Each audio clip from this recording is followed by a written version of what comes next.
ਸਿਖਰ ਦੁਪਹਿਰੇ ਪੈਂਦੇ ਨਾ, ਠੱਠੇ ਤਖਤ ਅਕਾਲ ਦਾ ਜੇਕਰ ਬਦਲਾ ਲੈਂਦੇ ਨਾ, ਠੱਠੇ ਤਖਤ ਅਕਾਲ ਦਾ ਜੇਕਰ ਬਦਲਾ ਲੈਂਦੇ ਨਾ। ਇੰਦਰਾ ਪਾਪਣ ਸਿੰਘਾਂ ਨੇ ਜੇ ਮਾਰੀ ਨਾ ਹੁੰਦੀ, ਇੰਦਰਾ ਪਾਪਣ ਸਿੰਘਾਂ ਨੇ ਜੇ ਮਾਰੀ ਨਾ ਹੁੰਦੀ, ਸਿੰਘਾਂ ਤੇਰੀ ਦੁਨੀਆ ਤੇ ਸਰਦਾਰੀ ਨਾ ਹੁੰਦੀ, ਸਿੰਘਾਂ ਤੇਰੀ ਦੁਨੀਆ ਤੇ ਸਰਦਾਰੀ ਨਾ ਹੁੰਦੀ।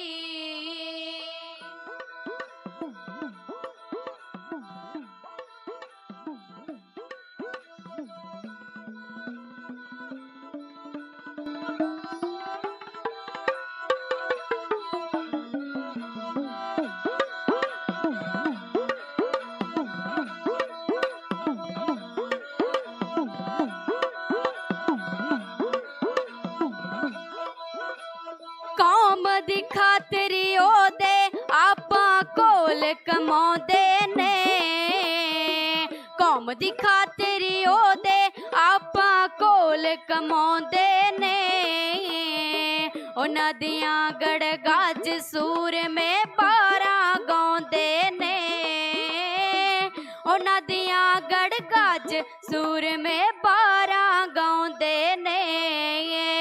ਪਾਰਸ ਤੇਰੀ ਜਗ ਤੋਂ ਪ੍ਰੀਤ ਨਿਆਰੀ ਨਾ ਹੁੰਦੀ, ਪਾਰਸ ਤੇਰੀ ਜਗ ਤੋਂ ਪ੍ਰੀਤ ਨਿਆਰੀ ਨਾ ਹੁੰਦੀ, ਸਿੰਘਾਂ ਤੇਰੀ ਦੁਨੀਆ ਤੇ ਸਰਦਾਰੀ ਨਾ ਹੁੰਦੀ, ਸਿੰਘਾਂ ਤੇਰੀ ਦੁਨੀਆ ਤੇ ਸਰਦਾਰੀ ਨਾ ਹੁੰਦੀ, ਸਿੰਘਾਂ ਤੇਰੀ ਦੁਨੀਆ ਤੇ ਸਰਦਾਰੀ ਨਾ ਹੁੰਦੀ।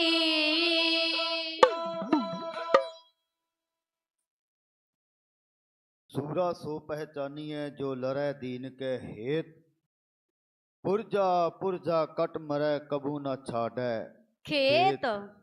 गगन दवामा बाझियो परै निशानै काओ, खेत जो मांडै सूरमा अब जूझन को दाओ। गुर दाता गुर हेवै कार, गुर दीपक तह लोए, अमर पदार्थ नानका मन मानिया सुख होए। तख्तां ताजां बाजां वाले, सोहणियां सुरां ते साजां वाले, जिगहा कलंगियां तोड़े वाले, शैल शबीले घोड़े वाले, खंडा किरच किरपाना वाले, पत्थे तीर कमाना वाले, अनियाले कई जबाना वाले, कलम धनी विद्वाना वाले, अकाल उस्त दे अखरां वाले, माछी वाले दे सथरां वाले, हस के पुत मरवावन वाले, लखां नाल एक लड़ावन वाले। ये सिफतां ने साहिबे कमाल दियां, दशमेश दे जाहो जलाल दियां। गुरमुख प्यारे गुरु दरबार दे विच आए हाँ, बड़े प्यारे बड़े सत्कारे बड़े रूप उस गुरु साहिबान दी निगी गोद दे विच बैठे हैं, जिहड़ा जुगो जुग अटल है, जिन्हां बाबत अज तक जिन्हां वर्गा दुनिया दे उत्ते कोई रहबर नहीं है, जिन्हां वर्गा दुनिया दे उत्ते कोई गुरु नहीं है। आपां दास तो पहला कवीसर जथे पासों उस बाजां वाले ताजां वाले, शाहे शहनशाह मर्द गमड़े वरियाम अकेले, जोधे बड़पकारी दा जिन्हां बाबत करेक्टर ने बड़ा सोहना सतना लिखिया ने, कहने लगे दे दशमेश पिता, ए दशमेश पिता तेरी क्या बात कहूं, जो तूने परोपकार किए, एक खालसा सजाकर जातों के भेद मिटा दिए। उस तेग के बेटे तेग पकड़कर, उस तेग के बेटे तेग पकड़कर काट दुखियों के जंजाल दिए, इस देश की खातर, इस वतन की खातर, कहीं बाप दिया तो कहीं लाल दिए। आओ मेरे बाजां वाले ताजां वाले दा साहिब श्री गुरु ग्रंथ साहिब दी निगी गोद अंदर जुड़ बैठे गुरु प्यारे गुरु सत्कारे गुरु रूप गुरु खालसा जी, जागदियां जमीरां वाले आपां बैठे आ ते मरियां होईयां जमीरां वाले सानू पता है, कोई किसे रैली दे विच है, कोई किसे थां दे उत्ते है, कोई किसे थां दे उत्ते है। धन्नवाद है जागदियां जमीरां वाले जिहड़े अज गुरु ग्रंथ साहिब दी निगी गोद दे विच जथेबंदियां दे महापंचायत दे सदे दे उत्ते पहुंचे हैं। आपां रल मिल के आके गुरु साहिबाना दी बाणी इतिहास ते जिहड़े अज दे हालात चल रहे ने उन्हां बाबत आपां सांझ पावांगे। आओ कुछ कहण तो पहला मेरे गुरु गोबिंद सिंह जी वालों बुलंद किया होया नारा ਜਿਨ੍ਹਾਂ ਬਾਬਤ ਇੱਕ ਰਾਈਟਰ ਨੇ ਬੜੀਆਂ ਸੋਹਣੀਆਂ ਸਤਰਾਂ ਲਿਖੀਆਂ ਨੇ। ਉਹ ਕਹਿਣ ਲੱਗੇ, ਗੁਰਮੁਖ ਪਿਆਰਿਓ ਗੁਰੂ ਦਰਬਾਰ ਆ ਕੇ ਧੂੜ ਸੰਗਤਾਂ ਦੀ ਮੱਥੇ ਤੇ ਲਾਈ ਦੀਏ। ਗੁਰੂ ਸਾਹਿਬ ਦੇ ਭਉ ਤੇ ਪੈ ਅੰਦਰ ਬਾਣੀ ਸੁਣੀ ਦੀ, ਬਾਣੀ ਗਾਈ ਦੀਏ। ਸ਼ਰਧਾ ਨਾਲ ਗੁਰਚਰਨਾਂ ਵਿੱਚ ਬਹਿ ਕੇ ਸੁਰਤ ਸ਼ਬਦ ਦੇ ਵਿੱਚ ਟਿਕਾਈ ਦੀਏ। ਸ਼ੁਰੂ ਕਰਨਾ ਭਮਤੀ, ਜੇ ਕੁਝ ਕਹਿਣਾ ਫਤਿਹ ਗੁਰੂ ਦੀ ਪਹਿਲਾਂ ਬੁਲਾਈ ਦੀਏ। ਬਖਸ਼ੀ ਫਤਿਹ ਅਕਾਲ ਦੀ ਹੈ ਦੁਰਦਰਗਾਹੀ, ਬਾਜਾਂ ਵਾਲੇ ਪੰਥ ਦੀ ਆ ਝੋਲੀ ਪਾਈ। ਜੋ ਗੁਰਸਿੱਖ ਨੇ ਫਤਿਹ ਪਾਉਣਾ ਚਾਹੁੰਦੇ ਉਹੀ ਸਿੱਖ ਨੇ ਗੱਜ ਕੇ ਫਤਿਹ ਬੁਲਾਉਂਦੇ। ਇੱਕੋ ਹੀ ਵਾਰ ਕਹਿਣ ਤੇ ਬੁਲਾਓ ਫਤਿਹ, ਆਖੋ ਜੀ ਵਾਹਿਗੁਰੂ ਜੀ ਕਾ ਖਾਲਸਾ ਵਾਹਿਗੁਰੂ ਜੀ ਕੀ ਫਤਿਹ। ਗੁਰਮੁਖ ਪਿਆਰਿਓ, ਮਹਿਸੂਸ ਕਰਕੇ ਵੇਖੋ ਆਪਾਂ ਗਿਣਤੀ ਦੇ ਵਿੱਚ ਕਿੰਨੇ ਬੈਠੇ ਆ, ਪਰ ਮਹਿਸੂਸ ਕਰੋ ਕਦੇ ਸਾਡੇ ਦੋ ਬਾਬਿਆਂ ਨੇ ਫਤਿਹ ਬੁਲਾਈ ਸੀ, ਕਦੇ ਸਾਡੇ ਦੋ ਬਾਬਿਆਂ ਨੇ ਫਤਿਹ ਬੁਲਾਈ ਸੀ। ਭਰੀ ਹੋਈ ਕਚਹਿਰੀਆਂ ਦੇ ਵਿੱਚ ਤਰਤੇਲੀਆਂ ਆ ਗਈਆਂ ਸੀ। ਉਹਨਾਂ ਛੋਟਿਆਂ ਫਰਜ਼ੰਦਾਂ ਦੀ ਆਵਾਜ਼ ਦੇ ਵਿੱਚ ਕਿੰਨਾ ਦਮ ਹੋਵੇਗਾ। ਤੇ ਅੱਜ ਸਾਡੀਆਂ ਫਤਿਹ ਕਹੇ ਜੀ ਹੋਈ ਹੈ। ਪਹਿਲਾਂ ਵਾਲੇ ਸਿੰਘਾਂ ਦੀਆਂ ਫਤਿਹ ਸੁਣ ਕੇ ਦੁਸ਼ਮਣਾਂ ਨੂੰ ਤਰਤੇਲੀਆਂ ਆ ਜਾਂਦੀਆਂ ਸੀ, ਤੇ ਅੱਜ ਜਦੋਂ ਅਸੀਂ ਆਪਸ ਦੇ ਵਿੱਚ ਫਤਿਹ ਬੁਲਾਉਂਦੇ ਹਾਂ ਢਿੱਲੀ ਜੀ ਫਤਿਹ ਹੋ ਜਾਂਦੀ ਹੈ ਸਾਡੀ। ਅਸੀਂ ਇੱਕ ਦੂਜੇ ਦੇ ਮੂੰਹ ਵੱਲ ਵੇਖਦੇ ਹਾਂ, ਕਈ ਤਾਂ ਮੇਰੇ ਵਰਗੇ ਹੁੰਦੇ ਨੇ ਵਿਚਾਰੇ ਆ ਕੇ ਸਿਰਫ ਸਿਰ ਹੀ ਹਿਲਾਈ ਜਾਣਗੇ, ਫਤਿਹ ਦਾ ਦੂਰ ਦਾ ਨਾਤਾ ਹੀ ਨਹੀਂ ਹੁੰਦਾ। ਗੁਰਮੁਖ ਪਿਆਰਿਓ, ਮਹਿਸੂਸ ਕਰਕੇ ਵੇਖੋ ਉਹਨਾਂ ਛੋਟੇ ਸਾਹਿਬਜ਼ਾਦਿਆਂ ਨੇ, ਬਾਬਾ ਫਤਿਹ ਸਿੰਘ ਦੀ ਉਮਰ ਕਿੱਡੀ ਹੈ, ਪਰ ਜਦੋਂ ਉਹਨੇ ਗੱਜਵੀਂ ਆਵਾਜ਼ ਦੇ ਵਿੱਚ ਫਤਿਹ ਬੁਲਾਈ ਤਾਂ ਮਹਿਸੂਸ ਕਰਕੇ ਵੇਖੋ ਵਜ਼ੀਰ ਖਾਂ ਵਰਗਿਆਂ ਨੂੰ ਤਰਤੇਲੀਆਂ ਆ ਗਈਆਂ। ਆਓ ਦੁਬਾਰਾ ਫਿਰ ਬੇਨਤੀ ਕਰ ਦੇਵਾਂ, ਇੱਕੋ ਹੀ ਵਾਰ ਗੱਜ ਕੇ ਬੁਲਾਓ ਫਤਿਹ, ਵਾਹਿਗੁਰੂ ਜੀ ਕਾ ਖਾਲਸਾ ਵਾਹਿਗੁਰੂ ਜੀ ਕੀ ਫਤਿਹ। ਇਹ ਹੁੰਦੀ ਆ ਫਤਿਹ। ਨਹੀਂ ਤਾਂ ਅੱਜ ਮਹਿਸੂਸ ਕਰਕੇ ਵੇਖ ਲਓ, ਸਾਨੂੰ ਏਦਾਂ ਲੱਗਦਾ ਜਿਵੇਂ ਅਸੀਂ ਕੁਝ ਖਾ ਕੇ ਨਹੀਂ ਤੁਰਦੇ ਹੁੰਦੇ, ਭੁੱਖੇ ਪੇਟ ਤੁਰਦੇ ਆ।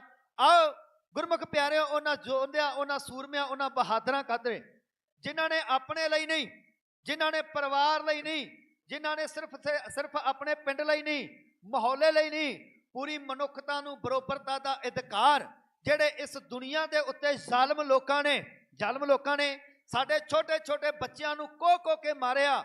ਤਸੀਹੇ ਦੇ ਦੇ ਕੇ ਅਸੀਂ ਪੁਰਾਤਨ ਇਤਿਹਾਸ ਦੀ ਗੱਲ ਕਰਦੇ ਹਾਂ ਵੀ ਸਾਡੇ ਸੂਰਮਿਆਂ ਨੂੰ ਕਿਸੇ ਨੂੰ ਚਰਖੜੀਆਂ ਦੇ ਉੱਤੇ ਚਾੜਿਆ, ਕਿਸੇ ਦੇ ਬੰਦ ਕੱਟੇ, ਕਿਸੇ ਦਾ ਖੋਪੜ ਉਤਾਰ ਦਿੱਤਾ, ਕਿਸੇ ਸਿੰਘਾਂ ਨੂੰ ਹਾਥੀਆਂ ਦੇ ਥੱਲੇ ਮਧੋਲਿਆ ਗਿਆ, ਕਿਸੇ ਸਿਰਾਂ ਨੂੰ ਮੈਂ ਖੁਦ ਹੀ ਵਾਰ ਨਹੀਂ ਕੁੱਟਦੇ ਆ ਨਾ ਚਟਨੀ ਕੁੱਟਦੇ ਆ, ਉਦੋਂ ਕਿਹੋ ਜਿਹੇ ਉਖਲੀਆਂ ਦੇ ਵਿੱਚ ਪਾ ਕੇ ਸਿੰਘਾਂ ਨੂੰ ਉਹਨਾਂ ਦੇ ਸਿਰ ਫੇਹੇ ਗਏ। ਉਹ ਇਤਿਹਾਸ। ਤੇ ਗੁਰਮੁਖ ਪਿਆਰਿਓ, ਆਪਾਂ ਇਤਿਹਾਸ ਨਾਲ ਬਾਅਦ ਦੇ ਵਿੱਚੋਂ ਸਾਂਝ ਪਾਣਦੇ ਆ। ਆਪ ਰੱਬ ਵਰਗੀ ਸੰਗਤ ਦੇ ਚਰਨਾਂ ਦੇ ਵਿੱਚ ਬੇਨਤੀ ਹੈ ਕਿ 31 ਮੈਂਬਰੀ ਜਥਾ ਜਾਣ ਲੱਗਿਆ ਹੈ। ਜਿਨ੍ਹਾਂ ਸੱਜਣਾ ਨੇ, ਜਿਨ੍ਹਾਂ ਗੁਰਮੁਖ ਪਿਆਰਿਆਂ ਨੇ, ਜਿਨ੍ਹਾਂ ਗੁਰੂ ਪਿਆਰਿਆਂ ਨੇ ਉਸ ਜਥੇ ਦੀ ਅਗਵਾਈ, ਉਸ ਜਥੇ ਨਾਲ ਜਾਣਾ ਹੈ, ਕਿਰਪਾ ਕਰਕੇ ਉਹ ਚਲੇ ਜਾਣ। ਦੁਬਾਰਾ ਫਿਰ ਬੇਨਤੀ ਕਰ ਦਈਏ ਕਿ 31 ਮੈਂਬਰੀ ਜਥਾ ਜੋ ਰੋਜ਼ਾਨਾ ਜਾਂਦਾ ਹੈ ਉਹ ਚੱਲਣ ਲੱਗਿਆ ਹੈ। ਜਿਨ੍ਹਾਂ ਸੱਜਣਾ ਨੇ ਜਾਣਾ ਹੋਵੇ ਉਹ ਨਾਲ ਜਾ ਸਕਦੇ ਨੇ। ਖੈਰ, ਮੈਂ ਆਪਣੇ ਇਤਿਹਾਸ ਵੱਲ ਪਰਤਾਂ। ਉਹ ਸੱਚੇ ਸੰਤ ਸਿਪਾਹੀ ਨੇ ਇਨ ਮੰਨੀ ਨਾ ਹਿੰਦੀ ਰਾਣੀ ਦੀ, ਉਹਦੇ ਅੰਦਰ ਦੀ ਜੋ ਤਾਕਤ ਸੀ ਉਹ ਤਾਕਤ ਸੀ ਗੁਰਬਾਣੀ ਦੀ। ਫਿਰ ਦੁਸ਼ਮਣ ਦੀ ਫੌਜ ਉਹਨੇ ਪੈਰਾਂ ਦੇ ਵਿੱਚ ਰੋਲੀ ਸੀ ਉਸ ਸੱਚੇ ਸੰਤ ਸਿਪਾਹੀ ਬਾਝੋਂ। ਮਹਿਸੂਸ ਕਰਕੇ ਵੇਖਿਆ ਅੱਜ ਬੜੇ ਸੰਤ ਫਿਰਦੇ ਨੇ ਬੜੇ, ਪਰ ਉਸ ਸੱਚੇ ਸੰਤ ਸਿਪਾਹੀ ਵਰਗਾ ਕੌਣ ਬਣ ਜਾਵੇਗਾ। ਆਓ ਮੈਂ ਉਸ ਵੇਲੇ ਦੀ ਵਾਰਤਾ ਆਪ ਨਾਲ ਸਾਂਝ ਪਾ ਰਿਹਾ। ਜਦੋਂ ਦਰਬਾਰ ਸਾਹਿਬ ਨੂੰ ਘੇਰਾ ਪਾਇਆ ਹੋਇਆ, ਅੰਦਰ ਮੁੱਠੀ ਕੁ ਭਰ ਸਿੰਘਾਂ ਦੀ ਗਿਣਤੀ ਹੈ, ਅੰਦਰ ਮੁੱਠੀ ਕੁ ਭਰ ਸਿੰਘਾਂ ਦੀ ਗਿਣਤੀ ਹੈ। ਦੁਸ਼ਮਣਾਂ ਨੇ, ਫੌਜਾਂ ਨੇ ਹਮਲਾ ਕੀਤਾ, ਸਿੰਘਾਂ ਨੇ ਉਹਨਾਂ ਦੁਸ਼ਮਣਾਂ ਦਾ ਹਮਲੇ ਦਾ ਜਵਾਬ ਦਿੱਤਾ। ਧਾੜਾਂ ਚੜ ਕੇ ਆਈਆਂ, ਸੂਰਮੇ ਅੱਗੇ ਹੋ ਕੇ ਲੜੇ, ਸੂਰਮੇ ਅੱਗੇ ਹੋ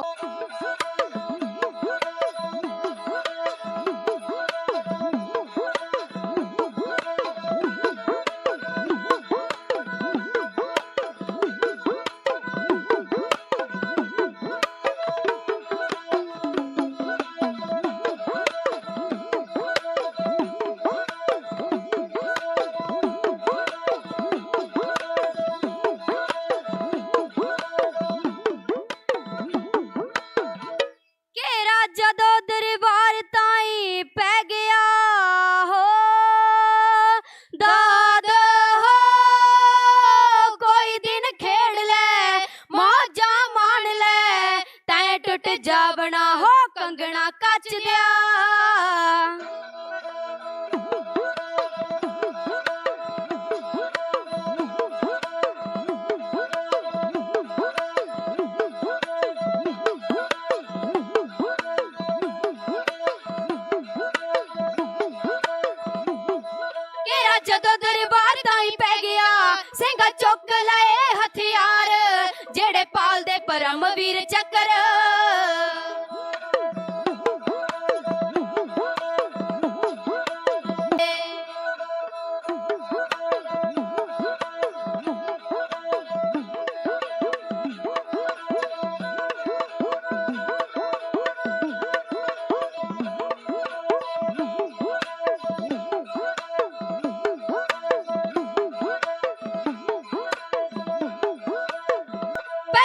ਚ ਹਜ਼ਾਰਾਂ ਬੈਰੀ ਮਾਰਦੇ ਦਿੱਤਾ ਹਿੰਦ ਦਾ ਉਤਾਰੇ ਹੰਕਾਰ ਪਿੰਡਰਾਂ ਵਾਲੇ ਦੇ ਸ਼ੇਰ ਬੁੱਕਦੇ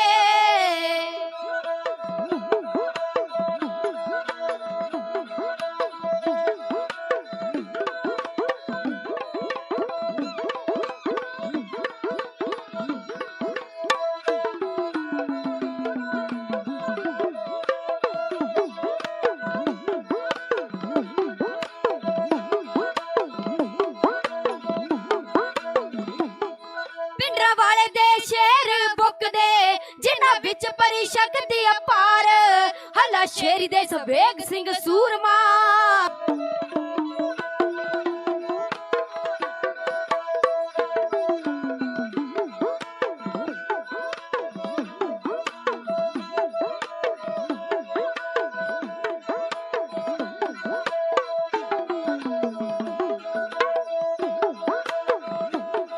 ਹੱਲਾ ਸ਼ੇਰੀ ਦੇ ਸਵੇਗ ਸਿੰਘ ਸੂਰਮਾ ਜਿਹਦੇ ਨਾਮ ਤੋਂ ਡਰੇ ਸਰਕਾਰ ਫੇਲ ਹੋ ਗਈ ਸਕੀਮ ਸਾਰੀ ਫੌਜ ਦੀ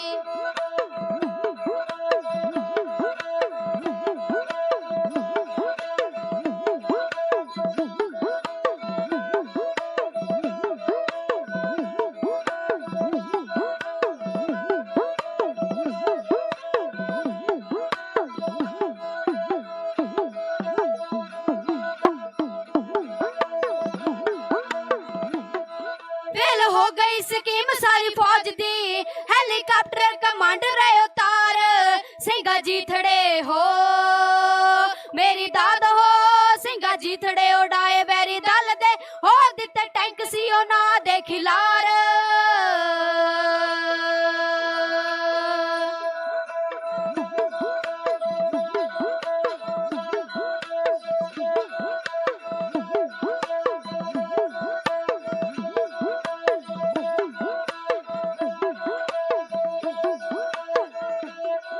ਬਹਾਦਰਪੁਰੀਏ ਜੇ ਆਉਂਦੇ ਰਹਿਣ ਸੂਰਮੇ ਬਹਾਦਰਪੁਰੀਏ ਜੇ ਆਉਂਦੇ ਰਹਿਣ ਸੂਰਮੇ ਹੋ ਡਾਡੀ ਗਾਉਣਗੇ ਉਹਨਾਂ ਦੀ ਵਾਰ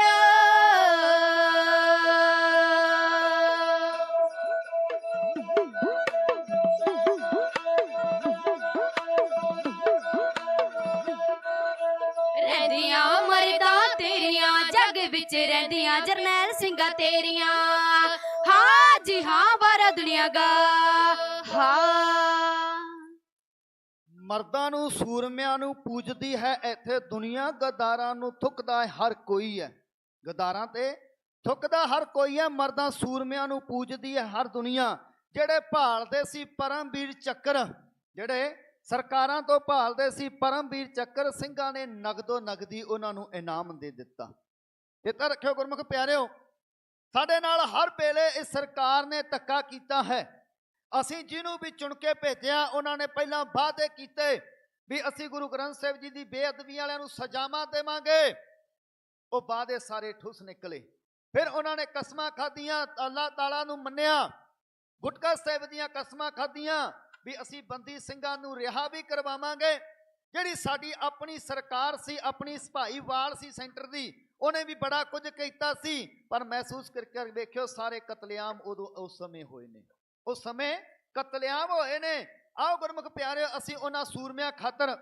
ਉਹਨਾਂ ਯੋਧਿਆਂ ਖਾਤਰ ਬੈਠੇ ਹਾਂ ਅੱਜ ਜਿਨ੍ਹਾਂ ਯੋਧਿਆਂ ਨੂੰ ਕਿੰਨੇ ਕਿੰਨੇ ਸਾਲ ਹੋ ਗਏ ਜੇਲ੍ਹਾਂ ਦੇ ਵਿੱਚ ਦੁਨੀਆ ਦਾ ਕਾਨੂੰਨ ਪੜ੍ਹ ਕੇ ਵੇਖ ਲਓ ਦੁਨੀਆ ਦੇ ਵੱਲ ਨਿਗਾਹ ਮਾਰ ਕੇ ਵੇਖੋ ਜਿਹੜੇ ਸਜ਼ਾ ਪੂਰੀ ਕਰ ਚੁੱਕੇ ਨੇ ਉਹਨਾਂ ਨੂੰ ਸਭ ਨੂੰ ਉਹਦੀ ਇਬਾਜ਼ਤ ਬਰੀ ਕੀਤਾ ਜਾਂਦਾ ਰਿਹਾ ਕਰ ਦਿੱਤਾ ਜਾਂਦਾ ਕਿਸੇ ਨਾਲ ਵੀ ਪਰ ਮੇਰੀ ਕੌਮ ਦੇ ਸੂਰਮੇ ਮੇਰੀ ਕੌਮ ਦੇ ਯੋਧੇ ਕਿੰਨਿਆਂ ਸਾਲਾਂ ਜਿਨ੍ਹਾਂ ਦੀਆਂ ਸਜ਼ਾਵਾਂ ਵੀ ਪੂਰੀਆਂ ਹੋ ਚੁੱਕੀਆਂ ਨੇ ਉਹਨਾਂ ਵੱਲ ਫਿਰ ਵੀ ਗੌਰ ਨਹੀਂ ਹੈ ਉਹਨਾਂ ਵੱਲ ਫਿਰ ਵੀ ਨਹੀਂ ਵੇਖਦੇ ਇਹਨਾਂ ਦੇ ਘਰਾਂ ਦੇ ਵਿੱਚ ਜੰਮਣ ਵਾਲੇ ਜਾਂ ਇਹਨਾਂ ਨੂੰ ਜਿਹੜੇ ਮੰਨਣ ਵਾਲੇ ਨੇ ਉਹ ਬੰਬ ਧਮਾਕੇ ਵੀ ਕਰਵਾ ਦੇਣ ਉਹਨਾਂ ਨੂੰ ਫਿਰ ਵੀ ਰਿਹਾ ਕੀਤਾ ਜਾਂਦਾ ਹੈ ਭਾਵ ਉਹ ਜਿਹੜਾ ਮਰਜ਼ੀ ਗੁਨਾਹ ਕੀਤਾ ਜਾ ਕਰਨਾ ਉਹਨਾਂ ਨੂੰ ਸਾਰਿਆਂ ਨੂੰ ਰਿਹਾ ਕੀਤਾ ਜਾਂਦਾ ਤੇ ਜੇ ਸਿੱਖ ਆਪਣੇ ਹੱਕ ਲਈ ਜੇ ਸਿੱਖ ਆਪਣੇ ਹੱਕ ਲਈ ਮੰਗ ਮੰਗੇ ਤਾਂ ਸਾਨੂੰ ਨਾਲ ਦੀ ਨਾਲ ਕੀ ਕਿਹਾ ਜਾਂਦਾ ਇਹ ਟੈਰਰਿਸਟ ਨੇ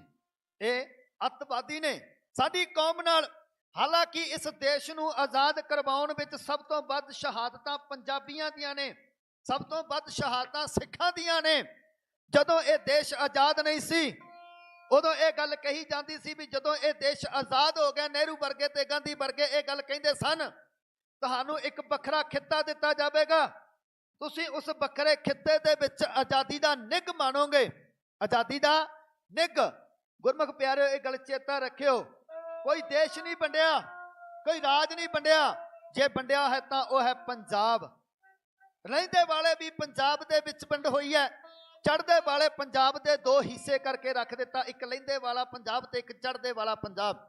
ਉਸ ਵੰਡ ਵੇਲੇ ਜੇ ਕਤਲੇਆਮ ਹੋਇਆ ਤਾਂ ਉਹ ਸਾਡਾ ਹੋਇਆ, ਉਹ ਚਾਹੇ ਲਹਿੰਦੇ ਵਾਲੇ ਪੰਜਾਬੀਆਂ ਦਾ ਸੀ ਤੇ ਚੜ੍ਹਦੇ ਵਾਲੇ ਪੰਜਾਬੀਆਂ ਦਾ। ਜੇ ਸਾਡੀਆਂ ਧੀਆਂ ਭੈਣਾਂ ਦੀ ਬੇਪਤੀ ਹੋਈ ਹੈ ਗੁਰਮੁਖ ਪਿਆਰਿਓ, ਉਹ ਕਿਸੇ ਹੋਰ ਦੀ ਨਹੀਂ ਤਾਂ ਉਹ ਪੰਜਾਬੀਆਂ ਦੀ ਹੋਈ ਹੈ। ਉਹਨਾਂ ਨੂੰ ਪੁੱਛ ਕੇ ਵੇਖੋ, ਬਜ਼ੁਰਗਾਂ ਨੂੰ, ਜਿਨ੍ਹਾਂ ਨੇ ਪਰਿਵਾਰਾਂ ਦਾ ਪਰਿਵਾਰ ਤਬਾਹ ਕਰ ਦਿੱਤਾ ਇਸ ਵੰਡ ਨੇ। ਉਦੋਂ ਇਹ ਗੱਲ ਕਹੀ ਸੀ ਵੀ ਜਦੋਂ ਦੇਸ਼ ਆਜ਼ਾਦ ਹੋ ਗਿਆ ਤੁਹਾਨੂੰ ਵੱਖਰਾ ਖਿੱਤਾ ਦਿੱਤਾ ਜਾਵੇਗਾ, ਉਸ ਵੱਖਰੇ ਖਿੱਤੇ ਦੇ ਵਿੱਚ ਤੁਸੀਂ ਆਜ਼ਾਦੀ ਦਾ ਨਿੱਘ ਮਾਣ ਸਕੋਗੇ। ਪਰ ਜਦੋਂ ਦੇਸ਼ ਆਜ਼ਾਦ ਹੋਇਆ, ਜਦੋਂ ਆਜ਼ਾਦੀ ਸਾਨੂੰ ਮਿਲੀ, ਉਦੋਂ ਸਾਨੂੰ ਇਹ ਗੱਲ ਕਹਿ ਦਿੱਤੀ, ਇਹ ਇੱਕ ਜਰਾਇਮ ਪੇਸ਼ਾ ਕੌਮ ਹੈ। ਇਹ ਇੱਕ ਜਰਾਇਮ ਪੇਸ਼ਾ ਕੌਮ, ਭਾਵ ਇਹ ਕੌਮ ਹੈ ਜਿਹੜੀ ਇਹ ਜ਼ੁਲਮ ਕਰਨ ਵਾਲੀ ਕੌਮ ਹੈ, ਇਹਦੇ ਉੱਤੇ ਸਖਤੀਆਂ ਕੀਤੀਆਂ ਜਾਣ, ਇਹਦੇ ਉੱਤੇ ਸਖਤੀਆਂ ਕੀਤੀਆਂ ਜਾਣ। ਸਾਡੀ ਕੌਮ ਦੇ ਲੀਡਰ ਉਦੋਂ ਗਾਂਧੀ ਤੇ ਨਹਿਰੂ ਕੋਲ ਗਏ, ਕਹਿੰਦੇ ਤੁਸੀਂ ਵਾਅਦਾ ਕੀਤਾ ਸੀ ਵੀ ਤੁਹਾਨੂੰ ਵੱਖਰਾ ਖਿੱਤਾ ਦਿੱਤਾ ਜਾਵੇਗਾ। ਉਹ ਕਹਿਣ ਲੱਗੇ ਸਮਾਂ ਬਦਲ ਗਿਆ ਹੈ, ਸਮਾਂ ਬਦਲ ਗਿਆ ਹੈ, ਪਹਿਲਾਂ ਸਾਨੂੰ ਲੋੜ ਸੀ, ਹੁਣ ਤੁਹਾਡੀ ਲੋੜ ਨਹੀਂ ਹੈ। ਸਾਡਾ ਪੰਜਾਬ ਕਿਹੜੇ ਕਿਹੜੇ ਤਰੀਕਿਆਂ ਨਾਲ ਖਤਮ ਕੀਤਾ ਜਾ ਰਿਹਾ, ਅੱਜ ਸਾਡੀ ਨੌਜਵਾਨੀ ਨੂੰ ਖਤਮ ਕੀਤਾ ਜਾ ਰਿਹਾ। ਪਹਿਲਾਂ ਸਾਡੇ ਘਰਾਂ ਦੇ ਵਿੱਚ ਬੱਚੇ ਕਿੰਨੇ ਕਿੰਨੇ ਹੁੰਦੇ ਸੀ, ਅੱਜ ਵੇਖ ਲਓ ਸਾਡੇ ਘਰਾਂ ਦੇ ਵਿੱਚ ਇਕਲੌਤਾ ਪੁੱਤ ਹੈ, ਮਾਪਿਆਂ ਦਾ ਇੱਕ ਇੱਕ ਪੁੱਤ ਰਹਿ ਗਿਆ। ਜਿਹੜੀ ਉਹ ਸਰਕਾਰਾਂ ਦੀ ਗੰਦੀ ਚਾਲ ਸੀ ਵੀ ਹਮ ਦੋ ਹਮਾਰੇ ਦੋ, ਉਹ ਅੱਜ ਸਾਡੇ ਤੇ ਲਾਗੂ ਹੋਈ ਹੈ। ਅੱਜ ਸਾਡੇ ਜਿਹੜਾ ਇੱਕ ਇੱਕ ਬੱਚਾ ਰਹਿ ਗਿਆ, ਅਸੀਂ ਉਹਨਾਂ ਨੂੰ ਵਿਦੇਸ਼ਾਂ ਦੇ ਵਿੱਚ ਭੇਜਣ ਲੱਗੇ ਹਾਂ। ਜਾਂ ਉਹਨਾਂ ਨੂੰ ਮਹਿਸੂਸ ਕਰਕੇ ਵੇਖੋ, ਸਾਡੇ ਬੱਚੇ ਨਸ਼ਿਆਂ ਨੇ ਬਰਬਾਦ ਕਰਕੇ ਰੱਖ ਦਿੱਤੇ। ਨਸ਼ਿਆਂ ਨੇ ਜਿਹੜਾ ਇਹ ਕੋਡ ਚੱਲਿਆ ਤੇ ਜਿਹੜਾ ਬੱਚਾ ਵਿਚਾਰਾ ਥੋੜਾ ਮੋਟਾ ਆਪਣੇ ਹੱਕ ਦੀ ਆਵਾਜ਼ ਉਠਾਉਂਦਾ ਹੈ, ਜਿਹੜਾ ਇਹਨਾਂ ਨੂੰ ਨਸ਼ਿਆਂ ਤੋਂ ਦੂਰ ਕਰਦਾ ਹੈ, ਉਹਨਾਂ ਨੂੰ ਕੀ ਕਹਿ ਦਿੰਦੇ ਨੇ, ਇਹ ਅੱਤਵਾਦੀ ਹੈ, ਇਹ ਜਰਾਇਮ ਪੇਸ਼ਾ ਕੌਮ ਹੈ। ਮੇਰੀ ਕੌਮ ਦੇ ਨਾਲ ਇਹ ਸਾਰਾ ਕੁਝ ਹੋ ਰਿਹਾ ਹੈ, ਮੇਰੀ ਕੌਮ ਦੇ ਨਾਲ ਇਹ ਸਾਰਾ ਕੁਝ ਹੋ ਰਿਹਾ। ਦੂਜਾ, ਸਾਨੂੰ ਅੱਜ ਆਪਸੀ ਫੁੱਟ ਦੇ ਵਿੱਚ, ਸਰਕਾਰਾਂ ਦੀਆਂ ਚਾਲਾਂ ਦੇ ਵਿੱਚ, ਫੁੱਟਾਂ ਦੇ ਵਿੱਚ ਪਾ ਪਾ ਕੇ ਸਾਨੂੰ ਖਤਮ ਕੀਤਾ ਜਾ ਰਿਹਾ ਹੈ। ਜੇ ਅਸੀਂ ਇੱਕ ਹੋਈਏ, ਸਾਰੇ ਇੱਕ ਰਲ ਮਿਲ ਕੇ ਤੁਰੀਏ, ਜਿਹੜਾ ਗੁਰੂ ਗੋਬਿੰਦ ਸਿੰਘ ਜੀ ਨੇ ਖਾਲਸਾ ਮੇਰੋ ਰੂਪ ਹੈ ਖਾਲਸਾ, ਉਹਦੇ ਸਿਧਾਂਤ ਦੇ ਉੱਤੇ ਚੱਲੀਏ, ਸਾਨੂੰ ਕੋਈ ਫਰਕ ਨਹੀਂ ਪੈਂਦਾ, ਸਾਹਮਣੇ ਕੋਈ ਮਰਜ਼ੀ ਆ ਜਾਵੇ, ਅਸੀਂ ਖਤਮ ਕਰ ਦੇਵਾਂਗੇ। ਸਾਡਾ ਸਿਧਾਂਤ ਸੀ ਨਾ, ਸਾਡਾ ਇੱਕ ਇੱਕ ਸਵਾ ਲੱਖ ਨਾਲ ਲੜਨ ਵਾਲਾ ਸੀ। ਇਹ ਉਦੋਂ ਨਹੀਂ ਖਤਮ ਹੋਏ ਜਦੋਂ ਦੋ ਰਹਿ ਗਏ ਸਨ, ਬਾਬਾ ਬੋਤਾ ਸਿੰਘ ਤੇ ਬਾਬਾ ਗਰਜਾ ਸਿੰਘ। ਉਦੋਂ ਸੂਰਮੇ ਨਹੀਂ ਖਤਮ ਹੋਏ, ਅੱਜ ਤਾਂ ਅਣਗਿਣਤਾਂ। ਪਰ ਸਾਨੂੰ ਟੁਕੜਿਆਂ ਦੇ ਵਿੱਚ ਵੰਡ ਦਿੱਤਾ ਹੈ, ਟੁਕੜਿਆਂ ਦੇ ਵਿੱਚ ਵੰਡ ਕੇ ਸਾਡੇ ਅੰਮ੍ਰਿਤ ਵੀ ਵੰਡ ਦਿੱਤੇ। ਤੇ ਜਿਸ ਗੁਰੂ ਸਾਹਿਬਾਨ ਨੇ ਇਹ ਗੱਲ ਕਹੀ ਸੀ, ਜਾਤ ਕਾ ਗਰਬ ਨਾ ਕਰ ਮੂਰਖ ਗਾਬਾਰ, ਇਸ ਜਾਤ ਤੇ ਚੱਲੇ ਬਹੁਤ ਬੇਕਾਰ। ਜਿਹੜਾ ਗੁਰੂ ਸਾਨੂੰ ਇਹ ਗੱਲ ਕਹਿੰਦਾ ਸੀ, ਮਾਨਸ ਕੀ ਜਾਤ ਸਭ ਹੈ ਏਕੋ ਪਹਿਚਾਨ ਬੋ, ਉਸ ਗੁਰੂ ਦੇ ਸਿਧਾਂਤ ਨੂੰ ਅਸੀਂ ਅੱਜ ਛੱਡ ਦਿੱਤਾ ਹੈ। ਅਸੀਂ ਅੱਜ ਜਾਤਾਂ ਦੇ ਆਧਾਰਾਂ ਤੇ ਗੁਰਦੁਆਰੇ ਬਣਾਉਣ ਲੱਗ ਪਏ ਹਾਂ, ਅਸੀਂ ਅੱਜ ਜਾਤਾਂ ਦੇ ਨਾਮ ਤੇ ਅੰਮ੍ਰਿਤ ਸੰਚਾਰ ਕਰਨ ਲੱਗ ਪਏ ਹਾਂ। ਸਾਡੇ ਗੁਰੂ ਨੇ ਇੱਕ ਕਿਹਾ ਸੀ, ਏਕ ਪਿਤਾ ਏਕ ਸਕੇ ਹਮ ਬਾਰਿਕ, ਸਾਨੂੰ ਇੱਕ ਦਾ ਸਿਧਾਂਤ ਦਿੱਤਾ ਸੀ, ਅਸੀਂ ਕਿਹੜੇ ਰਾਹਾਂ ਤੇ ਪੈ ਗਏ।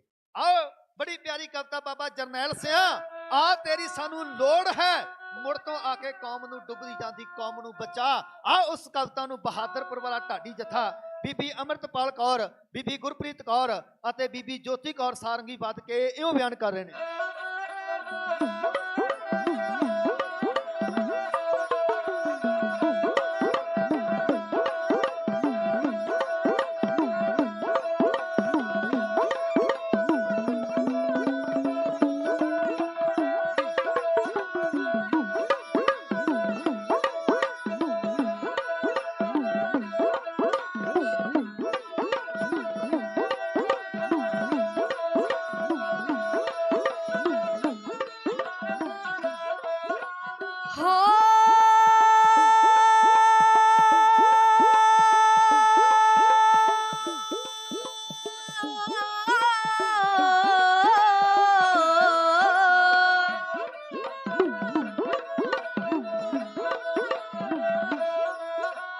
ਵੀ ਜਰਨੈਲ ਸਿੰਘਾ ਤੇਰੀਆਂ ਸਿੱਖ ਪੰਥ ਨੂੰ ਲੋੜਾਂ। ਆ ਵੀ ਜਰਨੈਲ ਸਿੰਘਾ ਤੇਰੀਆਂ ਸਿੱਖ ਪੰਥ ਨੂੰ ਲੋੜਾਂ।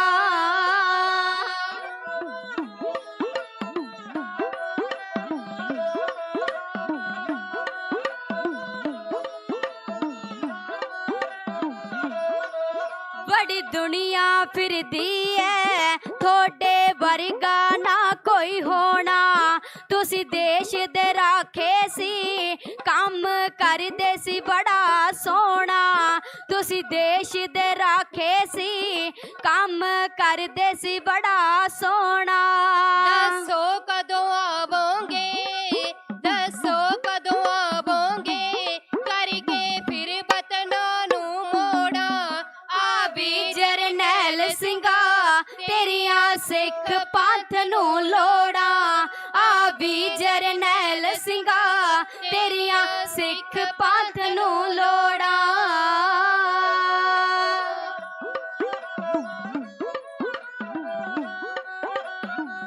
ਕੀ ਕਰਦਾ ਹੈ ਪਿੰਡਰਾਂ ਵਾਲੇ ਦੀਆਂ ਵਡਿਆਈਆਂ। ਕਦੇ ਪੂਰੀਆਂ ਹੋਣੀਆਂ ਨਹੀਂ, ਕਦੇ ਪੂਰੀਆਂ ਹੋਣੀਆਂ ਨਹੀਂ, ਕਦੇ ਪੂਰੀਆਂ ਹੋਣੀਆਂ ਨਹੀਂ, ਜਿਹੜੀਆਂ ਪਈਆਂ ਪੰਥ ਨੂੰ ਥੋੜਾ। ਆ ਵੀ ਜਰਨੈਲ ਸਿੰਘਾ ਤੇਰੀਆਂ ਸਿੱਖ ਪੰਥ ਨੂੰ ਲੋੜਾਂ। ਆ ਵੀ ਜਰਨੈਲ ਸਿੰਘਾ ਤੇਰੀਆਂ ਸਿੱਖ ਪੰਥ ਨੂੰ ਲੋੜਾਂ।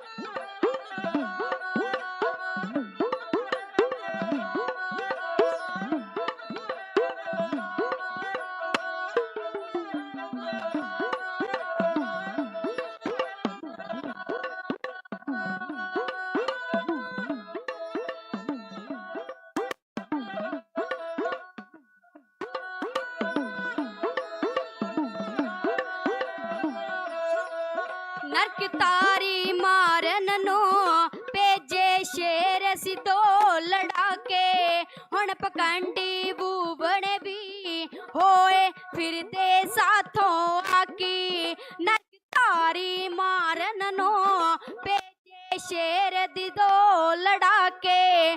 ਹੁਣ ਪਖੰਡੀ ਬੂਬਣ ਵੀ ਹੋਏ ਫਿਰਦੇ ਸਾਥੋਂ ਆਕੀ। ਇੱਕ ਸਰਸੇ ਦਾ ਗਿੱਦੜ ਜੀ, ਇੱਕ ਸਰਸੇ ਦਾ ਗਿੱਦੜ ਜੀ, ਪੁੱਟਦਾ ਫਿਰਦੇ ਪੁੱਟੀਆਂ ਲੋੜਾਂ। ਆ ਵੀ ਜਰਨੈਲ ਸਿੰਘਾ ਤੇਰੀਆਂ ਸਿੱਖ ਪੰਥ ਨੂੰ ਲੋੜਾਂ। ਆ ਵੀ ਜਰਨੈਲ ਸਿੰਘਾ ਤੇਰੀਆਂ ਸਿੱਖ ਪੰਥ ਨੂੰ ਲੋੜਾਂ।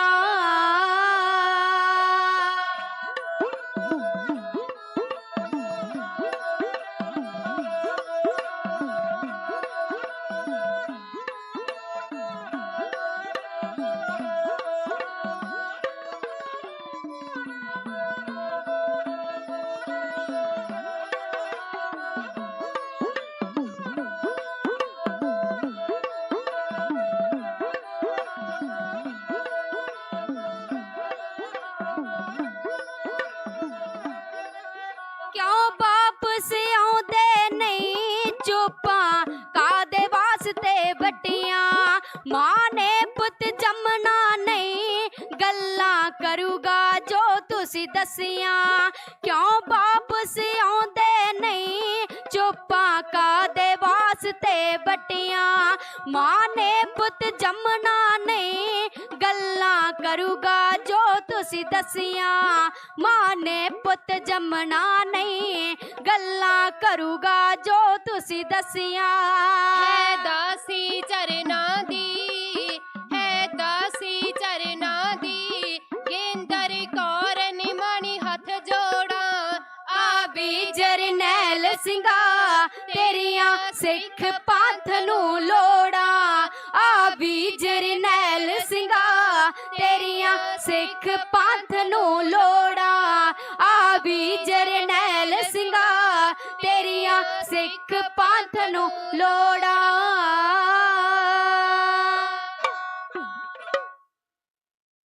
ਆਵੀਂ ਬਾਬਾ ਜਰਨੈਲ ਸਿੰਘਾ ਤੇਰੀਆਂ ਸਿੱਖ ਪੰਥ ਨੂੰ ਲੋੜਾਂ। ਚੇਤੇ ਰੱਖਿਓ ਉਸ ਬਜੀ ਬਹਾਦਰ ਬਾਝੋਂ ਟੈਂਕਾਂ ਮੂਰੇ ਕਿਸੇ ਨੇ ਤਨਣਾ ਨਹੀਂ। ਅੱਜ ਫਿਰਦੇ ਸੰਤ ਬਥੇਰੇ ਪਰ ਸੰਤ ਭਿੰਡਰਾਂ ਵਾਲਾ ਬਣਨਾ ਨਹੀਂ। ਅੱਜ ਬਹੁਤ ਫਿਰਦੇ ਨੇ ਪਰ ਉਸ ਸੂਰਮੇ ਵਰਗਾ ਕੌਣ ਬਣ ਜਾਵੇਗਾ। ਆਪਾਂ ਆਰੰਭ ਦੇ ਵਿੱਚ ਗੱਲਬਾਤ ਕੀਤੀ ਸੀ ਨਾ ਵੀ ਅਸੀਂ ਉਹਨਾਂ ਸੂਰਮਿਆਂ ਉਹਨਾਂ ਯੋਧਿਆਂ ਦੀ ਲਈ ਮਹਾਪੰਚਾਇਤ ਉਹਨਾਂ ਸੂਰਮਿਆਂ ਲਈ ਅਸੀਂ ਬੈਠੇ ਹਾਂ ਜਿਨ੍ਹਾਂ ਨੇ ਆਪਣੇ ਲਈ ਨਹੀਂ, ਆਪਣੇ ਪਰਿਵਾਰ ਲਈ ਨਹੀਂ, ਆਪਣੇ ਰਿਸ਼ਤੇਦਾਰਾਂ ਲਈ ਨਹੀਂ, ਆਪਣੇ ਸਾਕ ਸੰਬੰਧੀਆਂ ਲਈ ਨਹੀਂ, ਭਾਵ ਸਾਡੇ ਸਾਰਿਆਂ ਲਈ, ਸਾਡੇ ਸਾਰਿਆਂ ਲਈ ਕੈਦਾਂ ਦੇ ਵਿੱਚ ਨੇ, ਜੇਲ੍ਹਾਂ ਦੇ ਵਿੱਚ ਨੇ। ਪਰ ਜ਼ਾਲਮਾਂ ਨੂੰ ਪਤਾ ਹੈ ਸਾਡਾ ਘਰ ਸੀ ਜਿਹੜਾ ਉਹ ਘਰ ਸਾਡੇ ਤੋਂ ਖੋਇਆ ਗਿਆ। ਮਹਾਰਾਜਾ ਰਣਜੀਤ ਸਿੰਘ ਦਾ ਜਿਹੜਾ ਪੰਜਾਬ ਉਹ ਸਾਡੇ ਤੋਂ ਖੋਹਿਆ ਗਿਆ। ਅਸੀਂ ਜਿਨ੍ਹਾਂ ਨੂੰ ਆਜ਼ਾਦੀ ਲੈ ਕੇ ਦਿੱਤੀ ਉਹਨਾਂ ਨੇ ਸਾਡੇ ਨਾਲ ਵਿਸ਼ਵਾਸਘਾਤ ਕੀਤਾ। ਤੇ ਮਹਿਸੂਸ ਕਰਕੇ ਗੁਰਮੁਖ ਪਿਆਰਿਓ, ਅਸੀਂ ਉਸ ਬਾਜਾਂ ਵਾਲੇ ਤਾਜਾਂ ਵਾਲੇ ਸ਼ਾਹੇ ਸ਼ਹਿਨਸ਼ਾਹ ਮਰਦ ਗਮੜੇ ਬਰਿਆਮ ਅਕੇਲੇ ਦੇ ਪੁੱਤ ਹਾਂ ਜਿਨ੍ਹਾਂ ਬਾਬਤ ਇੱਕ ਰਾਈਟਰ ਨੇ ਬੜੀਆਂ ਸੋਹਣੀਆਂ ਪਿਆਰੀਆਂ ਸਤਰਾਂ ਲਿਖੀਆਂ ਨੇ। ਕਹਿੰਦੇ ਨਾਸਰੋ ਮਨਸੂਰ ਗੁਰੂ ਗੋਬਿੰਦ ਸਿੰਘ, ਈਦ ਦੀ ਮਨਜ਼ੂਰ ਗੁਰੂ ਗੋਬਿੰਦ ਸਿੰਘ, ਜ਼ੁਮਲਾ ਫੈਦੇ ਨੂਰ ਗੁਰੂ ਗੋਬਿੰਦ ਸਿੰਘ।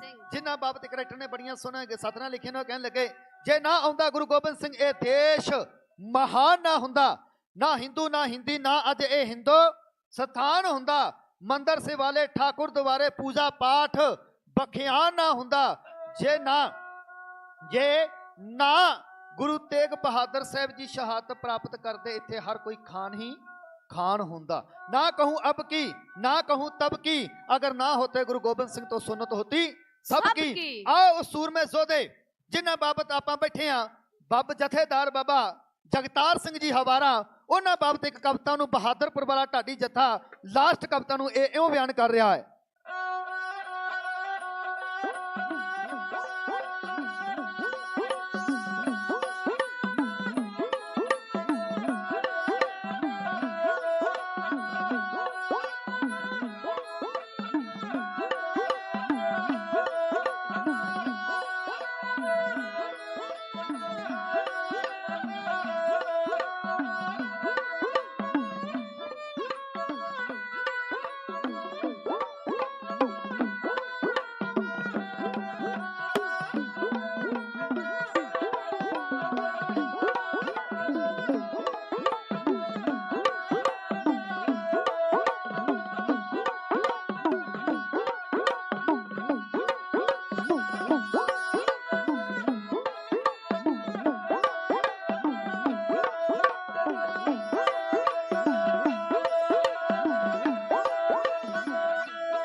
ਵਿੱਚ ਖਲਾਰਿਆ ਕੂੜ ਸਵਾਰਾ ਤੂੰ ਹੁੰਦਾ, ਕੌਮੀ ਘਰ ਵਿੱਚ ਖਲਾਰਾ ਕੂੜ ਸਵਾਰਿਆ ਤੂੰ ਹੁੰਦਾ।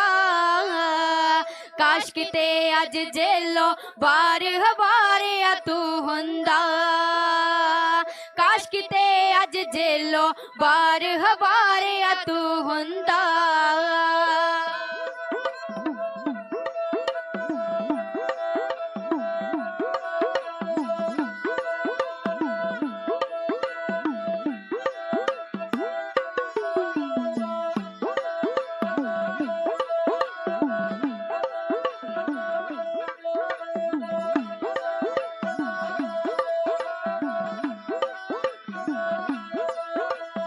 ਔਕੜਾਂ ਪੀੜਾਂ ਵਿੱਚ ਮੁਸਕਰਾਉਣਾ ਤੇਰੀ ਆਦਤ ਹੈ, ਤੈਨੂੰ ਮਿਲ ਕੇ ਬੰਬ ਬਣ ਜਾਂਦੇ ਲੋਕ ਕਹਾਵਤ ਹੈ।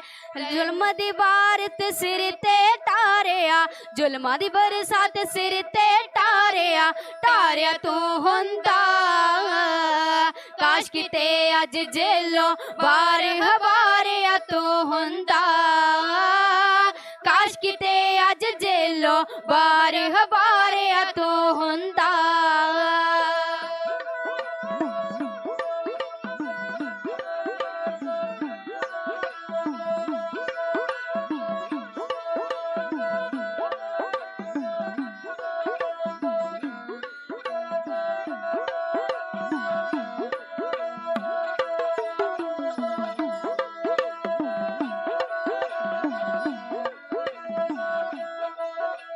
दुश्मन भी ये मन्ने तेरी बोली जादू है दुश्मन भी ये मन्ने तेरी बोली जादू है दिल्ली तख्त हिलावन लई तू कल्ला ही बाकी है दिल्ली तख्त हिलावन लई तू कल्ला ही बादू है हथ कड़ियां बिच जड़ डबीरी खिड़िया मोहंदा कड़ियां बिच जड़े भी खिलारिया मोहंदा काश किते अज जेलों बाहर हवारिया तू हुंदा काश किते अज जेलों बाहर हवारिया तू हुंदा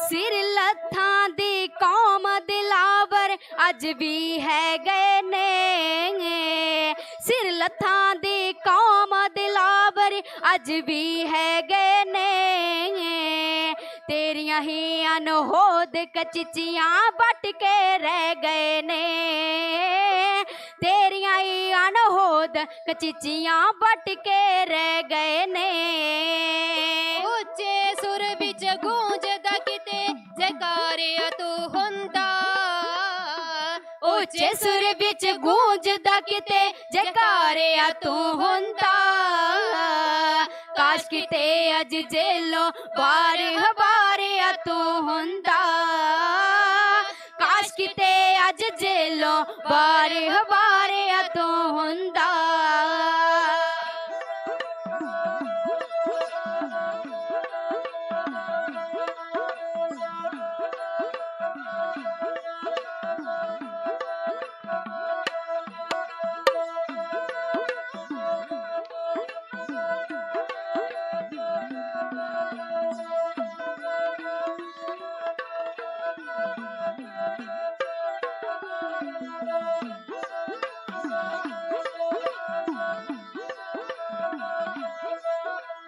अमन सिंगा जे रवि जहे गदारी ना कर दे अमन सिंगा जे रवि जय गदारी ना कर दे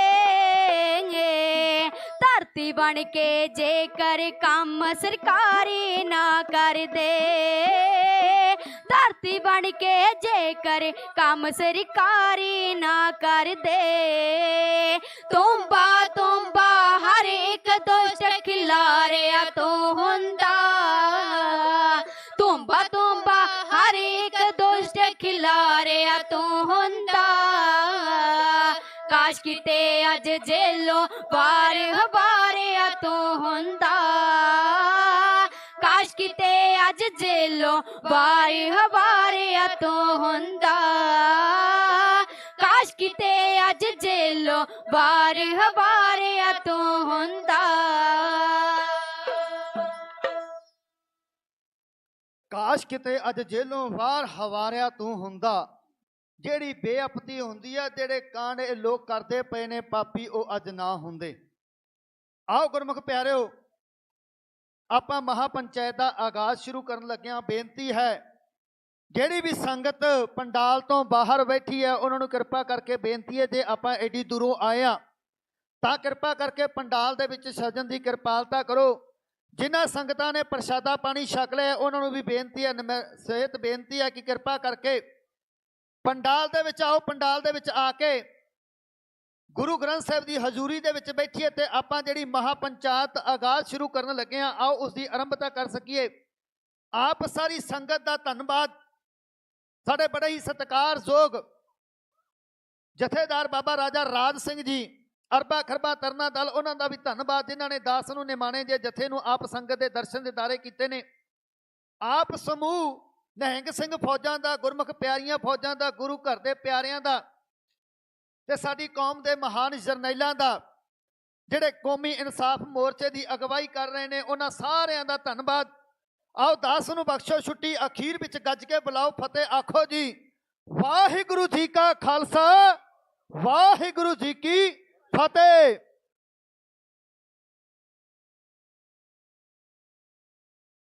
ਵਾਹਿਗੁਰੂ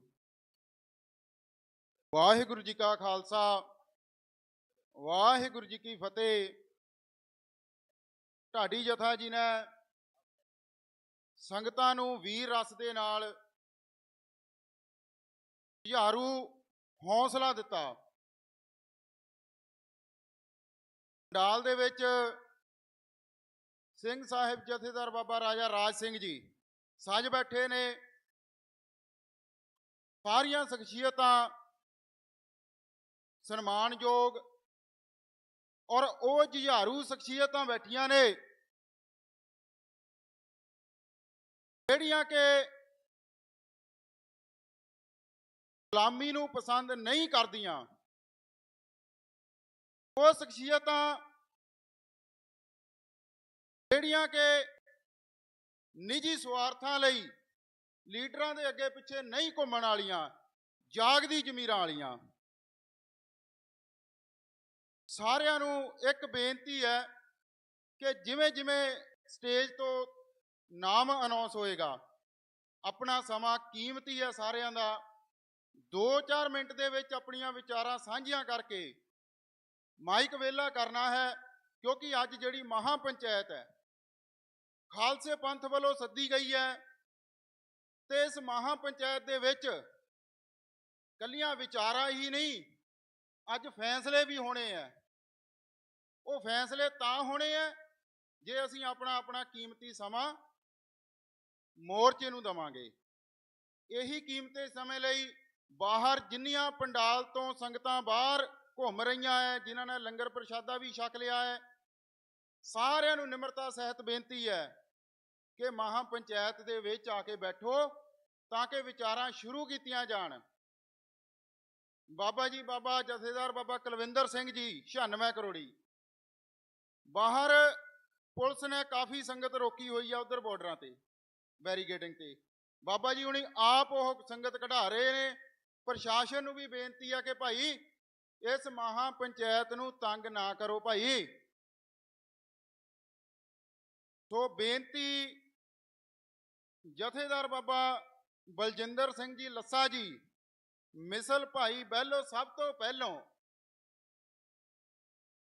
ਤੋਂ ਪਹਿਲੋਂ ਆਗਾਜ਼ ਜਿਹੜਾ ਅੱਜ ਮਹਾਂ ਪੰਚਾਇਤ ਦਾ ਹੋਣ ਲੱਗਿਆ ਹੈ, ਬਾਬਾ ਜੀ ਨੂੰ ਬੇਨਤੀ ਆ ਕਿ ਆਪਣੀਆਂ ਵਿਚਾਰਾਂ ਸਾਂਝੀਆਂ ਕਰਨ ਜੀ। ਵਾਹਿਗੁਰੂ ਜੀ ਕਾ ਖਾਲਸਾ, ਵਾਹਿਗੁਰੂ ਜੀ ਕੀ ਫਤਿਹ।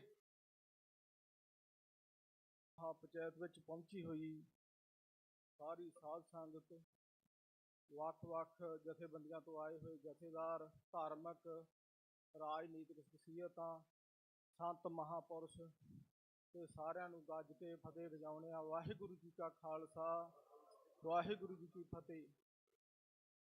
ਇਹ ਬਹੁਤ ਹੀ ਵਧੀਆ ਕਾਰਜ ਜਿਹੜਾ ਕੀਤਾ ਗਿਆ ਹੈ ਮਹਾਂ ਪੰਚਾਇਤ ਦਾ। ਅਸੀਂ ਚਾਹੁੰਦੇ ਹਾਂ ਵੀ ਇਹ ਪੰਚਾਇਤ ਹੈ ਜਿਹੜੀ ਮਹਾਂ ਪੰਚਾਇਤ ਦੇ ਵਿੱਚ ਹੋਰ ਵੀ ਸ਼ਖਸੀਅਤਾਂ ਨੂੰ ਸ਼ਾਮਲ ਕੀਤਾ ਜਾਵੇ, ਕਿਉਂਕਿ ਜਿਹੜਾ ਸਾਡਾ ਮੁੱਦਾ ਹੈ ਇਹਨੂੰ ਇੰਟਰਨੈਸ਼ਨਲ ਲੈਵਲ 'ਤੇ ਲੈ ਕੇ ਜਾਇਆ ਜਾਵੇ। ਦੇਖੋ, ਈਸਾਈਆਂ ਦਾ ਪੌਪ ਹੈ, ਉਹਨੂੰ ਵੀ ਉਹਦੇ ਤੱਕ ਵੀ ਇਹ ਗੱਲ ਪਹੁੰਚਾਈ ਜਾਵੇ, ਕਿਉਂਕਿ ਇਹ ਬਹੁਤ ਵੱਡੀ ਗੱਲ ਹੈ। ਸਾਡੇ ਜਿਹੜੇ ਬੰਦੀ ਸਿੰਘ ਹੈ, ਕੋਈ ਦੁਨੀਆ ਦਾ ਕੋਈ ਕਾਨੂੰਨ ਨਹੀਂ ਕਹਿੰਦਾ ਵੀ ਜਦੋਂ ਪੂਰੀਆਂ ਕਰ ਲੈਣ ਤੇ ਉਹ ਜੇਲ੍ਹਾਂ ਵਿੱਚ ਬੈਠੇ ਰਹਿਣ। ਇਸ ਵਿਸ਼ੇ ਤੇ ਕਿਉਂ ਨਹੀਂ ਸਾਡੀਆਂ ਜਿਹੜੀਆਂ ਹਿਊਮਨ ਰਾਈਟਸ ਕਮਿਸ਼ਨ ਬਣਾਏ ਵੇ ਆ, ਇੰਟਰਨੈਸ਼ਨਲ ਕਮਿਸ਼ਨ ਆ, ਕਿਉਂ ਨਹੀਂ ਬੋਲਦੇ? ਕੀ ਉਹਨਾਂ ਨੂੰ ਆਵਾਜ਼ ਦਾ ਸਾਡੀ ਦਾ ਪਤਾ ਨਹੀਂ ਲੱਗਦਾ? ਜੇ ਪਤਾ ਨਹੀਂ ਲੱਗਦਾ ਤਾਂ ਉਹਨਾਂ ਤੱਕ ਆਵਾਜ਼ ਪਹੁੰਚਾਈ ਜਾਵੇ। ਜੇ ਉਹਨਾਂ ਤੱਕ ਆਵਾਜ਼ ਪਹੁੰਚਦੀ ਆ ਤਾਂ ਉਹ ਸਾਡੇ ਹੱਕ ਦੇ ਵਿੱਚ ਆਉਣ, ਕਿਉਂਕਿ ਕਸ਼ਮੀਰ ਤੋਂ ਪੰਡਤ ਚੱਲ ਕੇ ਆਏ, ਜਦੋਂ ਉਹਨਾਂ ਤੇ ਜ਼ੁਲਮ ਹੋਣ ਲੱਗਿਆ ਤੇ 9ਵੇਂ ਪਾਤਸ਼ਾਹ ਨੇ ਉਹਨਾਂ ਦੀ ਆਵਾਜ਼ ਨੂੰ ਸੁਣਿਆ ਤੇ ਜਾ ਕੇ ਸ਼ਹੀਦੀ ਦਿੱਤੀ। ਇਹਨਾਂ ਨੇ ਜਿਹੜਾ ਹੁਣ ਅਸੀਂ ਤਾਂ ਮੋਦੀ ਨੂੰ ਕਹਿਣਾ ਚਾਹੁੰਦੇ ਹਾਂ ਵੀ ਮੋਦੀ ਤੂੰ ਸਿਆਣਾ ਹੋ ਜਾ। ਰਾਜ ਆ ਜਿਹੜੇ ਵੱਡੇ ਵੱਡੇ ਰਾਜ ਨਹੀਂ ਰਹੇ, ਕਿਤੇ ਅੰਗਰੇਜ਼ਾਂ ਦੇ ਰਾਜ ਨਹੀਂ ਰਹੇ, ਜ਼ੁਲਮ ਦੇ ਨਾਲ ਰਾਜ ਆ ਜਿਹੜੇ ਖਤਮ ਹੋ ਜਾਂਦੇ ਆ। ਇਹ ਪੰਥ ਹੈ, ਗੁਰੂ ਮਹਾਰਾਜ ਦਾ ਸਾਜਿਆ ਹੋਇਆ ਪੰਥ, ਤੂੰ ਇਹਦੇ ਨਾਲ ਮੱਥਾ ਨਾ ਲਾ, ਇਹਨਾਂ ਨੂੰ ਤੰਗ ਨਾ ਕਰ। ਜੇ ਇਹਨਾਂ ਨੂੰ ਤੰਗ ਕਰੇਗਾ, ਜ਼ੁਲਮ ਦਾ ਰਾਜ ਇੱਕ ਦਿਨ ਤੇਰਾ ਵੀ ਖਤਮ ਹੋ ਜਾਊਗਾ, ਇਤਿਹਾਸ ਦੇ ਵਿੱਚ ਤੁਹਾਡਾ ਜਿਹੜਾ ਨਾਂ ਹੈ ਮਾੜਾ ਲਿਖਿਆ ਜਾਊਗਾ। ਅਸੀਂ ਤਾਂ ਉਹ ਜਿਹੜੇ RSS ਦੇ ਵੱਡੇ ਮੋਹਨ ਭਗਤ ਹੈ ਜਾਂ ਕੋਈ ਆ, ਉਹਨਾਂ ਨੂੰ ਵੀ ਕਹਿਣਾ ਚਾਹੁੰਦੇ ਆ ਵੀ ਭਾਈ ਤੁਸੀਂ ਇਹਨਾਂ ਨੂੰ, ਸਿੱਖਾਂ ਨੂੰ, ਜਿਹੜੇ ਸਿੱਖ ਹੈ ਇਹਨਾਂ ਨੂੰ ਤੁਰੰਤ ਆਪਦਾ ਵਿੱਚ ਦਖਲਅੰਦਾਜ਼ੀ ਕਰਕੇ ਇਹਨਾਂ ਨੂੰ ਰਿਹਾ ਕਰੋ, ਕਿਉਂਕਿ ਸਾਡੇ ਗੁਰੂਆਂ ਨੇ ਜਾ ਕੇ 52 ਤੁਹਾਡੇ ਰਾਜੇ ਜਿਹੜੇ ਉੱਥੇ ਨੂੜੇ ਹੋਏ ਸੀ ਉਹ ਛਡਾਏ।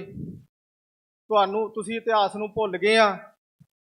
ਇਹ ਇਤਿਹਾਸ ਤੁਹਾਨੂੰ ਭੁੱਲਣਾ ਨਹੀਂ ਚਾਹੀਦਾ।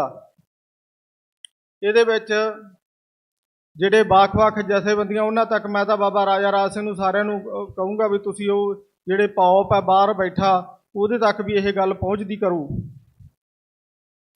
ਵੇਖੋ, ਜਦੋਂ ਇਹ ਦੇਸ਼ ਨੂੰ ਆਜ਼ਾਦੀ ਮਿਲੀ, ਸਾਡੇ ਹੀ ਨਗਰ ਦਾ ਭਾਈ ਦਵਿੰਦਰ ਸਿੰਘ ਪਾਲ ਸਿੰਘ ਭੁੱਲਰ ਹੈ ਜਿਹੜਾ, ਇਹਦਾ ਦਾਦਾ ਜੀ ਭਾਈ ਦਿਆਲ ਸਿੰਘ ਜਾਮਣੀਆਂ, ਜਿਹਨੇ ਇਸ ਦੇਸ਼ ਦੀ ਖਾਤਰ, ਇਸ ਦੇਸ਼ ਦੀ ਆਜ਼ਾਦੀ ਦੀ ਖਾਤਰ ਜੇਲ੍ਹ ਕੱਟੀ, ਅੱਜ ਉਹਨਾਂ ਦਾ ਪੋਤਾ ਇਹਨਾਂ ਨੇ ਬੰਦੀ ਬਣਾਇਆ ਹੋਇਆ ਹੈ। ਇਹ ਸਾਨੂੰ ਕੀ ਇਹ ਆਜ਼ਾਦੀ ਮਿਲਣੀ ਸੀ? ਮੁਹੰਮਦ ਅਲੀ ਜਿਨਾਹ ਦਾ ਜਿਹੜਾ ਸਲਾਹਕਾਰ ਸੀ ਨਾ, ਇੱਕ ਵਾਰ ਮੁਹੰਮਦ ਅਲੀ ਜਿਨਾਹ ਨੇ ਬਿਮਾਰ ਹੋ ਗਏ ਤੇ ਉਹ ਕਹਿੰਦੇ ਆਪਦੇ ਜਿਹੜਾ ਸੀ ਆਪਦਾ ਉਹਦਾ ਸਲਾਹਕਾਰ ਸੀ, ਉਹਨੂੰ ਕਹਿਣ ਲੱਗੇ ਵੀ ਤੂੰ ਜਾ ਕੇ ਕਾਨਫਰੰਸ ਕਰ। ਉਹ ਕਹਿੰਦਾ ਇਹ ਜੀ ਦੇਸ਼ਾਂ ਦੇ ਫੈਸਲੇ ਆ, ਮੈਂ ਕਿਵੇਂ ਕਰਾਂ? ਉਹ ਕਹਿੰਦਾ ਵੀ ਜਿਹੜਾ ਤੂੰ ਇੱਕ ਨਿਗਾਹ ਰੱਖਣੀ ਆ, ਜਿਹੜਾ ਇਹਨਾਂ ਦਾ ਗਾਂਧੀ ਆ ਨਾ, ਉਹਦੇ ਸਾਹਮਣੇ ਹੋ ਕੇ ਬਹਿ ਜੀ, ਜਿਹੜੀ ਗਾਂਧੀ ਗੱਲ ਕਰੂਗਾ ਉਹਦੇ ਉਲਟ ਗੱਲ ਕਰ ਦਿਆ ਕਰੀ ਤੇ ਫੈਸਲਾ ਹੋ ਜਾਊਗਾ। ਜੇ ਗਾਂਧੀ ਕਵੇ ਦਿਨ ਆ ਤਾਂ ਤੂੰ ਰਾਤ ਕਹਿ ਦੇਣਾ, ਜੇ ਰਾਤ ਕਹਦੇ ਤਾਂ ਦਿਨ ਕਹਦੇ। ਉਹ ਕਦੇ ਭਲਾ ਨਹੀਂ ਚਾਹੁੰਦਾ। ਸੋ ਇਹਨਾਂ ਲੀਡਰਾਂ ਨੇ ਸਾਡਾ ਕਦੇ ਵੀ ਭਲਾ ਨਹੀਂ ਸੋਚਿਆ। ਸੋ ਅੱਜ ਮੋਦੀ ਨੂੰ ਜਾਂ ਅਸੀਂ ਇਹਨਾਂ ਨੂੰ ਕਹਿਣਾ ਚਾਹੁੰਦੇ ਹਾਂ ਵੀ ਭਾਈ ਤੁਸੀਂ ਸਿਆਣੇ ਬਣੋ। ਮੋਦੀ ਸਾਹਿਬ, ਇਹ ਰਾਜ ਪਤਾ ਨਹੀਂ ਕਿਵੇਂ ਮਿਲਿਆ ਤੁਹਾਨੂੰ, ਇਹ ਖਾਲਸਾ ਹੀ ਰਾਜ ਦੇਣ ਵਾਲਾ ਤੇ ਖਾਲਸਾ ਰਾਜ ਫਿਰ ਖੋਹ ਵੀ ਲੈਂਦਾ। ਵਾਹਿਗੁਰੂ ਜੀ ਕਾ ਖਾਲਸਾ, ਵਾਹਿਗੁਰੂ ਜੀ ਕੀ ਫਤਿਹ। ਗੱਜ ਕੇ ਜਗਾਰੇ ਗਜਾਵੇ, ਅਕਾਲ ਪੁਰਖ ਨੂੰ ਭਾਵੇ ਨਿਹਾਲ ਹੋ ਜਾਵੇ। ਸਤਿ ਸ੍ਰੀ ਅਕਾਲ।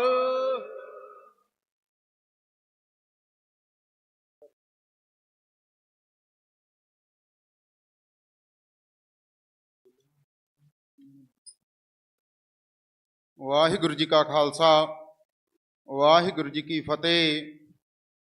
ਮੋਰਚੇ ਦੇ ਵਿੱਚ ਸੱਜ ਬੈਠੀਆਂ ਸ਼ਖਸੀਅਤਾਂ, ਮੈਂ ਸਾਰਿਆਂ ਦਾ ਸਨਮਾਨ ਸਹਿਤ ਨਾਂ ਲੈਣਾ ਚਾਹੂੰਗਾ। ਧਰਮੀ ਪਿਤਾ ਬਾਪੂ ਗੁਰਚਰਨ ਸਿੰਘ ਜੀ ਹਵਾਰਾ, ਜਥੇਦਾਰ ਜਗਤਾਰ ਸਿੰਘ ਹਵਾਰਾ ਜੀ ਦੇ ਪਿਤਾ ਜੀ ਇਸ ਮਹਾਂ ਪੰਚਾਇਤ ਦੀ ਅਗਵਾਈ ਵੀ ਕਰ ਰਹੇ ਹਨ, ਸੱਜ ਬੈਠੇ ਹਨ। ਉਹਨਾਂ ਦੇ ਨਾਲ ਹੀ ਜਰਨੈਲ ਸਿੰਘ ਜੀ ਔਲਖ, ਉਹ ਵੀ ਸੱਜ ਬੈਠੇ ਹਨ। ਮੈਂ ਸ਼ਖਸੀਅਤਾਂ ਦੇ ਨਾਂ ਲਵਾਂ ਸਨਮਾਨ ਸਹਿਤ। ਜਥੇਦਾਰ ਬਲਜਿੰਦਰ ਸਿੰਘ ਜੀ ਮਹਾਕਾਲ, ਸਾਧਕ ਵਾਲੇ ਦਸ਼ਮੇਸ਼ ਤਰਨਾ ਦਲ ਤੋਂ।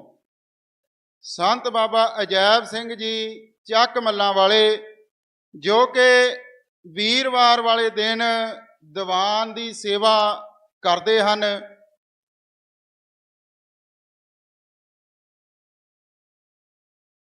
ਮਿਸਲ ਸੇਵਾ ਸਿਮਰਨ ਦੇ ਪੁੰਜ ਭਾਈ ਕਨ੍ਹਈਆ ਜੀ, ਮੌਜੂਦਾ ਜਥੇਦਾਰ ਰਾਜ ਸਿੰਘ ਖਾਲਸਾ, ਅਤੇ ਉਹਨਾਂ ਦੇ ਨਾਲ ਮੀਤ ਜਥੇਦਾਰ ਬਾਬਾ ਸੁੰਦਰ ਸਿੰਘ ਜੀ, ਉਹ ਵੀ ਸੱਜ ਬੈਠੇ ਹਨ। ਬਾਬਾ ਗੋਰਾ ਸਿੰਘ ਜੀ ਖਾਲਸਾ, ਜੋ ਕਿ ਟਾਵਰ ਮੋਰਚਾ ਸਮਾਣਾ ਲਾਈ ਬੈਠੇ ਹਨ।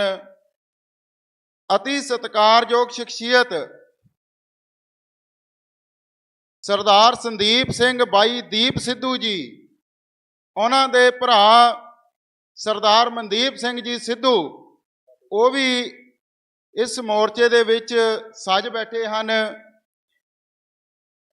ਨੌਰੀ ਬਾਰਡਰ ਤੋਂ, ਕਿਸਾਨੀ ਮੋਰਚੇ ਤੋਂ ਸਰਦਾਰ ਕੁਲਦੀਪ ਸਿੰਘ ਜੀ, ਬਾਬਾ ਬਲਜਿੰਦਰ ਸਿੰਘ ਜੀ ਲੱਸਾ ਜੀ, ਉਹ ਹੁਣੇ ਹੀ ਆਪ ਜੀਆਂ ਦੇ ਦਰਸ਼ਨ ਕਰਕੇ ਗਏ ਹਨ। ਬਾਬਾ ਜੀ ਬਾਬਾ ਗੁਰਮੀਤ ਸਿੰਘ ਜੀ ਦਾਚਰ ਸਾਹਿਬ ਵਾਲੇ ਸ੍ਰੀ ਹਜੂਰ ਸਾਹਿਬ ਤੋਂ। ਵੱਡੀ ਸ਼ਖਸੀਅਤ ਸਰਦਾਰ ਜਸ਼ਕਰਨ ਸਿੰਘ ਜੀ ਕਾਹਨ ਸਿੰਘ ਵਾਲਾ ਜੀ, ਬੜਾ ਵੱਡਾ ਯੋਗਦਾਨ ਆਪਣੇ ਪੰਜਾਬ ਪੰਥ ਹਰੇਕ ਮੋਰਚੇ ਤੇ ਡਟ ਕੇ ਬੋਲਦੇ ਹਨ। ਪ੍ਰਧਾਨ ਸ਼੍ਰੋਮਣੀ ਅਕਾਲੀ ਦਲ ਅੰਮ੍ਰਿਤਸਰ ਫਤਿਹ, ਉਹ ਵੀ ਸੱਜ ਬੈਠੇ ਹਨ।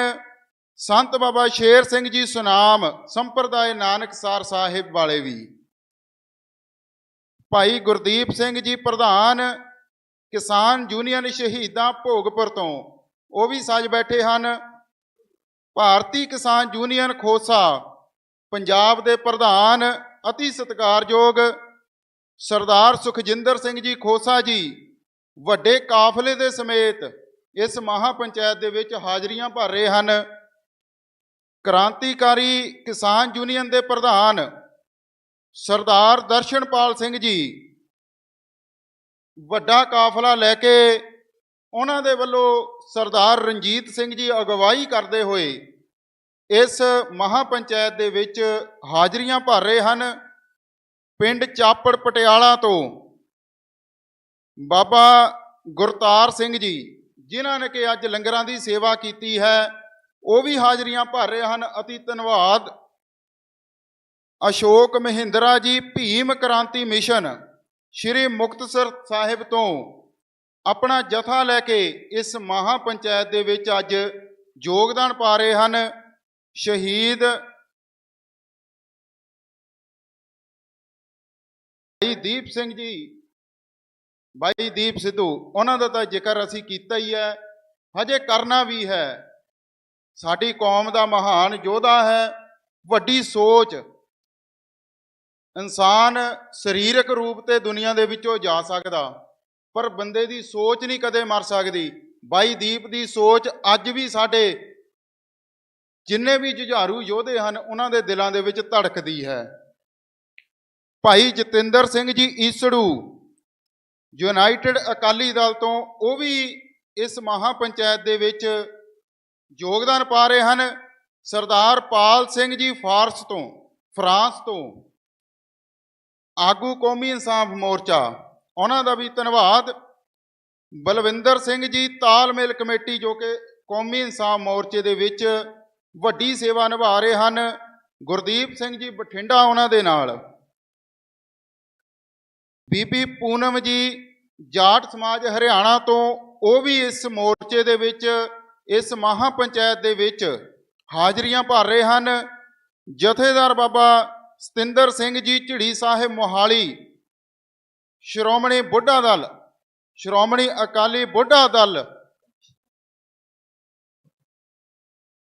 ਖਨੌਰੀ ਬਾਰਡਰ ਕਿਸਾਨ ਆਗੂ ਸਤਨਾਮ ਸਿੰਘ ਜੀ ਬਹਿਰੂ, ਉਹ ਵੀ ਮੋਰਚੇ ਦੇ ਵਿੱਚ ਹਾਜ਼ਰੀਆਂ ਭਰ ਰਹੇ ਹਨ।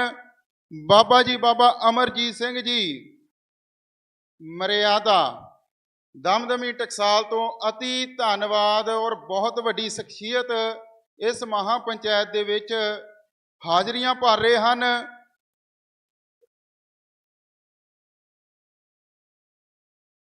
ਵਿਸ਼ੇਸ਼ ਜਿਹੜਾ ਧੰਨਵਾਦ ਹੈ, ਜਿਨ੍ਹਾਂ ਦੀ ਬਦੌਲਤ ਅੱਜ ਇਹ ਮਹਾ ਪੰਚਾਇਤ ਦਾ ਆਗਾਜ਼ ਹੋਇਆ, ਮਹਾ ਪੰਚਾਇਤ ਸੱਦੀ ਗਈ। ਸਿੰਘ ਸਾਹਿਬ ਜਥੇਦਾਰ ਬਾਬਾ ਕੁਲਵਿੰਦਰ ਸਿੰਘ ਜੀ 96 ਕਰੋੜੀ, ਮੁਖੀ ਤਰਨਾ ਦਲ ਸ਼੍ਰੀ ਚਮਕੌਰ ਸਾਹਿਬ ਚੌਂਤਾ ਸਾਹਿਬ ਤੋਂ ਸਿੰਘ ਸਾਹਿਬ ਜਥੇਦਾਰ ਬਾਬਾ ਰਾਜਾ ਰਾਜ ਸਿੰਘ ਜੀ,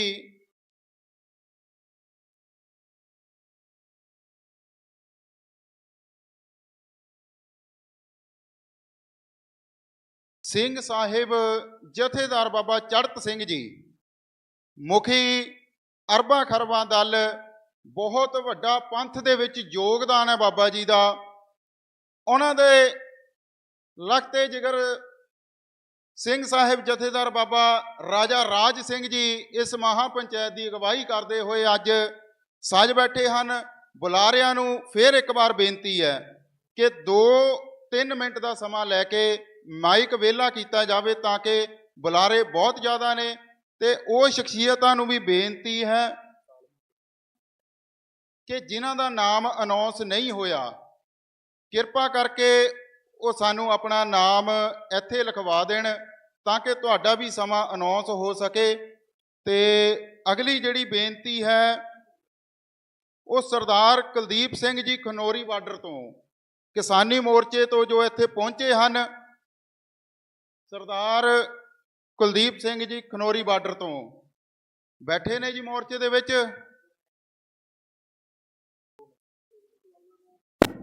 ਕੋਈ ਸੰਤ ਬਾਬਾ ਗੁਰਮੀਤ ਸਿੰਘ ਜੀ ਦਾਚਰ ਸਾਹਿਬ ਵਾਲੇ, ਉਹਨਾਂ ਨੂੰ ਬੇਨਤੀ ਹੈ ਕਿ ਸਟੇਜ ਤੇ ਆ ਕੇ ਆਪਣੀਆਂ ਵਿਚਾਰਾਂ ਸਾਂਝੀਆਂ ਕਰਨ।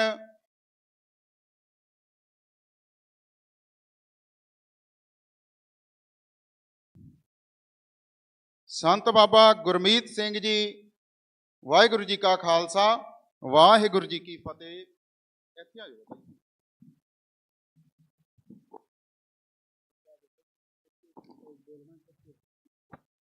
ਵਾਹਿਗੁਰੂ ਜੀ ਕਾ ਖਾਲਸਾ, ਵਾਹਿਗੁਰੂ ਜੀ ਕੀ ਫਤਿਹ। ਅੱਜ ਦੀ ਮਹਾਪੰਚਾਇਤ ਆ ਜਿਹੜੀ, ਉਹ ਬੰਦੀ ਸਿੰਘਾਂ ਦੀ ਰਿਹਾਈ ਦੇ ਉੱਤੇ ਕੇਂਦਰਿਤ ਹੈ, ਜੋ 2 ਸਾਲ ਤੋਂ ਲਗਾਤਾਰ ਬੰਦੀ ਸਿੰਘਾਂ ਦੀ ਰਿਹਾਈ ਦਾ ਮੋਰਚਾ ਲੱਗਿਆ ਹੋਇਆ ਹੈ। ਸਾਡੀ ਜਿਹੜੀ ਤਾਲਮੇਲ ਕਮੇਟੀ ਹੈ, ਉਹਨਾਂ ਦੇ ਆਗੂ ਸਾਹਿਬ ਬਾਪੂ ਗੁਰਚਰਨ ਸਿੰਘ ਜੀ, ਪਾਲ ਸਿੰਘ ਫਰਾਂਸ, ਭਾਈ ਗੁਰਦੀਪ ਸਿੰਘ ਬਠਿੰਡਾ, ਭਾਈ ਇੰਦਰਵੀਰ ਸਿੰਘ, ਭਾਈ ਜਸਕਰਨ ਸਿੰਘ ਕਾਹਨ ਸਿੰਘ ਵਾਲਾ,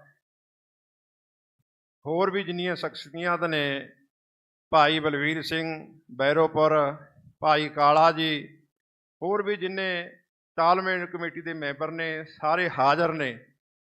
ਤੇ ਅੱਜ ਦਾ ਜਿਹੜਾ ਮੁੱਦਾ ਹੈ ਉਹ ਬੰਦੀ ਸਿੰਘਾਂ ਦੀ ਰਿਹਾਈ ਤੇ ਗੁਰੂ ਗ੍ਰੰਥ ਸਾਹਿਬ ਮਹਾਰਾਜ ਦੀਆਂ ਹੋਈਆਂ ਬੇਅਦਬੀਆਂ ਦੇ ਉੱਤੇ ਜੋ ਮੋਰਚਾ ਲੱਗਿਆ ਹੋਇਆ, ਇਨਸਾਫ ਨਹੀਂ ਮਿਲ ਰਿਹਾ। ਬਾਈਬਲ ਕਲਾਂ ਕੋਟਕਪੂਰਾ ਕਾਂਡ ਦੇ ਦੋਸ਼ੀਆਂ ਨੂੰ ਸਜ਼ਾਵਾਂ ਦਿਵਾਉਣ ਵਾਸਤੇ ਜਿੱਥੇ ਬੰਦੀ ਸਿੰਘਾਂ ਦੀ ਰਿਹਾਈ ਦਾ ਮੋਰਚਾ ਲੱਗਿਆ ਹੋਇਆ ਹੈ, ਉੱਥੇ ਕਿਸਾਨੀ ਮੋਰਚੇ ਵੀ ਚੱਲ ਰਹੇ ਨੇ, ਹੋਰ ਵੀ ਮੋਰਚੇ ਲੱਗੇ ਹੋਏ ਨੇ ਵੱਖ-ਵੱਖ ਥਾਵਾਂ ਤੇ। ਭਾਈ ਗੁਰਪ੍ਰੀਤ ਸਿੰਘ ਵੱਲੋਂ ਟਾਵਰ ਮੋਰਚਾ ਲਾਇਆ ਗਿਆ, ਹੋਰ ਵੀ ਮੋਰਚੇ ਚੱਲ ਰਹੇ ਨੇ। ਤੇ ਆਪਾਂ ਨੇ ਜਿਹੜੀ ਪੰਜਾਬ ਦੇ ਵਿੱਚ ਹੋਰ ਵੀ ਬਹੁਤ ਸਾਰੇ ਜਿਹੜੇ ਸਾਡੇ ਮੁੱਦੇ ਨੇ, ਜਿਸ ਤਰ੍ਹਾਂ ਗੁਰੂ ਗ੍ਰੰਥ ਸਾਹਿਬ ਮਹਾਰਾਜ ਦੀਆਂ ਬੇਅਦਬੀਆਂ ਹੋਈਆਂ। ਹੁਣ ਜਿਹੜਾ ਮੁੱਦਾ ਨਵਾਂ ਚੱਲ ਰਿਹਾ 2-3 ਦਿਨਾਂ ਤੋਂ ਕਿ ਪੰਜਾਬ ਦੇ ਵਿੱਚ ਸਿੱਖਾਂ ਦੀ ਗਿਣਤੀ ਘਟ ਰਹੀ ਹੈ। ਜਿਹੜੇ ਸਿੱਖ ਨੇ ਉਹ 2 ਸਾਲਾਂ ਦੇ ਵਿੱਚ ਈਸਾਈ ਧਰਮ ਉਹਨਾਂ ਨੇ ਅਪਣਾ ਲਿਆ, ਛੱਡ ਕੇ ਸਾਨੂੰ ਜਾ ਰਹੇ। ਜਿੱਦੇ ਉਹ ਸਾਲਾਂ ਦੇ ਵਿੱਚ 3.5 ਲੱਖ ਬੰਦਾ ਈਸਾਈ ਬਣ ਗਿਆ, ਫਿਰ ਆਉਣ ਵਾਲੇ ਸਮੇਂ ਦੇ ਵਿੱਚ ਕੀ ਹਾਲ ਹੋਊਗਾ। ਉਧਰ ਵੀ ਆਪਾਂ ਮੁੱਦਿਆਂ ਤੇ ਵਿਚਾਰਾਂ ਕਰਨੀਆਂ ਨੇ। ਇਹ ਸਾਰੇ ਮੁੱਦੇ ਨੇ। ਪੰਜਾਬ ਦੀ ਨੌਜਵਾਨੀ ਨੂੰ ਨਸ਼ਿਆਂ ਦੇ ਵਿੱਚ ਧੱਕਿਆ ਜਾ ਰਿਹਾ, ਸਾਡੇ ਹੱਕ ਖੋਏ ਜਾ ਰਹੇ ਨੇ, ਸਾਰੇ ਮੁੱਦੇ ਨੇ। ਪਰ ਜਿਹੜਾ ਕੇਂਦਰਤ ਆ ਉਹ ਸਾਡੇ ਬੰਦੀ ਸਿੰਘਾਂ ਦੀ ਰਿਹਾਈ ਦਾ। ਸੰਤ ਬਾਬਾ ਮਹਾਂਪੁਰਖ ਹਜੂਰ ਸਾਹਿਬ ਵਾਲੇ ਬਾਬਾ ਬਲਵਿੰਦਰ ਸਿੰਘ ਜੀ, ਬਾਬਾ ਨਰਿੰਦਰ ਸਿੰਘ ਜੀ, ਉਹਨਾਂ ਵੱਲੋਂ ਮੁੱਖ ਪ੍ਰਮੁੱਖ ਸ਼ਖਸੀਅਤ ਸੰਤ ਬਾਬਾ ਗੁਰਮੀਤ ਸਿੰਘ ਜੀ ਡਾਕਟਰ ਵਾਲੇ, ਉਹ ਆਪ ਜੀ ਨਾਲ ਵਿਚਾਰ ਸਾਂਝੀ ਕਰਨਗੇ। ਹੋਰ ਵੀ ਸਾਡੀਆਂ ਪੰਥ ਦੀਆਂ ਮਹਾਨ ਸ਼ਖਸੀਅਤਾਂ, ਕਿਸਾਨ ਜਥੇਬੰਦੀਆਂ, ਸਮਾਜ ਜਥੇਬੰਦੀਆਂ, ਨਿਹੰਗ ਸਿੰਘ ਜਥੇਬੰਦੀਆਂ ਦੇ ਆਗੂ ਸਹਿਬਾਨ ਪਹੁੰਚ ਰਹੇ ਨੇ। ਤੇ ਜਾਟ ਜਿਹੜੀ ਸਭਾ, ਉਹਨਾਂ ਦੇ ਆਗੂ ਵੀ ਪਹੁੰਚ ਰਹੇ ਨੇ। ਸਾਰਿਆਂ ਨੂੰ ਜੀਓ ਆਇਆਂ, ਸਾਰਿਆਂ ਦਾ ਧੰਨਵਾਦ ਹੈ ਜੀ। ਬਾਬਾ ਗੁਰਮੀਤ ਸਿੰਘ ਜੀ ਡਾਚਰ ਵਾਲੇ ਆਪ ਜੀ ਨਾਲ ਵਿਚਾਰ ਸਾਂਝੇ ਕਰਨਗੇ। ਸਾਰਿਆਂ ਦਾ ਧੰਨਵਾਦ। ਵਾਹਿਗੁਰੂ ਜੀ ਕਾ ਖਾਲਸਾ, ਵਾਹਿਗੁਰੂ ਜੀ ਕੀ ਫਤਿਹ। ਪਹਿਲਾਂ ਤਾਂ ਫਤਿਹ ਦੀ ਸਾਂਝ ਪਈ ਹੈ ਜੀ। ਵਾਹਿਗੁਰੂ ਜੀ ਕਾ ਖਾਲਸਾ, ਵਾਹਿਗੁਰੂ ਜੀ ਕੀ ਫਤਿਹ। ਅੱਜ ਖਾਲਸਾ ਪੰਥ ਵੱਲੋਂ ਮਹਾਂਪੰਚਾਇਤ ਸੱਦੀ ਗਈ ਸੀਗੀ, ਜਿਸ ਸੱਦੇ ਉੱਤੇ ਸ਼ਖਸੀਅਤਾਂ ਪਹੁੰਚੀਆਂ ਨੇ ਜਿਹੜੇ ਕੌਮ ਦੇ ਦਰਦ ਰੱਖਦੇ ਨੇ, ਕਿਉਂਕਿ ਕੌਮ ਲਈ ਤੁਰਨ ਲਈ ਥੋੜੇ ਜਿਹੇ ਜੰਝਾਰੂ ਹੁੰਦੇ ਨੇ, ਪਰ ਉਹ ਵਕਤ ਪਾ ਦਿੰਦੇ ਨੇ ਉਸ ਸਮੇਂ ਦੀਆਂ ਸਰਕਾਰਾਂ ਨੂੰ। ਉਹ ਸੂਰਮੇ ਥੋੜ੍ਹੇ ਹੁੰਦੇ ਨੇ।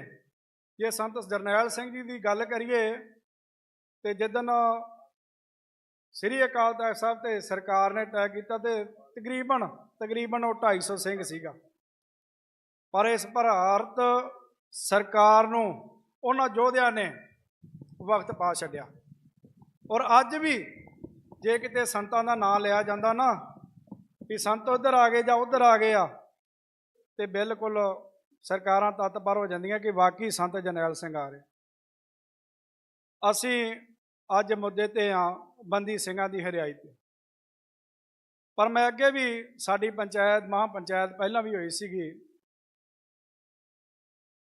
ਅਸੀਂ ਇਕੱਤਰ ਹੋ ਜਾਂਦੇ ਆ ਪਰ ਵਿੱਚੋਂ ਹੱਲ ਨਹੀਂ ਲੱਭਦਾ।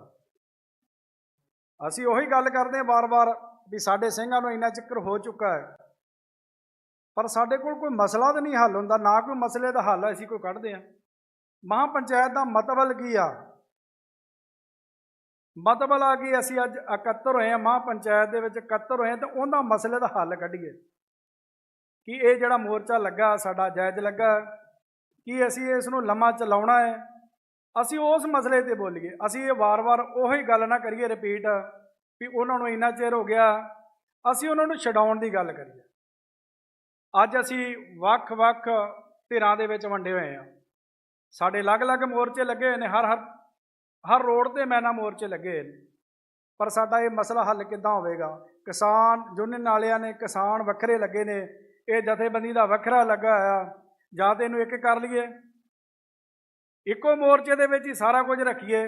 ਹੈ ਤੇ ਸਾਡੇ ਪੰਜਾਬ ਦੇ ਮਸਲੇ ਆ ਨਾ ਜੀ। ਜੇ ਅੱਜ ਅਸੀਂ ਮਹਾਂ ਪੰਚਾਇਤ ਦੇ ਵਿੱਚ ਇਕੱਠੇ ਹੋਏ ਹਾਂ, ਸਾਡੇ ਤੋਂ ਬਹੁਤ ਜਿਹੜੇ ਸੂਝਵਾਨ ਸੱਜਣ ਜਿਨ੍ਹਾਂ ਬੋਲਣਾ, ਪਰ ਇਹਨਾਂ ਮਸਲੇ ਦਾ ਹੱਲ ਕਰੋ, ਵਾਰ-ਵਾਰ ਉਹ ਚੀਜ਼ਾਂ ਨੂੰ ਰਿਪੀਟ ਨਾ ਕਰੋ। ਸਾਨੂੰ ਪਤਾ ਹੈ ਕਿ ਸਾਡੇ ਗੁਰੂ ਘਰਾਂ ਦੇ ਵਿੱਚ ਬੇਅਦਬੀਆਂ ਆਈਆਂ, ਗੁਰੂ ਸਾਹਿਬ ਦੀਆਂ ਬੇਅਦਬੀਆਂ ਆਈਆਂ, ਪਰ ਸਾਡੇ ਕਹਿਣ ਨਾਲ ਮਸਲਾ ਹੱਲ ਨਹੀਂ ਹੋਣਾ। ਜੇ ਮਸਲਾ ਹੱਲ ਕਰਨਾ, ਇਹਦਾ ਕੋਈ ਹੱਲ ਬਣਾਓ, ਇਹਦਾ ਕੱਢੋ ਹੱਲ ਕੋਈ ਕਿ ਇਹ ਕਿਸ ਤਰੀਕੇ ਨਾਲ ਹੋਵੇਗਾ। ਪਹਿਲਾਂ ਤਾਂ ਮੈਂ ਬੇਨਤੀ ਕਰਾਂਗਾ ਕਿ ਅਸੀਂ ਸਾਰੇ ਇਕੱਠੇ ਹੋ ਕੇ ਇੱਕ ਥਾਂ 'ਤੇ ਮੋਰਚਾ ਲਾਈਏ। ਅਸੀਂ ਅਲੱਗ-ਅਲੱਗ ਪਾਰਟੇ ਹੋਏ ਹਾਂ, ਸਰਕਾਰ ਤੇ ਚਾਹੁੰਦੀ ਆ ਤੁਸੀਂ ਉੱਥੇ ਬੈਠੇ ਰਹੋ, ਇੱਥੇ ਬੈਠੇ ਰਹੋ ਵੱਖ-ਵੱਖ। ਹੁਣ 100 ਕਿਲੋਮੀਟਰ ਐਂ ਨੂੰ ਜਾਂਦੇ ਆ, 100 ਕਿਲੋਮੀਟਰ ਖਨੌਰੀ ਨੂੰ ਜਾਂਦੇ ਆ, ਤੇ ਕਈਆਂ ਦੀਆਂ ਵਿਚਾਰਿਆਂ ਦੀਆਂ ਲੱਤਾਂ ਥੱਕ ਹੀ ਜਾਂਦੀਆਂ ਨੇ, ਉਹ 1-2 ਗੇੜੇ ਇੱਥੇ ਲਾਉਂਦੇ, 1-2 ਗੇੜੇ ਉੱਥੇ ਲਾਉਂਦੇ ਆ, ਇਹਨੇ 'ਚ ਉਹ ਕਹਿੰਦੇ ਸੀ ਅਸੀਂ ਸਾਡੀ ਹਾਜ਼ਰੀ ਹੋ ਗਈ। ਨਹੀਂ, ਇਹ ਸਾਨੂੰ ਇੱਕ ਇਕੱਠ ਬਣਾਉਣਾ ਪਵੇਗਾ। ਸਾਡੇ ਪੰਜਾਬ ਦਾ ਹੀ ਮਸਲਾ ਹੈ, ਜੇ ਬੰਦੀ ਸਿੰਘ ਆ ਤੇ ਉਹ ਵੀ ਸਾਡੇ ਪੰਜਾਬ ਦੇ ਆ। ਜੇ ਕਿਸਾਨੀ ਮੁੱਦਾ ਨਾ, ਭਾਵੇਂ ਉਹ ਭਾਰਤ ਤੱਕ ਉਹ ਸਾਰਿਆਂ ਨੂੰ ਹੋਣਾ ਇੱਕੋ ਜਿਹਾ, ਪਰ ਨਹੀਂ, ਜੇ ਪੰਜਾਬ ਨੇ ਪਹਿਲ ਕੀਤੀ ਆ ਤੇ ਸਾਨੂੰ ਇੱਕ ਥਾਂ ਤੇ ਇੱਕ ਮੋਰਚਾ ਹੀ ਲਾਉਣਾ ਪਊਗਾ। ਪੰਜਾਬ ਦੇ ਜਿੰਨੇ ਵੀ, ਭਾਵੇਂ ਉਹ ਪੰਥਕ ਮੋਰਚਾ ਹੈ, ਭਾਵੇਂ ਉਹ ਕਿਸਾਨੀ ਮੋਰਚਾ ਹੈ, ਭਾਵੇਂ ਉਹ ਕਿਸੇ ਦਾ ਵੀ 36 ਬਰਾਦਰੀਆਂ ਦਾ ਮੋਰਚਾ, ਉਹ ਸਾਨੂੰ ਇੱਕ ਥਾਂ ਤੇ ਇਕੱਤਰ ਹੋ ਕੇ ਮੋਰਚਾ ਲਾਉਣਾ ਪਊਗਾ। ਮੇਰਾ ਤਾਂ ਇਹ ਸੁਝਾਅ ਹੈ, ਇਹ ਮੋਰਚਾ ਸਾਡਾ ਤਾਂ ਹੀ ਕਾਮਯਾਬ ਹੋਊਗਾ, ਨਹੀਂ ਤੇ ਅਸੀਂ ਵੱਖਰੇ ਥਾਂ ਤੇ ਕੋਨੇ ਮੱਲਿਆ ਇੱਦਾਂ ਕੋਈ ਗੱਲ ਨਹੀਂ ਬੰਨੀ। ਅੱਜ ਜਿਹੜੀ ਮਹਾਂ ਪੰਚਾਇਤ ਹੋ ਰਹੀ ਆ, ਇਹਦੇ ਵਿੱਚ ਕੋਈ ਮਸਲਾ ਹੱਲ ਕਰਕੇ ਕੱਢ ਕੇ ਜਾਓ, ਪੁਰਾਣੀ ਗੱਲ ਨਾ ਦਰਸਾਓ ਦੁਬਾਰਾ, ਨਵੀਂ ਗੱਲ ਕਰੋ।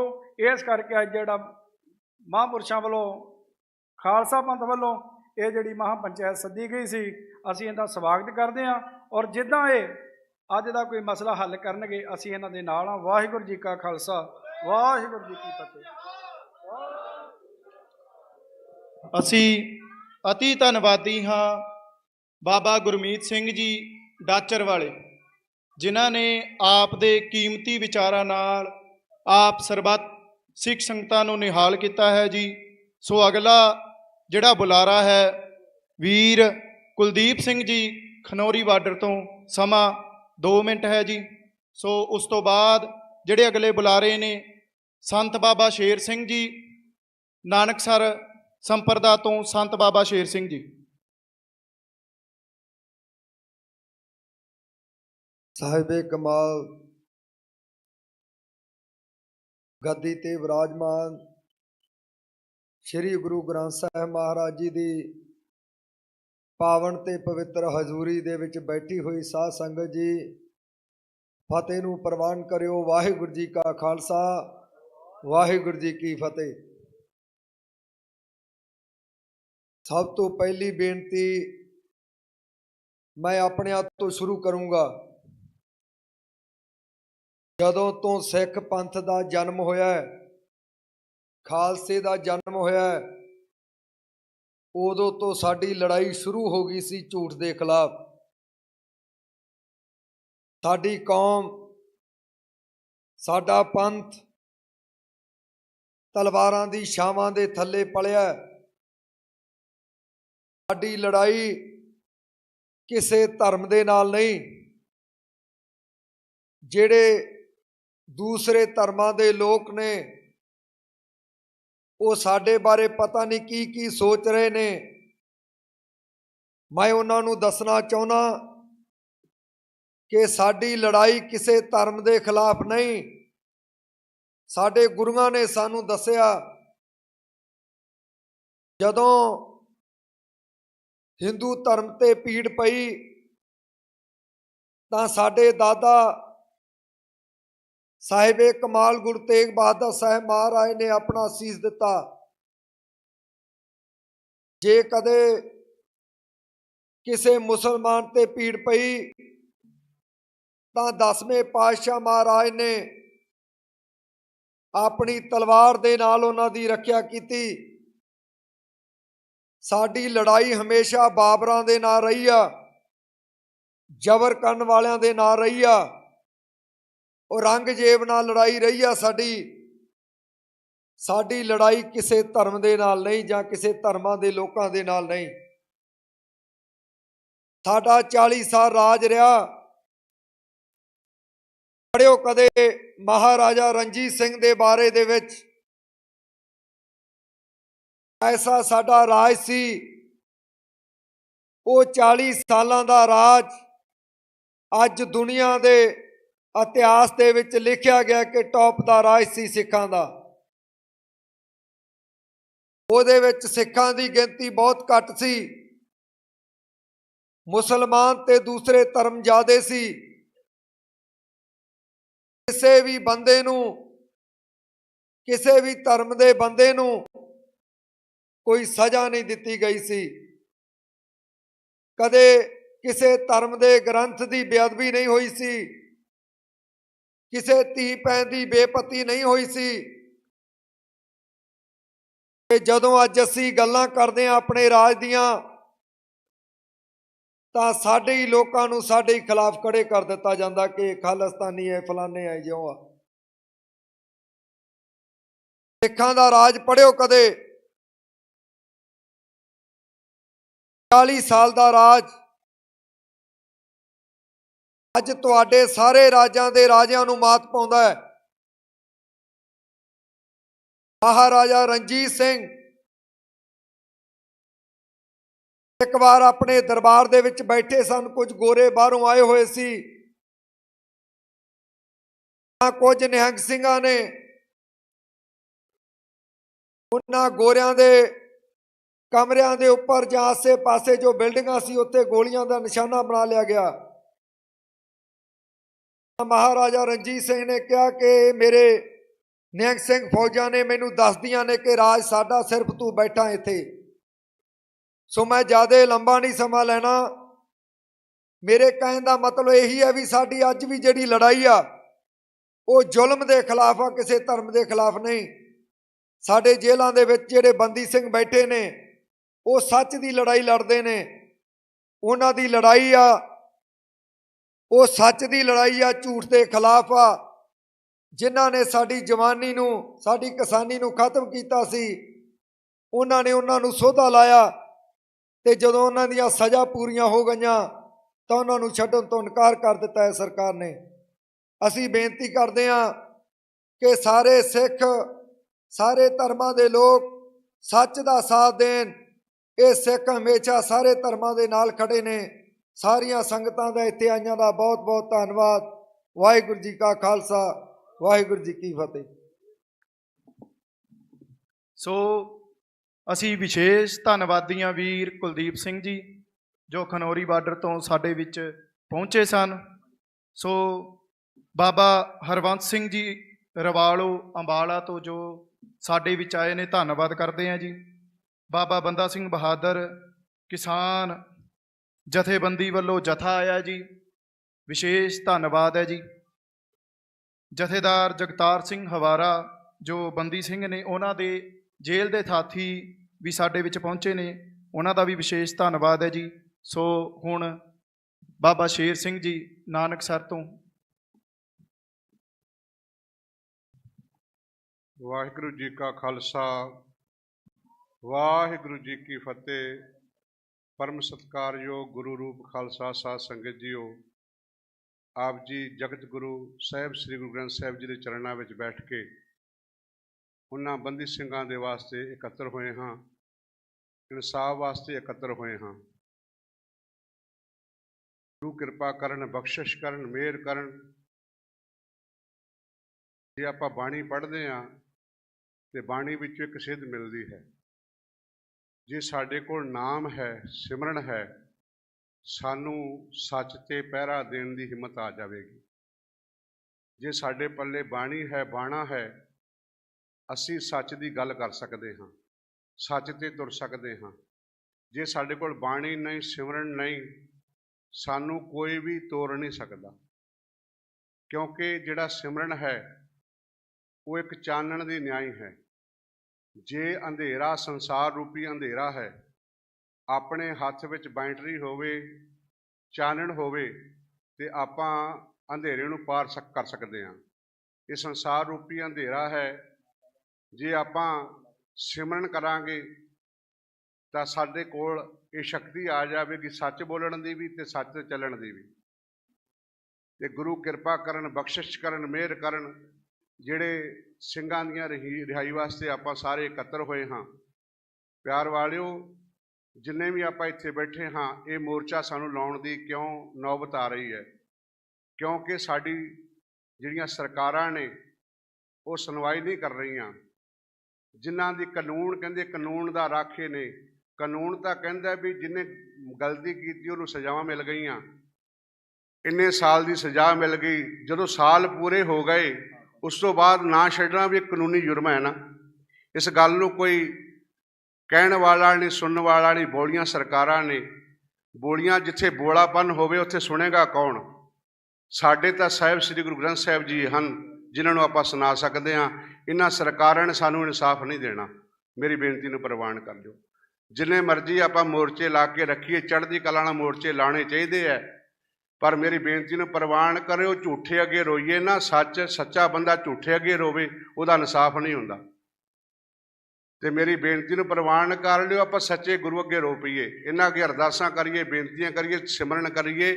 ਮੇਰੇ ਮਨ ਦੀ ਤਾਂ ਵਿਚਾਰ ਇਹੀ ਹੈ, ਗੁਰੂ ਕਿਰਪਾ ਕਰਨ, ਬਖਸ਼ਿਸ਼ ਕਰਨ, ਮਿਹਰ ਕਰਨ। ਸਾਡੀ ਜੇ ਸੁਣਨੀ ਹੈ ਤਾਂ ਧੰਨ ਸਾਹਿਬ ਸ੍ਰੀ ਗੁਰੂ ਗ੍ਰੰਥ ਸਾਹਿਬ ਜੀ ਨੇ ਸੁਣਨੀ ਹੈ।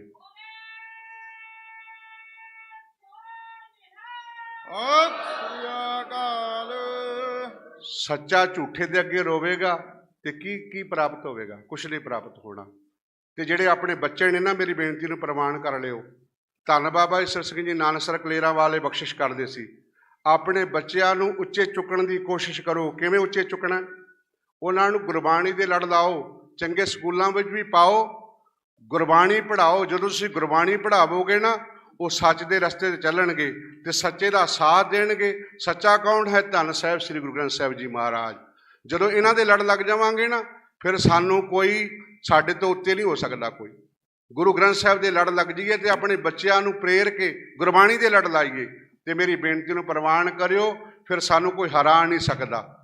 ਅਸੀਂ ਹਾਰਦੇ ਉਦੋਂ ਹਾਂ ਜਿਸ ਦੇ ਹੋਵੇ ਵੱਲ, ਸੋ ਕਦੇ ਨਾ ਹਾਰਦਾ।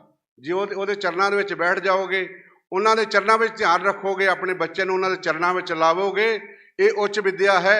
ਜਿਹੜੀਆਂ ਦੂਜੀਆਂ ਵਿੱਦਿਆ ਨੇ, ਧੰਨ ਬਾਬਾ ਨੰਦ ਸਿੰਘ ਜੀ ਕਹਿੰਦੇ ਹੁੰਦੇ ਸੀ, ਇਹ ਸਾਰੀਆਂ ਫੇਲ ਹੋ ਸਕਦੀਆਂ ਨੇ, ਤੇ ਧੰਨ ਸਾਹਿਬ ਸ੍ਰੀ ਗੁਰੂ ਗ੍ਰੰਥ ਸਾਹਿਬ ਜੀ ਦੀ ਵਿੱਦਿਆ ਫੇਲ ਨਹੀਂ ਹੋਣੀ। ਆਖੋ ਸਤਨਾਮ। ਚੰਗੀ ਨਹੀਂ ਲੱਗੀ ਗੱਲ ਤੁਹਾਨੂੰ? ਗੱਜ ਕੇ ਆਖੋ ਸਤਨਾਮ। ਪਿਆਰ ਵਾਲਿਓ, ਗੁਰੂ ਗ੍ਰੰਥ ਸਾਹਿਬ ਜੀ ਦੀ ਬਾਣੀ ਦੇ ਲੜ ਲੱਗੀਏ। ਗੁਰਬਾਣੀ ਸਾਨੂੰ ਸਾਰੇ ਰਸਤੇ ਦਿਖਾਏਗੀ। ਮੇਰੀ ਬੇਨਤੀ ਨੂੰ ਪ੍ਰਵਾਨ ਕਰਿਓ। ਉਹਨਾਂ ਨੂੰ ਬਾਹਰ ਵੀ ਲੈ ਕੇ ਆਏਗੀ, ਸਾਡੇ ਵੀਰਾਂ ਨੂੰ ਬਾਹਰ ਵੀ ਲੈ ਕੇ ਆਏਗੀ ਗੁਰਬਾਣੀ। ਨਾਮ ਦੇ ਨਾਲ ਜੁੜ ਜਾਈਏ ਸਾਰੇ। ਇੱਕ ਵਾਰ ਜਿੰਨੇ ਆਪਾਂ ਇੱਥੇ ਬੈਠੇ ਹਾਂ, ਇੱਕ ਵਾਰ ਮੂਲ ਮੰਤਰ ਪੜ੍ਹਾ ਕੇ ਸਮਾਪਤੀ ਕਰਾਂਗਾ। ਗੱਜ ਕੇ ਸਾਰੇ ਬੋਲਿਓ, ਏਕ ਓੰਕਾਰ ਬੋਲੋ। ਸਤਨਾਮ ਕਰਤਾ ਪੁਰਖ ਨਿਰਭਉ ਨਿਰਵੈਰ ਅਕਾਲ ਮੂਰਤ ਅਜੂਨੀ ਸਹਿ ਭੰ ਗੁਰ ਪ੍ਰਸਾਦ ਜਪ ਆਦ ਸਚ ਜੁਗਾਦ ਸਚ ਹੈਪੀ ਸਚ ਨਾਨਕ ਹੋਸੀ ਭੀ ਸਚ ਕੂੜ ਨਖੁੱਟੇ ਨਾਨਕਾ ਓੜਕ ਸੱਚ ਰਹੀ। ਸੱਚ ਨੇ ਜਿੱਤਣਾ ਇੱਕ ਦਿਨ, ਤੇ ਜੇ ਸੱਚੇ ਦੇ ਚਰਨਾਂ ਵਿੱਚ ਲੱਗ ਜਾਵਾਂਗੇ ਨਾ, ਆਪੇ ਸਤਿਗੁਰੂ ਜੀ ਜਿੱਤ ਬਖਸ਼ਣਗੇ। ਇਹਨਾਂ ਨੇ ਬਖਸ਼ਣੀ ਹੈ, ਪਿੱਛੇ ਵੀ ਬਖਸ਼ੀਆਂ ਨੇ ਮਹਾਰਾਜ ਨੇ, ਸੱਚੇ ਪਾਤਸ਼ਾਹ ਨੇ, ਹੁਣ ਵੀ ਬਖਸ਼ਣਗੇ। ਸਾਰੇ ਗੁਰੂ ਗ੍ਰੰਥ ਸਾਹਿਬ ਦੇ ਲੜ ਲੱਗੀਏ, ਇਤਨੇ ਕੋ ਹਾਜ਼ਰੀਆਂ ਪ੍ਰਵਾਨ ਕਰੀਏ। ਬਹੁਤ ਬਹੁਤ ਧੰਨਵਾਦ ਜਿਤਨੀਆਂ ਸਮੁੱਚੀਆਂ ਜਥੇਬੰਦੀਆਂ ਆਈਆਂ ਨੇ, ਸਿੰਘ ਸਾਹਿਬ, ਬਾਬਾ ਰਾਜਾ ਰਾਜ ਸਿੰਘ ਜੀ, ਹੋਰ ਵੀ ਸਮੁੱਚੇ ਜਿਤਨੇ ਵੀ ਇੱਥੇ ਗੁਰੂ ਘਰ ਦੇ ਲਾਡਲੇ ਵੀਰ ਬੈਠੇ ਨੇ, ਜਿਨ੍ਹਾਂ ਨੂੰ ਅੰਦਰ ਦਰਦ ਹੈ, ਜਿਨ੍ਹਾਂ ਦੇ ਅੰਦਰ ਪਿਆਰ ਹੈ, ਸਾਰੇ ਆਇਓ। ਸਭ ਦਾ ਧੰਨਵਾਦ। ਵਾਹਿਗੁਰੂ ਜੀ ਕਾ ਖਾਲਸਾ, ਵਾਹਿਗੁਰੂ ਜੀ ਕੀ ਫਤਿਹ।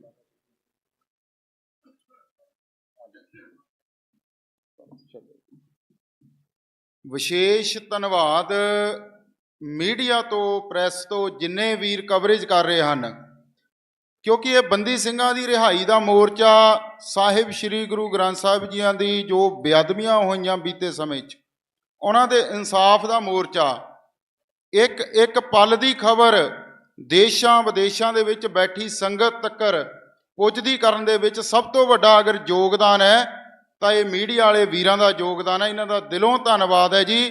ਤੇ ਗੁਰਦੁਆਰਾ ਨਾਨਕਸਰ ਸਾਹਿਬ ਬਾਬਾ ਸੁਖਦੇਵ ਸਿੰਘ ਜੀ ਮੁੱਖ ਸੇਵਾਦਾਰ, ਉਹ ਵੀ ਹਾਜ਼ਰੀਆਂ ਭਰ ਰਹੇ ਹਨ, ਉਹਨਾਂ ਦਾ ਵੀ ਬਹੁਤ ਬਹੁਤ ਧੰਨਵਾਦ ਜੀ। ਭਾਰਤੀ ਕਿਸਾਨ ਯੂਨੀਅਨ ਪੰਜਾਬ ਤੋਤੇਵਾਲਾ, ਉਹਨਾਂ ਦਾ ਵੀ ਬਹੁਤ ਧੰਨਵਾਦ ਜੀ। ਤੇ ਸੰਗਤ ਦੇ ਵਿੱਚ ਬੀਬੀ ਦਵਿੰਦਰਜੀਤ ਕੌਰ ਜੀ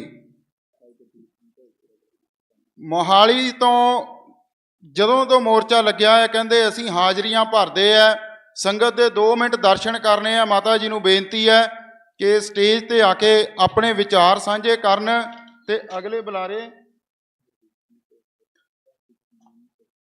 ਭਾਈ ਗੁਰਦੀਪ ਸਿੰਘ ਜੀ ਭੋਗਪੁਰ ਤੋਂ, ਪ੍ਰਧਾਨ ਕਿਸਾਨ ਯੂਨੀਅਨ ਸ਼ਹੀਦਾਂ ਤੋਂ, ਉਹਨਾਂ ਨੂੰ ਬੇਨਤੀ ਹੈ ਕਿ ਉਹ ਵੀ ਸਟੇਜ ਦੇ ਲਾਗੇ ਆ ਜਾਣ। ਤੇ ਮਾਤਾ ਦਵਿੰਦਰ ਕੌਰ ਜੀ ਮੋਹਾਲੀ ਤੋਂ। ਵਾਹਿਗੁਰੂ ਜੀ ਕਾ ਖਾਲਸਾ, ਵਾਹਿਗੁਰੂ ਜੀ ਕੀ ਫਤਿਹ।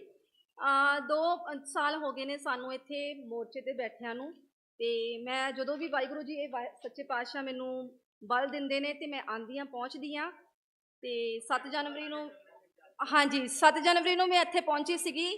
ਤੇ ਬਹੁਤ ਹੀ ਮਤਲਬ ਕਿ ਸਾਰਿਆਂ ਨੂੰ ਪਤਾ ਹੀ ਹੈ ਮੀਡੀਆ ਰਾਹੀਂ, ਹੈ ਨਾ, ਕਿੱਦਾਂ ਉਹਨਾਂ ਨੇ ਸਾਡੇ ਨਾਲ, ਪ੍ਰਸ਼ਾਸਨ ਨੇ ਕੀਤਾ। ਤੇ ਮੈਂ ਹੱਥ ਜੋੜ ਕੇ ਬੇਨਤੀ ਕਰਦੀ ਹਾਂ ਕਿ ਪਹਿਲੇ ਸਾਡੇ ਜਿਹੜੇ ਬੁਲਾਰੇ ਸੀ ਸੰਤ ਮਹਾਰਾਜ ਜੀ, ਜਿਨ੍ਹਾਂ ਨੇ ਪਹਿਲਾਂ ਬੋਲਿਆ, ਬਹੁਤ ਸੋਹਣੀ ਉਹਨਾਂ ਨੇ ਗੱਲ ਕੀਤੀ ਕਿ ਸਾਨੂੰ 2 ਜਗ੍ਹਾ ਜਾਂ 3 ਜਗ੍ਹਾ ਤੇ ਮੋਰਚੇ ਨਹੀਂ ਲਗਾਉਣੇ ਚਾਹੀਦੇ, ਹੈ ਨਾ। ਇੱਕ ਕਿਸਾਨੀ ਦਾ ਮੋਰਚਾ ਲੱਗਿਆ ਹੋਇਆ ਹੈ, ਇੱਕ ਲੱਗਿਆ ਹੋਇਆ ਸਾਡਾ ਇੱਥੇ ਜਵਾਨਾਂ ਨੂੰ, ਜਿਹੜੇ ਸਾਡੇ ਕੌਮੀ ਯੋਧੇ ਨੇ, ਉਹਨਾਂ ਨੂੰ ਛਡਵਾਉਣ ਵਾਸਤੇ। ਇਹਨੂੰ ਇੱਕ ਹੋਣਾ ਚਾਹੀਦਾ। ਜੇ ਸਾਡੇ ਜਵਾਨ ਹੀ ਨਹੀਂ ਰਹਿਣਗੇ ਤਾਂ ਅਸੀਂ ਖੇਤੀ ਕਿੱਥੋਂ ਕਰਾਂਗੇ? ਤੁਸੀਂ ਆਪ ਸਮਝਦਾਰ ਹੋ ਇਸ ਚੀਜ਼ ਦੇ। ਸਾਡੇ ਜਵਾਨਾਂ ਨੂੰ ਜਿਹੜਾ ਵੀ ਬੋਲਦਾ ਹੈ, ਉਹਨਾਂ ਨੂੰ ਚੱਕ ਕੇ ਜਾਂ ਤਾਂ ਉਹਨਾਂ ਨੂੰ ਜੇਲ੍ਹਾਂ 'ਚ ਪਾ ਦਿੱਤਾ ਜਾਂਦਾ ਹੈ ਜੋ ਸੱਚ ਬੋਲਦਾ ਹੈ, ਜਾਂ ਫਿਰ ਉਹਨਾਂ ਨੂੰ ਇਨਕਾਊਂਟਰ ਕੀਤੇ ਜਾਂਦੇ, ਉਹਨਾਂ ਨੂੰ ਮਾਰ ਦਿੱਤਾ ਜਾਂਦਾ ਹੈ। ਤਾਂ ਮੇਰਾ ਇੱਕੋ ਹੀ ਨਾਰਾ ਹੈ, ਜੈ ਜਵਾਨ ਜੈ ਕਿਸਾਨ। ਜੇ ਸਾਡੇ ਜਵਾਨ ਹੋਣਗੇ ਤਾਂ ਹੀ ਇਹ ਕਿਸਾਨੀ ਸਾਡੀ ਬਚ ਸਕਦੀ ਹੈ। ਤੇ ਜਵਾਨ ਸਾਡੇ ਜਿਹੜੇ ਅੰਦਰ ਬੈਠੇ ਨੇ, ਸਾਡੇ ਲਈ ਬੈਠੇ ਨੇ। ਕਿੰਨੀਆਂ ਬੇਅਦਬੀਆਂ ਹੋ ਰਹੀਆਂ ਨੇ, ਮੈਂ ਕਹਿੰਦੀ ਕਿਸੇ ਵੀ ਧਰਮ ਦੇ ਵਿੱਚ ਅਜਿਹੀ ਚੀਜ਼ ਨਹੀਂ ਹੁੰਦੀ ਹੋਣੀ ਜਿੱਦਾਂ ਸਾਡੇ ਗੁਰੂ ਸਾਹਿਬ ਨੂੰ ਤੀਜੇ ਦਿਨ ਹੀ ਸੜਕਾਂ ਦੇ ਉੱਪਰ ਰੋਲ ਦਿੱਤਾ ਜਾਂਦਾ ਹੈ। ਇਹ ਸਾਜ਼ਿਸ਼ ਨਹੀਂ ਹੈਗੀ ਤਾਂ ਹੋਰ ਕੀ ਚੀਜ਼ ਹੈ? ਕਿੰਨਾ ਸਾਡਾ ਦਿਲ ਦੁਖਦਾ ਵਾ, ਠੀਕ ਹੈ। ਜਦੋਂ ਅਸੀਂ ਸੱਚ ਲਈ ਬੋਲਦੇ ਹਾਂ, ਸੱਚ ਲਈ ਖੜੇ ਹੁੰਦੇ ਹਾਂ, ਤਾਂ ਸਾਨੂੰ ਭਾਈ ਦੀਪ ਸਿੰਘ ਵੀ ਤੁਸੀਂ ਦੇਖ ਸਕਦੇ ਹੋ ਕਿੱਦਾਂ ਦੀਪ ਸਿੱਧੂ ਜੀ ਨੂੰ ਕੀਤਾ ਗਿਆ ਵਾ। ਸੱਚ ਬੋਲਿਆ ਤਾਂ ਉਹਨਾਂ ਨੂੰ ਮੌਤ ਦੀ ਸਜ਼ਾ, ਜੇ ਕੋਈ ਸੱਚ ਬੋਲਦਾ ਤਾਂ ਉਹਨੂੰ ਜੇਲ੍ਹ ਦੀ ਸਜ਼ਾ। ਤਾਂ ਮੈਂ ਪ੍ਰਸ਼ਾਸਨ ਦੇ ਮੂਹਰੇ ਹੱਥ ਜੋੜ ਕੇ ਬੇਨਤੀ ਕਰਦੀ, ਜਿੰਨੀਆਂ ਵੀ ਸੰਸਥਾਵਾਂ ਨੇ, ਤੁਸੀਂ ਇੱਕ ਹੋ ਜਾਓ, ਇੱਕ ਹੋ ਜਾਓ। ਬੰਦ ਮੁੱਠੀ ਦੇ ਵਿੱਚ ਬਹੁਤ ਜ਼ਿਆਦਾ ਤਾਕਤ ਹੁੰਦੀ ਹੈ। ਬਸ ਇੰਨਾ ਕੁਝ ਕਹਿੰਦੇ ਹੋਏ ਮੈਂ ਵਾਹਿਗੁਰੂ ਜੀ ਕਾ ਖਾਲਸਾ, ਵਾਹਿਗੁਰੂ ਜੀ ਕੀ ਫਤਿਹ। ਧੰਨਵਾਦ ਜੀ ਮਾਤਾ ਜੀ ਦਾ, ਕਿਉਂਕਿ ਲੰਬੇ ਸਮੇਂ ਤੋਂ ਹਾਜ਼ਰੀਆਂ ਭਰਦੇ ਹਨ ਮੋਰਚਿਆਂ ਦੇ ਵਿੱਚ। ਤੇ ਭਾਈ ਗੁਰਦੀਪ ਸਿੰਘ ਜੀ ਪ੍ਰਧਾਨ ਕਿਸਾਨ ਯੂਨੀਅਨ ਸ਼ਹੀਦਾਂ ਭੋਗਪੁਰ ਤੋਂ।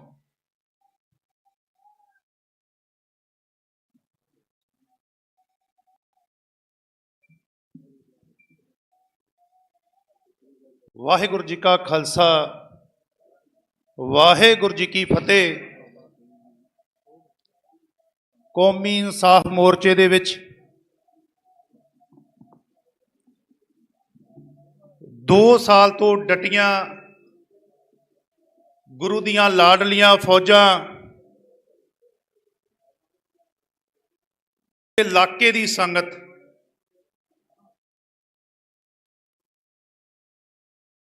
ਵੀਰੋ ਮੋਰਚੇ ਦੀ ਚੜ੍ਹਦੀ ਕਲਾ ਦੇ ਵਿੱਚ ਜਿਹੜੇ ਮੇਰੇ ਵੀਰ ਨੇ ਇਸ ਮੋਰਚੇ ਵਿੱਚ ਯੋਗਦਾਨ ਪਾਇਆ, ਉਹਨਾਂ ਨੂੰ ਪ੍ਰਸ਼ਾਸਨ ਨੇ 7 ਜਨਵਰੀ ਨੂੰ, ਜਦੋਂ ਸਾਨੂੰ ਇਹ ਮੋਰਚੇ ਨੂੰ 2 ਸਾਲ ਪੂਰੇ ਹੋ ਗਏ ਸੀਗੇ, ਤੇ ਇੱਥੇ ਬਹੁਤ ਵੱਡਾ ਇਕੱਠ ਹੋਣਾ ਸੀ। ਜਿਹੜੇ ਵੀ ਵੀਰ ਮੇਰੇ ਇਸ ਮੋਰਚੇ ਨਾਲ ਜੁੜੇ ਸੀ, ਉਹਨਾਂ ਨੇ ਘਰਾਂ ਦੇ ਵਿੱਚ ਡੱਕ ਲਿਆ, ਕਿਸੇ ਨੂੰ ਰਸਤਿਆਂ ਦੇ ਵਿੱਚ ਇਸ ਮੋਰਚੇ 'ਚ ਪਹੁੰਚਣ ਨਹੀਂ ਦਿੱਤਾ। ਸਾਡੀਆਂ ਨਿਹੰਗ ਫੌਜਾਂ ਨੇ ਐਲਾਨ ਕੀਤਾ ਉਸ ਦਿਨ, ਜਦੋਂ ਸਾਡੇ ਨਾਲ ਦੀ ਸਾਈਡ ਤੋਂ ਅਥਰੂ ਗੈਸ ਦੇ ਗੋਲੇ ਤੇ ਪਾਣੀ ਦੀਆਂ ਵਿਛਾੜਾਂ ਹੋਈਆਂ।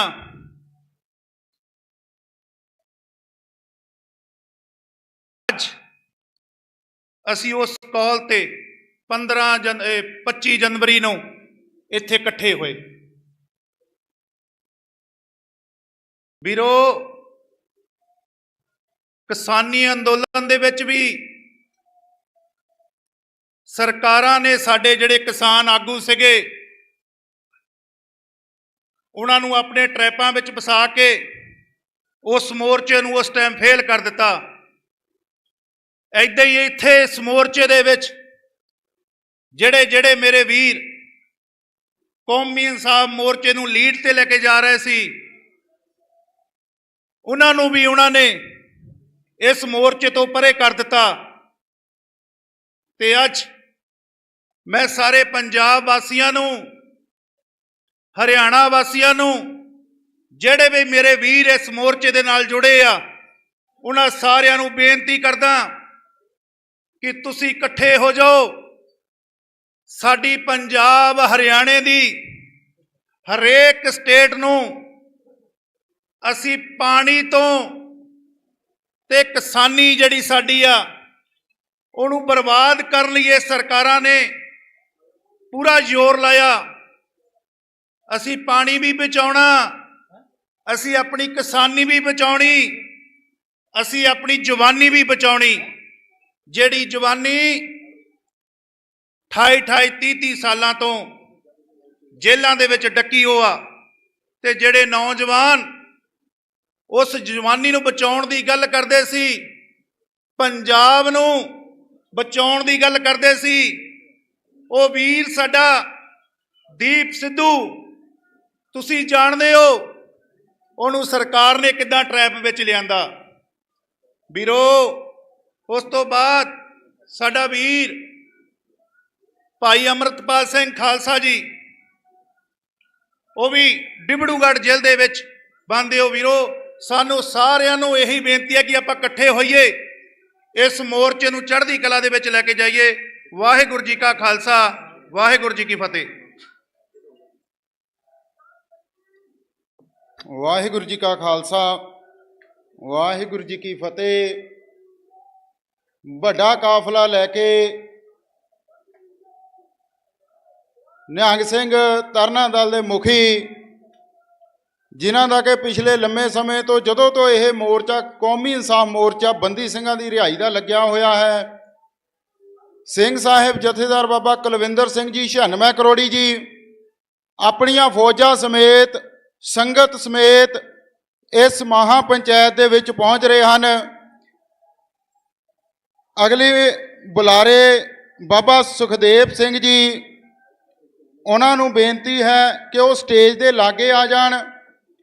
ਤੇ ਉਹਨਾਂ ਤੋਂ ਬਾਅਦ ਸੰਤ ਬਾਬਾ ਅਜੈਬ ਸਿੰਘ ਜੀ ਚੱਕ ਮੱਲਾਂ ਵਾਲੇ, ਉਹਨਾਂ ਨੇ ਹਾਜ਼ਰੀਆਂ ਭਰਨੀਆਂ ਹਨ। ਉਹਨਾਂ ਤੋਂ ਬਾਅਦ ਭਾਈ ਸੰਤੋਖ ਸਿੰਘ ਜੀ USA ਤੋਂ, ਮੈਂਬਰ ਵਰਲਡ ਸਿੱਖ ਪਾਰਲੀਮੈਂਟ ਜਤਿੰਦਰ ਸਿੰਘ ਜੀ ਈਸੜੂ, ਉਹਨਾਂ ਨੇ ਵੀ ਦਰਸ਼ਨ ਕਰਨੇ ਹਨ। ਸੰਗਤ ਦੇ ਜਕਾਰਿਆਂ ਦੀ ਗੂੰਜ ਦੇ ਵਿੱਚ ਸਿੰਘ ਸਾਹਿਬ ਜਥੇਦਾਰ ਬਾਬਾ ਕੁਲਵਿੰਦਰ ਸਿੰਘ ਜੀ 96 ਕਰੋੜੀ ਜੀ ਇਸ ਮਹਾ ਪੰਚਾਇਤ ਦੇ ਵਿੱਚ ਪਹੁੰਚ ਰਹੇ ਹਨ। ਜਕਾਰੇ ਗਜਾਵੇ ਨਿਹਾਲ ਹੋ ਜਾਵੇ ਫਤਿਹ ਭਾਵੇ। ਸਤਿ ਸ਼੍ਰੀ ਅਕਾਲ। ਬਾਬਾ ਕੁਲਵਿੰਦਰ ਸਿੰਘ ਜੀ, ਉਹਨਾਂ ਨਾਲ ਜਥੇਦਾਰ ਬਾਬਾ ਪ੍ਰਗਟ ਸਿੰਘ ਜੀ ਤੇ ਹੋਰ ਜਿੰਨੇ ਵੀ ਨਿਹੰਗ ਸਿੰਘ ਦਲਾਂ ਪੰਥਾਂ ਦੇ ਮੁਖੀ ਉਹਨਾਂ ਨਾਲ ਮੋਰਚੇ ਦੇ ਵਿੱਚ ਸ਼ਮੂਲੀਅਤ ਕਰ ਰਹੇ ਨੇ ਜੀ। ਜੀਓ ਆਇਆਂ ਨੂੰ ਬਹੁਤ ਬਹੁਤ ਧੰਨਵਾਦ। ਸੋ ਜਿੰਨੀਆਂ ਵੀ ਨਿਹੰਗ ਸਿੰਘ ਫੌਜਾਂ ਉਹਨਾਂ ਦੇ ਮੁਖੀਆਂ ਨੇ ਅੱਗੇ ਆਪਣੇ ਜਨਰਲ ਸੈਕਟਰੀ ਭੇਜੇ ਹਨ, ਸਾਰਿਆਂ ਦਾ ਦਿਲੋਂ ਧੰਨਵਾਦ ਜੀ। ਜਥੇਦਾਰ ਬਾਬਾ ਕੁਲਵਿੰਦਰ ਸਿੰਘ ਜੀ 96 ਕਰੋੜੀ ਜੀ ਪਹੁੰਚ ਚੁੱਕੇ ਹਨ। ਸਿੰਘ ਸਾਹਿਬ ਜਥੇਦਾਰ ਬਾਬਾ ਰਾਜਾ ਰਾਜ ਸਿੰਘ ਜੀ ਸੱਜ ਬੈਠੇ ਹਨ। ਇਹਨਾਂ ਦੋਨਾਂ ਜਰਨੈਲਾਂ ਦੀ ਵੱਡੀ ਕਮਾਈ ਹੈ, ਵੱਡਾ ਯੋਗਦਾਨ ਹੈ ਇਸ ਸਮੇਂ ਦੇ ਵਿੱਚ। ਬਾਪੂ ਗੁਰਚਰਨ ਸਿੰਘ ਜੀ, ਪਿਤਾ ਜੀ ਜਥੇਦਾਰ ਜਗਤਾਰ ਸਿੰਘ ਜੀ ਹਵਾਰਾ ਜੀ, ਔਰ ਸਾਰੇ ਸਿਕਿਉਰਿਟੀ ਮੈਂਬਰ, ਉਹਨਾਂ ਦਾ ਵੀ ਬਹੁਤ ਬਹੁਤ ਧੰਨਵਾਦ ਜੀ। ਤੇ ਅਗਲੀ ਬੇਨਤੀ ਜਿਹੜੀ ਹੈਗੀ ਆ ਬਾਬਾ ਸੁਖਦੇਵ ਸਿੰਘ ਜੀ, ਇਹਨਾਂ ਤੋਂ ਅੱਗੇ ਸੰਤ ਬਾਬਾ ਅਜੈਬ ਸਿੰਘ ਜੀ ਚੱਕ ਮੱਲਾਂ ਵਾਲੇ, ਉਹ ਵੀ ਸਟੇਜ ਦੇ ਲਾਗੇ ਆ। ਕੈਮਰਿਆਂ ਤੋਂ ਥੋੜਾ ਜਿਹਾ ਦੂਰ ਹੋ ਜਾਓ ਤਾਂ ਕਿ ਇਹਨਾਂ ਦੇ ਤਾਰਾਂ ਨਾ ਖਿੱਚ ਹੋ ਜਾਣ। ਫੌਜੋ ਬੇਨਤੀ ਆ ਤੁਹਾਨੂੰ ਸਾਰਿਆਂ ਨੂੰ, ਹਾਂਜੀ, ਜਿੰਨਾ ਪਿੱਛੇ ਤੱਕ ਬਹਿ ਜਾਓ, ਸਾਰਾ ਪੰਡਾਲ ਆਪਣਾ ਹੀ ਹੈ। ਮੋਰਚਾ ਹਲੇ ਬਹੁਤ ਦੂਰ ਤੱਕ ਚੱਲਣਾ ਹੈ। ਬੜੀ ਸੰਗਤ ਹੋਰ ਵੀ ਪਿੱਛੇ ਆ ਰਹੀ ਆ, ਵਤੀਰਾ ਘੱਟ ਕੇ। ਸੋ ਬੇਨਤੀ ਆ, ਜਥੇਦਾਰਾਂ ਨੂੰ ਵੀ ਬੇਨਤੀ ਹੈ, ਜਿਨ੍ਹਾਂ ਦੇ ਨਾਲ ਫੌਜਾਂ ਆਈਆਂ ਹੈ, ਉਹ ਸਾਰੀਆਂ ਫੌਜਾਂ ਨੂੰ ਨਿਮਰਤਾ ਸਹਿਤ ਜਿੱਥੇ ਜਿੱਥੇ ਜਗ੍ਹਾ ਮਿਲਦੀ ਹੈ ਉੱਥੇ ਬੈਠਣ ਜਗ੍ਹਾ ਦੇਖ ਕੇ ਸਾਰੇ ਸਹੀ ਹੋ ਕੇ ਬਹਿ ਜਾਣ ਜੀ। ਡਾਕਟਰ ਰਿਤੂ ਜੀ ਉਹ ਵੀ ਸਾਡੇ ਵਿੱਚ ਪਹੁੰਚੇ ਹਨ, ਉਹਨਾਂ ਦਾ ਵੀ ਧੰਨਵਾਦ ਜੀ। ਫੌਜਾਂ ਨੂੰ ਬੇਨਤੀ ਹੈ ਕਿ ਬੈਠੋ, ਪਿੱਛੇ ਸੰਗਤ ਵੀ ਨਾ ਤੰਗ ਹੋਵੇ। ਫੌਜੋ ਜਿੱਥੇ ਜਿੱਥੇ ਜਗ੍ਹਾ ਮਿਲਦੀ ਹੈ ਬਹਿ ਜਾਓ। ਸਾਡੇ ਵਿੱਚ ਜੁੜ ਬੈਠੇ ਆ ਮਹਿਮੂਦ ਪਰਾਚਾ ਜੀ, ਦਿੱਲੀ ਤੋਂ ਆਏ ਐਡਵੋਕੇਟ, ਜਗਤਾਰ ਸਿੰਘ ਹਵਾਰਾ ਜੀ ਦੇ ਵਕੀਲ ਨੇ, ਤੇ ਸਾਡੇ ਜਥੇਦਾਰ ਅੰਮ੍ਰਿਤਸਰ ਤੋਂ ਜਥੇਦਾਰ ਬਾਬਾ ਸਰਬਜੀਤ ਸਿੰਘ ਜੀ, ਬਾਬਾ ਖੜਕ ਸਿੰਘ ਜੀ, ਡਾਕਟਰ ਰਿਤੂ ਜੀ, ਹੋਰ ਵੀ ਜਿੰਨੇ ਵੀ ਸਾਡੇ ਮਨੋਜ ਦੂਹਨ ਜੀ ਹਰਿਆਣੇ ਤੋਂ ਆਏ ਆ, ਜਿਨ੍ਹਾਂ ਦੇ ਨਾਮ ਰਹਿ ਗਏ ਆ ਸਟੇਜ ਤੋਂ ਬੋਲੀ ਚੱਲਾਂਗੇ। ਰਾਮ ਸਿੰਘ ਰਾਣਾ ਜੀ ਆਏ ਆ ਗੋਲਡਨ ਹੱਟ ਵਾਲੇ, ਉਹਨਾਂ ਦਾ ਵੀ ਸਵਾਗਤ ਹੈ ਇੱਥੇ। ਜਥੇਦਾਰ ਬਾਬਾ ਪੰਜਾਬ ਸਿੰਘ ਜੀ ਉਹ ਵੀ ਫੌਜਾਂ ਸਮੇਤ ਪਹੁੰਚੇ ਹਨ, ਉਹਨਾਂ ਦੇ ਸੈਕਟਰੀ ਸਾਹਿਬ ਵੀ ਸਟੇਜ ਦੇ ਲਾਗੇ ਪਹੁੰਚੇ ਹਨ, ਧੰਨਵਾਦ ਜੀ। ਬਾਬਾ ਚੜਤ ਸਿੰਘ ਜੀ, ਵੀਰ ਮਨਿੰਦਰ ਸਿੰਘ ਆਨੰਦਪੁਰ ਸਾਹਿਬ ਤੋਂ ਪਹੁੰਚੇ ਆ। ਬਾਬਾ ਹਰਜੀਤ ਸਿੰਘ ਜੀ ਪਿੱਛੇ ਸੱਜ ਜਾਓ, ਫੌਜੋ ਸਟੇਜ ਛੱਡ ਕੇ ਪਿੱਛੇ ਆ ਜਾਓ, ਬੇਨਤੀ ਆ ਸਾਰੀਆਂ ਫੌਜਾਂ ਨੂੰ। ਗੁਰਜੰਟ ਸਿੰਘ ਜੀ ਖਾਲਸਾ ਕਰਨਾਲ ਤੋਂ ਪਹੁੰਚੇ ਆ, ਉਹਨਾਂ ਦਾ ਵੀ ਧੰਨਵਾਦ। ਮਨੋਜ ਸਿੰਘ ਦੂਹਨ ਜੀ ਹਰਿਆਣਾ ਖਾਪ ਤੋਂ ਪਹੁੰਚੇ ਆ। ਬੇਨਤੀ ਆ ਭਾਈ, ਫੇਰ ਦੁਆਰੇ ਇੰਨੀ ਵਾਰ ਬੇਨਤੀ ਕਰਨੀ ਨਹੀਂ ਚਾਹੀਦੀ। ਦੇਖੋ ਪੰਡਾਲ ਬਹੁਤ ਖੁੱਲਾ ਹੈ ਪਿੱਛੇ ਤੱਕ, ਫੌਜੋ ਜਿੱਥੇ ਜਗ੍ਹਾ ਮਿਲਦੀ। ਇੰਸਪੈਕਟਰ ਰਜੀਵ ਭਾਜੀ ਵੀ ਆਏ ਆ। ਇੰਸਪੈਕਟਰ ਰਜੀਵ ਭਾਜੀ ਜੀ ਜਿਹੜੇ ਕਿ 24 ਘੰਟੇ ਰੱਬ ਦਾ ਨਾਮ ਜਪਦੇ ਰਹਿੰਦੇ ਆ, ਜਦੋਂ ਵੀ ਦੇਖ ਲਓ ਮੁਖ ਤੋਂ ਰਾਧੇ ਰਾਧੇ ਕਰਦੇ ਰਹਿੰਦੇ ਆ, ਉਹਨਾਂ ਦਾ ਬਹੁਤ ਧੰਨਵਾਦ ਜੀ। ਫੌਜੋ ਜਿੱਥੇ ਜਗ੍ਹਾ ਮਿਲਦੀ ਪਿੱਛੇ ਲੰਘ ਜਾਓ, ਸੰਗਤ ਜੀ ਥੋੜੀ ਥੋੜੀ ਪਿੱਛੇ ਨੂੰ ਹੋ ਜਾਓ, ਜਗ੍ਹਾ ਬਣਾ ਲਈਏ ਜੀ। ਲੁਧਿਆਣੇ ਤੋਂ ਪਹੁੰਚੇ ਆ ਜਥੇਦਾਰ ਬਾਬਾ ਸਿਕੰਦਰ ਸਿੰਘ ਜੀ ਝੀੜੀ ਸਾਹਿਬ ਤੋਂ, ਜੋ ਜਥੇਦਾਰ ਬਾਬਾ ਜੋਗਿੰਦਰ ਸਿੰਘ ਜੀ ਉਹਨਾਂ ਵੱਲੋਂ ਹਾਜ਼ਰੀਆਂ ਲਵਾ ਰਹੇ ਨੇ ਜੀ ਮੋਰਚੇ ਦੇ ਵਿੱਚ, ਉਹਨਾਂ ਦਾ ਵੀ ਧੰਨਵਾਦ। ਵਾਹਿਗੁਰੂ ਜੀ ਕਾ ਖਾਲਸਾ, ਵਾਹਿਗੁਰੂ ਜੀ ਕੀ ਫਤਿਹ।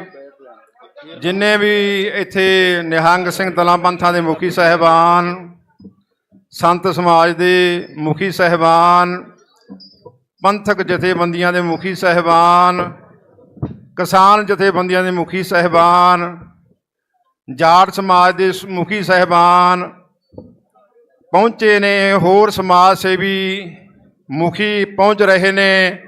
ਅਸੀਂ ਸਾਰਿਆਂ ਨੂੰ ਜੀਓ ਆਇਆ, ਸਾਰਿਆਂ ਦਾ ਧੰਨਵਾਦ ਕਰਦੇ ਹਾਂ। ਤੇ ਮੈਂ ਬੇਨਤੀ ਕਰਨਾ ਚਾਹੁੰਦਾ ਸਾਰਿਆਂ ਨੂੰ, ਸਭ ਨੂੰ ਸਾਡਾ ਜੀ ਕਰਦਾ ਵੀ ਸਭ ਨੂੰ ਬੁਲਾਈਏ, ਆਪ ਜੀ ਦੇ ਰੂਬਰੂ ਕਰੀਏ ਤੇ ਸਾਰਿਆਂ ਨੂੰ ਟਾਈਮ ਦਿੱਤਾ ਜਾਊਗਾ। ਹਰਿਆਣੇ ਤੋਂ ਖਾਪ ਪੰਚਾਇਤਾਂ ਦੇ ਮੁਖੀ ਸਹਿਬਾਨ ਵੀ ਪਹੁੰਚ ਚੁੱਕੇ ਨੇ, ਵੱਡੀ ਗਿਣਤੀ ਦੇ ਵਿੱਚ ਹਾਜ਼ਰੀਆਂ ਲਗਵਾ ਰਹੇ ਨੇ। ਥੋੜੇ ਸਮੇਂ ਦੇ ਵਿੱਚ ਨੌਜਵਾਨ ਆਗੂ ਲੱਖਾ ਸਿਧਾਣਾ, ਭਾਨਾ ਸਿੱਧੂ ਵੀ ਵੱਡੇ ਕਾਫਲੇ ਦੇ ਨਾਲ ਪਹੁੰਚਣ ਵਾਲੇ ਨੇ। ਮੈਂ ਸਾਰਿਆਂ ਵੀਰਾਂ ਨੂੰ, ਨਿਹੰਗ ਸਿੰਘ ਫੌਜਾਂ ਨੂੰ ਬੇਨਤੀ ਕਰਦਾ ਕਿ ਸਾਜੋ, ਬੈਠ ਜਾਓ। ਆਪਾਂ ਚੜ੍ਹਦੀ ਕਲਾ ਦੇ ਨਾਲ ਇਹ ਸਮਾਗਮ ਸਫਲਤਾ ਦੇ ਨਾਲ ਕਰਨਾ ਹੈ। ਬਾਪੂ ਗੁਰਚਰਨ ਸਿੰਘ ਜੀ, ਪਿਤਾ ਜਥੇਦਾਰ ਜਗਤਾਰ ਸਿੰਘ ਹਵਾਰਾ, ਉਹ ਇਸ ਪੰਡਾਲ ਦੇ ਵਿੱਚ ਸਜੇ ਹੋਏ ਨੇ।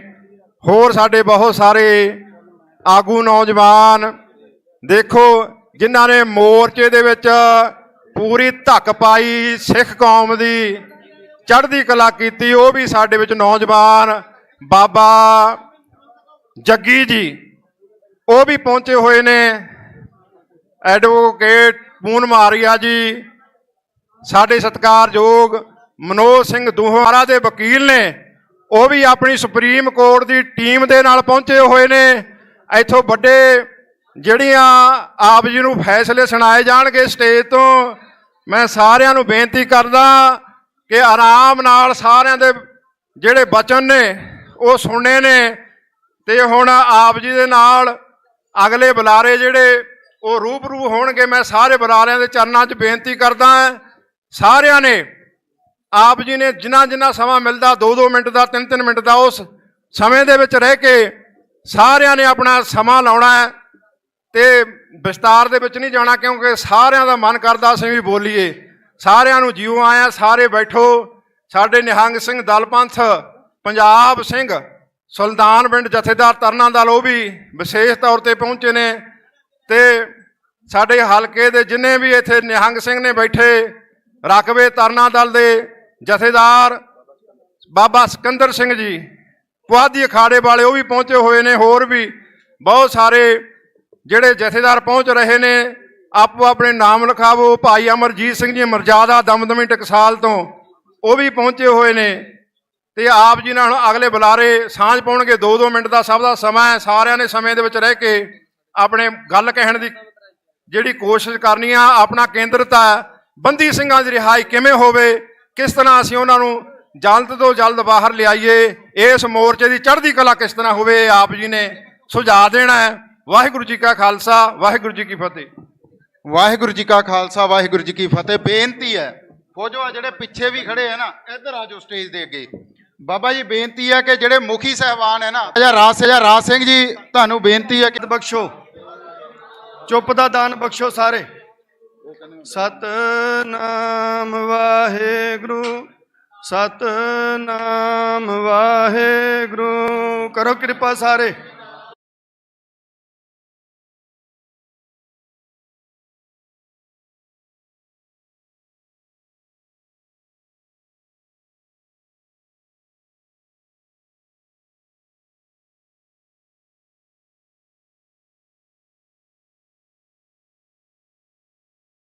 ਕੁਝ ਖਿੰਡਰਿਆ ਲੱਗਦਾ, ਗੁਰੂ ਪਿਆਰ ਕੋਈ ਐਸਾ ਨਹੀਂ ਹੈ ਮੇਰੇ ਅੰਦਰ ਦਰਦ ਕੋ ਵਾਧਾ ਤੇ ਤੁਹਾਡੇ ਅੰਦਰ ਘੱਟ ਹੈ। ਨਹੀਂ, ਦਰਦ ਨਾਲ ਤੁਸੀਂ ਸਾਰੇ ਭਰੇ ਪਏ ਹੋ, ਪਰ ਇਸ ਦਰਦ ਨੂੰ ਕੋਈ ਦਿਸ਼ਾ ਦੇਣ ਦੀ ਲੋੜ ਹੈ। ਮੈਂ ਹੱਥ ਜੋੜ ਕੇ ਬੇਨਤੀ ਕਰਦਾ ਵੀ ਭਾਵੇਂ ਜਿਵੇਂ ਵੀ ਜਾਣਦੇ ਹੋ, ਤੁਹਾਨੂੰ ਗੁਰੂ ਨਾਨਕ ਦੇ ਚਰਨਾਂ ਦਾ ਵਾਸਤਾ, ਤੁਹਾਨੂੰ ਗੁਰੂ ਨਾਨਕ ਦੀਆਂ ਸੰਗਤਾਂ ਦੇ ਚਰਨਾਂ ਦਾ ਵਾਸਤਾ, ਤੁਹਾਨੂੰ ਨੌਜਵਾਨੀਆਂ ਜਿਹੜੀਆਂ ਪੀੜ੍ਹੀਆਂ ਦੀਆਂ ਪੀੜ੍ਹੀਆਂ ਗਲ ਗਈਆਂ, ਉਹਨਾਂ ਦੇ ਚਰਨਾਂ ਦਾ ਵਾਸਤਾ ਇਕੱਠੇ ਹੋ ਜਾਓ ਤੇ ਪੰਜਾਬ ਦੀ ਦਾ ਵਾਸਤਾ ਇਕੱਠੇ ਹੋ ਜਾਓ ਤੇ ਪੰਜਾਬ ਦੀ ਇੱਕ ਆਵਾਜ਼ ਬਣਾਓ ਵੀ ਪੰਜਾਬ ਦੀ ਆ ਆਵਾਜ਼ ਹੈ ਤੇ ਅਸੀਂ ਆਵਾਜ਼ ਪੂਰੀ ਆਲਮ ਦੇ ਅੱਗੇ ਇੰਨੀਆਂ ਕੋ ਬੇਨਤੀਆਂ ਪ੍ਰਵਾਨ ਹੋਈਆਂ ਭੁੱਲਾਂ ਦੀ ਖਿਮਾ ਜੀ। ਵਾਹਿਗੁਰੂ ਜੀ ਕਾ ਖਾਲਸਾ, ਵਾਹਿਗੁਰੂ ਜੀ ਕੀ ਫਤਿਹ। ਸਤਿ ਸ੍ਰੀ ਅਕਾਲ।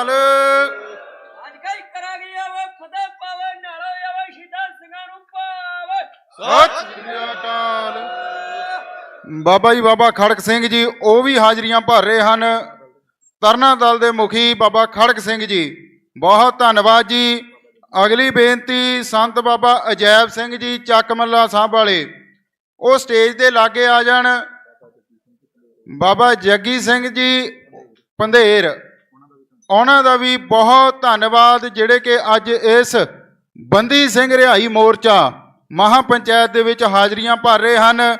ਉਹਨਾਂ ਤੋਂ ਜਿਹੜੀ ਅਗਲੀ ਬੇਨਤੀ ਹੈਗੀ ਆ, ਭਾਈ ਸੰਤੋਖ ਸਿੰਘ ਜੀ USA ਤੋਂ ਮੈਂਬਰ, ਵਰਲਡ ਸਿੱਖ ਪਾਰਲੀਮੈਂਟ ਮੈਂਬਰ ਸਰਦਾਰ ਜਤਿੰਦਰ ਸਿੰਘ ਜੀ ਈਸੜੂ, ਉਹ ਵੀ ਸਟੇਜ ਦੇ ਲਾਗੇ ਆ ਜਾਣ।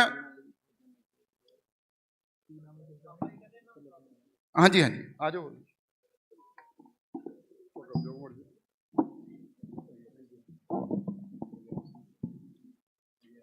जे तो प्रेम खिलन का चाओ, सिर धर तली गली मरियाओ, इत मार्ग पैर तरीजे, सिर दीजे कान न कीजे।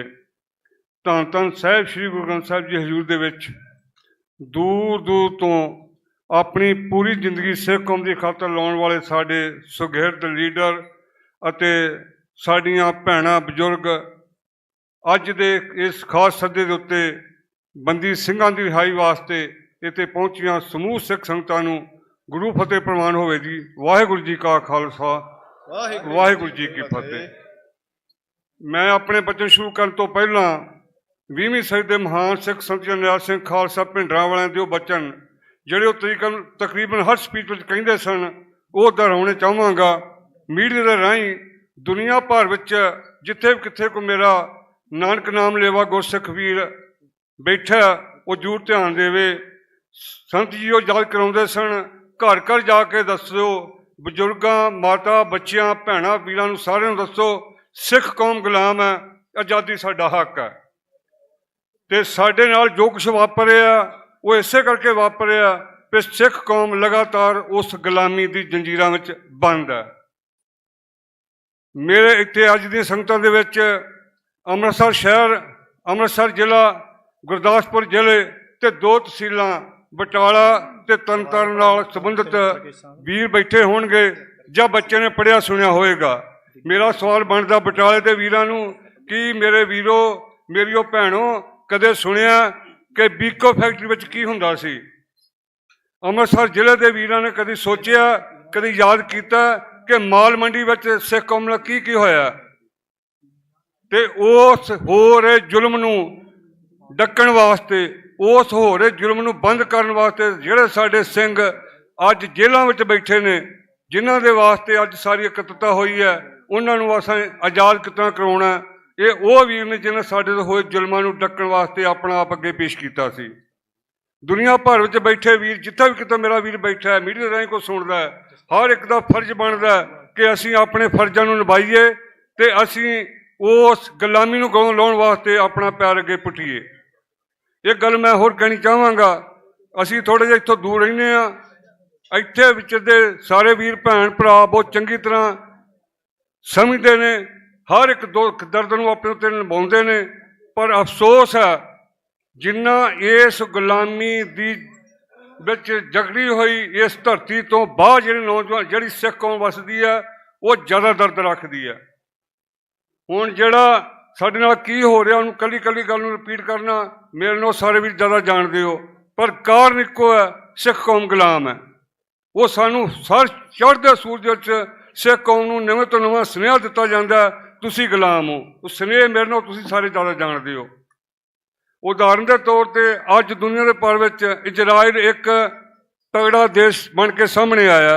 ਛੋਟੀ ਜਿਹੀ ਉਦਾਹਰਨ ਹੈ ਉਹਦੀ, 2000 ਸਾਲ ਇਜ਼ਰਾਈਲ ਲੋਕ ਜਿਹੜੇ ਨੇ ਉਹ ਗੁਲਾਮੀ ਵਿੱਚ ਰਹੇ ਤੇ ਆਪਣੇ ਦੁਸ਼ਮਣਾਂ ਤੋਂ ਉਹਨਾਂ ਨੇ ਬਹੁਤ ਵੱਡੀ ਮਾਰ ਖਾਧੀ, ਕਈ ਉਹਨਾਂ ਦੀਆਂ ਪੀੜ੍ਹੀਆਂ ਗਰਕ ਹੋਈਆਂ।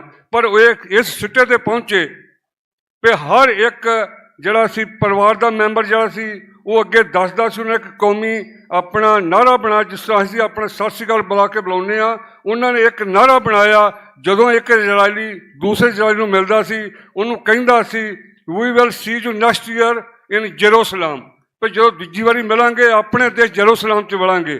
ਤੇ ਅੱਜ ਇਹੀ ਗੱਲਬਾਤ ਜਿੰਨੇ ਮੇਰੇ ਵੀਰ ਇੱਥੇ ਭੈਣਾਂ ਪਹੁੰਚੀਆਂ ਨੇ, ਉਹ ਸਾਰੇ ਇਹ ਮੈਸੇਜ ਲਾ ਕੇ ਜਾਣਾ ਚਾਹੁੰਦੇ ਨੇ, ਸਾਡੇ ਨਾਲ ਜੋ ਕੁਝ ਜ਼ੁਲਮ ਹੋ ਰਿਹਾ, ਉਸ ਜ਼ੁਲਮ ਨੂੰ ਅਸੀਂ ਕਿੱਦਾਂ ਡੱਕਣਾ, ਤੇ ਉਸ ਜ਼ੁਲਮ ਨੂੰ ਜੋ ਕੁਝ ਮੇਰੇ ਤੇ ਹੋਇਆ, ਜੇ ਮੈਂ ਯਾਦ ਕਰਾਂਗਾ ਮੈਨੂੰ ਚੇਤਾ ਹੋਏਗਾ, ਮੈਂ ਆਪਣੇ ਘਰ ਆਪਣੇ ਬੱਚਿਆਂ ਵਿੱਚ ਨੂੰ ਦਰਾਉਣ ਦੀ ਕੋਸ਼ਿਸ਼ ਕਰਾਂਗਾ। ਜਿਹੜੇ ਸਾਡੇ ਮੋਰਚੇ ਲੱਗੇ ਨੇ, ਮੋਰਚੇ ਸਿੰਘ ਆਉਂਦੇ ਨੇ, ਅੱਜ ਆਏ ਆ, ਸਾਰਿਆਂ ਗੁਰਮੁਖਾਂ ਦੇ ਬੱਚਿਆਂ ਨੂੰ ਸੁਣਾਂਗੇ, ਘਰ ਜਾ ਕੇ ਸੌਂ ਜਾਵਾਂਗੇ ਤੇ ਰਿਜ਼ਲਟ ਜ਼ੀਰੋ ਆ। ਮੈਂ ਛੱਡ ਕਰਾਂ, ਸਮੇਂ ਦੀ ਘਾਟ ਆ। ਮੇਰੀ ਹੱਥ ਜੋੜ ਕੇ ਬੇਨਤੀ ਆ, ਜੋ ਕਿ ਸਾਡੇ ਨਾਲ ਜ਼ੁਲਮ ਹੋ ਰਹੇ ਨੇ ਉਹਨਾਂ ਨੂੰ ਹਰ ਪਲ ਆਪਣੇ ਦਿਲ ਤੇ ਨੇੜੇ ਰੱਖ ਕੇ ਸੁਣੀਏ, ਜੋ ਕਿ ਸਾਡੇ ਨਾਲ ਵਾਪਰਨ ਨੂੰ ਚੇਤਾ ਕਰੀਏ ਤੇ ਇਸ ਗੁਲਾਮੀ ਨੂੰ ਗਲੋਂ ਲਾਉਣ ਵਾਸਤੇ ਉਪਰਾਲੇ ਕਰੀਏ। ਇਸ ਧਰਤੀ ਤੋਂ ਬਾਹਰ ਬੈਠੇ ਜਿੱਥੇ ਵੀ ਨੌਜਵਾਨ ਗੁਰਸਿੱਖ ਬੈਠੇ ਨੇ, ਸਾਰੇ ਉਪਰਾਲਾ ਕਰ ਰਹੇ ਨੇ ਆਪੋ ਆਪਣੇ ਤਰੀਕੇ ਦੇ ਨਾਲ, ਤੇ ਸਾਨੂੰ ਸਾਰਿਆਂ ਨੂੰ ਕਰਨਾ ਚਾਹੀਦਾ। ਇੰਨੇ ਕੁ ਬਚਨਾਂ ਦੇ ਨਾਲ ਜੋ ਗਲਤੀ ਹੋਈ ਤੇ ਮਾਫੀ ਚਾਹੁੰਦਾ ਜੀ। ਗੁਰੂ ਫਤਿਹ ਪ੍ਰਵਾਨ ਕਰਿਓ। ਵਾਹਿਗੁਰੂ ਜੀ ਕਾ ਖਾਲਸਾ, ਵਾਹਿਗੁਰੂ ਜੀ ਕੀ ਫਤਿਹ।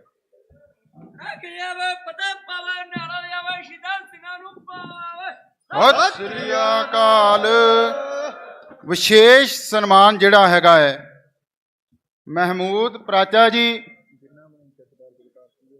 ਜਿਨ੍ਹਾਂ ਨੇ ਜਥੇਦਾਰ ਜਗਤਾਰ ਸਿੰਘ ਹਵਾਰਾ ਜੀ ਦੇ ਸਾਰੇ ਕੇਸ ਲੜੇ ਹਨ। ਹੁਣੇ ਹੀ ਸਾਡੀ ਵਿਚਾਰ ਚੱਲਦੀ ਸੀ ਡਾਕਟਰ ਰੀਤੂ ਜੀ ਉਹਨਾਂ ਦੇ ਨਾਲ, ਟੋਟਲ 73 ਕੇਸ ਸੀਗੇ, ਜਿਨ੍ਹਾਂ ਦੇ ਵਿੱਚੋਂ ਭਾਈ ਜਗਤਾਰ ਸਿੰਘ ਜਥੇਦਾਰ ਜਗਤਾਰ ਸਿੰਘ ਹਵਾਰਾ ਜੀ ਤੇ ਸਿਰਫ ਇੱਕ ਕੇਸ ਬਾਕੀ ਰਹਿ ਗਿਆ ਤੇ ਬਾਕੀ ਸਾਰੇ ਕੇਸਾਂ ਦੇ ਵਿੱਚੋਂ ਬਰੀ ਨੇ ਜਥੇਦਾਰ ਜੀ। ਫੇਰ ਵੀ ਸਾਡੇ ਗਲੋਂ ਗੁਲਾਮੀ ਨਹੀਂ ਲੱਥਦੀ। ਸਤਿ ਸ੍ਰੀ ਅਕਾਲ। ਔਰ ਦੂਜੀ ਸਾਈਡ ਜੇ ਦੇਖਿਆ ਜਾਵੇ, ਉਹ ਵੱਡੇ ਵੱਡੇ ਚੋਰ ਸਾਧ ਬਲਾਤਕਾਰੀ ਉਹ ਹਰ ਰੋਜ਼ ਆਪਣੇ ਡੇਰਿਆਂ 'ਚ ਗੇੜੇ ਮਾਰਦੇ ਫਿਰਦੇ। ਇਹ ਸਾਡੀ ਗੁਲਾਮੀ ਦੀ ਨਿਸ਼ਾਨੀ। ਜੈਬ ਸਿੰਘ ਜੀ ਉਹਨਾਂ ਨੇ ਦਰਸ਼ਨ ਮੇਲੇ ਕਰਨੇ ਹਨ ਤੇ ਵੱਡੀ ਸ਼ਖਸੀਅਤ ਜਿਨ੍ਹਾਂ ਨੂੰ ਸੁਣ ਕੇ ਹਰ ਇੱਕ ਨੌਜਵਾਨ ਦੇ ਦਿਲ ਦੀ ਧੜਕਣ ਜਿਹੜੀ ਆ ਉਹ ਕੌਮ ਦੇ ਪ੍ਰਤੀ ਹੋਰ ਤੇਜ਼ ਧੜਕਣ ਲੱਗ ਜਾਂਦੀ ਹੈ। ਭਾਈ ਸਾਹਿਬ ਭਾਈ ਜਸਕਰਨ ਸਿੰਘ ਜੀ ਕਾਹਨ ਸਿੰਘ ਵਾਲਾ ਜੀ, ਉਹਨਾਂ ਨੂੰ ਬੇਨਤੀ ਹੈ ਕਿ ਉਹਨਾਂ ਤੋਂ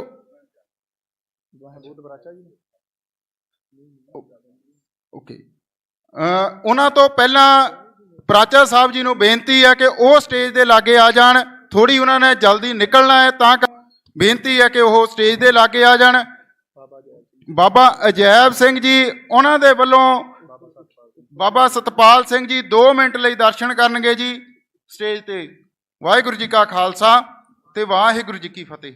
ਗੁਰੂ ਪਿਆਰੇ ਸਾਧ ਸੰਗ ਜੀਓ, ਸੰਤ ਬਾਬਾ ਅਜੈਬ ਸਿੰਘ ਜੀ ਚੱਕ ਮੱਲਾ ਹੁਸ਼ਿਆਰਪੁਰ ਤੋਂ, ਦਾਸ ਸਿੰਬਲੀ ਪਿੰਡ ਨਗਰ ਹੁਸ਼ਿਆਰਪੁਰ ਤੋਂ, ਆਪ ਜੀ ਨੂੰ ਬਾਬਾ ਜੀ ਵੱਲੋਂ ਨਹੀਂ ਹੁਣ ਚਾਹਤਾ ਰੱਖਿਓ ਜਾਂ ਜੋ ਮਰਜ਼ੀ ਰੱਖੀ ਜਾਓ, ਤਾਂ ਰੱਖਿਓ ਜਾਂ ਜੋ ਮਰਜ਼ੀ ਰੱਖੀ ਜਾਓ। ਸੋ ਦਾਸ ਜੇ ਕਿਸੇ ਦੀ ਸ਼ਾਨ ਦੇ ਖਿਲਾਫ ਬੋਲ ਗਿਆ ਹੋਵੇ ਤੇ ਦਾਸ ਖੇਮਾ ਦਾ ਜਾਚਕ ਹੈ। ਸੰਤ ਬਾਬਾ ਮਹਾਂਪੁਰਸ਼ਾਂ ਦੇ ਗਲੇ ਦੇ ਵਿੱਚ ਥੋੜੀ ਖਰਾਬੀ ਆਉਣ ਦੇ ਕਰਕੇ ਸਟੇਜ ਤੇ ਨਹੀਂ ਆ ਸਕੇ। ਦਾਸ ਖੇਮਾ ਦਾ ਜਾਚਕ ਹੈ, ਉਹਨਾਂ ਵੱਲੋਂ ਮਾਫੀ ਮੰਗਦਾ ਜੀ। ਵਾਹਿਗੁਰੂ ਜੀ ਕਾ ਖਾਲਸਾ, ਵਾਹਿਗੁਰੂ ਜੀ ਕੀ ਫਤਿਹ। ਵਾਹਿਗੁਰੂ ਜੀ ਕਾ ਖਾਲਸਾ, ਵਾਹਿਗੁਰੂ ਜੀ ਕੀ ਫਤਿਹ।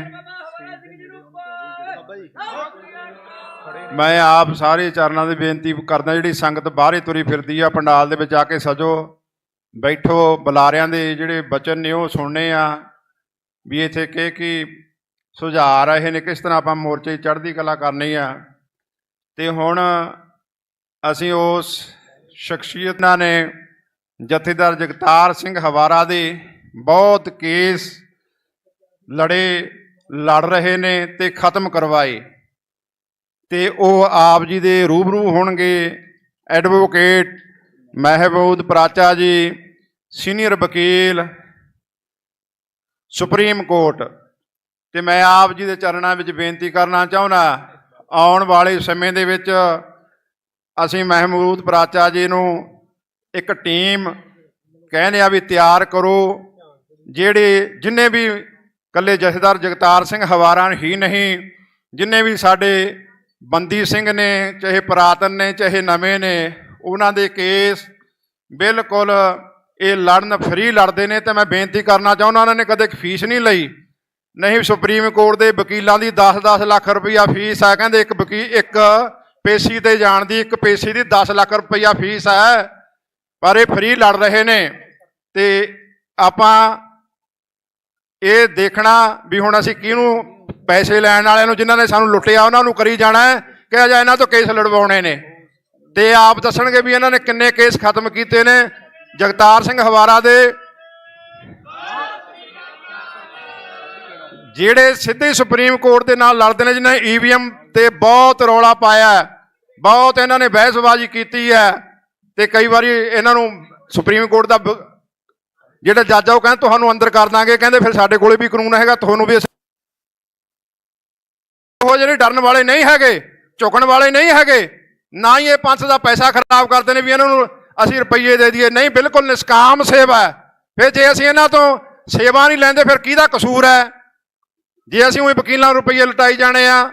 ਇਸ ਕਰਕੇ ਆਪ ਜੀ ਦੇ ਨਾਲੇ ਵਿਚਾਰ ਸਾਂਝੇ ਕਰਨਗੇ। ਇਹਨਾਂ ਦੀ ਇੱਕ ਟੀਮ 5 ਮੈਂਬਰੀ ਸੁਪਰੀਮ ਕੋਰਟ ਦੀ, ਹਾਈ ਕੋਰਟ ਦੀ ਨਹੀਂ ਜਾਂ ਇੱਥੇ ਥੱਲੇ ਵਾਲੇ ਦੀ ਨਹੀਂ, ਸੁਪਰੀਮ ਕੋਰਟ ਦੇ ਸੀਨੀਅਰ ਵਕੀਲਾਂ ਦੇ ਨਾਲ ਜਿਹੜੇ ਆਉਣ ਵਾਲੇ ਸਮੇਂ ਦੇ ਵਿੱਚ ਜਿਹੜੇ ਰਹਿੰਦੇ ਕੇਸ ਨੇ ਜਾਂ ਹੋਰ ਆ, ਇਹ ਆਪਦੇ ਤੌਰ ਤੇ ਲੜਨਗੇ। ਅਸੀਂ ਇਹਨਾਂ ਦਾ ਸਾਥ ਦਿਆਂਗੇ। ਦੇਖੋ, ਵੱਖੋ ਵੱਖਰੀਆਂ ਅੱਡੋ ਅੱਡੀ ਟੀਮਾਂ ਲੜ ਰਹੀਆਂ ਨੇ। ਅਸੀਂ ਕਿਸੇ ਨੂੰ ਇਹ ਨਹੀਂ ਕਹਿੰਦੇ ਵੀ ਉਹਨਾਂ ਦਾ ਕਾਗਜ਼ ਪੱਤਰ ਵਾਪਸ ਲੈ ਲਓ। ਜਿਹਦੀ ਜੱਦੋ ਜਹਿਦ ਆ, ਜਿਹਨੇ ਰੁਪਈਆ ਦੇਣੇ ਦੇ ਸਕਦੇ, ਸਾਨੂੰ ਕੋਈ ਪ੍ਰੋਬਲਮ ਨਹੀਂ। ਜਿਹਦੇ ਕੋਲੇ ਜ਼ਿਆਦਾ ਰੁਪਈਏ ਨੇ ਉਹ ਦੂਜੇ ਵਕੀਲਾਂ ਨੂੰ ਦੇ ਸਕਦਾ, ਪਰ ਸਾਡੇ ਕੋਲ ਤਾਂ ਇਹ ਮਹਾਨ ਸ਼ਖਸੀਅਤ ਬਿਨਾਂ ਪੈਸਿਆਂ ਤੋਂ, ਬਿਨਾਂ ਕਿਸੇ ਲਾਲਚ ਤੋਂ ਚੜ੍ਹਦੀ ਕਲਾ ਦੇ ਨਾਲ ਉਹਨਾਂ ਦੇ ਕੇਸ ਲੜ ਰਹੀ ਆ ਤੇ ਲੜੂਗੀ ਵੀ। ਆਪ ਜੀ ਨਾਲੇ ਵਿਚਾਰ ਸਾਂਝੇ ਕਰਨਗੇ। ਐਡਵੋਕੇਟ ਮਹਿਮੂਦ ਪਰਾਚਾ ਜੀ ਜਿਹੜੇ ਸੁਪਰੀਮ ਕੋਰਟ ਦੇ ਸੀਨੀਅਰ ਵਕੀਲ ਨੇ, ਉਹ ਆਪ ਜੀ ਨਾਲ ਸਾਂਝ ਪਾਉਣਗੇ। ਉਸ ਤੋਂ ਬਾਅਦ ਗੁਰਦੀਪ ਸਿੰਘ ਬਠਿੰਡਾ, ਉਹ ਵੀ ਤਿਆਰ ਰਹਿਣ, ਉਹਨਾਂ ਨੇ ਜਾਣਾ ਹੈ। ਤੇ ਫਿਰ ਅਗਲੇ ਜਿਹੜੇ ਸਾਡੇ ਬੁਲਾਰੇ ਨੇ ਆਪ ਜੀ ਦੱਸੇ ਨੇ, ਜਸਕਰਨ ਸਿੰਘ, ਕਾਹਨ ਸਿੰਘ ਵਾਲਾ, ਹੋਰ ਬਹੁਤ ਸਾਰੀਆਂ ਸ਼ਖਸੀਅਤਾਂ ਪਹੁੰਚੀਆਂ ਹੋਈਆਂ ਨੇ। ਸਾਰਿਆਂ ਨੂੰ 2-2 ਮਿੰਟ ਟਾਈਮ ਦੇਵਾਂਗੇ। ਮੈਂ ਬੇਨਤੀ ਕਰਨਾ ਚਾਹੁੰਦਾ, ਜਿਹੜੀ ਸ਼ਖਸੀਅਤ ਬੋਲਦੀ ਆ ਉਹ ਸਮੇਂ ਦਾ ਖਿਆਲ ਰੱਖੇ, ਕਿਉਂਕਿ ਬਹੁਤ ਸਮਾਂ ਹੋ ਗਿਆ ਤੇ ਹੋਰ ਵੀ ਬੁਲਾਰਿਆਂ ਨੇ ਆਉਣਾ ਤੇ ਆ ਰਹੇ ਨੇ, ਬੋਲਣਾ, ਸਾਰਿਆਂ ਦੇ ਵਿਚਾਰ ਸੁਣਨੇ ਨੇ। ਮਹਿਮੂਦ ਪਰਾਚਾ ਜੀ, ਆਓ ਆਪਾਂ ਇਹਨਾਂ ਦੇ ਵਿਚਾਰ ਸੁਣੀਏ। ਵਾਹਿਗੁਰੂ ਜੀ ਕਾ ਖਾਲਸਾ, ਵਾਹਿਗੁਰੂ ਜੀ ਕੀ ਫਤਿਹ।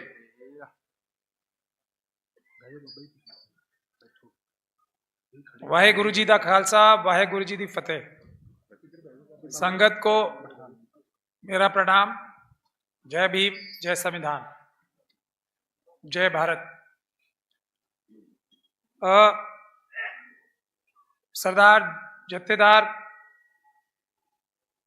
जगतार सिंह हवारा साहब ने कुछ साल पहले मुझे मैसेज भेजकर जेल बुलाया था। उनकी शख्सियत के बारे में मुझे आप लोगों को बताने की आवश्यकता नहीं है, लेकिन मैं सिर्फ एक ही बात कह सकता हूं कि आप लोग बहुत खुशकिस्मत हो कि आपको जत्थेदार हवारा साहब जैसा लीडर मिला। समय क्योंकि कम है, मैं हवारा साहब के बारे में और जो अकलियतें हैं देश की या दूसरे कमजोर वर्ग हैं देश के, उनको ऐसा लीडर नहीं है किसी के पास भी। इतना ही कह के मैं हवारा साहब के बारे में और आगे कुछ नहीं कहूंगा। तो उन्होंने मुझे बुलाया था क्योंकि उनके पास खबर ये पहुंची थी कि मैं आज तक, उस समय तक भी और ऊपर वाले ने मेरे पर आज तक भी वो मेहर रखी है कि मैं आज तक एक भी केस में, और मैंने देश के सबसे मुश्किल से मुश्किल केस किए लेकिन सभी को बरी कराया, ऐसा मेरा इतिहास था। हवारा साहब के ऊपर जो झूठे इल्जाम हैं, उससे भी बड़े बड़े केस में मैं अभी तक, ऊपर वाले ने मेहर रखी है, किसी में भी आज तक सबको मैंने बरी कराया।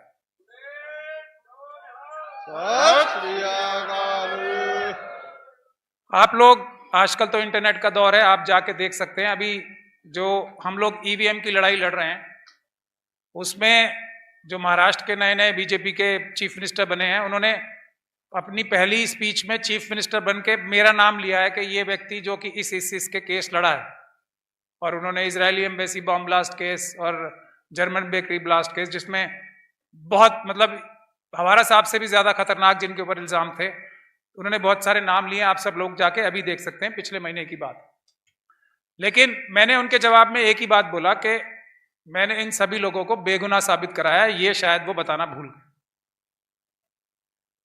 ये बात मैं कभी अपने मुंह से बताता नहीं, लेकिन क्योंकि हालात ऐसे हैं इसलिए मुझे मजबूरी में बताना पड़ रहा है। मैं जत्थेदार हवारा साहब से जो वादा किया था कि मैं आपको जल्द से जल्द बाहर निकलवाऊंगा, उसको मैं पूरा नहीं कर पा रहा, इसलिए मैं अपने आप में शर्मिंदा हूं। इसलिए मैं आपको थोड़ी सी ये बात बताना चाह रहा हूं और बैकग्राउंड भी बताना चाह रहा हूं। जब मुझे कई साल पहले, करीब 2020 के आसपास, जब हवारा साहब ने मुझे बोला कि आप मेरा केस लड़ो, तो मुझे यह बताया गया कि जथेदार हवारा साहब के ऊपर 73 से भी ज्यादा केस है। लेकिन किसी को भी यह नहीं पता था। मैंने पूछा भाई बताओ मुझे, क्योंकि मैंने तो बाहर निकालने का वादा किया ना, तो मुझे एक एक केस से उन्हें बाहर निकालना पड़ेगा। तो किसी के पास भी ये डिटेल नहीं थी कि उनके ऊपर कितने केस हैं। ये बहुत ध्यान से सुनने वाली बात है, आपको ये पता होना चाहिए।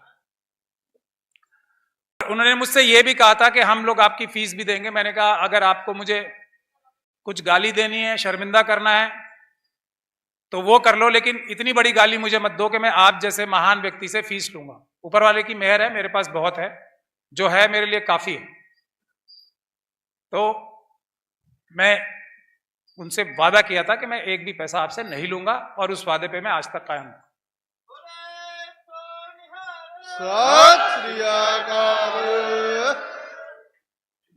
तो हम लोगों ने हाई कोर्ट में केस डाल के सरकार को यह मजबूर किया कि उनकी एक एक केस के बारे में डिटेल बताएं, और उसको फिर हमने वीड आउट करके धीरे धीरे केसेस को, आज जत्थेदार हवारा साहब सिर्फ एक केस की वजह से जेल के अंदर है, और वो है जो सीएम का हत्याकांड उनके ऊपर इल्जाम है, और उसमें उनके ऊपर कॉन्स्पिरेसी का चार्ज।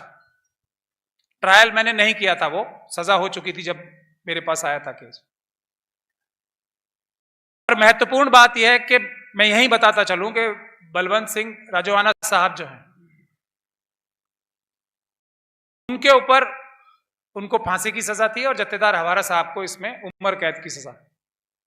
और सबूत जो मैंने जजमेंट पढ़ी है उसमें कुछ है नहीं उनको सजा देने लायक। ये बात की मैं गारंटी दे सकता हूं आप सब लोग, कोई उनके खिलाफ सबूत नहीं है ऐसा जिसकी वजह से उन्हें सजा होनी चाहिए। हवारा साहब की बात मैं बता रहा हूं। अब हम आगे चलते हैं। तो जब ये हो गई बात, तो हम लोगों ने पता कर लिया और इस बात को उनको घेर लिया कि अब सिर्फ एक ही केस की वजह से, मतलब जो सरकारी वकील थे उन्हें एक ही केस की वजह से जत्थेदार साहब जेल में हैं। तब हम लोगों ने स्ट्रेटेजी बनाई, क्योंकि मैं कोई भी ऐसी काम नहीं करता हूं जिसमें 1% भी रिस्क हो, ऐसा मेरा इतिहास रहा है। और उसका भी मैं आपको बैकग्राउंड बता दूं, जब 40 से 50 केस तक लोग ईवीएम के हार चुके हैं सुप्रीम कोर्ट से, उसके बाद पिछले 1 साल से मैं ईवीएम के केस में जुड़ा हूं। तो आप लोग देख रहे हैं कि पंजाब हरियाणा हाई कोर्ट से हम लोगों ने केसेस जीतने शुरू कर दिए हैं। 50 बार लोग सुप्रीम कोर्ट से हार चुके हैं, और 1 साल के अंदर ही अंदर। तो मैं वादा, जब मुझे जत्थेदार राजा राज सिंह साहब ने बुलाया, मुझे बाबा कुलविंदर सिंह साहब ने बोला, डॉक्टर रितु ने मुझे बोला कि आपको दोबारा आना है, तो मैंने उनसे यही कहा कि मैं आके आप लोगों का कुछ, हवारा साहब की मदद नहीं कर पाऊंगा क्योंकि मुझे फ्री हैंड नहीं मिलता। तो तब इन्होंने मुझसे वादा किया, बाबा राजा राज सिंह ने और बाबा कुलविंदर सिंह ने, कि इस बार हम आपको कुछ ना कुछ फ्री हैंड दिलवाएंगे। और मैं ये मानता हूं कि कोई भी ऐसी स्ट्रैटेजी जो मैं पब्लिक के सामने ना बता सकूं वो कोई स्ट्रैटेजी नहीं होती। पर्दा जो भी करता है वो ईमानदार नहीं होता है, मेरा ऐसा मानना है। मैं सबके सामने स्ट्रैटेजी बताऊंगा, उस संगत की सहमति से स्ट्रैटेजी आगे चलेगी उसमें। और मुश्किल से मुश्किल काम हमने किए। सीएनआरसी का प्रोटेस्ट पूरा देश इस बात को जानता है। मेरे ऊपर, मैं हालांकि उसमें वकील हूं, मैंने सब लोगों की उसमें बेल करा लिए, एक व्यक्ति को छोड़ के। सबसे ज्यादा केस दिल्ली दंगों के भी मेरे पास थे जो अभी हुए। तो चाहे सीएनआरसी का प्रोटेस्ट हो, डॉक्टर रितु हमारे सामने बैठी है, दिल्ली यूनिवर्सिटी में इतना बड़ा आंदोलन आज तक नहीं हुआ, और उसमें से सक्सेस भी मिली। अभी ईवीएम की भी लड़ाई चल रही है, आप लोग देखेंगे कि जल्दी उसमें भी सफलता मिलेगी। हालांकि ये बिल्कुल दुनिया का सबसे मुश्किल काम अभी भारत में यही है, ईवीएम से चुनाव बंद करा के पेपर बैलेट से चुनाव कराना। लेकिन उसमें भी हमें जीत मिल रही है, आप लोग सब पढ़ सकते हैं इंटरनेट पर। तो हवारा साहब के लिए हमारी स्ट्रेटेजी है, और मैंने राजवाना साहब का नाम भी इसलिए लिया है कि 18 मार्च बहुत क्रूशल डेट है, आप सब लोगों को समझ लेना।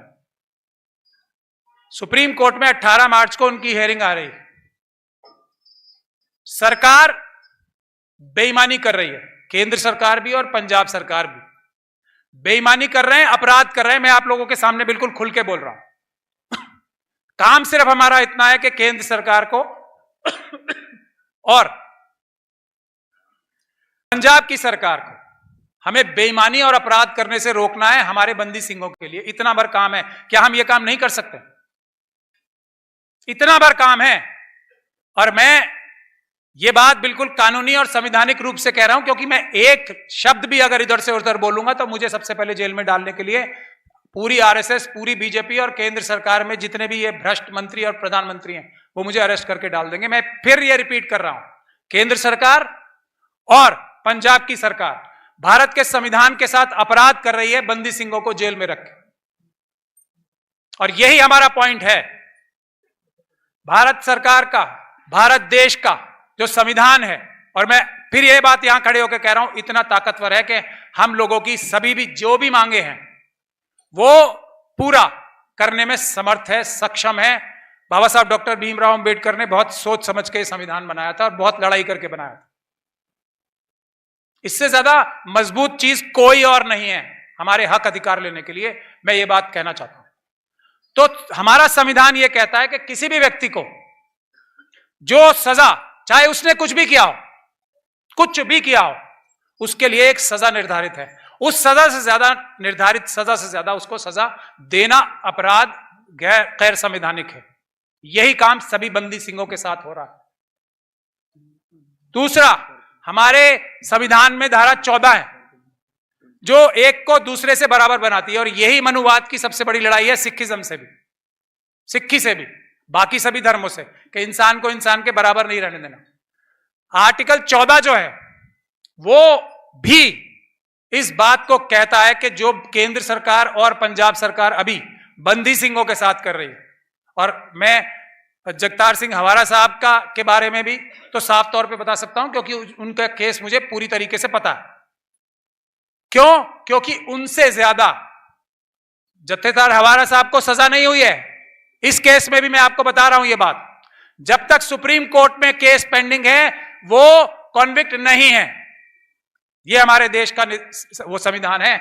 और प्रधानमंत्री राजीव जी को मारने वाले, जिनको सुप्रीम कोर्ट से सजा हुई थी, उनको अगर बाहर किया जाता है तो जत्थेदार हवारा साहब को, बाकी बंदी सिंहों को बाहर होना चाहिए, वरना यह संविधान के साथ अपराध है। अगर बिल्किस बानो, आप लोग सब जानते हैं, उसके अपराधियों को, जिसको सुप्रीम कोर्ट तक से सजा हुई थी, वो लोग बाहर निकाले गए तो बंदी सिंह जेल में है, तो यह संविधान के साथ अपराध है।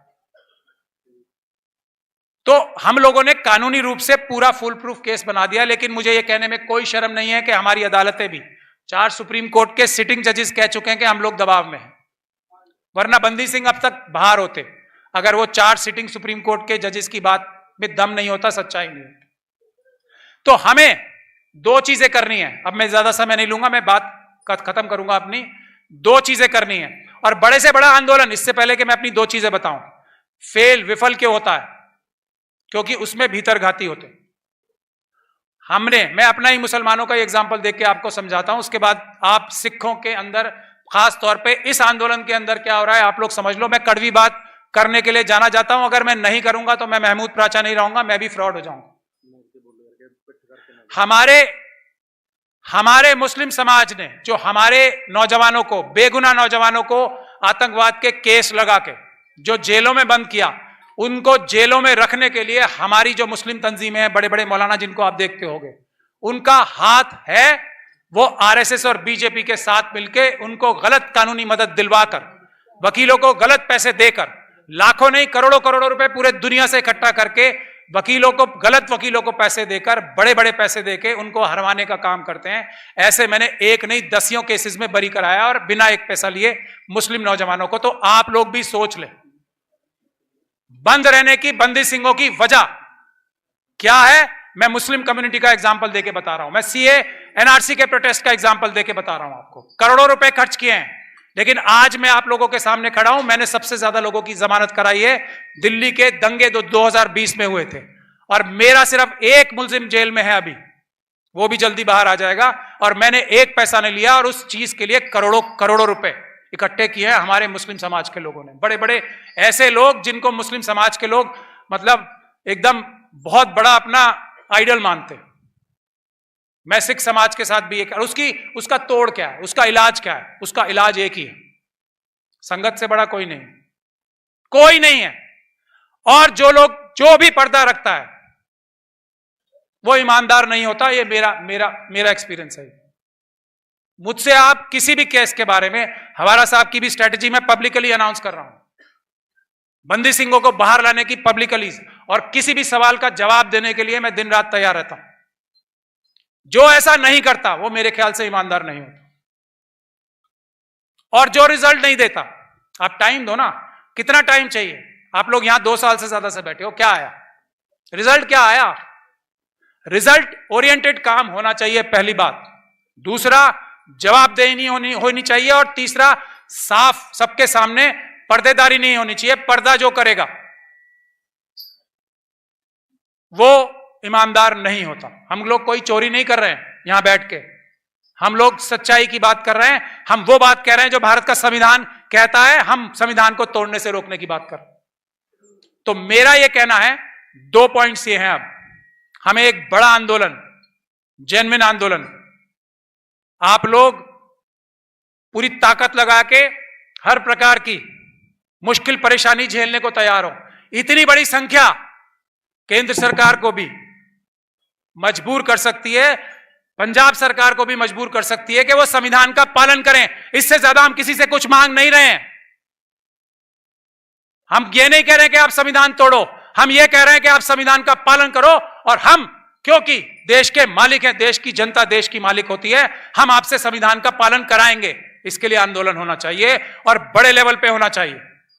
और यहां नहीं, सिर्फ देश के हर एक कोने में और देश के बाहर भी हर एक कोने में इस नारे के साथ, संविधान यह कहता है बंदी सिंह रिहा करो, पूरी दुनिया में प्रोटेस्ट होने चाहिए। मेरा पहला प्लान जो मैं आपके सामने रखना चाहता हूं ये, और उसमें किसी की सुननी नहीं है। सब आप लोग पीसफुल लोग हैं, आपके ऊपर हमले कराए जाते हैं, आप कोई किसी के साथ हिंसा नहीं करते हो। कोई भी वीकर सेक्शन कभी भी हिंसा नहीं करता है, यह बात तय है। इसमें किसी को कोई शक शुबा या बैकफुट पे नहीं रहना चाहिए। दूसरी बात यह कि अभी हमें जत्थेदार हवारा साहब को उस केस में बरी कराने की आवश्यकता नहीं है। अभी उसमें हमें ताकत नहीं लगानी है। हमें 2 चीजों के लिए ताकत लगानी है। एक, कि उनको पंजाब में शिफ्ट किया जाए, इससे तो किसी का कोई नुकसान नहीं हो रहा ना, मतलब कानूनी रूप से कोई नुकसान नहीं है इसमें, कोई भी उनके केस को क्षति नहीं पहुंचेगी उस वाले केस में। एक ये। दूसरा, कि उनकी रिहाई के लिए जो आंदोलन हो रहा है, सरकारों के ऊपर हम ये केस डालें कि जिस तरीके से अदालतें सरकार को यह डायरेक्शन दे कि इनके केस में, इनके सस्पेंशन ऑफ सेंटेंस में, यानी कि उनको जेल से बाहर निकालने के लिए केस का फैसला करते रहें, जेल से बाहर उनका सस्पेंशन ऑफ सेंटेंस जिसे कहते हैं आम लोगों की भाषा में, बेल कराने के लिए हम मजबूत कानूनी लड़ाई लड़े और साथ के साथ उनसे यह कहें कि इनकी सस्पेंशन करने के लिए केंद्र सरकार और पंजाब की सरकार इस पे एक्शन ले। इसके लिए हम केस डालें। इन दोनों कामों में कोई भी खतरा नहीं है। ये बंदी सिंहों के बाहर लाने का 100% फुल प्रूफ तरीका है, लेकिन ये अमल में जब ही आएगा जब जवाबदेही हो, कोई भी हो, उससे सवाल करे, कोई भी करे, और उसको जवाब देना पड़ेगा, प्रेस के सामने देना पड़ेगा, वीडियो रिकॉर्डिंग के साथ देना पड़ेगा। जो ऐसा नहीं करता, मेरे ख्याल से वो ईमानदारी से जत्थेदार हवारा साहब को बाहर लाने के लिए सीरियस नहीं है। और इसके बारे में मैं और आगे कुछ नहीं बोलना चाहूंगा।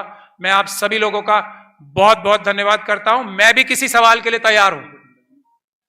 तो अगर मेरे कहने से मुझे कुछ दिन का, 1 साल का समय दिया जाएगा, तो मैं वादा करता हूं 1 साल के अंदर अंदर जत्थेदार हवारा साहब का, तो क्योंकि मैंने केस पढ़ा हुआ है, वो तो 100% बाहर आ जाएंगे, पहले भी आ सकते हैं।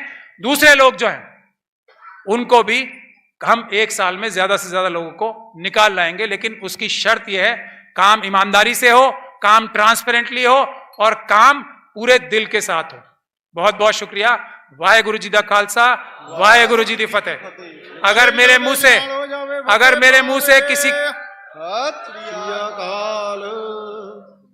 अगर मेरे मुंह से भावनावश, क्योंकि मैं जत्थेदार जगतार सिंह हवारा साहब की दिल की गहराइयों से इज्जत करता हूं, और मैं शर्मिंदा हूं उनके सामने आज भी कि मैं उन्हें बाहर नहीं ले पाया। तो अगर मेरे मुंह से किसी के लिए कुछ ऐसे शब्द निकले हों जो किसी को बुरे लगे हों तो मैं माफी मांगता हूं, लेकिन मैं मजबूर हूं सच बोलने के लिए। बहुत बहुत शुक्रिया। ਸੋ ਵਿਸ਼ੇਸ਼ ਧੰਨਵਾਦ ਗੁਰਦੁਆਰਾ ਤੰਬੂ ਸਾਹਿਬ ਅਮਰ ਸ਼ਹੀਦ ਬਾਬਾ ਵੀਰ ਸਿੰਘ ਜੀ, ਬਾਬਾ ਧੀਰ ਸਿੰਘ ਜੀ, ਉਹਨਾਂ ਦੇ ਮੁੱਖ ਸੇਵਾਦਾਰ। ਬਹੁਤ ਬਹੁਤ ਧੰਨਵਾਦ ਵਾਹਿਗੁਰੂ ਜੀ ਕਾ ਖਾਲਸਾ, ਵਾਹਿਗੁਰੂ ਜੀ ਕੀ ਫਤਿਹ। ਅਰਦਾਸ ਬੇਨਤੀ ਹੈ ਜੀ, ਜਿਹੜੇ ਆ ਸਟੇਜ ਦਾ ਏਰੀਆ ਇੱਧਰਲਾ ਇੱਕ ਇਹ ਖਾਲੀ ਕਰ ਦਿਓ ਤੇ ਜਿੰਨੀ ਸੰਗਤ ਬੈਠੀ ਹੈ ਸਾਰੇ ਇੱਧਰ ਨੂੰ ਮੁੱਖ ਕਰ ਲਓ ਮਹਾਰਾਜ ਵੱਲ ਨੂੰ। ਬੜੀ ਬਰੀਕੀ ਦੇ ਨਾਲ ਉਹਨਾਂ ਨੇ ਜਿਹੜੀ ਜਾਣਕਾਰੀ ਸਾਂਝੀ ਕੀਤੀ ਹੈ, ਇਹ ਉਹ ਯੋਧੇ ਹੈ ਜਿਹੜੇ ਇਨਸਾਫ ਪਸੰਦ ਯੋਧੇ ਹੈ। ਬਹੁਤ ਵੱਡੀ ਲੜਾਈ ਸਾਨ ਦੇ ਲਈ ਗੁਰਦੀਪ ਸਿੰਘ ਜੀ ਬਠਿੰਡਾ, ਉਹਨਾਂ ਨੂੰ ਬੇਨਤੀ ਹੈ ਕਿ ਉਹਨਾਂ ਨੂੰ ਸਟੇਜ ਤੇ ਜਿਹੜਾ ਸਮਾਂ ਦਿੱਤਾ ਸੀਗਾ।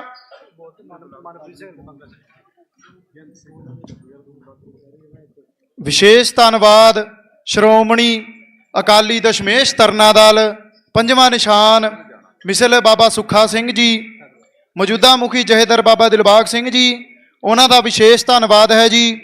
ਮਿਸਲ ਸ਼ਹੀਦ ਬਾਬਾ ਮਦਨ ਸਿੰਘ ਜੀ ਰੰਗਰੇਟੇ ਗੁਰ ਕੇ ਬੇਟੇ, ਉਹਨਾਂ ਦੇ ਵੀ ਜਥੇਦਾਰ ਬਾਬਾ ਸਤਨਾਮ ਸਿੰਘ ਜੀ ਸੰਘਾ ਲੁਧਿਆਣੇ ਤੋਂ ਫੌਜਾਂ ਸਮੇਤ ਪਹੁੰਚੇ ਨੇ ਜੀ, ਉਹਨਾਂ ਦਾ ਵੀ ਬਹੁਤ ਬਹੁਤ ਧੰਨਵਾਦ। ਹੁਣ ਜਥੇਦਾਰ ਬਾਬਾ ਮੰਗਾ ਸਿੰਘ ਜੀ ਲੁਧਿਆਣੇ ਤੋਂ, ਤਰਨਾ ਦਲ ਜਥੇਦਾਰ ਬਾਬਾ ਮੰਗਾ ਸਿੰਘ ਜੀ ਔਰ ਜਥੇਦਾਰ ਮਨਪ੍ਰੀਤ ਸਿੰਘ ਜੀ ਬੱਲੇਵਾਲੀਏ, ਉਹ ਵੀ ਆਪਣੇ ਜਥਿਆਂ ਦੇ ਸਮੇਤ ਇਸ ਮਹਾ ਪੰਚਾਇਤ ਦੇ ਵਿੱਚ ਵੱਡਾ ਯੋਗਦਾਨ ਪਾ ਰਹੇ ਹਨ। ਉਹਨਾਂ ਦਾ ਵੀ ਬਹੁਤ ਬਹੁਤ ਧੰਨਵਾਦ ਹੈ ਜੀ। ਅਗਲੀ ਬੇਨਤੀ ਮਾਲਵਾ ਤਰਨਾ ਦਲ ਅਰਬਾ ਖਰਬਾਂ ਦੇ ਜ਼ਿਲ੍ਹਾ ਜਥੇਦਾਰ ਬਾਬਾ ਗੁਲਵੰਤ ਸਿੰਘ ਜੀ ਪਹੁੰਚੇ ਨੇ ਜੀ, ਉਹਨਾਂ ਦਾ ਵੀ ਧੰਨਵਾਦ। ਉਹ ਮੈਂ ਲੁਧਿਆਣੇ ਤੋਂ ਪਹੁੰਚੇ ਨੇ ਜੀ, ਉਹਨਾਂ ਦਾ ਵੀ ਬਹੁਤ ਬਹੁਤ ਧੰਨਵਾਦ। ਵਾਹਿਗੁਰੂ ਜੀ ਕਾ ਖਾਲਸਾ, ਵਾਹਿਗੁਰੂ ਜੀ ਕੀ ਫਤਿਹ। ਸਾਰੀਆਂ ਸੰਗਤਾਂ ਨੂੰ ਬੇਨਤੀ ਆ ਕਿ ਜਲ ਪਾਣੀ ਛਕ ਕੇ ਟਿਕ ਕੇ ਬੈਠੋ। ਬਹੁਤ ਬੁਲਾਰੇ ਨੇ ਜਿਹੜੇ ਪਹੁੰਚੇ ਹੋਏ ਨੇ, ਅਸੀਂ ਸਾਰਿਆਂ ਦਾ ਧੰਨਵਾਦ ਕਰਦੇ ਹਾਂ, ਸਾਰਿਆਂ ਨੂੰ ਜਿਉ ਆਏ ਕਹਿੰਦੇ ਹਾਂ। ਅਤੇ ਮੇਰੀ ਬੇਨਤੀ ਆ ਜਿਹੜੀ ਇੱਧਰਲੇ ਪਾਸੇ ਸਿੰਘ ਬੈਠੇ ਨੇ, ਆ ਸਾਰੇ ਪਰਲੇ ਪਾਸੇ ਸਤਿਗੁਰੂ ਗੁਰੂ ਗ੍ਰੰਥ ਸਾਹਿਬ ਮਹਾਰਾਜ ਜੀਆਂ ਦੇ ਪ੍ਰਕਾਸ਼ ਹਨ, ਅਖੰਡ ਪਾਠ ਸਾਹਿਬ ਦੀ ਸੇਵਾ ਚੱਲ ਰਹੀ ਹੈ। ਉਧਰ ਨੂੰ ਮੂੰਹ ਕਰੋ, ਉਧਰ ਨੂੰ ਆਪਣੇ ਜਿਹੜੇ ਮੁੱਖ ਨੇ ਉਹ ਕਰ ਲਓ। ਸਤਿਗੁਰੂ ਮਹਾਰਾਜ ਦਾ ਆਪਾਂ ਨੇ ਸਤਿਕਾਰ ਬਹਾਲ ਰੱਖਣਾ ਹੈ ਅਤੇ ਇਸ ਗੱਲ ਦਾ ਵਿਸ਼ੇਸ਼ ਧਿਆਨ ਰੱਖਿਆ ਜਾਵੇ। ਹੁਣ ਭਾਈ ਗੁਰਦੀਪ ਸਿੰਘ ਬਠਿੰਡਾ ਉਹ ਬੋਲਣਗੇ, ਫਿਰ ਹੋਰ ਬੁਲਾਰੇ ਸਾਡੇ ਜਿਹੜੇ ਕਿਸਾਨੀ ਮੋਰਚੇ ਦੇ ਵਿੱਚ ਸਭ ਤੋਂ ਵੱਧ ਜਿਨ੍ਹਾਂ ਨੇ ਸੇਵਾ ਨਿਭਾਈ ਹੈ, ਰਾਣਾ ਰਾਮ ਸਿੰਘ ਗੋਲਡਨ ਹੱਟ ਵਾਲੇ, ਉਹ ਵੀ ਵਿਸ਼ੇਸ਼ ਤੌਰ 'ਤੇ ਪਹੁੰਚੇ ਹੋਏ ਨੇ, ਉਹਨਾਂ ਦਾ ਧੰਨਵਾਦ ਹੈ। ਬਹੁਤ ਵੱਡੀ ਸੇਵਾ ਰਹੀ ਹੈ ਇਹਨਾਂ ਦੀ ਉੱਥੇ ਕਿਸਾਨੀ ਮੋਰਚੇ ਦੇ ਵਿੱਚ, ਉਹਨਾਂ ਨੂੰ ਵੀ ਜੀਓ ਆਇਆਂ ਧੰਨਵਾਦ। ਹੁਣ ਭਾਈ ਗੁਰਦੀਪ ਸਿੰਘ ਜੀ ਬਠਿੰਡਾ ਤੇ ਹੋਰ ਮੁੱਖ ਬੁਲਾਰਿਆਂ ਨੇ ਬੋਲਣਾ ਹੈ। ਲੱਖਾ ਸਰਾਣਾ ਵੀਰ ਆ ਗਿਆ, ਹੋਰ ਵੀ ਆ ਰਹੇ ਨੇ, ਸਾਰਿਆਂ ਦਾ ਧੰਨਵਾਦ ਹੈ। 1 ਮਿੰਟ ਵਾਸਤੇ ਪਹਿਲਾਂ ਗੁਰਦੀਪ ਸਿੰਘ ਤੋਂ ਬਾਅਦ ਇਹ ਕਾਲ ਚੈਨਲ ਵਾਲੇ 1 ਮਿੰਟ ਵਾਸਤੇ ਬੋਲਣਗੇ, ਫਿਰ ਹੋਰ ਬੁਲਾਰਿਆਂ ਨੇ ਬੋਲਣਾ। ਸਤਿਗੁਰੂ ਦੀ ਹਜ਼ੂਰੀ ਵਿੱਚ ਬਹੁਤ ਸਤਿਕਾਰਯੋਗ ਗੁਰੂ ਸਾਹਿਬ ਦੀਆਂ ਲਾਡਲੀਆਂ ਫੌਜਾਂ ਦੇ ਮੁਖੀ ਬਾਬਾ ਰਾਜਾ ਰਾਜ ਸਿੰਘ ਜੀ, ਤਰਨਾ ਦਲ ਦੇ ਮੁਖੀ ਬਾਬਾ ਕੁਲਵਿੰਦਰ ਸਿੰਘ ਜੀ, ਕੌਮੀ ਇਨਸਾਫ ਮੋਰਚੇ ਦੇ ਆਗੂ ਸਰਦਾਰ ਹਵਾਰਾ ਸਾਹਿਬ ਦੇ ਪਿਤਾ ਜੀ ਤੇ ਹੋਰ ਸਮੂਹ ਸਾਧ ਸੰਗਤ, ਸਮੁੱਚੀਆਂ ਜਥੇਬੰਦੀਆਂ ਦੇ ਪੰਥਕ ਜਥੇਬੰਦੀਆਂ ਦੇ ਸਾਰੇ ਆਗੂ ਇੱਥੇ ਹਾਜ਼ਰ ਹਨ। ਸਾਰਿਆਂ ਨੂੰ ਬੜੇ ਸਤਿਕਾਰ ਨਾਲ ਵਾਹਿਗੁਰੂ ਜੀ ਕਾ ਖਾਲਸਾ, ਵਾਹਿਗੁਰੂ ਜੀ ਕੀ ਫਤਿਹ। ਮੈਂ 2 ਮਿੰਟਾਂ ਦੇ ਵਿੱਚ ਅੱਜ ਦਾ ਜੋ ਏਜੰਡਾ ਹੈ ਉਹਦੇ ਸੰਬੰਧ ਦੇ ਵਿੱਚ ਮੈਂ ਬੇਨਤੀ ਕਰਕੇ ਕੁਝ ਸੁਝਾਅ ਦੇ ਕੇ ਮੈਂ ਖਿਮਾ ਚਾਹਾਂਗਾ। ਮੈਂ ਸਮੁੱਚੀ ਤਾਲਮੇਲ ਕਮੇਟੀ ਨੂੰ ਤੇ ਬਾਬਾ ਰਾਜਾ ਰਾਜ ਸਿੰਘ ਤੇ ਬਾਬਾ ਕੁਲਵਿੰਦਰ ਸਿੰਘ ਜਿਨ੍ਹਾਂ ਨੇ ਅੱਜ ਦੀ ਇੱਕ ਸਫਲ ਮੀਟਿੰਗ ਸੱਦੀ, ਇਹਨਾਂ ਨੂੰ ਵਧਾਈ ਦਿੰਦਾ ਹੋਇਆ ਮੈਂ ਇੱਕ ਸੁਝਾਅ ਦੇਣਾ ਚਾਹੁੰਦਾ ਅੱਗੇ ਸਾਡੀ ਕੀ ਕਾਰਵਾਈ ਹੋਣੀ ਚਾਹੀਦੀ ਹੈ। ਉਹ ਮੇਰੀ ਬੇਨਤੀ ਹੈ ਕਮੇਟੀ ਦੇ ਪ੍ਰਧਾਨ ਦੇ ਚਰਨਾਂ 'ਚ ਵੀ ਤੇ ਨਿੰਗ ਸਿੰਘ ਮੁਖੀਆਂ ਦੇ ਤੇ ਸਮੁੱਚੀਆਂ ਪੰਥਕ ਜਥੇਬੰਦੀਆਂ ਤੇ ਕਿਸਾਨ ਜਥੇਬੰਦੀਆਂ ਦੇ ਆਗੂਆਂ ਦੇ ਵਿੱਚ ਪਹਿਲੀ ਬੇਨਤੀ ਕਿ ਜਿਹੜੀ ਗੱਲ ਪ੍ਰਾਚਾ ਸਾਹਿਬ ਕਰਕੇ ਗਏ ਆ ਕੋਈ ਸਰਕਾਰ ਭੁੱਲੀ ਹੋਈ ਨਹੀਂ। ਇੱਕ ਕਹਾਵਤ ਸੀ ਕਿ ਕੋਈ ਇੱਕ ਵਿਅਕਤੀ ਨਹਿਰ ਦੇ ਵਿੱਚ ਛਾਲ ਮਾਰੇ ਤੇ ਦੂਜਾ ਕੋਲੇ ਖੜੇ, ਇੱਕ ਉਹਦਾ ਮਾਲਕ ਕਹਿੰਦੇ ਨਹਿਰ 'ਚ ਛਾਲ ਮਾਰ। ਜਦੋਂ ਬਾਹਰ ਨਿਕਲਦਾ ਸੀ ਤੇ ਉਹ ਕਹਿੰਦੇ ਤੇਰੇ ਕੱਪੜੇ ਕਿਉਂ ਭਿੱਜ ਗਏ। ਉਹ ਦੂਜੀ ਵਾਰੀ ਫੇਰ ਕਹਿੰਦਾ ਸੀ ਛਾਲ ਮਾਰ, ਤੇਰੇ ਕੱਪੜੇ ਕਿਉਂ ਭਿੱਜ ਗਏ। ਤੀਜੀ ਵਾਰੀ ਫੇਰ ਉਹ ਕਹਿੰਦਾ ਸੀ ਕਿਉਂ ਛਾਲ ਮਾਰ। ਕਿਸੇ ਵਿਅਕਤੀ ਨੇ ਇਹ ਗੱਲ ਕਹੀ ਕਿ ਕੱਪੜੇ ਦਾ ਭਿੱਜਣ ਗਈ। ਜਿਹੜਾ ਛਾਲ ਮਾਰਦਾ ਸੀ ਉਹ ਕਹਿੰਦਾ ਕਿ ਇਹਨੂੰ ਵੀ ਪਤਾ ਤੇ ਮੈਨੂੰ ਵੀ ਪਤਾ, ਮੈਂ ਇਹਦਾ ਗੁਲਾਮ ਹਾਂ। ਅੱਜ ਪੰਜਾਬ ਦੀ ਧਰਤੀ ਤੇ ਖਾਲਸਾ ਪੰਥ ਕੇਵਲ ਪੰਜਾਬ ਦੀ ਧਰਤੀ ਤੇ ਨਹੀਂ, ਸਾਡਾ ਭਾਈਚਾਰੇ 'ਚ ਬੜੀ ਵੱਡੀ ਤਾਕਤ ਹੈ, ਕਿਉਂਕਿ ਅਸੀਂ ਅੰਤਰਰਾਸ਼ਟਰੀ ਭਾਈਚਾਰਾ ਹੈ। ਉਹ ਸਾਰਾ ਭਾਈਚਾਰਾ ਇਸ ਹਿੰਦੁਸਤਾਨ ਦੇ ਢਾਂਚੇ ਦੇ ਗੁਲਾਮ ਆ। ਸਾਨੂੰ ਇਨਸਾਫ ਨਹੀਂ ਮਿਲ ਰਿਹਾ। ਇਹ ਇਨਸਾਫ ਲਿਆ ਕਿਵੇਂ ਜਾਵੇ, ਇਹਦੇ ਲਈ ਬੇਨਤੀ ਕਰਦਾ ਹੋਇਆ ਕਿ ਬਹੁਤ ਜਥੇਬੰਦੀਆਂ ਅੱਜ ਇੱਥੇ ਆਈਆਂ ਹਨ। ਭਾਰਤੀ ਕਿਸਾਨ ਯੂਨੀਅਨ ਕ੍ਰਾਂਤੀਕਾਰੀ ਦੇ ਆਗੂ ਦਰਸ਼ਨਪਾਲ ਜੀ ਵੀ ਲਗਾਤਾਰ ਮੀਟਿੰਗਾਂ 'ਚ ਆ ਰਹੇ ਹਨ। ਉਹਨਾਂ ਦਾ ਵੱਡਾ ਜੱਥਾ ਇੱਥੇ ਹਾਜ਼ਰ ਹੋਇਆ ਅੱਜ ਭਾਈ ਰਣਜੀਤ ਸਿੰਘ ਦੀ ਹਾਜ਼ਰੀ ਦੇ ਵਿੱਚ। ਇਸੇ ਤਰ੍ਹਾਂ ਜਿਹੜਾ ਮੋਰਚਾ ਲੱਗਿਆ ਖਨੌਰੀ, ਉਹਨਾਂ ਵੱਲੋਂ ਸਰਦਾਰ ਸਤਨਾਮ ਸਿੰਘ ਜੀ ਬਹਿਰੂ ਤੇ ਸਮੁੱਚੇ ਮੋਰਚੇ ਵੱਲੋਂ ਇਹ ਆਗੂ ਆਏ ਹੋਣ। ਪੰਥਕ ਜਥੇਬੰਦੀਆਂ ਦੇ ਸਰਦਾਰ ਜਸਕਰਨ ਸਿੰਘ ਹੋਰੀ ਆਏ ਹੋਏ ਹਨ। ਕੱਲ੍ਹ ਨੂੰ ਹਜ਼ਾਰਾਂ ਨਹੀਂ ਲੱਖਾਂ ਦੀ ਗਿਣਤੀ ਵਿੱਚ ਟਰੈਕਟਰ ਮਾਰਚ ਹੋ ਰਹੇ ਹਨ। ਸ਼੍ਰੋਮਣੀ ਅਕਾਲੀ ਦਲ ਅੰਮ੍ਰਿਤਸਰ ਤੇ ਦਲ ਖਾਲਸਾ ਅੱਜ ਪੰਜਾਬ ਦੀ ਧਰਤੀ ਤੇ ਬਹੁਤ ਵੱਡੇ ਮਾਰਚ ਕਰ ਰਹੇ ਹਨ। ਸਮੁੱਚੇ ਭਾਈਚਾਰਿਆਂ ਦੇ, ਮੁਸਲਮਾਨ ਭਾਈਚਾਰੇ ਤੇ ਹਿੰਦੂ ਭਾਈਚਾਰਿਆਂ ਦੇ ਜੈਨ ਸਾਹਿਬ ਵੀ ਇੱਥੇ ਆਏ ਹੋਏ ਹਨ। ਨੌਜਵਾਨ ਜਥੇਬੰਦੀਆਂ ਦੇ ਆਗੂ ਆਏ ਹੋਣ। ਮੇਰੀ ਬੇਨਤੀ ਹੈ ਬਹਿਰੂ ਸਾਹਿਬ ਤੇ ਕਿਸਾਨ ਜਥੇਬੰਦੀਆਂ ਨੂੰ ਤੇ ਸਰਦਾਰ ਗੁਰਚਰਨ ਸਿੰਘ ਨੂੰ ਕਿ ਉਹ ਸਾਰਿਆਂ ਨੂੰ ਬੇਨਤੀ ਕਰਕੇ ਸਭ ਦੇ ਪੈਰੀਂ ਹੱਥ ਲਾ ਕੇ ਪੰਜਾਬ ਦੀ ਧਰਤੀ ਦੇ ਜਿਹੜੇ ਲੜਨ ਵਾਲੇ ਲੋਕ ਆ ਸਾਰਿਆਂ ਨੂੰ ਇਕੱਠੇ ਕਰਕੇ ਮੰਗਾਂ ਸਾਂਝੀਆਂ ਕੀਤੀਆਂ ਜਾ ਸਕਦੀਆਂ ਹਨ। ਮੋਰਚਾ ਸਾਂਝਾ ਕੀਤਾ ਜਾ ਸਕਦਾ ਹੈ। ਜੋ ਸੁਨਾਮ ਤੇ ਬੈਠਾ ਹੈ ਉਹਨੂੰ ਵੀ ਨਾਲ ਆਪਾਂ ਜਾ ਕੇ ਮਨਾਈਏ। ਅਸੀਂ ਜੇ ਇੱਕ ਛੋਟੀ ਜੀ ਇੱਕ ਇਲਾਕਾ ਗਾਜਾ ਪੱਟੀ ਹਿੰਦੁਸਤਾਨ ਦੇ 7-8 ਮੁਲਕਾਂ ਨਾਲ ਲੜ ਸਕਦਾ ਹੈ। ਪੰਜਾਬ ਦੀ ਧਰਤੀ ਇਸ ਦੇਸ਼ ਦੇ ਹੁਕਮਰਾਨਾਂ ਦੀ ਤੇ ਪੰਜਾਬ ਦੇ ਜਿਹੜੇ ਛੋਟੇ ਛੋਟੇ ਹੁਕਮਰਾਨ ਆ ਭਗਵੰਤ ਸਿੰਘ ਵਰਗੇ, ਇਹਨਾਂ ਨੂੰ ਅਸੀਂ ਚੱਲਦਾ ਵੀ ਕਰ ਸਕਦੇ ਹਾਂ ਤੇ ਇਹਨਾਂ ਤੋਂ ਇਨਸਾਫ ਵੀ ਲੈ ਸਕਦੇ ਹਾਂ। ਜੇ ਅਸੀਂ ਸਾਰੇ ਇਕੱਠੇ ਹੋ ਜਾਈਏ ਤਾਂ ਉਹ ਦਿਨ ਦੂਰ ਨਹੀਂ ਕਿ ਅਸੀਂ ਭਾਵੇਂ ਉਹ ਸਾਡਾ ਜਥੇਦਾਰ ਅਕਾਲ ਤਖਤ ਭਾਈ ਜਗਤਾਰ ਸਿੰਘ ਹਵਾਰਾ ਹੈ, ਭਾਈ ਰਾਜੋਆਣ ਹੈ, ਭਾਈ ਪਿਓਰਾ ਜੀ ਆ, ਭਾਈ ਤਾਰਾ ਜੀ ਹੈ, ਇਸੇ ਤਰ੍ਹਾਂ ਸਰਦਾਰ ਅਮਰਤਪਾਲ ਸਿੰਘ ਜਿਹੜਿਆਂ ਨੂੰ ਬਿਨਾਂ ਮਤਲਬ ਡਿਬਰੂਗੜ੍ਹ ਜੇਲ੍ਹ 'ਚ ਬੰਦ ਕੀਤਾ ਗਿਆ ਹੈ, ਸਾਰਿਆਂ ਨੂੰ ਅਸੀਂ ਸਲਾਮੀਆਂ ਦੇ ਕੇ ਬਾਹਰ ਕੱਢ ਸਕਦੇ ਹਾਂ। ਤੇ ਇਹਨਾਂ ਪਾਪੀਆਂ ਨੂੰ ਗਲਮਿਆਂ ਤੋਂ ਫੜ ਕੇ ਉਹਨਾਂ ਹੀ ਜੇਲ੍ਹਾਂ 'ਚ ਦਰਵਾਜ਼ੇ ਖੋਲ੍ਹ ਕੇ ਅਸੀਂ ਅੰਦਰ ਕਰ ਸਕਦੇ ਹਾਂ। ਆਪਣੀ ਸ਼ਕਤੀ ਨੂੰ ਪਛਾਣੋ, ਇਕੱਠੇ ਹੋ। ਮੈਂ ਫਿਰ ਇਹਨਾਂ ਸਾਰੇ ਆਗੂਆਂ ਨੂੰ ਬੇਨਤੀ ਕਰਦਾ ਹੋਇਆ ਜਿਹੜੇ ਪਹੁੰਚੀਆਂ ਹੋਈਆਂ ਪੰਥਕ ਜਥੇਬੰਦੀਆਂ ਦੇ, ਕਿਸਾਨ ਜਥੇਬੰਦੀਆਂ ਦੇ, ਦਲਿਤ ਜਥੇਬੰਦੀਆਂ ਦੇ, ਹਿੰਦੂ ਜਥੇਬੰਦੀਆਂ ਦੇ ਨੂੰ ਬੇਨਤੀ ਕਰਦਾ ਹੋਇਆ ਅੱਜ ਦੇ ਪ੍ਰਬੰਧਕਾਂ ਨੂੰ ਬੇਨਤੀ ਕਰਦਾ ਕਿ ਸਾਰਿਆਂ ਨੂੰ ਇਕੱਠੇ ਕਰੋ। ਇਹਨਾਂ ਹੀ ਲਫ਼ਜ਼ਾਂ ਨਾਲ ਮੈਂ ਖਿਮਾ ਚਾਹੁੰਦਾ ਹੈ। ਫਤਿਹ ਬੁਲਾਉਂਦੇ ਹਾਂ। ਵਾਹਿਗੁਰੂ ਜੀ ਕਾ ਖਾਲਸਾ, ਵਾਹਿਗੁਰੂ ਜੀ ਕੀ ਫਤਿਹ।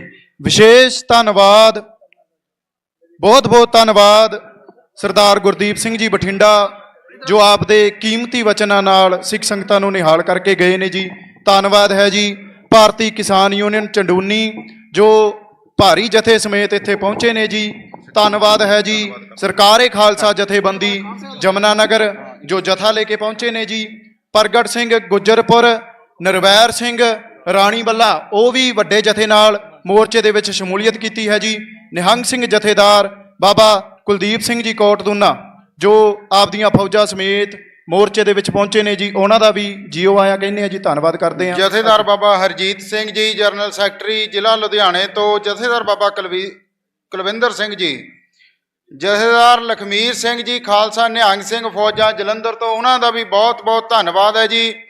ਜਥੇਦਾਰ ਬਾਬਾ ਬਲਵੀਰ ਸਿੰਘ ਜੀ ਸਰਪੰਚ ਬਹਿਰੋਪੁਰ, ਸੇਵਾਦਾਰ ਕੌਮੀ ਇਨਸਾਫ ਮੋਰਚਾ ਸਿੰਘ ਸਾਹਿਬ, ਜਥੇਦਾਰ ਬਾਬਾ ਗੁਰਦੇਵ ਸਿੰਘ ਜੀ ਕੌਂਕੇ ਸਾਹਿਬ ਦੇ ਸਾਥੀ, ਉਹਨਾਂ ਦਾ ਵੀ ਬਹੁਤ ਬਹੁਤ ਧੰਨਵਾਦ ਜੀ।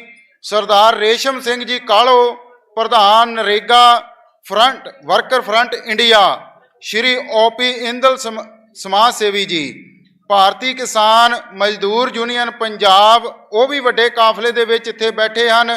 ਸਾਰਿਆਂ ਦਾ ਦਿਲੋਂ ਧੰਨਵਾਦ ਜੀ। ਧੰਨਵਾਦ ਹੈ ਜੀ। ਗੁਲਾਬ ਸਿੰਘ ਫੌਜੀ, ਸ਼੍ਰੋਮਣੀ ਅਕਾਲੀ ਦਲ ਫਤਿਹ, ਲਖਵੀਰ ਸਿੰਘ ਜੀ ਸ਼ੰਟੀ ਪ੍ਰਧਾਨ ਕਿਸਾਨ ਯੂਨੀਅਨ ਅੰਮ੍ਰਿਤਸਰ, ਸ਼ਹੀਦ ਭਾਈ ਤਜਿੰਦਰ ਸਿੰਘ ਜੀ ਬੱਬਰ, ਉਹਨਾਂ ਦੇ ਭਰਾਤਾ ਤਲਵਿੰਦਰ ਸਿੰਘ ਜੀ ਨਿੱਜਰ, ਜ਼ਿਲ੍ਹਾ ਪ੍ਰਧਾਨ ਹੁਸ਼ਿਆਰਪੁਰ, ਸ਼੍ਰੋਮਣੀ ਅਕਾਲੀ ਦਲ ਫਤਿਹ ਜਥੇ ਸਮੇਤ ਪਹੁੰਚੇ ਨੇ ਜੀ।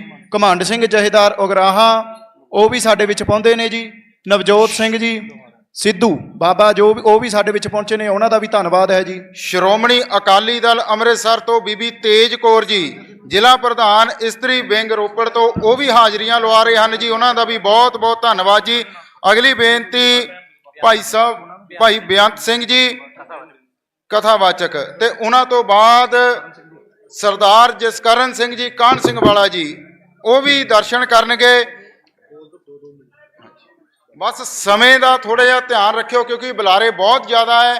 ਜਿਹੜੀ ਸੰਗਤ ਬਾਹਰ ਵੀ ਘੁੰਮ ਰਹੀ ਹੈ ਉਹਨਾਂ ਨੂੰ ਵੀ ਬੇਨਤੀ ਹੈ ਵੀ ਆਓ ਭਾਈ ਸਿਰ ਜੋੜ ਕੇ ਸੱਜ ਬੈਠੀਏ, ਇਸ ਮਹਾ ਪੰਚਾਇਤ ਦੇ ਵਿੱਚੋਂ ਕੋਈ ਨਾ ਕੋਈ ਹੱਲ ਕੱਢ ਕੇ ਨਿਕਲੀਏ, ਸਿਰ ਜੋੜ ਕੇ ਬੈਠੀਏ। ਜਿੰਨੀਆਂ ਵੀ ਨਿਹੰਗ ਸਿੰਘ ਫੌਜਾਂ ਦੇ ਮੁਖੀ ਆਪਣੀਆਂ ਫੌਜਾਂ ਲੈ ਕੇ ਆ ਰਹੇ ਹਨ, ਸਾਰਿਆਂ ਦਾ ਦਿਲੋਂ ਧੰਨਵਾਦ ਜੀ।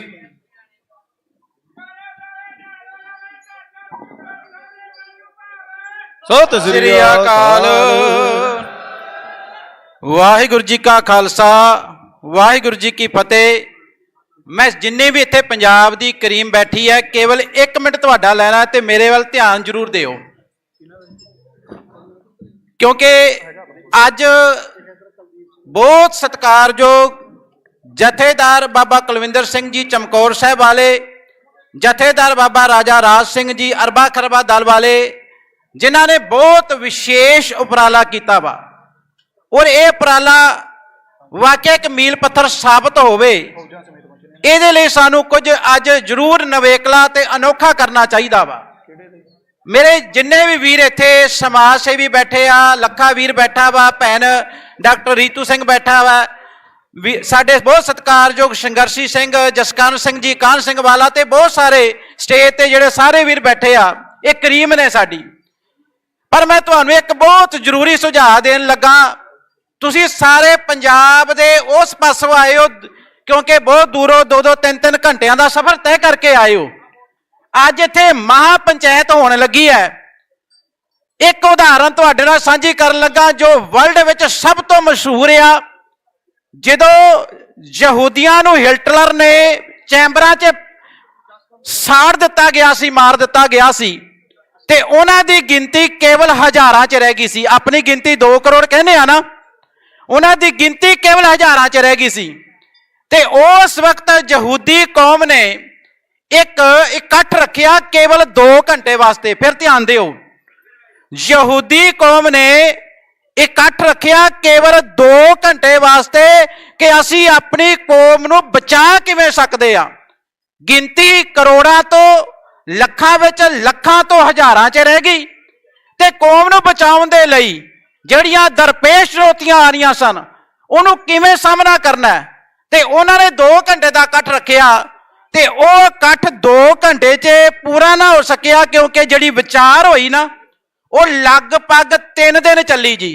ਫਿਰ ਧਿਆਨ ਦਿਓ, ਯਹੂਦੀਆਂ ਨੇ ਇੱਕ ਵੱਡਾ ਇਕੱਠ ਰੱਖਿਆ ਆਪਣੀ ਕੌਮ ਨੂੰ ਬਚਾਉਣ ਦੇ ਲਈ।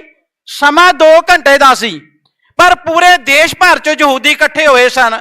ਉਹਨਾਂ ਨੇ ਆਖਿਆ ਵੀ ਸਮਾਂ ਬੜਾ ਘੱਟ ਆ, ਕੌਮ ਨੂੰ ਬਚਾਉਣਾ ਵੀ ਹੈ, ਤੇ ਉਹਨਾਂ ਨੇ 2 ਘੰਟਿਆਂ ਦੀ ਬੈਠਕ ਨੂੰ 3 ਦਿਨਾਂ ਦੇ ਵਿੱਚ ਸਮੇਟਿਆ ਤੇ ਆਪਣੀ ਕੌਮ ਦੇ ਲਈ ਕੁਝ ਨਿਰਣੇ ਕੀਤੇ।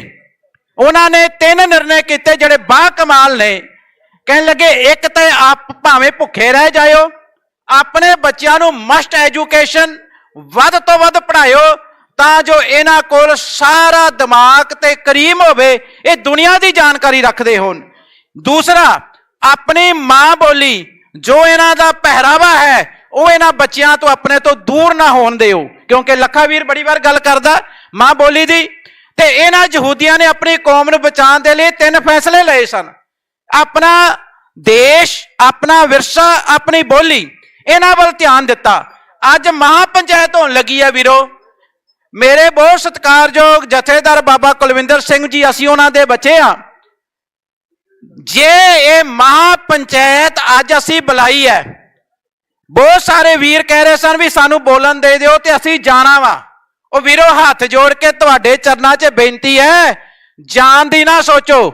ਜੇ 4-5 ਦਿਨ ਮੈਂ ਮਹਾ ਪੰਚਾਇਤ ਚੱਲੇ ਨਾ ਚਲਾਓ, ਇੱਥੇ ਸਟੇਜਾਂ ਤੇ ਬੋਲੋ ਚਾਹੇ ਨਾ ਬੋਲੋ, ਆਪਾਂ ਸਿਰ ਜੋੜ ਕੇ ਬੈਠੀਏ ਤੁਸੀਂ ਦੂਰੋਂ ਦੂਰੋਂ 4-4 5-5 ਘੰਟੇ ਤੇਲ ਫੂਕ ਕੇ એનર્ਜੀ ਵੇਸਟ ਕਰਕੇ ਇੱਥੇ ਪਹੁੰਚੇ ਹੋ, ਤੇ ਜੇ ਇੱਥੋਂ ਪਹੁੰਚ ਕੇ ਕੇਵਲ ਮੇਰੇ ਵਾਂਗੂ ਬੋਲ ਕੇ ਹੀ ਚਲੇ ਜਾਣਾ ਵਾ, ਸਿੱਟਾ ਕੋਈ ਨਾ ਨਿਕਲਿਆ, ਤੇ ਫਿਰ ਮਹਾਂ ਪੰਚਾਇਤ ਦਾ ਕੀ ਫਾਇਦਾ ਵਾ। ਇਸ ਕਰਕੇ ਜੇ ਮਹਾਂ ਪੰਚਾਇਤ ਸੱਦੀ ਹੈ ਨਾ ਸਤਿਕਾਰਯੋਗ ਜਥੇਦਾਰਾਂ ਨੇ, ਤੇ ਜਾਣ ਦੀ ਨਾ ਸੋਚੋ।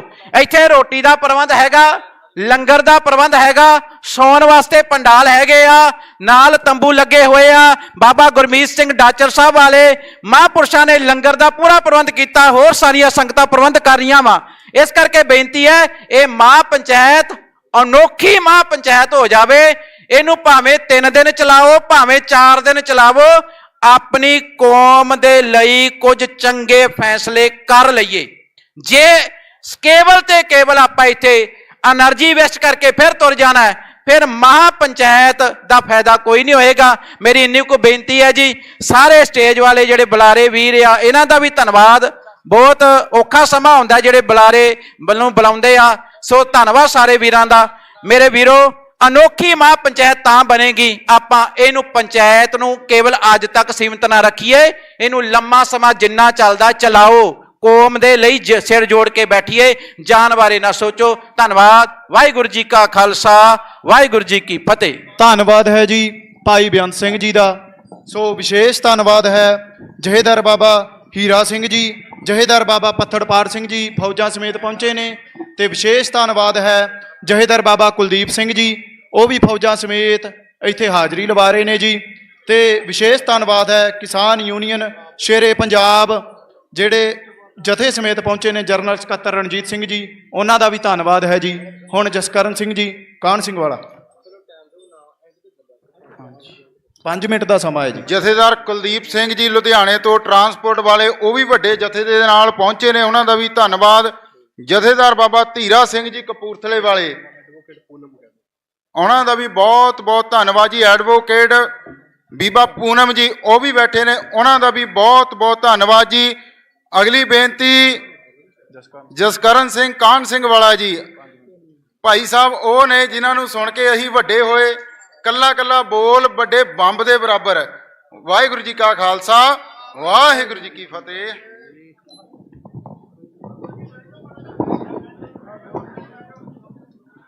ਅੱਜ ਆਪਾਂ ਸਾਰੇ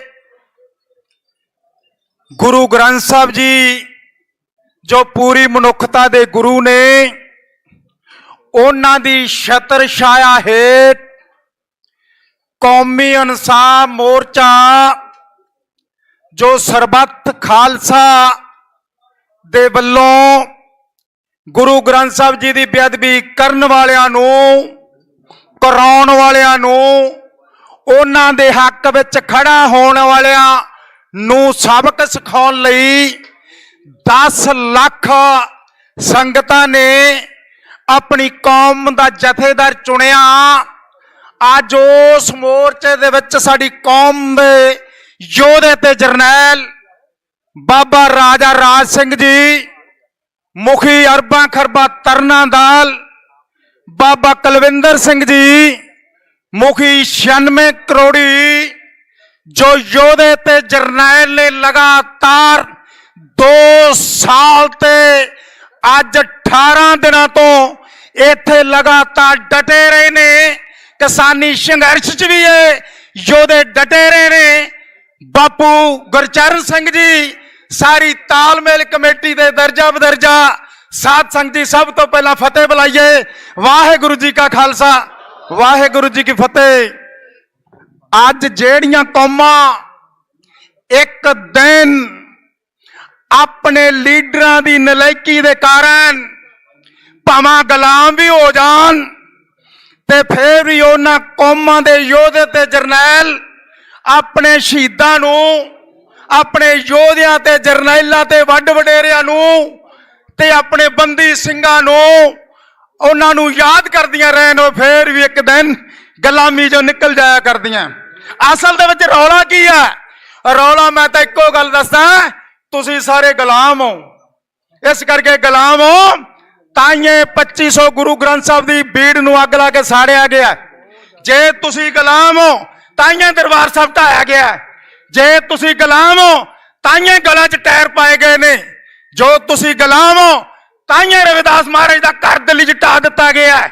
ਜੇ ਤੁਸੀਂ ਗੁਲਾਮ ਹੋ ਤਾਈਆਂ ਬੰਦੀ ਸਿੰਘ ਜੇਲ੍ਹਾਂ ਦੇ ਵਿੱਚ ਬੈਠੇ ਨੇ।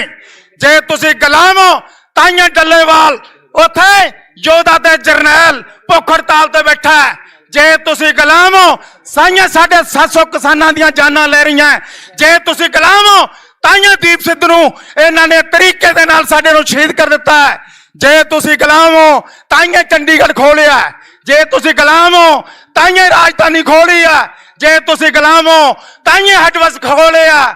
ਜੇ ਤੁਸੀਂ ਗੁਲਾਮ ਹੋ ਤਾਈਆਂ ਸੜਕਾਂ ਤੇ ਆ। ਆਪਾਂ ਗੁਲਾਮ ਤਾਂ ਇੰਨੇ ਹੀ ਆ, ਆ ਨਾਲ ਚੰਡੀਗੜ੍ਹ ਜਾ ਕੇ ਤਾਂ ਵਿਖਾਈਏ ਆਪਾਂ ਧੱਕੇ ਨਾਲ ਉਹਦੇ ਚਲੇ ਗਏ ਆ। ਤੁਸੀਂ ਗੁਲਾਮ ਬੰਦੇ ਹੋ, ਗੁਲਾਮਾਂ ਬੰਦਿਆਂ ਦੀ ਐਸੀ ਜ਼ਿੰਦਗੀ ਹੋਇਆ ਕਰਦੀ ਆ। ਪਰ ਡਰਿਆ ਜੇ ਨਾ ਇੰਡੀਅਨ ਸਟੇਟ, ਭਾਵੇਂ ਅਸੀਂ ਗੁਲਾਮ ਵੀ ਆ ਨਾ ਤਾਂ ਵੀ ਯੋਧੇ ਤੇ ਜਰਨੈਲ ਹੈ। ਤੂੰ ਗੁਲਾਮ ਸੀ, ਅਸੀਂ ਤੁਸੀਂ ਸਾਡਾ ਦਰਬਾਰ ਸਾਹਿਬ ਢਾਲਿਆ ਤੇ ਜਦੋਂ ਤੂੰ ਇਨਸਾਫ ਨਾ ਦਿੱਤਾ ਸਾਡੀ ਕੌਮ ਨੇ ਇੰਦਰਾ ਗਾਂਧੀ ਨੂੰ ਸਬਕ ਸਿਖਾ ਦਿੱਤਾ। ਜੇ ਤੁਸੀਂ ਗੁਲਾਮ ਸੀ ਓ ਇੰਡੀਅਨ ਸਟੇਟ, ਤੂੰ ਸੋਚ ਕੇ ਵੇਖ, ਤੂੰ ਸੋਚ ਕੇ ਵੇਖ। ਤੂੰ ਕਹਿਣੀ ਹੈ ਗੁਲਾਮ, ਅਸੀਂ ਭਾਵੇਂ ਗੁਲਾਮ ਵੀ ਹਾਂ। ਤਾਈਆਂ ਜੀ ਨੇ ਦਰਬਾਰ ਸਾਹਿਬ ਢਾਇਆ, ਜਰਨਲ ਵੈਦਿਆ ਟੇਢਾ ਕਰਕੇ ਰੱਖ ਦਿੱਤਾ ਹੈ, ਲਲਤ ਮਾਕਨ ਟੇਢਾ ਕਰਕੇ ਰੱਖ ਦਿੱਤਾ ਹੈ। ਅੱਜ ਆਪਾਂ ਕਹਿੰਦੇ 3 ਸਾਡੇ ਯੋਧਿਆਂ ਨੂੰ ਸ਼ਹੀਦ ਕਰ ਦਿੱਤਾ। ਕਿੱਥੇ ਜਾ ਕੇ? ਮਾਂ ਯੂਪੀ 'ਚ। ਉਹ ਭਾਈ ਉੱਥੇ ਤਾਂ ਕਰ ਦਿੱਤਾ, ਇੱਥੇ ਗੁਰੂ ਗ੍ਰੰਥ ਸਾਹਿਬ ਦੀ ਬੇਅਦਬੀ ਕਰਨ ਕਰਾਉਣ ਵਾਲਿਆਂ ਨੂੰ, ਦੋ ਸਿੰਘਾ ਕ੍ਰਿਸ਼ਨ ਭਗਵਾਨ ਨੂੰ ਵੀ ਗੋਲੀਆਂ ਮਾਰ ਦਿੱਤੀਆਂ। ਉਹਨਾਂ ਨੇ ਤੁਹਾਡੀ ਸਟੇਟ 'ਚ ਗੋਲੀਆਂ ਮਾਰ ਦਿੱਤੀਆਂ। ਇਹ ਗੁਲਾਮੀ 'ਚੋਂ ਨਿਕਲਣ ਦੇ ਲਈ ਸਾਨੂੰ ਸਾਰਿਆਂ ਨੂੰ ਇਕੱਠੇ ਹੋਏ ਆ। ਅੱਜ ਮੈਂ ਤੁਹਾਨੂੰ ਕਹਿਣਾ ਚਾਹੁੰਦਾ, ਤੁਹਾਡੇ ਨਾਲ ਹੈਗਾ ਗੁਰੂ ਗ੍ਰੰਥ ਸਾਹਿਬ। ਘਬਰਾਇਆ ਜੇ ਨਾ ਇੰਡੀਅਨ ਸਟੇਟ, ਤੂੰ ਯਾਦ ਰੱਖ, ਇਹ ਜਿਹੜੇ ਕੌਮ ਆ ਨਾ ਪੰਜਾਬੀ ਫੈਸਲੇ ਬਦਲ ਦਿੰਦੇ ਆ। ਲੋਅਰ ਕੋਰਟ ਨੇ ਰਾਜੋਆਣਾ ਸਾਹਿਬ ਨੂੰ ਫਾਂਸੀ ਸੁਣਾਤੀ,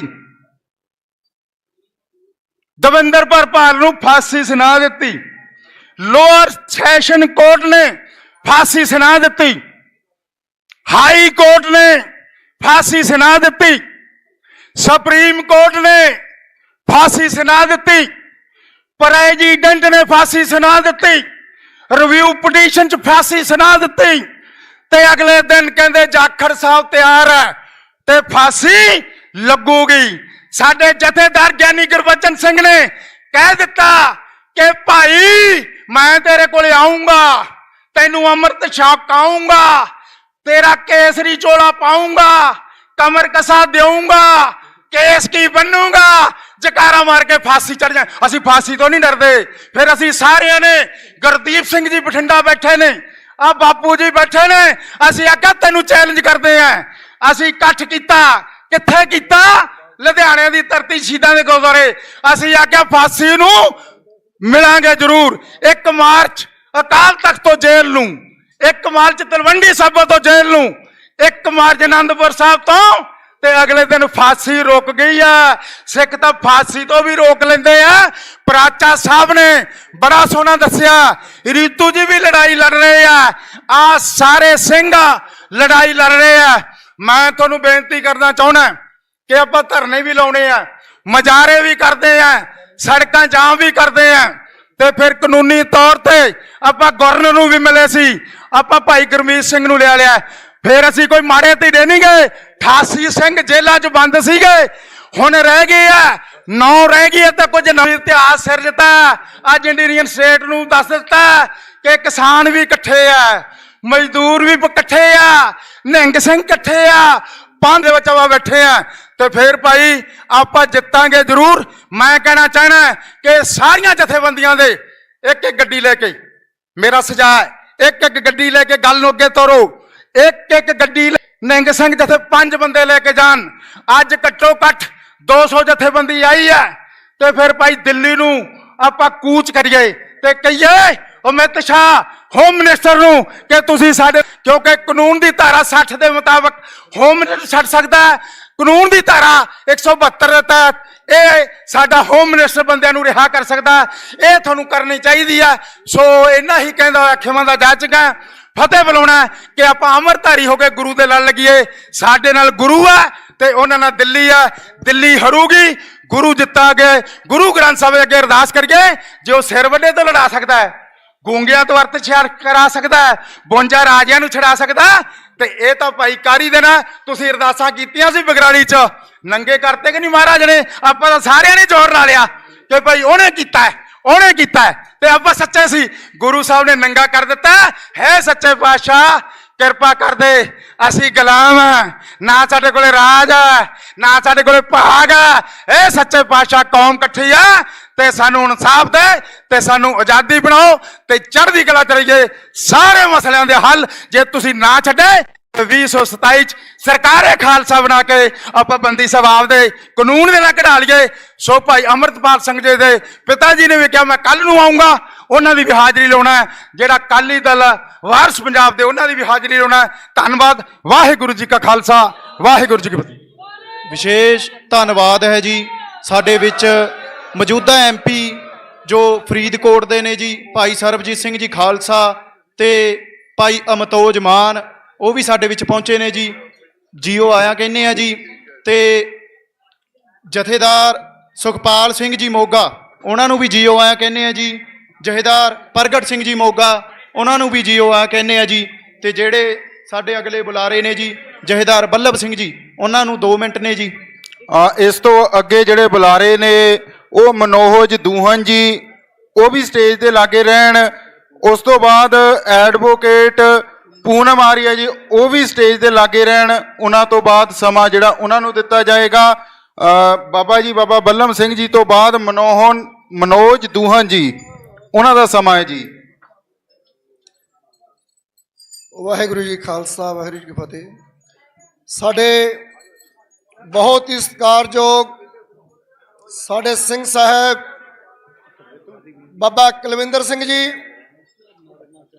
ਸਾਡੇ ਬਹੁਤ ਹੀ ਮਾਨਯੋਗ ਬਾਬਾ ਰਾਜਾ ਸਿੰਘ ਜੀ, ਸਾਡੇ ਬਹੁਤ ਹੀ ਸਤਿਕਾਰਯੋਗ ਬਾਬਾ ਮੁਜਰ ਸਿੰਘ ਸੋਢੀ ਜੀ, ਸਾਡੇ ਬਹੁਤ ਹੀ ਸਤਿਕਾਰਯੋਗ ਮੇਰੇ ਵੀਰ ਪੱਤਰਕਾਰ, ਸੋਸ਼ਲ ਮੀਡੀਆ, ਨਿੰਗ ਸਿੰਘ ਜਥੇਬੰਦੀਆਂ, ਹੋਰ ਮੇਰੇ ਵੀਰ ਕਿਸਾਨ ਯੂਨੀਅਨ ਤੋਂ ਇੱਥੇ ਕਿਸਾਨ ਯੂਨੀਅਨ ਵਾਲੇ ਪੰਡਾਲ ਦੇ ਵਿੱਚ ਪਹੁੰਚੇ ਹੋਏ, ਤੇ ਗੁਰੂ ਗ੍ਰੰਥ ਸਾਹਿਬ ਦੀ ਹਜ਼ੂਰੀ ਵਿੱਚ ਬਿਰਾਜਮਾਨ, ਵਾਹਿਗੁਰੂ ਜੀ ਕੀ ਖਾਲਸਾ, ਵਾਹਿਗੁਰੂ ਜੀ ਕੀ ਫਤਿਹ। ਵੀਰੋ, ਇਸ ਤੋਂ ਪਹਿਲਾਂ ਬਹੁਤ ਵੱਡੇ ਬੁਲਾਰੇ ਤੁਹਾਨੂੰ ਦੱਸ ਗਏ ਨੇ ਦਸਤਾਰ ਦੇ ਨਾਲ, ਤੇ ਉਹਨਾਂ ਨੇ ਦੱਸੀ ਜਾਣਾ ਹੈ, ਤੇ ਦਾਸ ਨੂੰ ਚੰਦ ਕੁ ਮਿੰਟ ਲਈ ਆਪ ਜੀ ਦੇ ਰੂਬਰੂ ਹੋਣ ਦਾ ਮੌਕਾ ਮਿਲਿਆ। ਪਹਿਲਾਂ ਤਾਂ ਮੈਂ ਬੇਨਤੀ ਕਰਾਂ, ਜਿਵੇਂ ਕਿ ਬਾਬਾ ਕੁਲਵਿੰਦਰ ਸਿੰਘ ਜੀ ਅਣਧੜਕ ਜਰਨੈਲ ਸੋਸ਼ਲ ਮੀਡੀਆ ਤੇ, ਮੀਡੀਆ ਦੇ ਵਿੱਚ YouTube ਤੇ ਫੇਸਬੁੱਕਾਂ ਤੇ ਦੇਖਦੇ ਹੋ, ਬੜੀ ਦਸਤਾਰ ਦੇ ਨਾਲ ਤੇ ਬੜੇ ਪਿਆਰ ਦੇ ਨਾਲ ਜਦੋਂ ਵੀ ਤੁਹਾਨੂੰ ਮੈਸੇਜ ਲਾਉਂਦੇ ਆ, ਤੇ ਮੈਂ ਸਮਝਦਾ ਤੁਸੀਂ ਬਾਬੇ ਕੁਲਵਿੰਦਰ ਸਿੰਘ ਜੀ ਦੇ ਸੱਦੇ ਤੇ ਉਸੇ ਟਾਈਮ ਪਹੁੰਚਦੇ ਹੋ, ਤੇ ਅੱਜ ਤੁਹਾਡਾ ਇਕੱਠ ਰੰਗ ਬਰੰਗੀ ਫੁਲਵਾੜੀ, ਅੱਜ ਰੰਗ ਬਰੰਗੀ ਫੁਲਵਾੜੀ ਠਾਠਾ ਮਾਰਦਾ ਇਕੱਠ ਨਜ਼ਰ ਆ ਰਿਹਾ ਹੈ, ਕਿਉਂਕਿ ਪ੍ਰਸ਼ਾਸਨ ਨੇ ਤਾਂ ਬਹੁਤ ਹੀ ਜ਼ੋਰ ਲਾਇਆ ਸੀ। ਜਦੋਂ ਬਾਬਾ ਜੀ ਦਾ ਪਤਾ ਲੱਗਿਆ ਸੀ ਵੀ ਬਾਬਾ ਕੁਲਵਿੰਦਰ ਸਿੰਘ ਜੀ ਨੇ ਆਪਣਾ ਹੁਣ ਸਿੰਘਾਂ ਨੂੰ ਮੈਸੇਜ ਸੁਨੇਹਾ ਲਾਤਾ, ਤੇ ਨਿੱਘ ਸਿੰਘ ਜਥੇਬੰਦੀਆਂ ਇੱਥੇ ਇਕੱਤਰ ਹੋਣੀਆਂ, ਇਕੱਠੇ ਹੋ ਕੇ ਇਹ ਭਲੀ ਭਾਂਤ ਜਾਣਦੇ ਨੇ, ਆਪਣੇ ਨਾਲ ਸਦੀਆਂ ਤੋਂ ਹੁੰਦਾ ਆਉਂਦਾ, ਅੱਜ ਤੋਂ ਨਹੀਂ ਵੀਰੋ। ਜੇ ਆਪਾਂ ਦੇਖੀਏ, ਜ਼ਕਰੀਆ ਖਾਨ ਨੇ ਵੀ ਸਿਰਾਂ ਦੇ ਮੁੱਲ ਪਾਏ ਸੀ ਸਿੱਖਾਂ ਦੇ, ਤੇ ਉਹਨਾਂ ਨੇ ਵੀ ਬੜੇ, ਤੁਹਾਨੂੰ ਪਤਾ ਵੀ ਛੋਲੇ ਚੱਬ ਕੇ ਪਾਣੀ ਪੀ ਕੇ ਘੋੜਿਆਂ ਦੀਆਂ ਸੀਟਾਂ ਤੇ ਪੈਣਾ, ਉੱਥੇ ਹੀ ਰਹਿਣਾ, ਤੇ ਬੜੀ ਗੁਜ਼ਾਰਾ ਕਰਕੇ ਟਾਈਮ ਪੈਣ ਤੇ ਲਾਹੌਰ ਜਾ ਕੇ ਹਮਲਾ ਬੋਲਦੇ ਸੀ। ਤਾਂ ਅੱਜ ਆਪਾਂ ਇੱਥੇ 'ਚ 71 'ਚ ਬੈਠੇ ਆ। ਸੋ ਵੀਰੋ, ਮੈਂ ਬੇਨਤੀ ਕਰਾਂ ਵੀ ਬਾਬਾ ਕੁਲਵਿੰਦਰ ਸਿੰਘ ਜੀ ਜਦੋਂ ਵੀ ਤੁਹਾਨੂੰ ਸੁਨੇਹਾ ਦਿੰਦੇ ਆ, ਅਸੀਂ ਅੱਜ ਇਹਨਾਂ ਨੇ ਬਹੁਤ ਤੁਹਾਨੂੰ ਪਹਿਲਾਂ ਵੀ ਦੱਸਿਆ ਵੀ ਬੜਾ ਯਤਨ ਲਾਇਆ ਸੀ ਰੋਕਣ ਦਾ, ਪਰ ਅੱਜ ਫਿਰ ਵੀ ਤੁਹਾਡਾ ਠਾਠਾ ਮਾਰਦਾ ਕੱਟ ਨਜ਼ਰ ਆ ਰਿਹਾ ਹੈ। ਇਸ ਤੋਂ ਪਹਿਲਾਂ ਕਿਸਾਨ ਆਗੂ ਵੀਰਾਂ ਨੂੰ ਬੇਨਤੀ ਹੈ ਕਿ ਮਹਾਂ ਪੰਚਾਇਤ ਹਜੇ ਤਾਂ ਸ਼ੁਰੂ ਹੋਈ ਹੈ ਜੀ, 2 ਵਜੇ ਤੋਂ ਜਿਹੜੇ ਬੁਲਾਰੇ ਸ਼ੁਰੂ ਹੋਏ ਆ। ਬੇਨਤੀ ਹੈ ਚਰਨਾਂ ਦੇ ਵਿੱਚ ਕਿ ਹਲੇ ਮੋਰਚਾ ਨਾ ਛੱਡਿਓ, ਹਾਂਜੀ ਜਲ ਪਾਣੀ ਛਕ ਕੇ ਮੁੜ ਕੇ ਆ ਜਾਓ ਤਾਂ ਕਿ ਤੁਹਾਡਾ ਹਲੇ ਬੋਲਣ ਦਾ ਸਮਾਂ ਵੀ ਪਿਆ ਹੈ। ਹਾਂਜੀ ਬਾਬਾ ਜੀ। ਸੋ ਵੀਰੋ, ਬਾਬਾ ਜੀ ਦਾ ਜਦੋਂ ਵੀ ਸੁਨੇਹਾ ਲੱਗਦਾ ਹੈ, ਜਿਹੜੀ ਵੀ ਸੰਗਤ ਨਹੀਂ ਬੈਠੀ ਅੱਜ ਪਹੁੰਚੀ ਇੱਥੇ ਪੰਜਾਬ ਦੇ ਵਿੱਚ ਬੈਠਿਆ ਕਰੋ ਘਰੀ। ਅਸੀਂ ਅੱਜ ਸੋਸ਼ਲ ਮੀਡੀਆ ਰਾਹੀਂ ਪੱਤਰਕਾਰਾਂ ਦੇ ਰਾਹੀਂ ਉਹਨਾਂ ਨੂੰ ਬੇਨਤੀ ਕਰਾਂਗੇ ਵੀ ਵੱਧ ਚੜ ਕੇ ਹਿੱਸਾ ਲਿਆ ਕਰੋ। ਅੱਜ ਤੁਹਾਡੇ ਕੋਲ ਇੱਕੋ ਇੱਕ ਸੁਨਹਿਰੀ ਮੌਕਾ ਹੈ ਵੀ ਨਿਹੰਗ ਸਿੰਘ ਜਥੇਬੰਦੀ ਇਹਨਾਂ ਨੂੰ ਨਖੇੜ ਪਾ ਸਕਦੀ ਹੈ, ਜੇ ਪਾ ਸਕਦੀ ਹੈ। ਇਸ ਤੋਂ ਬਾਅਦ ਆਪਣੇ ਕੋਲੇ ਮੌਕਾ ਨਹੀਂ ਹੋਣਾ, ਇਹ ਵੀ ਭਲੀ ਭਾਂਤ ਜਾਣਦੇ ਨੇ। ਸੋ ਵੀਰੋ, ਮੈਂ ਤਾਂ ਇੰਨੀ ਹੀ ਤੁਹਾਨੂੰ ਬੇਨਤੀ ਕਰਦਾ ਵੀ ਇੱਕ ਜਾਣਾ 10-10 ਬੰਦਿਆਂ ਨੂੰ ਹੋਰ ਬੇਨਤੀ ਕਰੋ, ਹੋਰ ਪਿੰਡ ਘਰ ਘਰ ਜਾ ਕੇ ਬੇਨਤੀਆਂ ਕਰੋ, ਵੱਧ ਚੜ ਕੇ ਹਿੱਸਾ ਲਓ। बाकी मेरे वीरों को बेनती करदा, मेरा काम रुख क्या है हवा का मैं जानती नहीं, ये बात आज हूबहू अपने इस मोर्चे में दिखाई दे रही है। हमारे संयुक्त पंजाब से होते हुए हमारा बड़ा भाई पंजाब और हरियाणा की उनके छोटे भाई हरियाणा की बेटी एडवोकेट पूनम आर्या, नेशनल युवा जाट प्रेसिडेंट, आप सभी को मेरा सत श्री अकाल। आज ये महापंचायत है। पंचायत एक जगह के मसले हल करती है और खाप पंचायत एक स्टेट के, और ये महापंचायत पूरे यहाँ जो हर वर्ग हर स्टेट के लोग हैं, ये महापंचायत जो है ना, ये पूरे देश के मसले हल होंगे इस पंचायत के द्वारा। आज इस एक कमेटी बननी चाहिए जो हर वर्ग की को साथ लेके, इस कमेटी के द्वारा हमें एक ऐसा चैनल क्रिएट करना है कि कहीं पे भी कोई प्रॉब्लम क्रिएट हो तो पूरी की पूरी टीम वहां पे पहुंच जाए। और इसके लिए मैं एक, जैसे 1984 में जो हमारे सिखों के साथ में जो हुआ, सिखों के ऊपर जो अत्याचार हुआ, 18 साल की जो कैद थी, ट्रिपल सजा उनको दी जा रही है। जब राजीव गांधी के हत्यारों को माफ किया जा सकता है तो हमारे उनको भी सिख भाइयों को भी छोड़ देना चाहिए। ये कौन सा कानून है? एक तरफा कानून गलत है। दूसरा मैं कहती हूँ कि हमारे वकील भाइयों को आगे आना चाहिए, उनको भी साथ लेके एक ऐसी कमेटी बननी चाहिए जहां भी हमें जरूरत पड़े वो भाई फ्री में उनके लिए लड़े, और हमारी हर तरफ से मजबूती होनी चाहिए। किंग साइरस विश्व विजेता साहिब में चार जो रास्ते बने हैं हर धर्म के लिए बने हैं, तो खालसा राज को आज आगे आना चाहिए।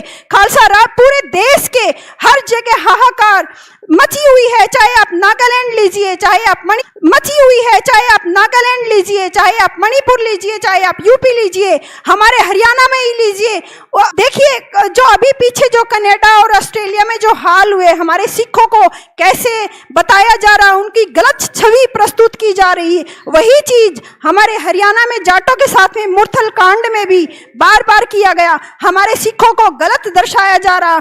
हमारे सिखों ने तो हमेशा, आप कोरोना टाइम में ही लीजिए, जब कोई इंसान साथ देने तक के लिए तैयार नहीं था, हमारे सिख भाई साथ में आए थे। उन्होंने अपने रास्ते, अपने घर, अपने गुरुद्वारे तक खोल दिए थे लोगों के लिए, तो आज मैं एक आह्वान करती हूं कि वही जो गुरुओं वाला, जिन गुरुओं ने हर धर्म के लोगों का साथ देके उनको जीवन के लिए आगे जीने की प्रेरणा दी, उनका साथ दिया, सहयोग दिया, आज मैं कहती हूँ कि खालसा राज को स्थापित होना चाहिए। वही खालसा राज हर धर्म, हर वर्ग की कमांड उनको अपने हाथों में संभालनी चाहिए। धन्यवाद।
ਸਾਧ ਸੰਗਤ ਜੀ ਸਾਰਾ ਕੁਝ ਆਪ ਜੀ ਨੂੰ ਪਤਾ ਹੈ, ਜ਼ਿਆਦਾ ਦੱਸਣ ਦੀ ਲੋੜ ਨਹੀਂ। ਮੋਰਚੇ ਬਾਰੇ ਦਾਸ ਨੇ 2 ਲਾਈਨਾਂ ਬੋਲੀਆਂ ਹਨ। ਸਤਨਾਮ ਸਿੰਘ ਜੀ ਬਹਿਰੂ, ਮੈਂ ਤਾਂ ਬਾਪੂ ਸਤਨਾਮ ਸਿੰਘ ਜੀ ਬਹਿਰੂ ਕਹਿੰਦਾ ਹਾਂ, ਕਿਉਂਕਿ ਸਾਰੀ ਜ਼ਿੰਦਗੀ ਉਹਨਾਂ ਨੇ ਕਿਸਾਨ ਮੋਰਚਿਆਂ 'ਚ ਲੰਘਾ ਦਿੱਤੀ। ਉਹਨਾਂ ਨੂੰ ਆਉਂਦੇ ਆਉਂਦੇ ਇੱਕ ਪੱਤਰਕਾਰ ਵੀਰ ਪੁੱਛ ਰਿਹਾ ਸੀ, ਉਹਨਾਂ ਨੇ ਜਵਾਬ ਦਿੱਤਾ ਕਿ ਜੋ ਜੇਲ੍ਹਾਂ ਅੰਦਰ ਬੈਠੇ ਹਨ ਸਾਡੇ ਕੌਮ ਦੇ ਹੀਰੇ ਹਨ, ਕੌਮ ਦੇ ਹੀਰੇ। ਸੋ ਮੈਂ ਉਹਨਾਂ ਬਾਰੇ 2 ਲਾਈਨਾਂ ਬੋਲਣੀਆਂ। ਕੋਈ ਨੂਰ ਹੀਰਾ ਕਹਿੰਦੇ ਹੋਰ ਪੈਦਾ ਨਹੀਂ ਹੁੰਦਾ, ਪੰਜਾਬ ਵਿੱਚ ਹੋਇਆ ਪੈਦਾ ਹਵਾਰਾ ਕੋਈ ਨੂਰ ਤੋਂ ਜੁਦਾ ਨਹੀਂ ਹੁੰਦਾ। ਕੋਈ ਨੂਰ ਹੀਰੇ ਵਿੱਚ ਸੰਸਾਰ ਦੇ ਜੋ ਕਾਰਜ ਕਰ ਗਿਆ, ਮਾਮਾ ਦੇ ਪੁੱਤਾਂ ਦੀਆਂ ਬਚਾ ਜਾਣਾ ਇਤਿਹਾਸ ਸਿਰਜ ਗਿਆ। ਇਤਿਹਾਸ ਦੁਹਰਾਇਆ ਮੱਸੇ ਦਾ, ਰੋਕ ਗਿਆ ਪਾਪਾਂ ਦੀ ਹਨੇਰੀ ਨੂੰ। ਅੱਜ ਪੰਜਾਬ ਸਾਰਾ ਹੱਥ ਜੋੜ ਕੇ ਸਿਜਦਾ ਕਰਦਾ ਮਾਤਾ ਤੇਰੀ ਨੂੰ। ਤੇਰਾ ਆਉਣਾ ਧਰਤੀ ਤੇ ਹਵਾਰੇ ਦੀ ਗੱਲ ਹੈ, ਤੇਰਾ ਆਉਣਾ ਧਰਤੀ ਤੇ ਕੌਮ ਦੀ ਪੱਗ ਬਚਾ ਗਿਆ। ਸਾਨੂੰ ਵੀ ਉੱਚੀ ਧੌਣ ਕਰਕੇ ਤੁਰਨਾ ਸਿਖਾ ਗਿਆ। ਸਾਧ ਸੰਗਤ ਜੀ ਮੇਰੀ ਖਾਸ ਕਰਕੇ ਪੁਆਧ ਦੇ ਇਲਾਕੇ ਨੂੰ ਬੇਨਤੀ ਹੈ ਕਿ ਆਪਾਂ ਨੇੜੇ ਐ, ਨੇੜੇ ਹੋਏ ਹੁੰਦੇ ਆਪਾਂ ਮੋਰਚੇ ਵਿੱਚ ਡਟ ਕੇ ਸਾਥ ਦਿੰਦਿਆਂ ਦੇ ਵੀ ਰਹੇ ਆ, ਦਿੰਦੇ ਰਹਿਣਾ। ਪਰ ਮੇਰੀ ਹੱਥ ਜੋੜ ਕੇ ਇੱਕ ਬੇਨਤੀ ਹੈ ਕੌਮ ਨੂੰ ਕਿ ਭਾਵੇਂ ਰੋਜ਼ ਨਹੀਂ ਆ ਜਾਂਦਾ, ਪਰ ਜਦੋਂ ਵੀ ਕੌਮੀ ਇਨਸਾਫ ਮੋਰਚਾ ਆਪ ਨੂੰ ਕੋਈ ਰੁਕਾ ਮਾਰੇ ਤਾਂ ਜਿਸ ਤਰ੍ਹਾਂ ਅੱਜ ਪਹੁੰਚੇ ਹੋ, 7 ਤਰੀਕ ਨੂੰ ਪਹੁੰਚੇ ਸੀ, ਪਹਿਲਾਂ ਵੀ ਪਹੁੰਚਦੇ ਰਹੇ, ਇਸੇ ਤਰ੍ਹਾਂ ਪਹੁੰਚਦੇ ਰਹਾਂਗੇ ਤਾਂ ਇਹ ਮੋਰਚਾ ਸਫਲ ਹੋ ਜਾਵੇਗਾ। ਸਾਧ ਸੰਗਤ ਜੀ ਇਹ ਜੋ ਸਰਕਾਰਾਂ ਹਨ ਇਹ ਕਾਨੂੰਨ ਦੀ ਉਲੰਘਣਾ ਕਰ ਰਹੀਆਂ ਹਨ, ਕਿਉਂਕਿ ਜੇ ਹਵਾਰਾ ਜੀ ਉਹਨਾਂ ਨੇ ਕੋਈ ਕੁਝ ਵੀ ਕੀਤਾ ਤਾਂ ਉਹਨਾਂ ਨੇ ਕਾਨੂੰਨ ਨੇ ਉਹਨਾਂ ਨੂੰ ਜੋ ਸਜ਼ਾ ਦਿੱਤੀ ਉਹ ਪੂਰੀ ਕਰ ਲਈ। ਪਰ ਕਾਨੂੰਨ ਦੀ ਆਪਾਂ ਮੰਨਦੇ ਨਹੀਂ, ਸਰਕਾਰਾਂ ਮੰਨਦੀਆਂ ਨਹੀਂ। ਪਰ ਆਪਾਂ ਜੋ ਸਿੱਖ ਕੌਮ ਹੈ ਮਨਾਉਣ ਜਾਣਦੀ ਹੈ।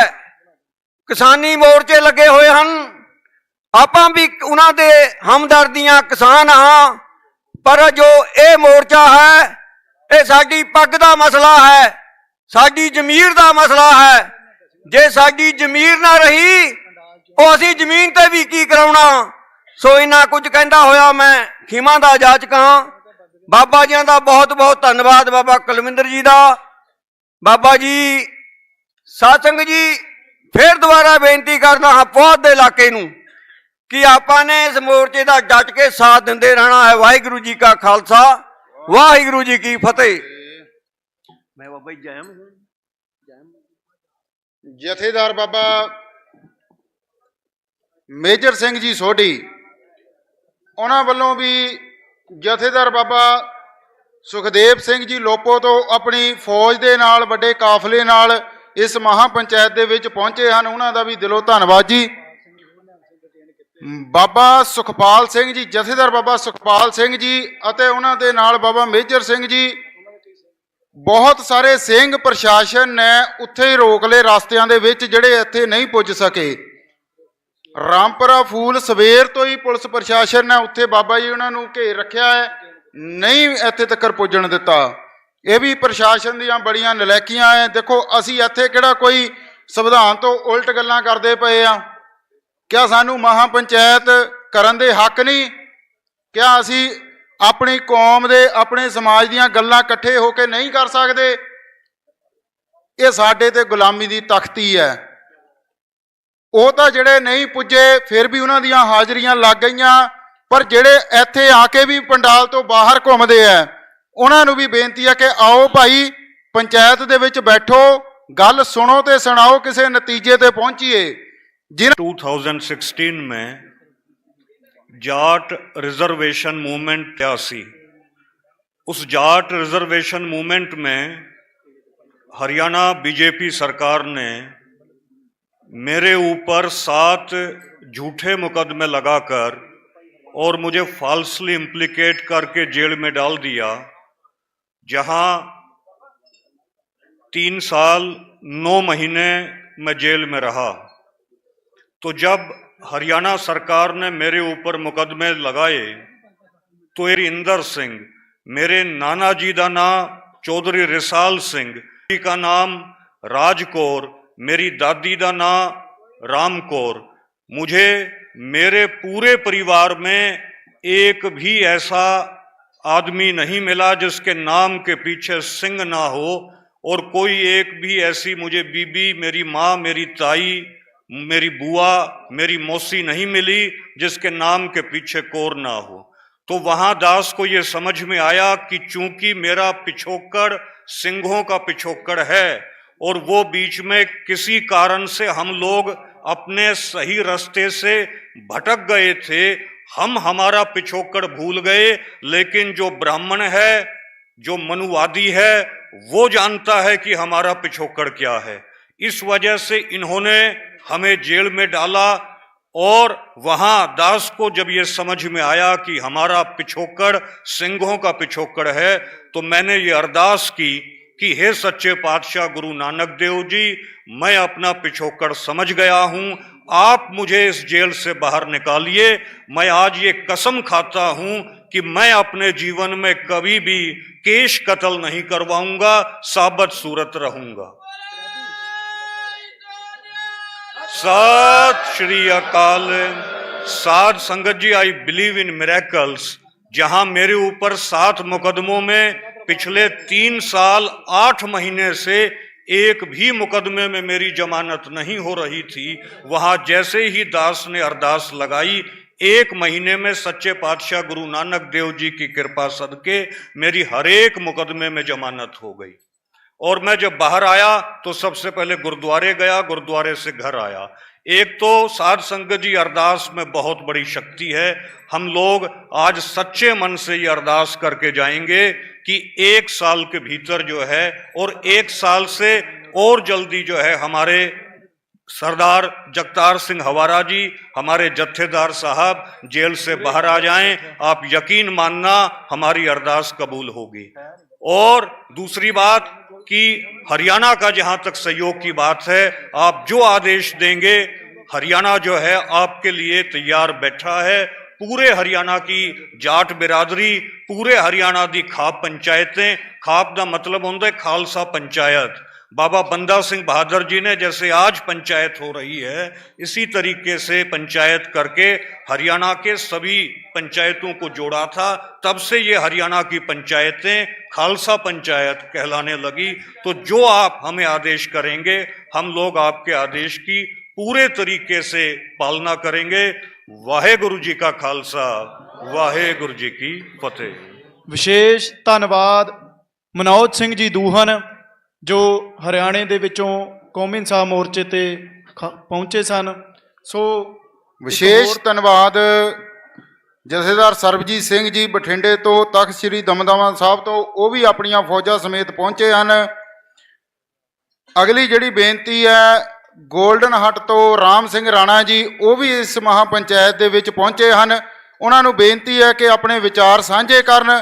ਉਹਨਾਂ ਤੋਂ ਬਾਅਦ ਭਾਈ ਮਨਦੀਪ ਸਿੰਘ ਜੀ, ਸ਼ਹੀਦ ਭਾਈ ਦੀਪ ਸਿੰਘ ਜੀ ਸਿੱਧੂ ਸਾਹਿਬ, ਉਹਨਾਂ ਦੇ ਭਰਾ, ਉਹ ਵੀ ਸਟੇਜ ਦੇ ਲਾਗੇ ਰਹਿਣ। ਉਹਨਾਂ ਨੂੰ ਵੀ 5 ਮਿੰਟ ਦਾ ਸਮਾਂ ਜਿਹੜਾ ਅਗਲਾ ਦਿੱਤਾ ਜਾਣਾ ਹੈ। ਸੋ ਹੁਣ ਜਿਹੜੀ ਬੇਨਤੀ ਹੈ ਭਾਈ ਰਾਮ ਸਿੰਘ ਰਾਣਾ ਜੀ।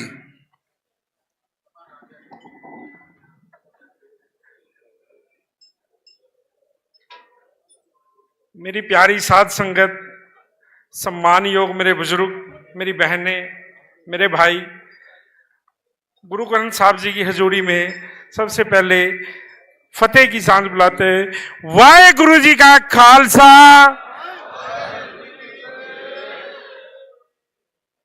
मैं काफी समय से, लगभग 4 साल से जो एक अपना किसानी मोर्चे में जो परमात्मा ने हमें सेवा दी, एक सिख समाज के नजदीक आने का मौका मिला और बहुत गहराई से इनको समझने का मौका मिला। तो मैं सत सत नमन करता हूं उनके द्वारा दिए गए मान सम्मान की, क्योंकि देखो, हर ये एक सिख समाज की लड़ाई नहीं थी, वो पूरे देश के किसान की लड़ाई थी। लेकिन उस लड़ाई के अंदर जो सबसे ज्यादा बढ़ चढ़ के भाग लिया हमारे पंजाब के किसान भाइयों ने, हमारे सिख समाज ने लिया। और वो जो एकता थी हमारी, वो एकता ही हमारी ताकत थी, जिसके आगे बड़े से बड़ी सरकारों को सर झुकाना पड़ा। मोर्चा 2 साल से ऊपर होगा चल रहा है, ये बाबा राज सिंह जी का मोर्चा 2 साल से ऊपर होगा चल रहा है। ये बाबा राज सिंह जी का मोर्चा नहीं है, ये हर उस सिख का मोर्चा है जो सिक्खी से प्यार करता है, जो उस हर हिंदुस्तानी का मोर्चा है जो हिंदुस्तान से प्यार करता है। तो मैं सभी से अरदास करूंगा कि यहाँ एक परमात्मा का साक्षात रूप गुरु ग्रंथ साहब जी बैठे हैं, इनकी हजूरी में हमें एक होके और नेक होके, सबसे पहले हमें पार्टियां खत्म करनी है और उसके बाद हम एक होंगे तो हम नेक होंगे। तो मैं इतना ही कहते हुए अपने धन्यवाद।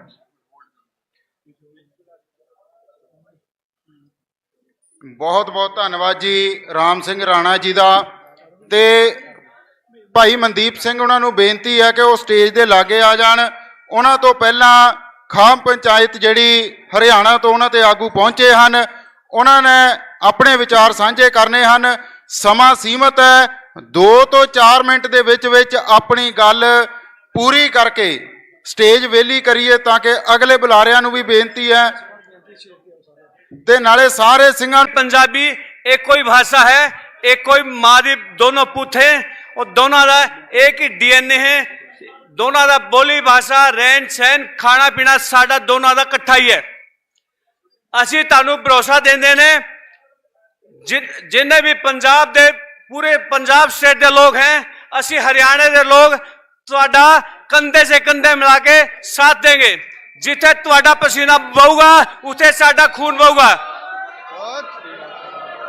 जिथे तुहाडा खून बहूगा उथे साडी जान जाएगी। असी पीछे नहीं हटांगे। ये साडी कौम की लड़ाई है, असी मेरी कौम के बंदे हैं। साडे पुरखा नू शहादत दी है, साडे पुरखा नू इस देश की आज़ादी दे तोपां दे आगे अपनी छातियां दी है, जान दी है, कुर्बानियां दी है।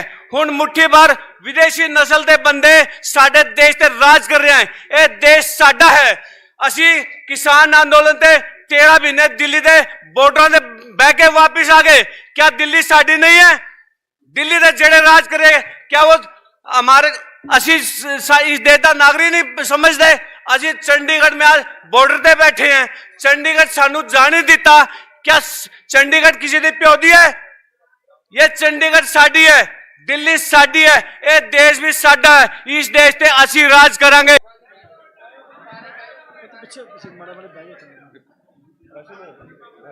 ਬੇਨਤੀ ਹੈ ਭਾਜੀ ਇੱਧਰ ਜਿਹੜੇ ਸਟੇਜ ਤੋਂ ਨਾਲ ਖੜੇ ਆ ਜਾਂ ਤਾਂ ਬਹਿ ਜਾਓ, ਜੇ ਕਿਸੇ ਨੇ ਖੜਨਾ ਥੋੜੇ ਜਿਹਾ ਪਿੱਛੇ ਪਿੱਛੇ ਨੂੰ ਖੁੱਲੇ ਹੋ ਜਾਓ ਤਾਂ ਕਿ ਮੀਡੀਆ ਵਾਲੇ ਵੀਰ ਨਾ ਤੰਗ ਹੋਣ, ਬੁਲਾਰੇ ਨਾ ਤੰਗ ਹੋਣ। ਕਰ ਦਿੱਤੀ ਵੀਰ ਜੀ ਬੇਨਤੀ, ਕੋਈ ਗੱਲ ਨਹੀਂ, ਸਾਰੇ ਆਪਣੇ ਭਰਾ ਹੈ, ਥੋੜਾ ਥੋੜਾ ਖੁੱਲੇ ਹੋ ਜਾਓ ਪਿੱਛੇ ਨੂੰ। ਭਾਈ ਸਰਬਜੀਤ ਸਿੰਘ ਜੀ। ਵਾਹਿਗੁਰੂ ਜੀ ਕਾ ਖਾਲਸਾ, ਵਾਹਿਗੁਰੂ ਜੀ ਕੀ ਫਤਿਹ। ਸਾਧ ਸੰਗਤ ਜੀ, बहुत देर हो गई आ मोर्चा चलदे नूं। साध संगत असी अपने हक की गल करते हैं और अपने जेड़े बंदी सिंह हैं जिन्हां दियां सजावां भी पूरियां हो चुकियां हैं, उन्हां दी रिहाई वास्ते असी उरे मोर्चा लाया है। साध संगत सानू अपने नाल सिख कौम नाल इन्ना धक्का हो रहा है कि जेड़े साडे सिंह सजावां भी पूरियां कर चुके हैं, सरकार उन्हां नूं भी छड्डण नूं राजी नहीं है। जिन्हां दी अमृतपाल वर्गे वीर उन्हां दे नाल सिंह, उन्हां नूं भी UAPA लाता बई अलझा के रखण वास्ते, गां तो गां इन्हां ने किहड़ा कोई कितों लैके आउणा कोलों है कढ के होर कुछ ला देणगे।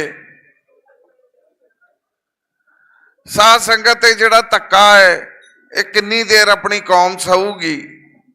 जे असी आवाज चकदे हैं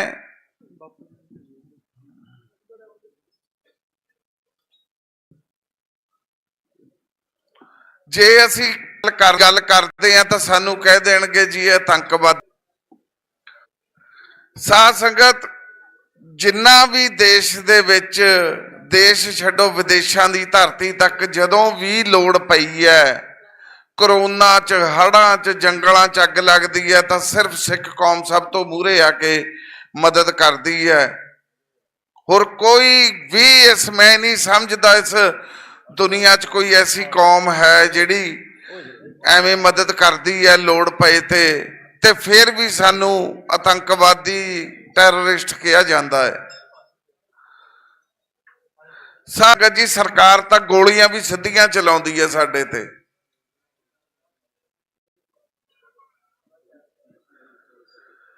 ਜਦੋਂ ਤੱਕ ਆਪਾਂ ਸਾਰੇ ਇਕੱਠੇ ਹੋ ਕੇ ਨਹੀਂ ਚੱਲਦੇ, ਉਦੋਂ ਤੱਕ ਆਪਣਾ ਕਿਸੇ ਚੀਜ਼ ਦਾ ਹੱਲ ਨਹੀਂ ਹੋਣਾ।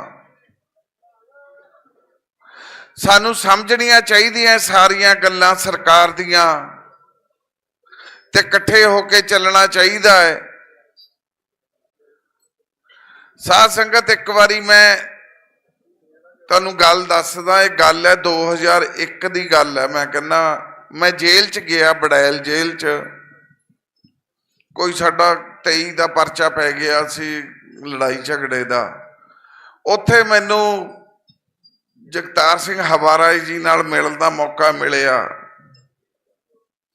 ਸਾਧ ਸੰਗਤ, ਉਹ ਇੰਨੀ ਚੜ੍ਹਦੀ ਕਲਾ ਵਾਲੇ ਸਿੰਘ ਹੈ ਨਾ ਬਈ ਤੁਹਾਨੂੰ ਮੈਂ ਦੱਸ ਨਹੀਂ ਸਕਦਾ। ਉਹਨਾਂ ਨੂੰ ਕੋਈ ਪਰਵਾਹ ਨਹੀਂ ਹੈ। ਮਤਲਬ ਉਹ ਕਹਿੰਦੇ ਵੀ ਸਰਕਾਰ ਧੱਕਾ ਕਰਦੀ ਹੈ ਸਾਡੇ ਨਾਲ। ਮਤਲਬ ਉਹਨਾਂ ਨੂੰ ਕੋਈ ਨਹੀਂ, ਬਈ ਕਹਿੰਦੇ ਵੀ ਫਾਂਸੀ ਲਾਉਣੀ ਲਾ ਦੇਣ, ਬਈ ਇਹਨਾਂ ਨੇ ਆਹੀ ਕਰਨਾ ਸਾਡੇ ਨਾਲ, ਹੋਰ ਕਰਨਾ ਕੀ ਹੈ। ਪਰ ਸਾਧ ਸੰਗਤ ਜੀ, ਹੁਣ ਆਪਾਂ ਨੂੰ ਇਹ ਮੋਰਚਾ ਬਹੁਤ ਦੇਰ ਤੋਂ ਆਪਾਂ ਲਾਇਆ ਹੋਇਆ ਹੈ, ਪਰ ਸਾਧ ਸੰਗਤ ਕੋਈ ਹੱਲ ਨਹੀਂ ਨਿਕਲਦਾ ਕਿਸੇ ਗੱਲ ਦਾ। ਹੁਣ ਮੈਂ ਪਾਰਲੀਮੈਂਟ ਦੇ ਵਿੱਚ ਸਾਧ ਸੰਗਤ ਪਹਿਲਾਂ ਵੀ ਮੈਂ ਗੱਲ ਚੱਕਣ ਦੀ ਕੋਸ਼ਿਸ਼ ਕੀਤੀ ਹੈ। ਮੈਨੂੰ ਕਹਿ ਦਿੰਦੇ ਆ, ਮੈਂ ਸਾਧ ਸੰਗਤ ਤੁਹਾਨੂੰ ਕੋਈ ਐਸੀ ਗੱਲ ਨਹੀਂ। ਮੈਂ 2-3 ਵਾਰੀ ਬੋਲਣ ਦੀ ਕੋਸ਼ਿਸ਼ ਕੀਤੀ, ਉੱਥੇ ਪਹਿਲਾਂ ਦੱਸਣਾ ਪੈਂਦਾ ਵੀ ਕਿਹੜੀ ਗੱਲ ਤੇ ਬੋਲਣਾ ਹੈ। ਨਹੀਂ ਜੀ, ਤੁਸੀਂ ਮੁੱਦਿਆਂ ਤੇ ਬੋਲਦੇ ਹੋ, ਤੁਸੀਂ ਗਰਮ ਮੁੱਦੇ ਆ ਤੁਹਾਡੇ, ਇਹ ਰੌਲਾ ਪੈਂਦਾ ਇਹਨਾਂ ਗੱਲਾਂ ਕਰਕੇ। ਮੈਂ ਕਿਹਾ ਜੀ, ਅਸੀਂ ਆਪਣੇ ਜੋ ਸਾਡੇ ਨਾਲ ਧੱਕਾ ਹੁੰਦਾ ਅਸੀਂ ਤਾਂ ਉਹ ਗੱਲ ਕਰਦੇ ਆਂ, ਜੋ ਸਾਡੇ ਨਾਲ ਹੋ ਰਿਹਾ ਹੈ ਅਸੀਂ ਉਹਦੇ ਬਾਰੇ ਗੱਲ ਕਰਦੇ ਆਂ। ਨਹੀਂ ਜੀ, ਮੈਂ ਮਤਲਬ ਬਹੁਤ ਕੋਸ਼ਿਸ਼ ਕੀਤੀ ਬੋਲਣ ਦੀ, ਪਰ ਨਹੀਂ ਬੋਲਣ ਦਿੱਤਾ ਗਿਆ। ਪਰ ਸਾਧ ਸੰਗਤ ਜੀ, 31 ਤਰੀਕ ਤੋਂ ਸੈਸ਼ਨ ਹੈ, ਚਾਹੇ ਮੌਕਾ ਦੇਣ ਨਾ ਦੇਣ, ਆਪਾਂ ਗੱਲ ਆਪਣੀ ਐਤਕੀ ਰੱਖਾਂਗੇ। ਨਾ ਕਹਿਣ ਵੀ ਨਹੀਂ ਬੋਲਣ ਦੇਣਾ, ਅਸੀਂ ਫੇਰ ਵੀ ਗੱਲ ਰੱਖਾਂਗੇ। ਅਸੀਂ ਵਿੱਚ ਉੱਠ ਕੇ ਗੱਲ ਕਰਾਂਗੇ ਆਪਣੀ ਬੰਦੀ ਸਿੰਘਾਂ ਦੀ ਵੀ, ਪੰਜਾਬ ਦੀ। ਕਈ ਮੁੱਦੇ ਆ ਪੰਜਾਬ ਦੇ ਜਿਨ੍ਹਾਂ ਦੀ ਗੱਲ ਹੋਣੀ ਬਹੁਤ ਜ਼ਰੂਰੀ ਹੈ। ਬਾਕੀ ਸਾਧ ਸੰਗਤ, ਜੇ ਆਪਾਂ ਕੁਝ ਕਰਨਾ ਹੈ ਤਾਂ ਆਪਾਂ ਨੂੰ ਇਕੱਠੇ ਹੋ ਕੇ ਚੱਲਣ ਦੀ ਲੋੜ ਹੈ। ਤਾਂ ਹੀ ਆਪਾਂ, ਜੇ ਆਪਣੇ ਸਾਰੀਆਂ ਪਾਰਟੀਆਂ ਇੱਕ ਨਿਸ਼ਾਨ ਦੇ ਥੱਲੇ ਆ ਕੇ ਖੜ ਕੇ ਉਰੇ ਮੋਰਚੇ 'ਚ ਆ ਕੇ ਸ਼ਾਮਲ ਹੋਣ ਤੇ ਬੰਦੀ ਸਿੰਘਾਂ ਨੂੰ ਛਡਾਉਣ ਦੀ ਗੱਲ ਕਰਨ, ਫੇਰ ਤਾਂ ਕੁਝ ਦਬਾਅ ਬਣਦਾ ਹੈ। ਜਦੋਂ ਆਪਾਂ ਹੈ ਹੀ ਸਾਰੇ ਅੱਡ ਅੱਡ ਹੈ, ਉਹ ਕਹਿੰਦੇ ਇਹਨਾਂ ਦੀ ਆਪ ਦੀ ਮੱਤ ਨਹੀਂ ਮਿਲਦੀ, ਸਰਕਾਰ ਵੀ ਇਹ ਗੱਲ ਜਾਣਦੀ ਹੈ। ਇਸ ਲਈ ਜੇ ਆਪਾਂ ਨੂੰ ਬੰਦੀ ਸਿੰਘਾਂ ਦੀ ਰਿਹਾਈ ਚਾਹੁੰਦੇ, ਆਪਾਂ ਸਾਰਿਆਂ ਨੂੰ, ਸਾਰੀਆਂ ਪਾਰਟੀਆਂ ਨੂੰ, ਸਾਰੀਆਂ ਜਥੇਬੰਦੀਆਂ ਨੂੰ ਮੇਰੀ ਬੇਨਤੀ ਹੈ ਕਿ ਆਪਾਂ ਇਸ ਮੋਰਚੇ 'ਚ ਸ਼ਾਮਲ ਹੋ ਕੇ ਇਸ ਮੋਰਚੇ ਨੂੰ ਅੱਗੇ ਲੈ ਕੇ ਚੱਲੀਏ, ਤਾਂ ਜੋ ਆਪਾਂ ਆਪਣੇ ਬੰਦੀ ਸਿੰਘ ਰਿਹਾ ਕਰਾ ਸਕੀਏ। ਵਾਹਿਗੁਰੂ ਜੀ ਕਾ ਖਾਲਸਾ, ਵਾਹਿਗੁਰੂ ਜੀ ਕੀ ਫਤਿਹ। ਬਹੁਤ ਬਹੁਤ ਧੰਨਵਾਦ ਜੀ। ਅਗਲੀ ਬੇਨਤੀ ਸਰਦਾਰ ਸਤਨਾਮ ਸਿੰਘ ਜੀ ਬਹਿਰੋ, ਕਿਸਾਨ ਆਗੂ, ਉਹ ਵੀ ਸਟੇਜ ਦੇ ਲਾਗੇ ਆ ਜਾਣ ਕਿਉਂਕਿ ਉਹਨਾਂ ਦਾ ਸਮਾਂ ਹੈ। ਵਿਸ਼ੇਸ਼ ਧੰਨਵਾਦ ਜਿਹੜੀਆਂ ਕੌਮੀ ਇਨਸਾਨ ਮੋਰਚੇ ਦੇ ਵਿੱਚ ਕਿਸਾਨ ਜਥੇਬੰਦੀਆਂ ਪਹੁੰਚੀਆਂ, ਉਹਨਾਂ ਦੇ ਆਗੂ, ਉਹਨਾਂ ਦੇ ਮੈਂਬਰ ਸਾਹਿਬਾਨ, ਜਿਨ੍ਹਾਂ ਦੇ ਵਿੱਚ ਭਾਰਤੀ ਕਿਸਾਨ ਯੂਨੀਅਨ ਕ੍ਰਾਂਤੀਕਾਰੀ ਡਾਕਟਰ ਦਰਸ਼ਨਪਾਲ ਜੀ, ਭਾਰਤੀ ਕਿਸਾਨ ਯੂਨੀਅਨ ਤੋਤੇਵਾਲ ਸੂਬਾ ਪ੍ਰਧਾਨ ਸੁਖ ਗਿੱਲ ਮੋਗਾ ਜੀ, ਉਹ ਵੀ ਮੋਰਚੇ ਦੇ ਵਿੱਚ ਪਹਿਲੇ ਦਿਨ ਤੋਂ ਹੀ ਜਿਹੜਾ ਕਿ ਇੱਥੇ ਕਮਰਾ ਲੈ ਕੇ ਬੈਠੇ ਹੈ ਕਿ ਡਟੇ ਹੋਏ ਆ ਜੀ। ਭਾਰਤੀ ਕਿਸਾਨ ਯੂਨੀਅਨ ਖੋਸਾ ਤੋਂ ਸੁਖਵਿੰਦਰ ਸਿੰਘ ਜੀ, ਭਾਰਤੀ ਕਿਸਾਨ ਯੂਨੀਅਨ ਬਹਿਰੂ ਗਰੁੱਪ, ਭਾਰਤੀ ਕਿਸਾਨ ਯੂਨੀਅਨ ਲੱਖੋਵਾਲ।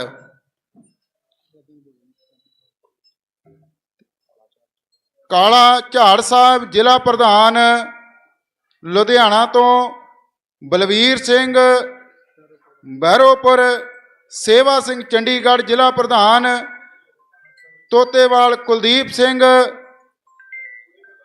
ਮੋਗਾ ਤੋਂ, BKU ਤੋਖੇਵਾਲ ਤੋਂ, ਇਹਨਾਂ ਸਾਰੀਆਂ ਜਥੇਬੰਦੀਆਂ ਦੇ ਪ੍ਰਧਾਨ ਸਾਹਿਬਾਨ, ਮੈਂਬਰ ਸਾਹਿਬਾਨ ਦਾ ਧੰਨਵਾਦ ਹੈ ਜੀ। ਬੇਨਤੀ ਹੈ ਜੀ, ਸਤਨਾਮ ਸਿੰਘ ਬਹਿਰੂ ਜੀ ਕਿਸਾਨ ਆਗੂ, ਉਹ ਆਪਣੇ ਵਿਚਾਰ 2 ਮਿੰਟ ਲਈ ਰੱਖਣਗੇ ਤੇ ਉਹਨਾਂ ਤੋਂ ਬਾਅਦ ਬੇਨਤੀ ਹੈ ਜੀ ਅਮਿਤੋਜ ਸਿੰਘ ਮਾਨ ਜੀ, ਉਹ ਵੀ ਆਪਣੇ ਵਿਚਾਰ 2-4 ਮਿੰਟ ਲਈ ਸਾਂਝੇ ਕਰਨਗੇ। ਕਿਸਾਨ ਆਗੂ ਸਰਦਾਰ ਸਤਨਾਮ ਸਿੰਘ ਬਹਿਰੂ ਜੀ।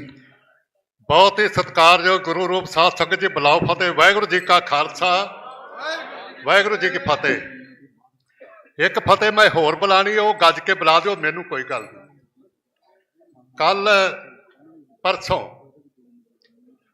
ਨਿਹੰਗ ਸਿੰਘਾਂ ਦੇ ਪ੍ਰਮੁੱਖ ਲੀਡਰ ਆਗੂ, ਧਾਰਮਿਕ ਆਗੂ ਕਹਿ ਲਓ, ਸੇਵਾਦਾਰ ਕਹਿ ਲਓ, 2 ਪ੍ਰਮੁੱਖ ਨਿਹੰਗ ਸਿੰਘ ਜਥੇਬੰਦੀਆਂ ਦੇ ਲੀਡਰ ਸਾਡੇ ਗਏ ਸੀ, ਜਿਨ੍ਹਾਂ ਦੀ ਅਗਵਾਈ 'ਚ ਅੱਜ ਆਪਾਂ ਸਰ ਕਰ ਰਹੇ। ਖਨੌਰੀ ਮੀਟਿੰਗ ਚੱਲ ਰਹੀ ਸੀ ਤੇ ਮੈਂ ਇਹਨਾਂ ਨੂੰ ਕਿਹਾ, ਬਾਬਾ ਜੀ ਤੁਸੀਂ ਆਓ, ਕੋਈ ਸੁਝਾਅ ਦਿਓ। ਇਹ ਕਹਿੰਦੇ ਨੇ ਅਸੀਂ ਸੁਝਾਅ ਨਹੀਂ ਦੇਣੇ, ਤੁਹਾਨੂੰ ਸੱਦਾ ਦੇਣ ਆਏ ਆ।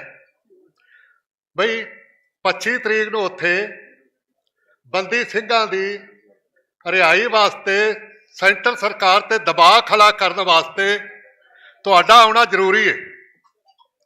ਤੇ ਮੇਰੀ ਡਿਊਟੀ ਲੱਗੀ ਉੱਥੇ। ਡਿਊਟੀ ਤੋਂ ਜਦੋਂ ਡੱਲੇਵਾਲ ਸਾਹਿਬ ਨੂੰ ਪਤਾ ਲੱਗਾ ਬਹਿਰੂ ਉੱਥੇ ਜਾ ਰਿਹਾ ਹੈ ਤੇ ਮੈਂ ਉਹਨਾਂ ਵੱਲੋਂ ਫਤਿਹ ਬੁਲਾਣੀ ਹੈ।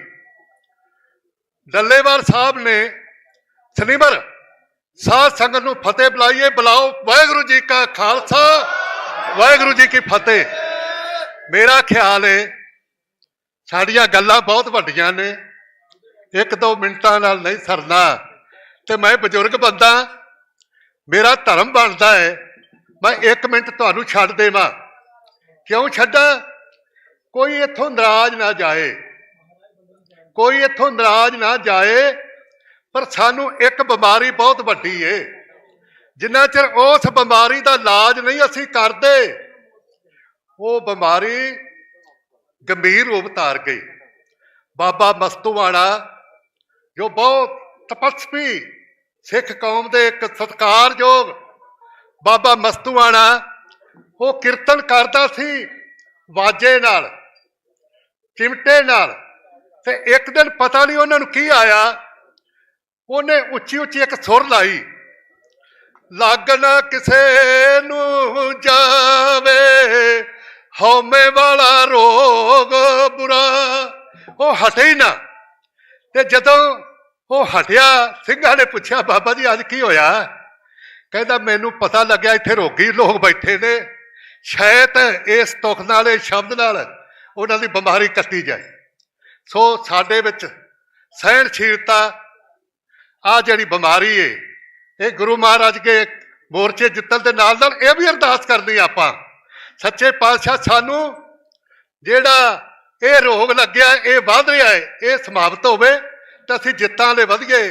ਤੇ ਮੈਂ ਨਿਹੰਗ ਸਿੰਘਾਂ ਦਾ ਖਾਸ ਤੌਰ ਤੇ MP ਸਾਹਿਬ ਕਹਿੰਦੇ ਨੇ, ਸਾਡੇ ਚੁਣੇ ਹੋਏ ਹੋ ਤੁਸੀਂ, ਤੁਹਾਨੂੰ ਕੌਣ ਰੋਕ ਸਕਦਾ? ਕੋਈ ਰੋਕ ਨਹੀਂ ਸਕਦਾ। ਤੁਸੀਂ ਤਗੜੇ ਹੋ ਕੇ ਸਾਡੀ ਅਗਵਾਈ ਕਰੋ।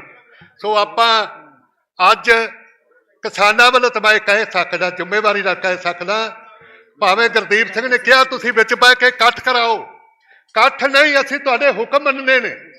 ਜੋ ਇੱਥੋਂ ਪ੍ਰੋਗਰਾਮ ਜਾਏਗਾ, ਜੋ ਭਾਵੇਂ ਉਹ ਵੀ ਮੋਰਚੇ ਚੱਲ ਰਹੇ ਨੇ, ਉਹਦੇ ਵਿੱਚ ਵੀ ਕਿਸਾਨ ਜਿਹੜੇ ਕਮਾ ਕੇ ਖਾਣ ਵਾਲੇ ਨੇ, ਕਿਰਤੀ ਲੋਕ ਨੇ, ਪੂਰਾ ਯੋਗਦਾਨ ਪਾਣਗੇ। ਮੈਨੂੰ ਪਤਾ ਹੈ ਆ ਸਿੰਘ ਬੈਠਾ ਹੈ ਦਿੱਲੀ ਵੀ, ਤੇ ਹੁਣ ਇੱਥੇ ਸਾਨੂੰ ਪਤਾ ਲੱਗਿਆ ਵੀ ਉੱਥੋਂ ਡੱਲੇਵਾਲ ਸਾਨੂੰ ਚੁੱਕੂ ਨੇ, ਤੇ ਸਿੰਘ ਨੇ ਖੰਡਾ ਕੱਢਿਆ, ਕਹਿੰਦਾ ਜਿੰਨਾ ਚਿਰ ਮੈਂ ਇੱਥੇ ਆ ਡੱਲੇਵਾਲ ਦੀ ਆਵਾਜ਼ ਨਹੀਂ ਵੇਦਾ। ਸੋ ਅਸੀਂ ਕੁਰਬਾਨੀ ਵਿੱਚੋਂ ਪੈਦਾ ਹੋਏ ਆ, ਕੁਰਬਾਨੀ ਸਾਨੂੰ ਵਿਰਸੇ 'ਚ ਮਿਲੀ ਏ, ਤੇ ਕੁਰਬਾਨੀਆਂ ਅਸੀਂ ਕਰਦੇ ਰਹਾਂਗੇ। ਬੁਲਾਓ ਫਤਿਹ। ਵਾਹਿਗੁਰੂ ਜੀ ਕਾ ਖਾਲਸਾ, ਵਾਹਿਗੁਰੂ ਜੀ ਕੀ ਫਤਿਹ। ਜੀ ਕੀ ਫਤਿਹ ਜੀ।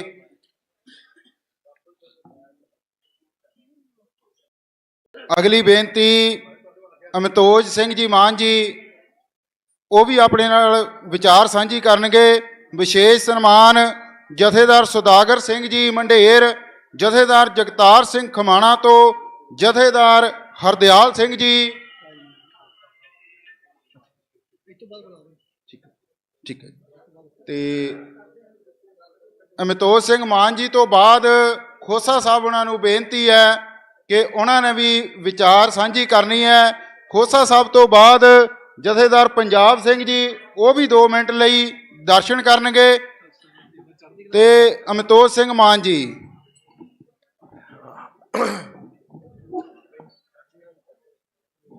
ਸਾਡੇ ਸਦੀਵੀ ਗੁਰੂ ਸ੍ਰੀ ਗੁਰੂ ਗ੍ਰੰਥ ਸਾਹਿਬ ਜੀ ਦੀ ਪਾਵਨ ਹਜ਼ੂਰੀ 'ਚ ਬੈਠੀ ਹੋਈ ਸਾਰੀ ਸਾਧ ਸੰਗਤ ਜੀ, ਵਾਹਿਗੁਰੂ ਜੀ ਕਾ ਖਾਲਸਾ, ਵਾਹਿਗੁਰੂ ਜੀ ਕੀ ਫਤਿਹ। 2 ਸਾਲ ਤੋਂ ਜਿਵੇਂ ਹੁਣੇ ਬਹੁਤ ਸਾਰੀਆਂ ਗੱਲਾਂ ਹੋਈਆਂ, ਸਾਡੇ MP ਸਾਹਿਬ ਨੇ ਵੀ ਗੱਲ ਕੀਤੀ ਕਿ ਆਪਾਂ ਬੈਠੇ ਹੋਏ ਆ, ਔਰ ਬੈਠੇ ਕਾਹਦੇ ਲਈ ਹੈ? ਇੱਕ ਹੱਕ ਤੇ ਸੱਚ ਦੀ ਗੱਲ ਲਈ। ਜੇ ਕੋਈ ਹੋਰ ਉਦਾਹਰਨ ਪੂਰੇ ਹਿੰਦੁਸਤਾਨ 'ਚ ਹੋਵੇ ਕਿ ਕਿਸੇ ਵੀ ਇਨਸਾਨ ਨੇ ਇਸ ਤੋਂ ਜ਼ਿਆਦਾ ਸਜ਼ਾ ਭੁਗਤੀ ਹੋਵੇ, ਜੇਲ੍ਹ 'ਚ ਸਮਾਂ ਬਿਤਾਇਆ ਹੋਵੇ, ਤਾਂ ਕੋਈ ਦੱਸ ਦੇ। ਜਦ ਸਜ਼ਾ ਪੂਰੀ ਹੈ, ਹੁਣ ਫੇਰ ਕੀ ਆਂਦੇ ਨੇ ਇਹ ਕਿ ਨਹੀਂ ਜੀ ਅਸੀਂ ਛੱਡ ਨਹੀਂ ਸਕਦੇ ਜਿੰਨਾ ਚਿਰ ਉਹ ਆਪਦੇ ਵੱਲੋਂ ਨਹੀਂ ਕਹਿਣਗੇ। ਤਾਂ ਮੈਂ ਇੱਕੋ ਗੱਲ ਪੁੱਛਣਾ ਚਾਹੁੰਦਾ ਹੈ ਕਿ ਰਾਜੀਵ ਗਾਂਧੀ ਨੂੰ ਮਾਰਨ ਵਾਲਿਆਂ ਨੇ ਕਿਹਾ ਸੀ ਕਿ ਅਸੀਂ ਮਾਰ ਕੇ ਗਲਤੀ ਕੀਤੀ ਹੈ, ਉਹਨਾਂ ਨੂੰ ਕਿਉਂ ਛੱਡਿਆ? ਤੇ ਜੇ ਉਹਨਾਂ ਨੂੰ ਛੱਡਿਆ ਤਾਂ ਫਿਰ ਸਾਡੇ ਸਿੰਘ ਕਿਉਂ ਨਹੀਂ ਛੱਡੇ ਜਾ ਸਕਦੇ? ਅਸੀਂ ਕਦੋਂ ਤੱਕ ਇਹਨਾਂ ਦੀਆਂ ਸਿਰਫ ਤਸਵੀਰਾਂ ਵੇਂਦੇ ਰਵਾਂਗੇ? ਕੀ ਕਾਰਨ ਹੈ? ਹੁਣ ਜੇ ਮੰਨ ਲਓ ਉਹ ਧੱਕਾ ਕਰ ਰਹੇ ਨੇ, ਤਾਂ ਇੱਕ ਗੱਲ ਸਾਨੂੰ ਸੋਚਣੀ ਪਾਊਗੀ ਕਿ ਆਪਾਂ ਕੀ ਕਰ ਰਹੇ ਹਾਂ। ਕੀ ਆਪਾਂ ਕੁਝ ਕਰ ਰਹੇ ਹਾਂ? ਇੱਥੇ ਬੈਠੇ ਹੋਏ ਨੇ ਬਾਬਾ ਜੀ ਹਰੀ, ਬਾਬਾ ਰਾਜਾ ਰਾਜ ਸਿੰਘ ਜੀ ਹੁਰੀ, ਬਾਬਾ ਕੁਲਵਿੰਦਰ ਸਿੰਘ ਜੀ ਹੁਰੀ, ਇਹ ਆਪਦੀ ਡਿਊਟੀ ਨਿਭਾ ਰਹੇ ਨੇ ਔਰ ਪੂਰੀਆਂ ਨਿੰਗ ਸਿੰਘ ਫੌਜਾਂ। ਮੈਂ ਇੱਕ ਗੁਜ਼ਾਰਿਸ਼ ਕਰੂੰਗਾ, ਜੋ ਬੰਦਾ ਜਿੱਥੇ ਲੜ ਰਿਹਾ, ਜਿੱਥੇ ਵੀ ਹੋਵੇ, ਚਾਹੇ ਉਹ ਅਸੀਂ ਹੋਈਏ ਚਾਹੇ ਕੋਈ ਹੋਰ ਹੋਵੇ, ਉਹ ਇਸ ਗੱਲ ਦਾ ਜ਼ਿਕਰ ਜ਼ਰੂਰ ਕਰੇ। ਇਹ ਜ਼ਰੂਰੀ ਹੈ। ਅਸੀਂ ਵੱਖਰੇ ਵੱਖਰੇ ਤਰੀਕੇ ਨਾਲ ਪੰਜਾਬ ਦੀ ਬਿਹਤਰੀ ਲਈ, ਇਥੋਂ ਦੀ ਖਲਕਤ ਦੀ ਬਿਹਤਰੀ ਲਈ, ਔਰ ਪੂਰੀ ਸਿੱਖ ਕੌਮ ਜੋ ਦੁਨੀਆ 'ਚ ਵਸਦੀ ਹੈ ਉਹਦੀ ਬਿਹਤਰੀ ਲਈ ਕੰਮ ਕਰ ਰਹੇ ਹਾਂ। ਤਾਂ ਮੈਂ ਇੱਕੋ ਕੋਸ਼ਿਸ਼ ਜਾਂ ਗੱਲ ਕਹੂੰਗਾ ਕਿ ਜਿਹੜਾ ਬੰਦਾ ਜਿੱਥੇ ਜੋ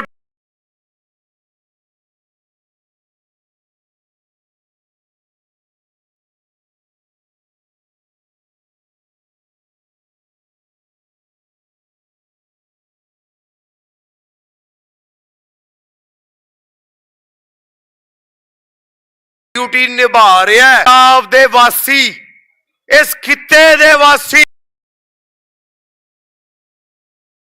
ਪੰਜਾਬ ਦੇ ਵਾਸੀ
ਆਪ ਮੋਰਚੇ ਦੀ ਮਹਾ ਪੰਚਾਇਤ ਵਿੱਚ ਪਹੁੰਚੇ ਹੋਏ ਗੁਰੂ ਸਾਹਿਬ ਦੀਆਂ ਲਾਡਲੀਆਂ ਫੌਜਾਂ, ਹੋਰ ਰਾਜਨੀਤਿਕ ਪਾਰਟੀਆਂ ਦੇ ਆਗੂ ਤੇ ਸਾਡੇ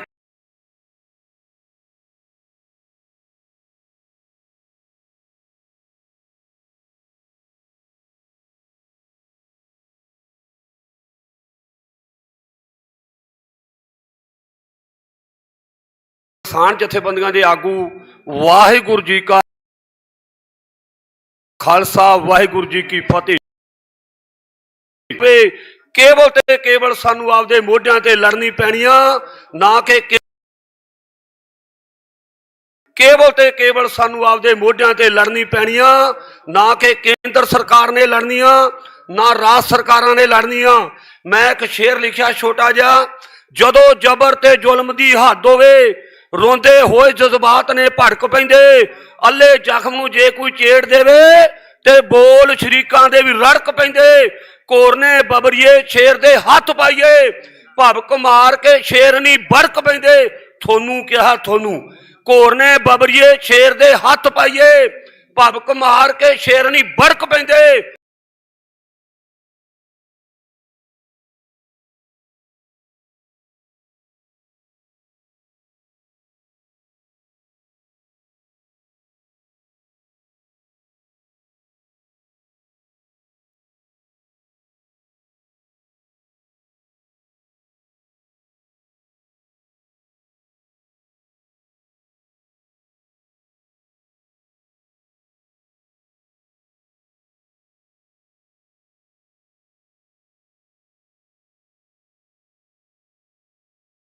ਵੱਡਾ ਚਾਹੇ ਜੇ ਛੋਟੇ ਦਾ ਰਾਜ ਖੋਣਾ, ਮੈਂ ਸਮਝਦਾ ਕੋਟਨ ਕੋਟਨ ਧੰਨਵਾਦ ਆ।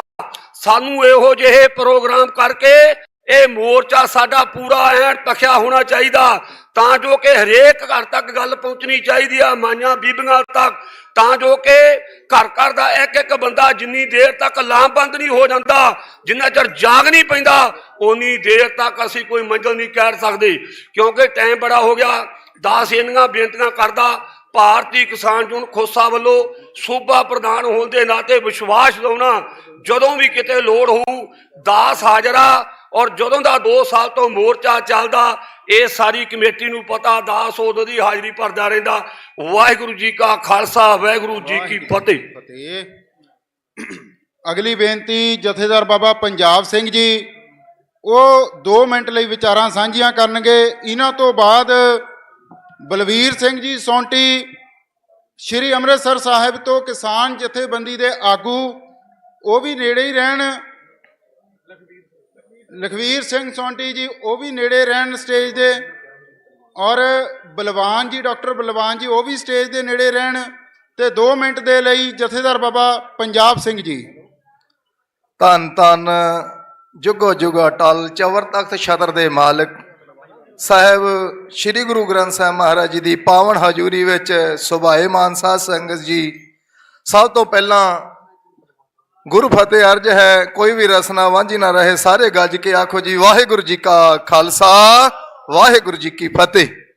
ਗੁਰੂ ਪਿਆਰਿਓ, ਜੋ ਸਾਡੇ ਸਤਿਕਾਰਯੋਗ ਬਾਬਾ ਜੀ ਬਾਬਾ ਕੁਲਵਿੰਦਰ ਸਿੰਘ ਜੀ ਚਮਕੌਰ ਸਾਹਿਬ ਵਾਲੇ 96 ਕਰੋੜੀ, ਜਥੇਦਾਰ ਬਾਬਾ ਰਾਜਾ ਰਾਜ ਸਿੰਘ ਜੀ ਅਰਬਾਂ ਖਰਬਾਂ, ਜਥੇਦਾਰ ਬਾਬਾ ਪ੍ਰਗਟ ਸਿੰਘ ਜੀ, ਹੋਰ ਅਨੇਕਾਂ ਪਤਵੰਤੇ ਵੀਰ ਸੱਜਣ, ਨਿਹੰਗ ਸਿੰਘ ਦਾਲ ਪੰਥ, ਸਭਾ ਸੁਸਾਇਟੀਆਂ, ਜਿੰਨੇ ਵੀ ਵੀਰ ਆਪਣਾ ਕੀਮਤੀ ਸਮਾਂ ਕੱਢ ਕੇ ਅੱਜ ਦੇ ਇਸ ਮਹਾ ਪੰਚਾਇਤ ਵਿੱਚ ਪਹੁੰਚੇ ਨੇ, ਉਹਨਾਂ ਦਾ ਦਿਲ ਦੀਆਂ ਗਹਿਰਾਈਆਂ ਤੋਂ ਧੰਨਵਾਦ।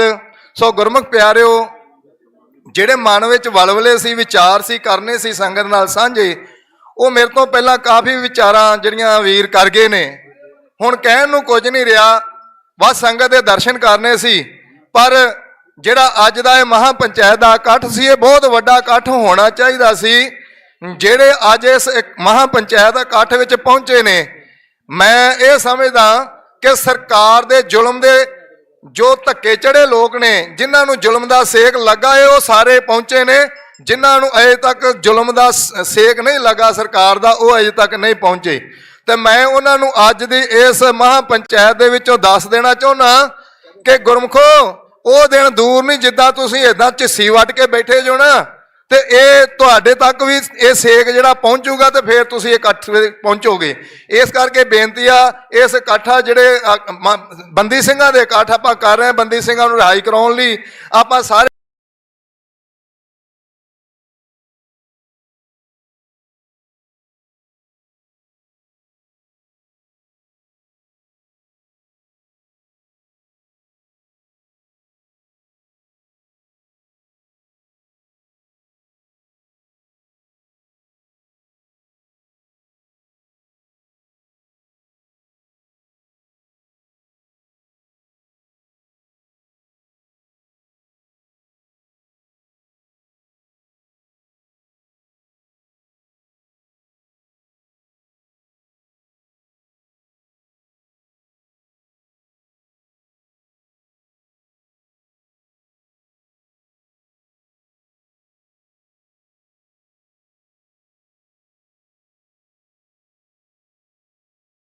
ਇਕੱਤਰ ਹੋਈਏ। ਪ੍ਰਵਾਨ ਕਰਿਓ ਜੀ। ਵਾਹਿਗੁਰੂ ਜੀ ਕਾ ਖਾਲਸਾ, ਵਾਹਿਗੁਰੂ ਜੀ ਕੀ ਫਤਿਹ। ਪ੍ਰਵਾਨ ਕਰਿਓ ਜੀ। ਵਾਹਿਗੁਰੂ ਜੀ ਕਾ ਖਾਲਸਾ, ਵਾਹਿਗੁਰੂ ਜੀ ਕੀ ਫਤਿਹ।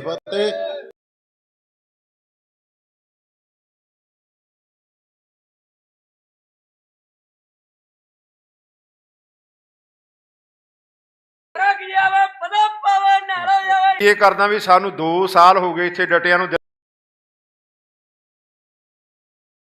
ਇਹ ਕਰਦਾ ਵੀ ਸਾਨੂੰ 2 ਸਾਲ ਹੋ ਗਏ ਇੱਥੇ ਡਟਿਆਂ ਨੂੰ, ਦਿਨ ਰਾਤ ਬੈਠੇ ਹੋ। ਤੁਸੀਂ 2 ਘੰਟੇ ਨਹੀਂ ਬਹਿ ਸਕਦੇ? ਮੈਨੂੰ ਸਮਝ ਨਹੀਂ ਆਉਂਦੀ ਫਿਰ ਮੋਰਚਾ ਕਿਵੇਂ ਫਤਿਹ ਹੋਊਗਾ। ਜਿਹੜਾ ਕੋਈ ਆਉਂਦਾ ਮੈਨੂੰ ਟਾਈਮ ਦਿਓ ਜੀ ਮੈਂ ਘਰ ਨੂੰ ਜਾਣਾ।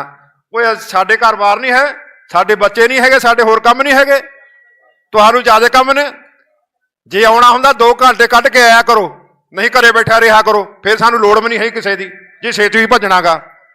ਇਸ ਕਰਕੇ ਮੈਂ ਬੇਨਤੀ ਕਰਨਾ ਚਾਹੁੰਦਾ, ਜੇ ਬੈਠੇ ਹੋ ਜਿਹੜੇ ਬੁਲਾਰੇ ਹੋਰ ਆਏ ਨੇ ਉਹਨਾਂ ਦੇ ਵਿਚਾਰ ਸੁਣੋ ਅਖੀਰ ਤੱਕ। ਜੇ ਇੱਕ ਦਿਨ ਸਮਰਪਿਤ ਕਰਿਆ ਕਰੋ ਪੂਰਾ ਸਾਰਾ ਹੀ, ਫੇਰ ਗੱਲ ਬਣਦੀ ਆ। ਮੈਂ ਨਿਹੰਗ ਸਿੰਘਾਂ ਨੂੰ ਬੇਨਤੀ ਕਰਦਾ, ਜਿਹੜੇ ਇੱਧਰ ਉੱਧਰ ਫਿਰਦੇ ਨੇ, ਇਕੱਠ ਬਹੁਤ ਜ਼ਿਆਦੇ ਆ, ਲੰਗਰਾਂ ਦੇ ਵਿੱਚ ਡਿਸਪਲਿਨ ਕਾਇਮ ਕਰੋ। ਪਤਾ ਲੱਗੇ ਇੱਥੇ ਪੂਰਾ ਵਰਲਡ ਦੇ ਵਿੱਚ ਆ ਜਿਹੜਾ ਆਵਾਜ਼ ਆ ਰਹੀ ਆ।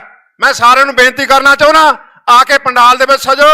ਪੰਡਾਲ ਦੇ ਵਿੱਚ ਜੋ ਬੁਲਾਰੇ ਰਹਿੰਦੇ ਨੇ, ਛੋਟਾ ਵੀਰ ਸਾਡਾ ਲੱਖਾ ਸਨਾਣਾ ਉਹ ਬੈਠਾ, ਬੀਬੀ ਡਾਕਟਰ ਰੀਤੂ ਬੈਠੇ ਨੇ, ਉਹਨਾਂ ਨੇ ਵੀ ਬੋਲਣਾ। ਬਾਪੂ ਗੁਰਚਰਨ ਸਿੰਘ ਜਿਹੜੇ ਇੱਥੋਂ ਦੇ ਮੋਰਚੇ ਦੇ ਸੰਚਾਲਨ ਨੇ ਉਹਨਾਂ ਨੇ ਬੋਲਣਾ। ਹੋਰ ਬਹੁਤ ਸਾਰੇ ਸਾਡੇ ਲੀਡਰ ਸਾਹਿਬਾਨ ਨੇ, ਤੋਤਾਪੁਰ ਜੀ ਬੈਠੇ ਨੇ, ਅਸੀਂ ਉਹਨਾਂ ਨੂੰ ਮਿਲਣਾ। ਸਾਨੂੰ ਬੇਨਤੀ ਹੈ ਕਿ ਆਓ ਸਮੇਂ ਦੇ ਵਿੱਚ ਰਹਿ ਕੇ ਆਪਾਂ ਨੇ ਜਿਹੜਾ ਹੈਗਾ ਸਾਰਿਆਂ ਨੇ 2-2 ਬਚਨ ਕਰਨੇ ਨੇ। ਸਾਡੇ ਨਿਹੰਗ ਸਿੰਘਾਂ ਦੇ ਦਲਾਂ ਪੰਥਾਂ ਦੇ ਮੁਖੀ ਸਾਹਿਬਾਨ ਜਥੇਦਾਰ ਗਮਦੂਰ ਸਿੰਘ ਜੀ, ਬਾਬਾ ਘਮੰਡ ਸਿੰਘ ਜੀ, ਜਥੇਦਾਰ ਖੜਕ ਸਿੰਘ ਜੀ, ਜਥੇਦਾਰ ਸੁਖਦੇਵ ਸਿੰਘ ਜੀ ਆਏ ਹੋਏ ਨੇ, ਜਿਹੜੇ ਬਾਬਾ ਮੇਜਰ ਸਿੰਘ ਸੋਢੀ ਉਹਨਾਂ ਵੱਲੋਂ ਇਹ ਵੀ 2 ਮਿੰਟ ਬੋਲਣਗੇ। ਹੋਰ ਵੀ ਬਹੁਤ ਸਾਰੀਆਂ ਮਹਾਨ ਪੰਥ ਦੀਆਂ ਸ਼ਖਸੀਅਤਾਂ ਆਈਆਂ ਹੋਏ ਨੇ, ਜਥੇਦਾਰ ਪ੍ਰਗਟ ਸਿੰਘ ਜੀ ਜਿਹੜੇ ਫਿਰੋਜ਼ਪੁਰ ਵਾਲੇ ਨੇ।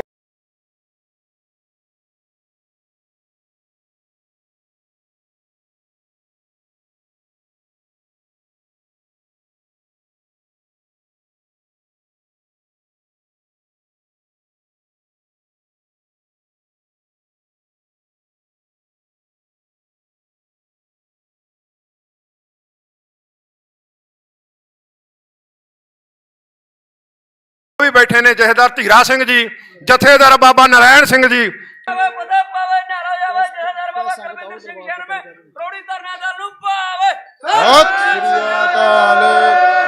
ਜਿਹੜੀ ਬਾਹਰ ਸੰਗਤ ਹੈ, ਦੇਖੋ ਇੱਕ ਚੀਜ਼ ਹੈ ਕਿ ਕਿੰਨੀਆਂ ਬੇਨਤੀਆਂ ਹੋ ਗਈਆਂ।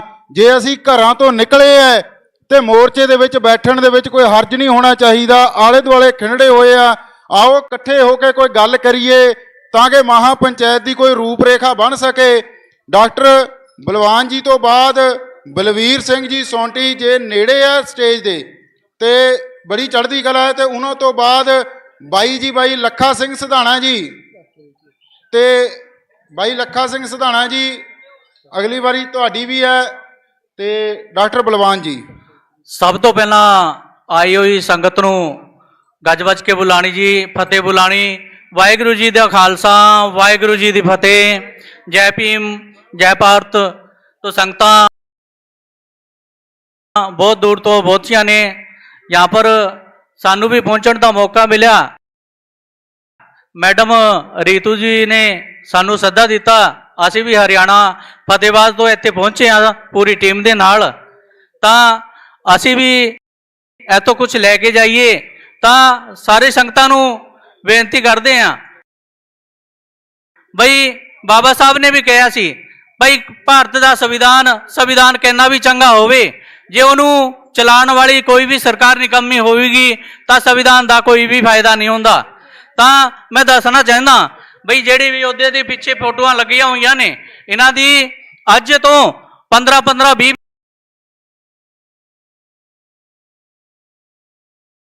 ਸਾਲ ਹੋ ਗਿਆ ਇਹਨਾਂ ਦੀ ਸਜ਼ਾ ਪੂਰੀ ਹੋਈ ਹੈ ਇਹਨੂੰ।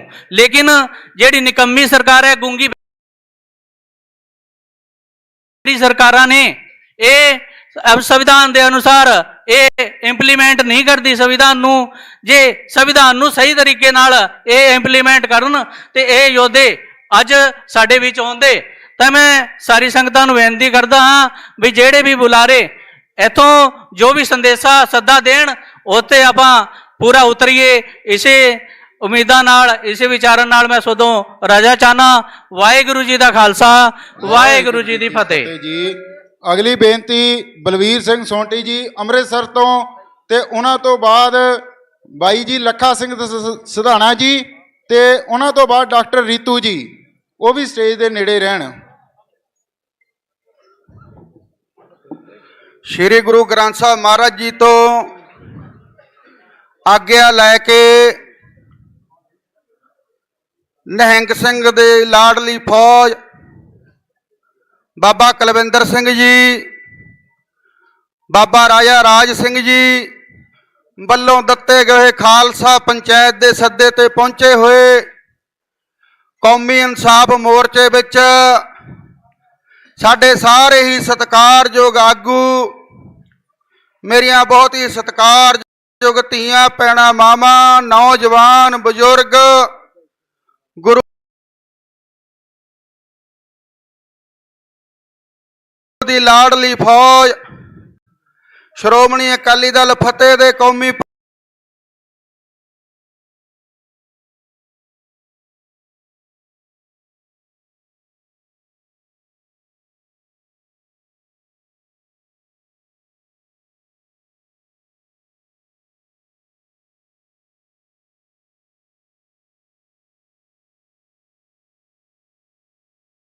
ਪ੍ਰਧਾਨ ਥਾਨ ਯੂਨੀਅਨ ਅੰਮ੍ਰਿਤਸਰ ਦੇ ਸਰਪ੍ਰਸਤ ਸਰਦਾਰ ਜਸਕਰਨ ਸਿੰਘ ਜੀ, ਕਾਹਨ ਸਿੰਘ ਵਾਲਾ, ਬਾਪੂ ਗੁਰਚਰਨ ਸਿੰਘ ਜੀ, ਸਾਰਿਆਂ ਨੂੰ ਵਾਹਿਗੁਰੂ ਜੀ ਕਾ ਖਾਲਸਾ, ਵਾਹਿਗੁਰੂ ਜੀ ਕੀ ਫਤਿਹ।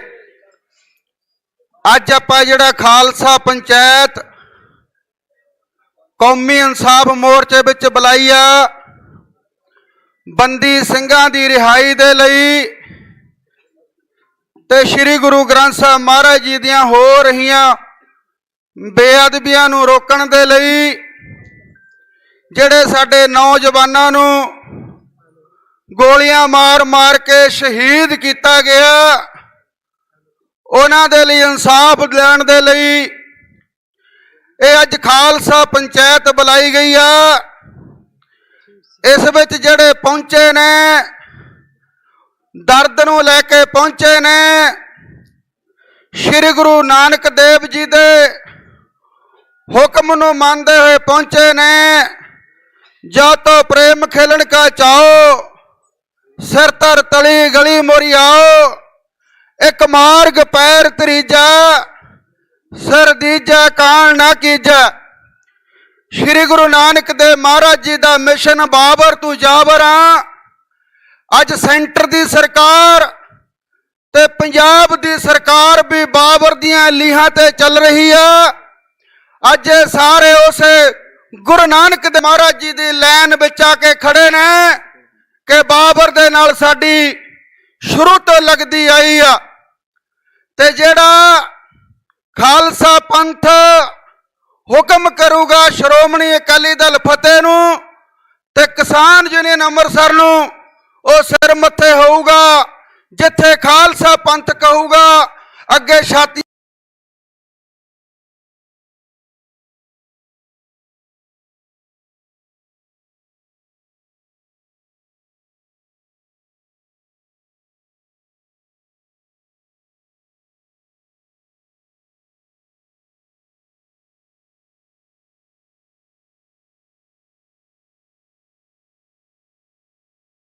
ਡਾ ਕੇ ਖੜ ਜਾਾਂਗੇ ਭਾਵੇਂ ਕੁਝ ਵੀ ਹੋ ਜਾ। ਵਾਹਿਗੁਰੂ ਜੀ ਕਾ ਖਾਲਸਾ ਵਾਹਿਗੁਰੂ ਜੀ ਕੀ ਫਤਿਹ। ਅਗਲੀ ਬੇਨਤੀ ਬਾਈ ਲੱਖਾ ਸਿੰਘ ਸਿਧਾਣਾ ਜੀ ਨੂੰ, ਤੇ ਸੰਗਤ ਨੂੰ ਬੇਨਤੀ ਹੈ ਕਿ ਅੰਦਰ ਆ ਜਾਓ, ਬੈਠੋ ਪੰਡਾਲ ਦੇ ਵਿੱਚ। ਵਿਸ਼ੇਸ਼ ਸਨਮਾਨ ਜਥੇਦਾਰ ਬਾਬਾ ਜਸਵੰਤ ਸਿੰਘ ਜੀ ਰੋਡੇ, ਜਥੇਦਾਰ ਬਾਬਾ ਜਸਪਾਲ ਸਿੰਘ ਜੀ, ਗਿਆਨੀ ਸੇਵਕ ਸਿੰਘ ਜੀ ਸਮਾਧ, ਜੋ ਕਿ 2-3 ਗੱਡੀਆਂ ਲੈ ਕੇ ਇੱਥੇ ਪਹੁੰਚੇ ਹਨ। ਬਹੁਤ ਬਹੁਤ ਧੰਨਵਾਦ ਜੀ ਉਹਨਾਂ ਦਾ। ਲੁਧਿਆਣੇ ਤੋਂ ਕਾਲਾ ਸਿੰਘ ਪ੍ਰਧਾਨ ਜੀ, ਕੁਲਵਿੰਦਰ ਸਿੰਘ, ਸ਼ਿੰਦਰ ਸਿੰਘ ਤੇ ਕੇਵਲ ਸਿੰਘ ਜੀ, ਉਹ ਵੀ ਆਪਣੇ ਨਾਲ ਹੋਰ ਸੰਗਤ ਲੈ ਕੇ ਪਹੁੰਚੇ ਹਨ। ਬਹੁਤ ਬਹੁਤ ਧੰਨਵਾਦ ਜੀ ਸਾਰਿਆਂ ਦਾ। ਤੇ ਬਾਈ ਲੱਖਾ ਸਿੰਘ ਸਿਧਾਣਾ ਜੀ ਤੇ ਉਹਨਾਂ ਤੋਂ ਬਾਅਦ ਡਾਕਟਰ ਰਿਤੂ ਜੀ, ਡਾਕਟਰ ਰਿਤੂ ਜੀ ਤੋਂ ਬਾਅਦ ਸੁਖ ਗਿੱਲ ਮੋਗਾ, ਭਾਰਤੀ ਕਿਸਾਨ ਯੂਨੀਅਨ ਪ੍ਰਧਾਨ ਤੋਤੇਵਾਲ ਤੋਂ, ਉਹ ਵੀ ਸਟੇਜ ਦੇ ਲਾਗੇ ਰਹਿਣ ਜੀ। ਬਾਈ ਜੀ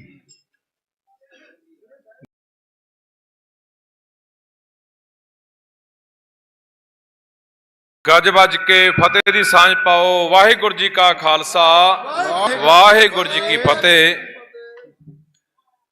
ਅੱਜ ਕੌਮੀ ਇਨਸਾਫ ਮੋਰਚੇ ਨੂੰ ਚਲਦਿਆਂ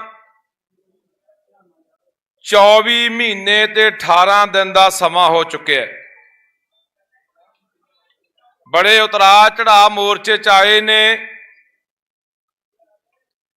ਪਰ ਮੈਂ ਖਾਸ ਤੌਰ ਤੇ ਧੰਨਵਾਦ ਕਰਨਾ ਚਾਹੁੰਦਾ ਜਿੱਥੇ ਇਸ ਮੋਰਚੇ ਦੀ ਅਗਵਾਈ ਕਰ ਰਹੀ ਟੀਮ ਹੈ, ਉਹਨੇ ਆਪਣਾ ਰੋਲ ਨਿਭਾਇਆ। ਉੱਥੇ ਸਭ ਤੋਂ ਅਹਿਮ ਯੋਗਦਾਨ ਇੱਥੇ ਪਾਇਆ ਸਾਡੇ ਦਲ ਪੰਥ ਨੇ, ਨਿਹੰਗ ਜਥੇਬੰਦੀਆਂ ਨੇ, ਜਿਨ੍ਹਾਂ ਦੇ ਵਿੱਚ ਬਾਬਾ ਰਾਜਾ ਰਾਜ ਜੀ, ਬਾਬਾ ਕੁਲਵਿੰਦਰ ਸਿੰਘ ਜੀ ਤੇ ਹੋਰ ਨਿਹੰਗ ਜਥੇਬੰਦੀਆਂ, ਜਿਨ੍ਹਾਂ ਨੇ ਲਗਾਤਾਰ ਇਸ ਮੋਰਚੇ ਦੇ ਵਿੱਚ ਪਹਿਰਾ ਦਿੱਤਾ, ਦਿਨ ਰਾਤ ਡਟੇ ਰਹੇ ਨੇ। ਸੋ ਅੱਜ ਇਹਨਾਂ ਸਾਰਿਆਂ ਨੇ ਖਾਲਸਾ ਮਹਾਪੰਚਾਇਤ ਬੁਲਾਈ ਹੈ। ਦੁੱਖ ਦੀ ਗੱਲ ਹੈ, ਜਿਵੇਂ ਸੰਗਤ ਨੂੰ ਆਉਣਾ ਚਾਹੀਦਾ ਸੀ ਉਵੇਂ ਨਹੀਂ ਆਏ, ਜਾਂ ਜਿਵੇਂ ਬਾਰ-ਬਾਰ ਬੇਨਤੀਆਂ ਕਿ ਭਾਈ ਆ ਕੇ ਪੰਡਾਲ 'ਚ ਬੈਠੋ,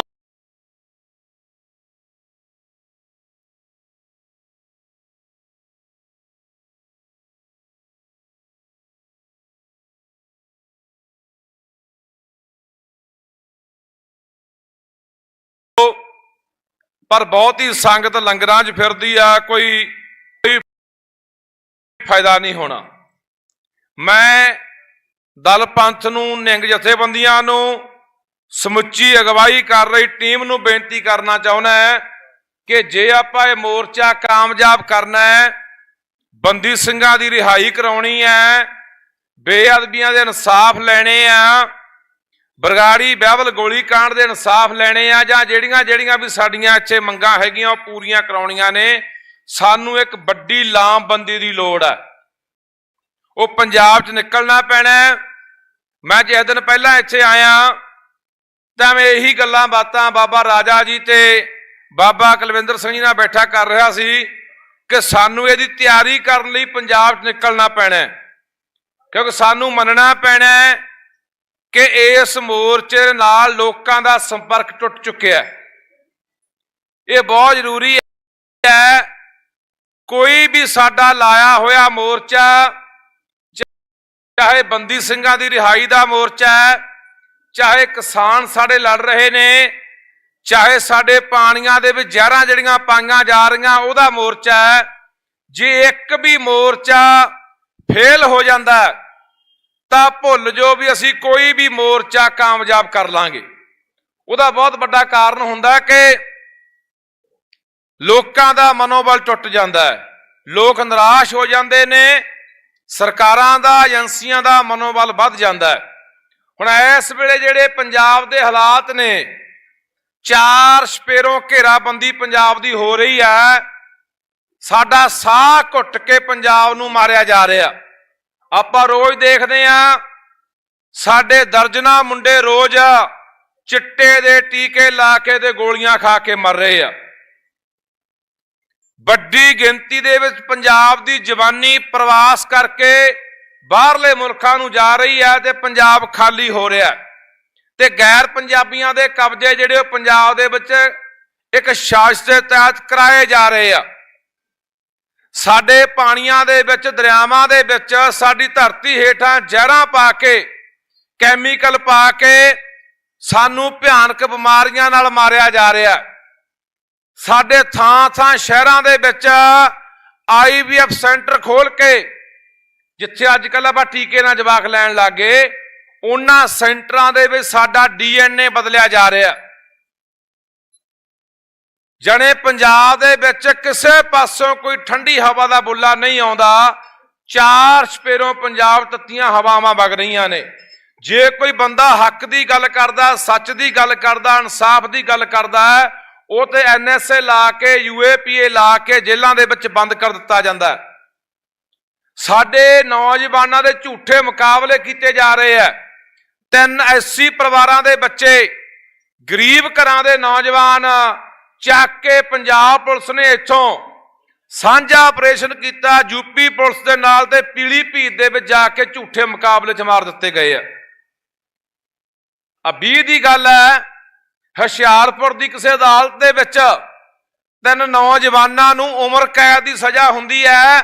ਗੁਨਾਹ ਕੀ ਸੀ ਕਿ ਉਹਨਾਂ ਕੋਲੋਂ ਸਿੱਖ ਲਿਟਰੇਚਰ ਮਿਲਿਆ, ਸਿੱਖ ਸਾਹਿਤ ਦੀਆਂ ਕੋਈ ਕਿਤਾਬਾਂ ਮਿਲੀਆਂ ਨੇ। ਕਿਤਾਬਾਂ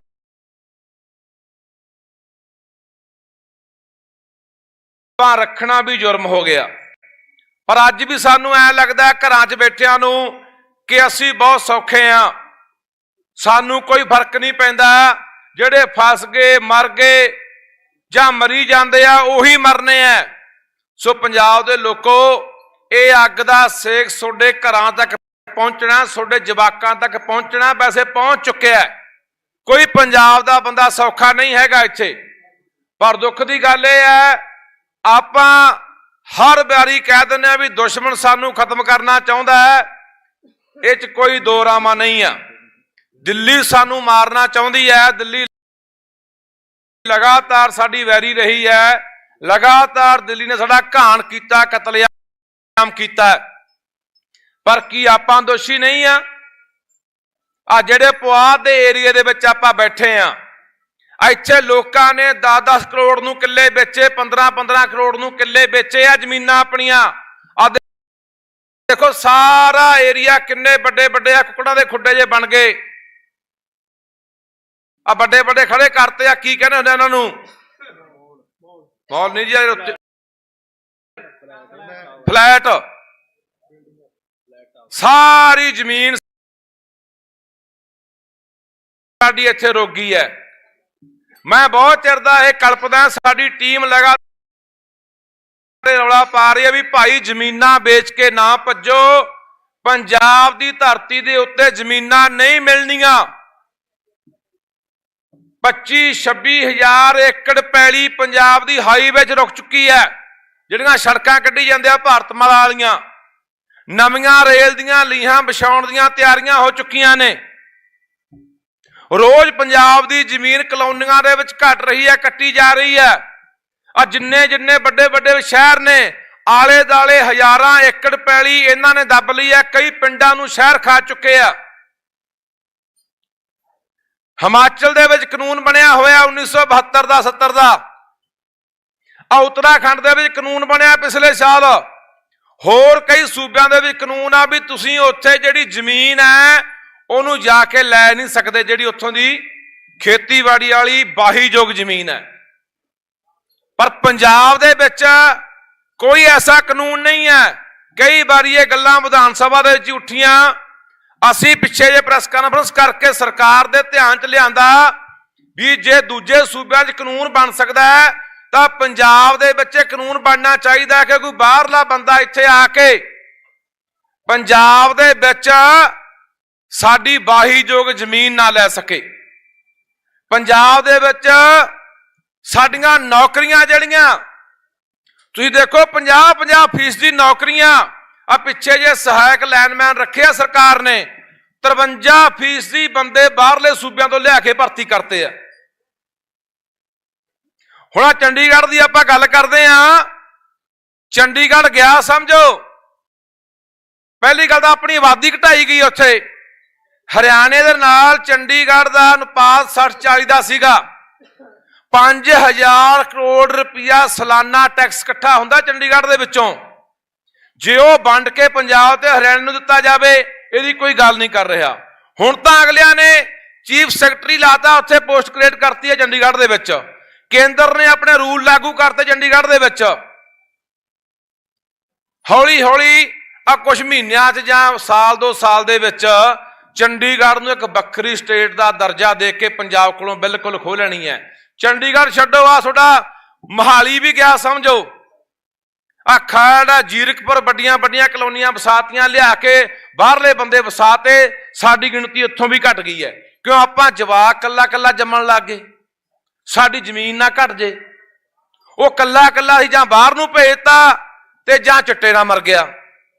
ਸਾਡੇ ਘਰਾਂ ਦੇ ਦੀਵੇ ਬੁਝ ਰਹੇ ਨੇ ਤੇ ਫਿਰ ਇਹਦਾ ਭਾਈ ਕਬਜ਼ੇ ਹੋਣੀ ਆ, ਛੱਡ ਕੇ ਭੱਜੋਗੇ ਤਾਂ ਪਤਾ ਨਹੀਂ ਸਾਡੇ ਕੀ ਸਾਡੀ ਬੁੱਧੀ ਭ੍ਰਿਸ਼ਟ ਹੋਈ ਆ, ਕੀ ਸਾਡੀ ਮੱਤ ਨੂੰ ਠਿਕਰਾ ਮੁੱਦਾ ਵੱਜਿਆ ਦਿਮਾਗ ਦੇ ਉੱਤੇ। ਬਹੁਤ ਚਿਰ ਦੇ ਕਲਪਦੇ ਹੋ ਜ਼ਮੀਨਾਂ ਨਾ ਵੇਚੋ, ਨਾ ਵੇਚੋ। ਇੱਥੇ ਅਰਬਾਂ ਖਰਬਾਂ ਨੂੰ ਜ਼ਮੀਨਾਂ ਨਹੀਂ ਮਿਲਣੀਆਂ। ਜੇ ਧਰਤੀ ਤੋਂ ਦਾਅਵਾ ਹੀ ਛੱਡ ਗਏ, ਕਬਜ਼ਾ ਹੀ ਛੱਡ ਗਏ, ਕਿਹੜੇ ਖਾਲਸੇ ਰਾਜ ਦੀਆਂ ਗੱਲਾਂ ਕਰਦੇ ਹੋ? ਫਿਰ ਕਿਹੜੇ ਸਿੱਖ ਪੰਥ ਦੀਆਂ ਗੱਲਾਂ ਕਰਦੇ ਹੋ? ਛੱਡ ਕੇ ਤਾਂ ਭੱਜ ਤੁਰੇ ਆ ਅਸੀਂ। ਆ ਤੜਕੇ ਮੈਨੂੰ ਫੋਨ ਆਇਆ ਅਮਰੀਕਾ ਤੋਂ ਕਿਸੇ ਬਾਈ ਦਾ, ਕਹਿੰਦਾ ਬਾਈ ਮੈਨੂੰ 37 ਸਾਲ ਹੋ ਗਏ ਅਮਰੀਕਾ ਗਏ ਨੂੰ। ਕਹਿੰਦਾ ਸਾਨੂੰ ਫਿਕਰ ਹੋਇਆ ਖੜਾ ਵੀ ਟਰੰਪ ਜਿਹੜੇ ਫੈਸਲੇ ਲੈ ਰਿਹਾ ਸਾਨੂੰ ਭਜਾਊਗਾ। ਮੈਂ ਕਿਹਾ 37 ਸਾਲਾਂ 'ਚ ਪੰਜਾਬ ਕਿੰਨੇ ਵਾਰੀ ਆਇਆ? ਕਹਿੰਦਾ 1-2 ਵਾਰੀ ਆਇਆ।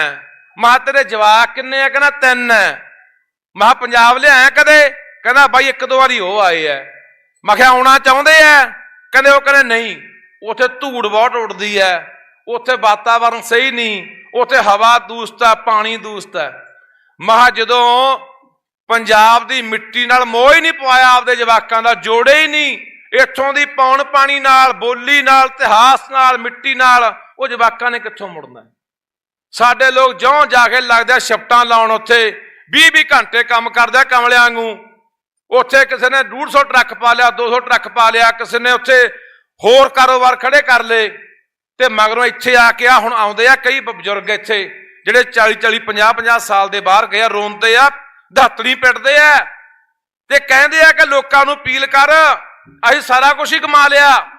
ਸਾਡੇ ਮੁੰਡੇ ਕੁੜੀਆਂ ਨੇ ਕਾਲਿਆਂ ਗੋਰਿਆਂ ਨਾਲ ਵਿਆਹ ਕਰਾ ਕੇ ਸਾਨੂੰ ਛੱਡ ਕੇ ਤੁਰ ਗਏ ਆ। ਸੋ ਰੱਬ ਦਾ ਵਾਸਤਾ ਇਹ ਧਰਤੀ ਨੂੰ ਛੱਡ ਕੇ ਨਾ ਭੱਜੋ। ਜਾਣਾ ਜੀ ਸਦਕੇ ਬਾਹਰਲੇ ਮੁਲਕਾਂ ਨੂੰ ਜਾਓ, ਵਾਪਸ ਮੁੜ ਕੇ ਇੱਥੇ ਆ ਜਾਓ, ਕਮਾਈਆਂ ਕਰਕੇ ਇੱਥੇ ਜ਼ਮੀਨਾਂ ਲੈ ਕੇ ਇੱਥੇ ਕਾਰੋਬਾਰ ਸ਼ੁਰੂ ਕਰੋ। ਆ ਜਟਾਣਾ ਪਿੰਡ ਆ ਮਾਨਸਾ ਕੋਲੇ, ਮੈਂ ਜਾਗੋ ਤੇ ਵਾ ਗਿਆ, ਵਿਆਹ ਸੀ ਉੱਥੇ ਕਿਸੇ ਮੁੰਡੇ ਦਾ। ਮੈਂ ਪੁੱਛਿਆ ਮੁੰਡੇ ਨੂੰ, ਮੈਂ ਯਾਰ ਜਾਗੋ ਠੰਡੀ ਜੀ ਲੱਗਦੀ ਆ, ਸਪੀਕਰ ਨਹੀਂ ਲਾਇਆ। ਕਹਿੰਦਾ ਬਾਈ ਗਵਾਂਢੀਆਂ ਦਾ ਮੁੰਡਾ ਮਰ ਗਿਆ, 18 ਸਾਲ ਦੀ ਉਮਰ ਸੀ। ਮੈਂ ਕਿਉਂ ਮਰ ਗਿਆ? ਕਹਿੰਦਾ 2 ਕਿੱਲੇ ਪੈਲੀ ਸੀ, 2 ਭੈਣ ਭਰਾ ਸੀ, ਇਹਦੇ ਪਿਓ ਨੇ 1.5 ਕਿੱਲਾ ਜ਼ਮੀਨ ਵੇਚ ਕੇ ਕੁੜੀ ਬਾਹਰ ਤੋਰਤੀ। ਕੁੜੀ ਨੂੰ ਕੰਮ ਨਹੀਂ ਮਿਲਿਆ, ਕੁੜੀ ਸਾਲ ਬਾਅਦ ਵਾਪਸ ਆ ਗਈ। ਮੁੰਡਾ ਪਿਓ ਨਾਲ ਲੜ ਪਿਆ ਵੀ ਜਿਹੜੇ ਮਾੜੇ ਮੋਟੇ ਦਾਣੇ ਪੈਦਾ ਹੁੰਦੇ ਸੀ, ਰੋਟੀ ਖਾਂਦੇ ਸੀ, ਉਹ ਵੀ ਮਾਰਤੇ, ਹੁਣ ਖਾਵਾਂ ਕਿੱਥੋਂ, ਸੜਕ ਤੇ ਆ ਗਏ। ਇਸੇ ਸਦਮੇ ਨੂੰ ਲੈ ਕੇ ਮੁੰਡਾ ਜ਼ਹਿਰ ਪੀ ਕੇ ਮਰ ਗਿਆ। ਆ ਸੰਦੋਹੇ ਪਿੰਡ ਦੀ ਘਟਨਾ ਹੈ, ਜ਼ਿਲ੍ਹੇ ਬਠਿੰਡੇ ਦੀ। ਮੈਂ ਕੱਲ ਦੋਨਾਂ ਘਰਾਂ ਜਾ ਕੇ ਆਇਆ। ਇੱਕ ਕੁੜੀ ਕੈਨੇਡਾ ਦੇ ਵਿੱਚ ਕਿਸੇ ਸਮੁੰਦਰ ਦੇ ਕਿਨਾਰੇ ਵਗ ਗਈ, ਡੁੱਬ ਗਈ, ਥਿਆਈ ਨਹੀਂ, ਪਤਾ ਨਹੀਂ ਕਿੱਥੇ ਗਈ। ਇੱਕ ਮੁੰਡਾ ਇੰਗਲੈਂਡ ਗਿਆ ਉਸੇ ਪਿੰਡ ਦਾ, ਪਹਿਲਾਂ ਘਰ ਵਾਲੀ ਨੂੰ ਭੇਜ ਦਿੰਦੇ ਲਾ ਕੇ 40-40 ਲੱਖ ਰੁਪਇਆ। ਘਰ ਵਾਲੀ ਉੱਥੇ ਗਾਹਾਂ ਪਤਾ ਨਹੀਂ ਹੋਰ ਕਿਸੇ ਨਾਲ ਪਿੰਗਾ ਪਾ ਲੈਂਦੀ ਹੈ। ਉਹ ਮਗਰੋਂ ਮੁੰਡਾ ਗਿਆ। ਗੁੱਸਾ ਨਾ ਕਰੋ ਭਾਈ, ਗੱਲਾਂ ਕੌੜੀਆਂ ਨੇ ਥੋੜੀਆਂ ਹੀ। ਉੱਥੇ ਮੁੰਡਾ ਗਿਆ ਮਗਰ ਉਹ ਮੁੰਡੇ ਨੂੰ ਗਾਹਾਂ, ਜਿਹੜਾ ਮੁੰਡੇ ਨਾਲ ਗਾਹਾਂ ਗੱਲ ਕਰੀ ਬੈਠੀ ਸੀ, ਉਹਨੇ ਉਹਨੂੰ ਘੂਰਨਾ ਕਰਨਾ ਸ਼ੁਰੂ ਕੀਤਾ, ਜਲੀਲ ਕਰਨਾ ਸ਼ੁਰੂ ਕੀਤਾ। ਪਰਸੋਂ ਵਿਚਾਰਾ ਕੁਛ ਖਾ ਕੇ ਉਹ ਮਰ ਗਿਆ। ਆ ਹੁਣ ਦੀ ਮੈਂ ਖਬਰ ਇੱਥੇ ਹੁਣੇ ਬੈਠੇ ਨੇ ਪੜ੍ਹੀ ਹੈ, 2 ਮੁੰਡੇ ਸਾਡੇ ਅੱਜ ਹੀ, ਇੱਕ ਨਵਰੀਤ ਤੇ ਲਵਪ੍ਰੀਤ ਨਾਂ ਦਾ ਮੁੰਡਾ ਕੈਨੇਡਾ ਦੇ ਵਿੱਚ ਐਕਸੀਡੈਂਟ ਹੋ ਕੇ ਮਰ ਗਏ। 35 ਡਿਗਰੀ ਮਾਈਨਸ ਤਾਪਮਾਨ ਆ ਉੱਥੇ ਬਰਫਾਂ ਜੰਮੀਆਂ ਪਈਆਂ ਜਿੱਥੇ ਸਾਡੇ ਜਵਾਕ ਜਾ ਕੇ ਕਮਾਈਆਂ ਕਰਦੇ ਆ। ਉਹ ਇੱਥੇ 4 ਘੰਟੇ ਵੀ ਕਰ ਲਓਗੇ ਤਾਂ ਵੀ ਸੌਖੇ ਰਹੋਗੇ। ਇੱਥੇ ਡੱਕਾ ਨਹੀਂ ਤੋੜਨਾ, ਉੱਥੇ 20 ਘੰਟੇ ਕੰਮ ਕਰਦੇ ਆ। ਸੋ ਭਰਾਵੋ, ਇਹ ਗੱਲਾਂ, ਇਹ ਪੰਜਾਬ, ਇਹ ਪੰਥ, ਇਹ ਕੌਮ, ਇਹ ਤਾਂ ਹੀ ਬਚਨੇ ਆ ਜੇ ਅਸੀਂ ਇਹ ਧਰਤੀ ਨੂੰ ਬਚਾਵਾਂਗੇ, ਪਾਣੀ ਨੂੰ ਬਚਾਵਾਂਗੇ, ਬੋਲੀ ਨੂੰ ਬਚਾਵਾਂਗੇ, ਆਪਣੇ ਇਤਿਹਾਸ ਨਾਲ ਜੁੜਾਂਗੇ। ਮੈਂ ਜਥੇਬੰਦੀਆਂ ਬੈਠੀਆਂ ਨੇ, ਇਹਨਾਂ ਨੂੰ ਖਾਸ ਤੌਰ ਤੇ ਬੇਨਤੀ ਕਰਦਾ ਕਿ ਬਾਬਾ ਜੀ ਇੱਕ ਬੇਨਤੀ ਪ੍ਰਵਾਨ ਕਰਿਓ। ਸੋਥੋਂ ਡਰਦੇ ਬਹੁਤ ਹੈ, ਸਾਰੇ ਡਰਦੇ ਆ ਸੋਥੋਂ। ਇਹ ਗੱਲ ਮੈਂ ਤੁਹਾਡੇ ਕੋਈ ਵਡਿਆਈ ਨਹੀਂ ਕਰ ਰਿਹਾ, ਕਿਉਂਕਿ ਮੈਨੂੰ ਪਤਾ ਲੱਗਾ ਜਦੋਂ ਮੈਂ ਦਿੱਲੀ ਪਰਚੇ ਹੋਏ ਨਾ ਕਿਸਾਨੀ ਮੋਰਚੇ 'ਚ, ਤੇ ਮੈਂ ਉੱਥੇ ਮੇਰੀ ਪੁੱਛਗਿੱਛ ਹੋਈ, ਇਨਵੈਸਟੀਗੇਸ਼ਨ ਜੁਆਇਨ ਕਰਨ ਗਿਆ ਮੈਂ ਦਿੱਲੀ ਕ੍ਰਾਈਮ ਬ੍ਰਾਂਚ। ਉੱਥੇ ਮੈਨੂੰ ਦਿੱਲੀ ਪੁਲਿਸ ਪੁੱਛਿਆ ਕਰੇ ਕਿ ਆ ਨਿਹੰਗ ਸਿੰਘ ਕਿਹੜੀ ਮਿੱਟੀ ਦੇ ਬਣੇ ਆ। ਮੈਂ ਜੀ ਗੱਲ ਕੀ ਹੈ? ਕਹਿੰਦੇ ਓਨਾ ਹੀ ਮੂਹਰ ਨੂੰ ਜਾਂਦੇ ਆ ਘੋੜੇ ਤੇ, ਓਨਾ ਹੀ ਮਗਰ ਨੂੰ ਜਾਂਦੇ ਆ। ਇੱਕ ਬੰਦਾ 50-50 100-100 ਬੰਦੇ ਨੂੰ ਮੂਹਰੇ ਲਾਈ ਫਿਰਦਾ। ਸੋ ਇਹਨਾਂ ਤੇ ਕਿਰਪਾ ਗੁਰੂ ਦੀ, ਇੱਕ ਕਾਰਸੇ ਵਾਲਿਆਂ ਦੇ ਮਗਰ ਜ਼ਰੂਰ ਪਾਓ। ਆ ਜਿਹੜੇ ਚਿੱਟੀ ਸ਼ੌਂਕ ਸਾਨੂੰ ਚਿੰਬੜ ਗਈ ਨਾ, ਆ ਤੁਸੀਂ ਦੇਖੋ ਜਿੰਨੀਆਂ ਸਾਡੀਆਂ ਇਤਿਹਾਸਕ ਇਮਾਰਤਾਂ, ਨਿਸ਼ਾਨੀਆਂ ਸਾਰੀਆਂ ਢਾਤੀਆਂ। ਇਹ ਪੈਸੇ ਕਮਾਉਣ ਦੇ ਚੱਕਰ ਦੇ ਵਿੱਚ ਕਾਰ ਸੇਵਾ ਦਾ ਕੰਮ ਲੈ ਕੇ ਬਹਿ ਜਾਂਦੇ ਆ ਤੇ ਉੱਥੇ ਮੁੜ ਕੇ ਸਾਰਾ ਮਲੀਆ ਮੇਟ ਕਰੀ ਤੁਰੇ ਆਉਂਦੇ। ਤੁਸੀਂ ਦੇਖ ਲਓ ਵੀ ਸਾਡੇ ਨਾਲ ਕਿਲੇ ਛੱਡੇ, ਦਰਸ਼ਨੀ ਡਿਉੜੀਆਂ ਢਾਈ ਜਾਂਦੇ ਆ, ਕੋ ਢਾਤੀਆਂ ਕੋ ਢਾਉਣ ਲੱਗੇ ਪਏ ਆ। ਆਪਣਾ ਠੰਡਾ ਬੁਰਜ ਦੇਖ ਲਓ, ਆਨੰਦਪੁਰ ਸਾਹਿਬ ਦੇ ਕਿਲੇ ਦੇਖ ਲਓ, ਚਮਕੌਰ ਦੀ ਕੱਚੀ ਗੜੀ ਦੇਖ ਲਓ, ਕਿੰਨੀਆਂ ਸਾਡੀਆਂ ਨਿਸ਼ਾਨੀਆਂ ਵਿਰਾਸਤਾਂ ਇਹਨਾਂ ਨੇ ਖਤਮ ਕਰਤੀਆਂ। ਦੇਖੋ, ਕੌਮ ਨੂੰ ਇਤਿਹਾਸ ਆਪਣੀਆਂ ਨਿਸ਼ਾਨੀਆਂ ਤੋਂ ਪਤਾ ਲੱਗਦਾ ਜਾਂ ਕਿਤਾਬਾਂ 'ਚੋਂ ਪੜ੍ਹ ਕੇ ਪਤਾ ਲੱਗਦਾ, ਤੇ ਕਿਤਾਬਾਂ ਦੇ ਵਿੱਚੋਂ ਬਦਲੀ ਜਾਂਦੇ ਆ, ਆਪਣੀ ਮਰਜ਼ੀ ਨਾਲ ਲਿਖੀ ਜਾਂਦੇ ਆ। ਹੁਣ ਨਵੀਂ ਜਿਹੜੀ ਸਿੱਖਿਆ ਨੀਤੀ ਲੈ ਕੇ ਆਏ ਆ, ਨਿਊ ਐਜੂਕੇਸ਼ਨ ਪਾਲਿਸੀ, ਉਹ ਇਹੀ ਕਰਨਾ ਚਾਹੁੰਦੇ ਆ ਵੀ ਇਹਨਾਂ ਨੂੰ ਕਿਹੜਾ ਇਤਿਹਾਸ ਪੜ੍ਹਾਉਣਾ, ਕਿਹੜਾ ਸਾਹਿਤ ਪੜ੍ਹਾਉਣਾ, ਉਹ ਆਪਣੇ ਮੁਤਾਬਕ ਪੜ੍ਹਾਉਣਗੇ। ਉਹ ਉੱਥੋਂ ਬਦਲ ਕੇ ਪੜ੍ਹਾਉਣਗੇ ਤੇ ਨਿਸ਼ਾਨੀਆਂ ਸਾਡੀਆਂ ਮਿਟਾਤੀਆਂ। ਇਹ ਜ਼ਰੂਰ ਤੁਸੀਂ ਮੇਰੀ ਬੇਨਤੀ ਕਬੂਲ ਕਰਿਓ, ਮੰਨਿਓ ਕਿ ਇਹਨਾਂ ਨੂੰ ਜ਼ਰੂਰ ਹੱਥ ਦਿਖਾਇਓ ਕਦੇ। ਇਹ ਹਟਦੇ ਨਹੀਂ ਹੈਗੇ, ਲਗਾਤਾਰ ਲੱਗੇ ਵੇ। ਆਪਣੇ ਲੋਕ ਵੀ ਉਹੋ ਜਿਹੇ ਆ ਵੀ ਕੋਈ ਗੱਲ ਨਹੀਂ ਜੀ, ਇਹ ਤਾਂ ਪੁਰਾਣਾ ਹੋ ਗਿਆ ਜੀ, ਤਾਂ ਢਾਹ ਦਿਓ ਜੀ। ਸੋ ਮੈਂ ਸਮਾਂ ਬਹੁਤਾ ਹੋਰ ਵੀ ਬੁਲਾਰਿਆਂ ਨੇ ਬੋਲਣਾ, ਸਮਾਂ ਪਹਿਲਾਂ ਹੀ ਘੱਟ ਹੈ, ਤਾਂ ਮੇਰੀ ਬੇਨਤੀ ਇੰਨੀ ਆ, ਸਿੱਖ ਸੰਗਤ ਦੇ ਅੱਗੇ ਅਪੀਲ ਹੈ ਕਿ ਅੱਜ ਇੱਕ ਹੋਕਾ ਦਿੱਤਾ ਸੀਗਾ ਸਮੁੱਚੇ ਪੰਥ ਨੇ, ਜਥੇਬੰਦੀਆਂ ਨੇ ਇਕੱਠੇ ਹੋ ਕੇ ਵੀ ਆਓ ਭਾਈ ਆਪਾਂ ਖਾਲਸਾ ਮਹਾਪੰਚਾਇਤ ਬੁਲਾਉਣੀ ਹੈ। ਤੇ ਮੈਂ ਬਸ ਇੰਨੀ ਬੇਨਤੀ ਕਰਦਾ ਕਿ ਆਪਾਂ ਇੱਥੋਂ ਉੱਠ ਕੇ ਨਾ ਤੁਰ ਜਗੇ, ਆਪਾਂ ਇਦੋਂ ਬਾਅਦ ਵੀ ਬੈਠ ਕੇ ਗੁਰਮਤਾ ਕਰੀਏ, ਵਿਚਾਰਾਂ ਕਰੀਏ ਕਿ ਮੋਰਚੇ ਨੂੰ ਚੜ੍ਹਦੀ ਕਲਾ ਦੇ ਵਿੱਚ ਕਿਵੇਂ ਲਿਜਾਣਾ ਹੈ, ਇੱਥੇ ਹਜ਼ਾਰਾਂ ਲੱਖਾਂ ਦਾ ਇਕੱਠ ਦੁਬਾਰਾ ਕਿਵੇਂ ਕਰਨਾ ਹੈ, ਸਰਕਾਰ ਕਿਵੇਂ ਗੋਡਿਆਂ ਭਾਰ ਲਿਆਉਣੀ ਆ। ਸੋ ਜੇ ਸਰਕਾਰ ਨੂੰ ਮਨਾਉਣਾ ਤਾਂ ਸਾਡੇ ਕੋਲ ਸ਼ਾਂਤਮਈ ਤਰੀਕੇ ਦੇ ਨਾਲ ਵੱਡੇ ਇਕੱਠ ਕਰਕੇ ਵੀ ਸਰਕਾਰਾਂ ਗੋਡਿਆਂ ਭਾਰ ਲਿਆਂਦੀਆਂ ਜਾ ਸਕਦੀਆਂ ਨੇ। ਸੋ ਮੈਂ ਬੇਨਤੀ ਕਰਦਾ ਵੀ ਇਹ ਜ਼ਰੂਰ ਆਪਾਂ ਇੱਥੇ ਅੱਜ ਵਿਚਾਰਾਂ ਕਰੀਏ, ਕੋਈ ਟੀਮਾਂ ਬਣਾਓ, ਕੋਈ ਕਮੇਟੀਆਂ ਬਣਾਓ, ਪਿੰਡਾਂ 'ਚ ਨਿਕਲੋ, ਲੋਕਾਂ ਨੂੰ ਲਾਮਬੰਦ ਕਰੋ, ਦੱਸੋ ਵੀ ਯਾਰ ਸਾਡੀ ਖਾਤਰ ਕੋਈ 27 ਸਾਲ ਤੋਂ ਬੰਦ ਹੈ, ਕੋਈ 30 ਸਾਲ ਤੋਂ ਬੰਦ ਹੈ, ਕੋਈ 35 ਸਾਲ ਤੋਂ ਬੰਦ ਹੈ, ਜਿਨ੍ਹਾਂ ਨੇ ਆਪਣੀਆਂ ਭਰ ਜਵਾਨੀਆਂ ਜੇਲ੍ਹਾਂ ਦੇ ਵਿੱਚ ਗਾਲਤੀਆਂ, ਮਗਰ ਪਰਿਵਾਰ ਤਬਾਹ ਹੋ ਗਏ, ਘਰਾਂ ਦੇ ਵਿੱਚ ਚੁੱਲ੍ਹਿਆਂ ਦੇ ਵਿੱਚ ਘਾਹ ਉੱਗ ਆਏ, ਖੰਡਰ ਬਣ ਗਏ ਘਰ। ਕਿਹਦੀ ਖਾਤਰ? ਨਾ ਉਹਨਾਂ ਦੇ ਕੋਈ ਖਾਲਾਂ ਦੇ, ਨਾ ਕੋਈ ਵੱਟਾਂ ਦੇ ਰੌਲੇ ਨੇ, ਨਾ ਕੋਈ ਨਿੱਜੀ ਰੌਲੇ ਨੇ। ਤਾਂ ਕੌਮ ਦੀ ਪੱਗ ਨੂੰ ਸਦਾ ਸਿਰ ਤੇ ਰੱਖਣ ਲਈ, ਚੜ੍ਹਦੀ ਕਲਾ ਰੱਖਣ ਲਈ ਕੌਮ ਨੂੰ ਉਹਨਾਂ ਨੇ ਆਪਣੀਆਂ ਕੁਰਬਾਨੀਆਂ ਦਿੱਤੀਆਂ ਨੇ। ਅੱਜ ਸਾਡਾ ਫਰਜ਼ ਬਣਦਾ, ਜਿਵੇਂ ਬਾਬਾ ਰਾਜਾ ਜੀ ਨੇ ਕਿਹਾ ਕਿ ਅਸੀਂ 2 ਸਾਲ ਤੋਂ ਬੈਠੇ ਹਾਂ, ਬਿਲਕੁਲ 2 ਸਾਲ ਤੋਂ ਬੈਠੇ ਨੇ, ਤੇ ਸਾਨੂੰ 2 ਘੰਟਿਆਂ ਚੂਨੇ ਲੜਨ ਲੱਗ ਜਾਂਦੇ ਆ ਵੀ ਮੈਂ ਜਾਣਾ ਜੀ, ਮੈਨੂੰ ਪਹਿਲਾਂ ਬੁਲਾ ਦਿਓ ਜੀ, ਮੈਂ ਜਾਣਾ ਜੀ, ਮੈਨੂੰ ਪਹਿਲਾਂ ਬੁਲਾ ਦਿਓ ਜੀ। ਸੋ ਇਸ ਕਰਕੇ ਸਾਨੂੰ ਅੱਜ ਲੰਮਾ ਸਮਾਂ ਇਹ ਸਰਕਾਰ ਬਜਿੱਦਾ, ਸਰਕਾਰ ਤਾਨਾਸ਼ਾਹੀ ਹੈ। ਇਹਦਾ ਕਾਨੂੰਨ ਹਲੇ ਤੁਸੀਂ ਹੋਰ ਦੇਖੋਗੇ, ਕਾਨੂੰਨ ਇੰਨੇ ਖਤਰਨਾਕ ਇਹਨਾਂ ਨੇ ਬਣਾਤੇ ਆ ਨਵੇਂ। ਇਹ ਕਹਿੰਦੇ ਕੋਈ ਕਿਸੇ ਇਕੱਲੇ ਬੰਦੇ ਨੂੰ ਵੀ ਅਸੀਂ ਅੱਤਵਾਦੀ ਐਲਾਨ ਕਰ ਸਕਦੇ ਹਾਂ। ਜਥੇਬੰਦੀ ਨਹੀਂ, ਕਿਸੇ ਮਰਜ਼ੀ ਇਕੱਲੇ ਬੰਦੇ ਨੂੰ ਕਹਿ ਦੇਣਗੇ ਇਹ ਦੇਸ਼ ਵਿਰੋਧੀ ਗੱਲਾਂ ਕਰਦਾ, ਇਹ ਅੱਤਵਾਦੀ ਐਲਾਨ ਤੋਂ ਚੱਕ ਕੇ ਅੰਦਰ ਸਿੱਟ ਦਿਓ। ਇਹਦਾ ਸਾਡੇ ਸਾਹ ਲੈਣੇ ਵੀ ਮੁਸ਼ਕਲ ਹੋ ਜਾਣੇ ਆ ਆਉਣ ਵਾਲੇ ਸਮੇਂ ਦੇ ਵਿੱਚ। ਜਿਸ ਤਰ੍ਹਾਂ ਦਾ ਤਾਨਾਸ਼ਾਹੀ ਰਾਜ ਅੱਗੇ ਵੱਧ ਰਿਹਾ, ਜੇ ਆਪਾਂ ਨਾ ਇਕੱਠੇ ਹੋਏ, ਜਿਵੇਂ ਇੱਕ ਗੱਲ ਪਹਿਲਾਂ ਬੋਲੀ ਗਈ ਕਿਸੇ ਬੁਲਾਰੇ ਵੱਲੋਂ, ਸ਼ਾਇਦ ਬਹਿਰੂ ਵੱਲੋਂ ਬੋਲੀ ਗਈ, ਬਹਿਰੂ ਸਾਹਿਬ ਵੱਲੋਂ, ਕਿ ਜੇ ਅਸੀਂ ਹਉਮੈ ਦਾ ਸਾਡੇ 'ਚ ਬਹੁਤ ਜ਼ਿਆਦਾ, ਬਿਲਕੁਲ ਸਾਡੇ 'ਚ ਪਤਾ ਨਹੀਂ ਕਿਹੜੀ ਗੱਲ ਦਾ ਹੰਕਾਰ ਹੈ। ਪਤਾ ਨਹੀਂ, ਸਾਨੂੰ ਐਂ ਲੱਗਦਾ ਵੀ ਅਸੀਂ ਤਾਂ ਬਚੇ ਹੋਏ ਹਾਂ, ਛਿੱਤਰ ਸਭ ਦੇ ਫਿਰਨਾ, ਬਰਾਬਰ ਫਿਰਨਾ। ਇਹ ਭੁਲੇਖਾ ਕੱਢ ਦਿਓ। ਉਹ ਗੱਲ ਸੁਣਾਈ ਸੀ, ਮੈਂ ਮਿੰਟ 2 ਲਊਂਗਾ ਬਾਬਾ ਜੀ, ਸੁਣਾ ਦਿਆਂ ਮਾੜੀ ਜੀ। ਉਹ ਜਿਵੇਂ ਜਿਹੜੇ ਯਹੂਦੀਆਂ ਦੇ ਵੱਡੇ ਵੱਡੇ ਬੰਦੇ ਸੀ ਨਾ, ਉਹ ਹਿਟਲਰ ਨਾਲ ਬੈਠ ਕੇ ਸਲਾਹ ਮਸ਼ਵਰੇ ਕਰਦੇ, ਵਿਚਾਰਾਂ ਕਰਦੇ, ਇਕੱਠੇ ਭੋਜਨ ਛਕਦੇ। ਉਹ ਜਦੋਂ ਰੌਲਾ ਪਿਆ ਨਾ, ਉਹਨਾਂ ਨੂੰ ਲੱਗਿਆ ਕਿ ਅਸੀਂ ਤਾਂ ਹਿਟਲਰ ਦੇ ਨਾਲ ਬਹਿੰਦੇ ਆ, ਸਾਨੂੰ ਤਾਂ ਕੋਈ ਇੱਥੇ ਸਮੱਸਿਆ ਨਹੀਂ ਆਉਣੀ, ਸਾਨੂੰ ਕਿਹਨੇ ਕੁਝ ਕਹਿਣਾ ਹੈ। ਪਰ ਸਭ ਤੋਂ ਪਹਿਲਾਂ ਹਿਟਲਰ ਨੇ ਫੜ ਕੇ ਉਹੀ ਚੈਂਬਰ ਦਿੱਤੇ ਸੀਗੇ। ਹੁਣ ਸਾਡੇ ਨਾਲ ਵੀ ਆਈ ਆ। ਸੋ ਜਿਹੜੇ ਬੰਦੇ ਨੂੰ ਅੱਜ ਇਹ ਭੁਲੇਖਾ ਕਿ ਨਹੀਂ ਇਹ ਸਾਡੀ ਲੜਾਈ ਨਹੀਂ ਆ, ਤੁਹਾਡੇ ਪਾਣੀਆਂ ਜ਼ਹਿਰਾਂ ਪਾਤੀਆਂ ਯਾਰ। ਉਹ ਸਾਰਾ ਜੈਸਲਮੇਰ ਤੱਕ ਅਸੀਂ ਗਏ ਆ, ਬੀਕਾਨੇਰ, ਗੰਗਾਨਗਰ, ਦੱਖਣੀ ਮਾਲਵਾ, ਸਾਰੇ ਪਿੰਡਾਂ 'ਚ ਗਏ ਆ। 80% ਲੋਕਾਂ ਨੂੰ ਕਾਲਾ ਪੀਲੀਆ ਕੈਂਸਰ, ਜੰਮਦੇ ਜਵਾਕਾਂ ਦੇ ਮੂੰਹਾਂ ਦੇ ਵਿੱਚ ਕੈਂਸਰ, ਸ਼ੂਗਰ, ਖਤਮ ਹੋ ਰਿਹਾ ਜਵਾਕ ਸਾਲ ਦੇ ਮੰਜਿਆਂ ਤੇ, ਬੈੱਡਾਂ ਤੇ, ਵੀਲਚੇਅਰਾਂ ਤੇ ਪਏ ਨੇ ਯਾਰ। ਉਹ ਲੁਧਿਆਣੇ ਹਾਕ ਮਾਰੀ ਸੀ ਕਿ ਅਸੀਂ ਨਹੀਂ, ਉੱਥੇ ਵੀ ਲੋਕ ਚੁੱਪ ਕਰ ਗਏ, ਨਹੀਂ ਪਹੁੰਚੇ। ਇੱਥੇ ਸੱਦਾ ਦਿੱਤਾ, ਇੱਥੇ ਵੀ ਕਿੰਨੇ ਕੁ ਆਏ ਆਪਾਂ। ਚਲੋ ਆਏ ਆ ਜਿਹੜੇ, ਉਹਨਾਂ ਦਾ ਬਹੁਤ ਧੰਨਵਾਦ। ਤੁਸੀਂ ਜਿਉਂਦੇ ਜਾਗਦੇ ਜ਼ਮੀਰ ਵਾਲੇ ਹੋ, ਤੁਹਾਨੂੰ ਧੰਨਵਾਦ ਤੁਹਾਡਾ ਬਹੁਤ ਬਹੁਤ ਕਿ ਤੁਸੀਂ ਪਹੁੰਚੇ ਹੋ। ਤੇ ਆਪਾਂ ਅਗਲਾ ਪ੍ਰੋਗਰਾਮ ਮੈਂ ਬਾਬਾ ਜੀ ਨੂੰ ਕਹੂੰਗਾ ਜੋ ਵੀ ਤੁਸੀਂ ਦਿਓਗੇ ਸਾਡੇ ਵੱਲੋਂ, ਸਾਡੀ ਸਮੁੱਚੀ ਟੀਮ, ਕਾਲੇ ਪਾਣੀਆਂ ਦਾ ਮੋਰਚਾ, ਬਾਈ ਅਮਤੋਜ ਜੀ ਬੈਠੇ ਆ, ਸਾਨੂੰ ਜੋ ਤੁਸੀਂ ਹੁਕਮ ਲਾਓਗੇ ਅਸੀਂ ਉਹਨੂੰ ਸਿਰ ਮੱਥੇ ਨਿਭਾਵਾਂਗੇ। ਵਾਹਿਗੁਰੂ ਜੀ ਕਾ ਖਾਲਸਾ, ਵਾਹਿਗੁਰੂ ਜੀ ਕੀ ਫਤਿਹ। ਬਹੁਤ ਬਹੁਤ ਧੰਨਵਾਦ ਜੀ ਬਾਈ ਲੱਖਾ ਸਿੰਘ ਸਿਧਾਣਾ ਜੀ।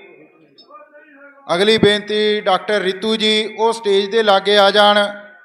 ਇਹਨਾਂ ਤੋਂ ਬਾਅਦ ਭਾਰਤੀ ਕਿਸਾਨ ਯੂਨੀਅਨ ਪੰਜਾਬ ਤੋਤੇਵਾਲ ਤੋਂ ਸੁਖ ਗਿੱਲ ਜੀ, ਉਹ ਵੀ ਸਟੇਜ ਦੇ ਲਾਗੇ ਰਹਿਣ। ਬਹੁਤ ਬਹੁਤ ਧੰਨਵਾਦ ਜੀ ਗੁਰਪਿਆਰ ਸਿੰਘ ਜੱਜ ਬਾਬਾ ਗਰੁੱਪ ਰੋਡੇ ਤੋਂ, ਉਹ ਵੀ ਇਸ ਮੋਰਚੇ ਦੇ ਵਿੱਚ ਮਹਾਪੰਚਾਇਤ ਦੇ ਵਿੱਚ ਹਾਜ਼ਰੀ ਭਰ ਰਹੇ ਹਨ ਜੀ। ਅਗਲੀ ਬੇਨਤੀ ਡਾਕਟਰ ਰਿਤੂ ਜੀ।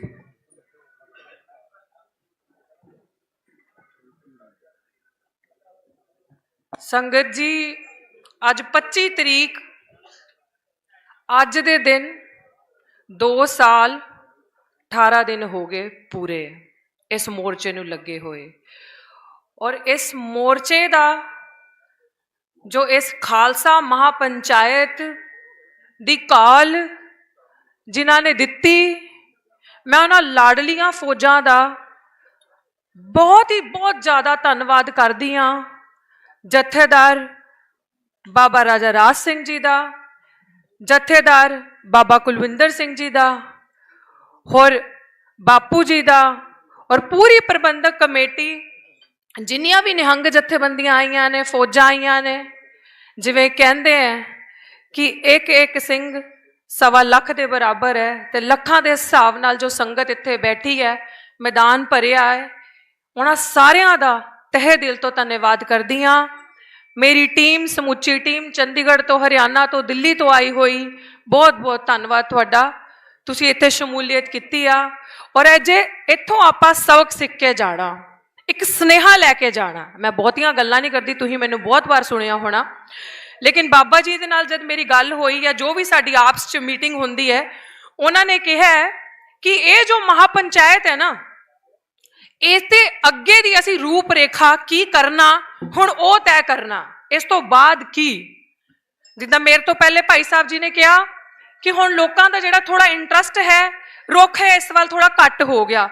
ਆਪਾਂ ਤੋਂ ਕੀ ਕਮੀਆਂ ਹੋਈਆਂ, ਕਿਵੇਂ ਆਪਾਂ ਉਨ ਕਮੀਆਂ ਨੂੰ ਪੂਰਾ ਕਰਕੇ ਅੱਗੇ ਕੀ ਕਰਨਾ ਹੈ, ਸਰਕਾਰਾਂ ਦੇ ਗੋਡੇ ਕਿਵੇਂ ਅਸੀਂ ਗੋਡਿਆਂ ਤੇ ਸਰਕਾਰਾਂ ਨੂੰ ਲਿਆਣਾ, ਕਿਵੇਂ ਦੀ ਰਾਜਨੀਤੀ ਰਣਨੀਤੀ ਬਣਾਣੀ ਹੈ, ਉਸ ਤੇ ਆਪਾਂ ਗੱਲ ਕਰੀਏ। ਬਾਕੀ ਸਾਰਿਆਂ ਨੇ ਬਹੁਤ ਵਧੀਆ ਗੱਲਾਂ ਕੀਤੀਆਂ। ਹੁਣ ਤੁਸੀਂ, ਮੈਂ ਜਿੱਥੇ ਖੜੀ ਹਾਂ, ਮੇਰੀ ਸਟੇਜ ਦੇ ਪਿੱਛੇ ਜਿੱਥੇ ਆ ਸਿੰਘਾਂ ਦੀਆਂ ਤੁਸੀਂ ਫੋਟੋ ਦੇਖ ਲਓ, ਕਿੰਨੇ 9 ਫੋਟੋਆਂ ਲੱਗੀਆਂ, ਮੈਂ ਗਲਤ ਨਹੀਂ ਆ ਤੇ 9। ਤੁਸੀਂ ਮੈਨੂੰ ਇੱਕ ਗੱਲ ਦੱਸੋ, ਆ ਸਾਰੇ ਸਿੰਘ ਕਿਸੇ ਆਪਣੇ ਬੱਚਿਆਂ ਲਈ ਜੇਲ੍ਹ ਤੇ ਬੈਠੇ, ਆਪਣੇ ਬੱਚੇ ਕਰਕੇ ਲੜ ਕੇ ਗਏ? ਜ਼ਮੀਨ ਦਾ ਰੋਲਾ ਸੀਗਾ, ਜਾਤ ਦਾ ਰੋਲਾ ਸੀਗਾ, ਜਾਂ ਇਹ ਰੋਲਾ ਸੀਗਾ ਕਿ ਪੈਸੇ ਮੇਰੇ ਕੋਈ ਲੈ ਗਿਆ, ਜਾਂ ਪੈਸਿਆਂ ਦਾ ਰੋਲਾ ਸੀਗਾ? ਕਿਸ ਚੀਜ਼ ਦਾ ਰੋਲਾ ਸੀਗਾ ਕਿ ਇਹ ਸਿੰਘ ਪਿਛਲੇ 35 36 25 30 ਸਾਲਾਂ ਤੋਂ ਜੇਲ੍ਹ ਦੇ ਅੰਦਰ ਬੈਠੇ ਨੇ? ਸੀਗਾ ਇਹ ਰੋਲਾ? ਨਹੀਂ, ਰੋਲਾ ਸੀਗਾ ਪੰਜਾਬ ਦਾ, ਰੋਲਾ ਸੀਗਾ ਸਿੱਖਾਂ ਦਾ, ਕਿ ਪੰਜਾਬ ਮਾਰਿਆ ਜਾ ਰਿਹਾ, ਪੰਜਾਬ ਦੀ ਪੀੜ੍ਹੀਆਂ, ਨਸਲਾਂ, ਬੱਚਿਆਂ ਨੂੰ ਮਾਰਿਆ ਜਾ ਰਿਹਾ, ਬਰਬਾਦ ਕੀਤਾ ਜਾ ਰਿਹਾ। ਉਹਨਾਂ ਲੋਕਾਂ ਦੇ ਹੱਥੀ ਜੋ ਪੰਜਾਬ ਨੂੰ ਵਸਦਾ ਦੇਖਣਾ ਨਹੀਂ ਚਾਹੁੰਦੇ। ਇਹੀ ਰੋਲਾ ਸੀਗਾ, ਇਹੀ ਨੇ। ਤੇ ਫਿਰ ਆਪਣੀ ਹੁਣ ਆਪ ਦੀ ਜ਼ਿੰਮੇਵਾਰੀ ਕੀ ਬਣਦੀ ਆ ਕਿ ਅਸੀਂ ਇਹ ਦੇਖਾਂਗੇ ਕਿ ਨਹੀਂ ਇਹ ਸਿੰਘ ਤਾਂ ਸਾਡੇ ਹੈ ਨਹੀਂ, ਜਾਂ ਪੂਰੇ ਪੰਜਾਬ ਵਿੱਚ ਹਿੰਦੂ ਕਮਿਊਨਿਟੀ ਵੀ ਵਸਦੀ ਆ, ਮੁਸਲਮਾਨ ਕਮਿਊਨਿਟੀ ਵੀ ਵਸਦੀ ਆ, ਸਿੱਖ ਵੀ ਰਹਿੰਦੇ ਨੇ, ਈਸਾਈ ਭਾਈ ਵੀ ਰਹਿੰਦੇ ਨੇ। ਤੇ ਜੇ ਇਹ ਸਿੰਘ ਪੂਰਾ ਪੰਜਾਬ ਕਰਕੇ ਅੰਦਰ ਗਏ ਸੀਗੇ ਤੇ ਭਾਈ ਤੁਸੀਂ ਕਿਹਨੂੰ ਡੀਕਦੇ ਹੋ? ਤੁਸੀਂ ਕਿਹਦੇ ਲਈ ਪਿੱਛੇ ਬੈਠੇ ਹੋ? ਤੁਸੀਂ ਕੀ ਦੇਖਣਾ? ਤੁਸੀਂ ਵੀ ਤਾਂ ਇਹ ਦੇਖੋ ਕਿ ਮੇਰਾ ਜਿਹੜਾ ਅੱਜ ਬੱਚਾ ਪੜ ਰਿਹਾ ਹੈ, ਮੇਰਾ ਜਿਹੜਾ ਅੱਜ ਬੱਚਾ ਵੱਧ ਰਿਹਾ ਹੈ, ਮੇਰੇ ਜਿਹੜੇ ਕਿੱਲਿਆਂ ਦਾ ਅੱਜ ਮੈਂ ਮਾਲਕ ਬਣ ਕੇ ਬੈਠਿਆ, ਇਹਨਾਂ ਸਿੰਘਾਂ ਦੀ ਬਦੌਲਤ ਬੈਠਿਆ, ਨਹੀਂ ਤੇ ਨਹੀਂ ਸੀ ਬਚਦਾ ਤੁਹਾਡਾ ਕੁਝ ਵੀ। ਤੇ ਜਿਨ੍ਹਾਂ ਲਈ ਉਹ ਅੰਦਰ ਬੈਠੇ ਨੇ, ਇਹ ਭੁੱਲ ਜੋ ਹਾਈ ਟਾਈਮ ਹੋ ਗਿਆ, ਬਹੁਤ ਸਮਾਂ ਹੋ ਗਿਆ, ਇਹ ਭੁੱਲ ਜੋ ਕਿ ਮੇਰਾ ਕੀ ਜਾ ਰਿਹਾ ਹੈ। ਅੱਗ ਮੇਰੇ ਘਰ ਥੋੜੀ ਲੱਗੀ ਹੈ, ਮੇਰਾ ਥੋੜੀ ਕੁਝ ਜਾ ਰਿਹਾ ਹੈ, ਅੱਗ ਜੰਗਲ 'ਚ ਲੱਗੀ ਹੈ। ਅੱਜ ਉਸ ਦਾ ਘਰ ਹੈ, ਕੱਲ ਮੇਰੀ ਵਾਰੀ ਵੀ ਆਊਗੀ, ਕੱਲ ਉਸ ਹਰ ਇੱਕ ਬੰਦੇ ਦੀ ਵਾਰੀ ਆਊਗੀ। ਤੇ ਇਹ ਅਹੰਕਾਰ, ਇਹ ਚੀਜ਼ਾਂ ਅਸੀਂ ਪਿੱਛੇ ਛੱਡ ਦਈਏ। ਔਰ ਬੜੀ ਵਧੀਆ ਗੱਲ ਹੁਣ ਮੈਂ ਸੁਣੀ, ਔਰ ਮੈਂ ਤੁਹਾਨੂੰ ਨਾ ਆਪਣੀ ਆਪ ਬੀਤੀ 2-3 ਗੱਲਾਂ ਕਹਿਣੀਆਂ, ਕਿਉਂਕਿ ਤੁਸੀਂ ਜਿੰਨੇ ਵੀ ਜੋ ਵੀ ਮੈਨੂੰ ਜਾਣਦੇ ਆ, ਤੁਸੀਂ ਦੇਖਿਆ ਕਿ ਤੁਹਾਡੀ ਧੀ ਨੇ ਪੰਜਾਬ ਦੀ ਛੋਟੇ ਜਿਹੇ ਕਸਬੇ ਤੋਂ ਦਿੱਲੀ ਯੂਨੀਵਰਸਿਟੀ ਪੜ੍ਹਦੀ ਸੀ, ਉੱਥੇ ਧਰਨਾ ਲਾਇਆ। ਕਾਦੇ ਲਈ ਲਾਇਆ? ਕੱਲੀ ਖੜੀ ਹੋ ਗਈ ਸੀ ਜਦ ਮੇਰੇ ਨਾਲ ਧੱਕਾ ਹੋਇਆ। ਮੈਨੂੰ ਇਹ ਯਾਦ ਆਇਆ ਕਿ ਉੱਠ, ਤੂੰ ਸਿੰਘ ਆ, ਸਿੰਘਣੀ ਆ, ਕਿਸੇ ਤੋਂ ਘੱਟ ਨਹੀਂ ਆ, ਮਾਈ ਭਾਗੋ ਦੀ ਵੰਸ਼ਜ ਆ। ਉੱਠ, ਲੈ ਆਪਣੀ ਲੜਾਈ ਦਾ ਆਪ ਸ਼ਮੂਲੀਅਤ ਕਰ, ਉਸ ਚੀਜ਼ 'ਚ ਤੂੰ ਆਪ ਬਦਲਾ ਲੇਂਗੀ। ਔਰ ਮੈਂ ਖੜੀ ਹੋਈ, ਔਰ ਉਹ ਹੰਕਾਰਨ RSS ਦੀ ਦਲਾਲ ਜਿਹੜੀ ਪ੍ਰਿੰਸੀਪਲ ਸੀਗੀ, ਉਹਨੂੰ 6 ਮਹੀਨੇ ਤੱਕ ਮੈਂ ਉਹਨੂੰ ਉਹ ਸਬਕ ਸਿਖਾਇਆ ਕਿ ਜ਼ਿੰਦਗੀ ਭਰ ਯਾਦ ਰੱਖੂਗੀ। ਉਹ ਕੀ ਸੀਗਾ? आज ते मेरा साथ सारी संगत ने दिता, लेकिन खड़े इंसान नूं कल्ले होना पैंदा। और अज इथों ये सबक सीख के जाना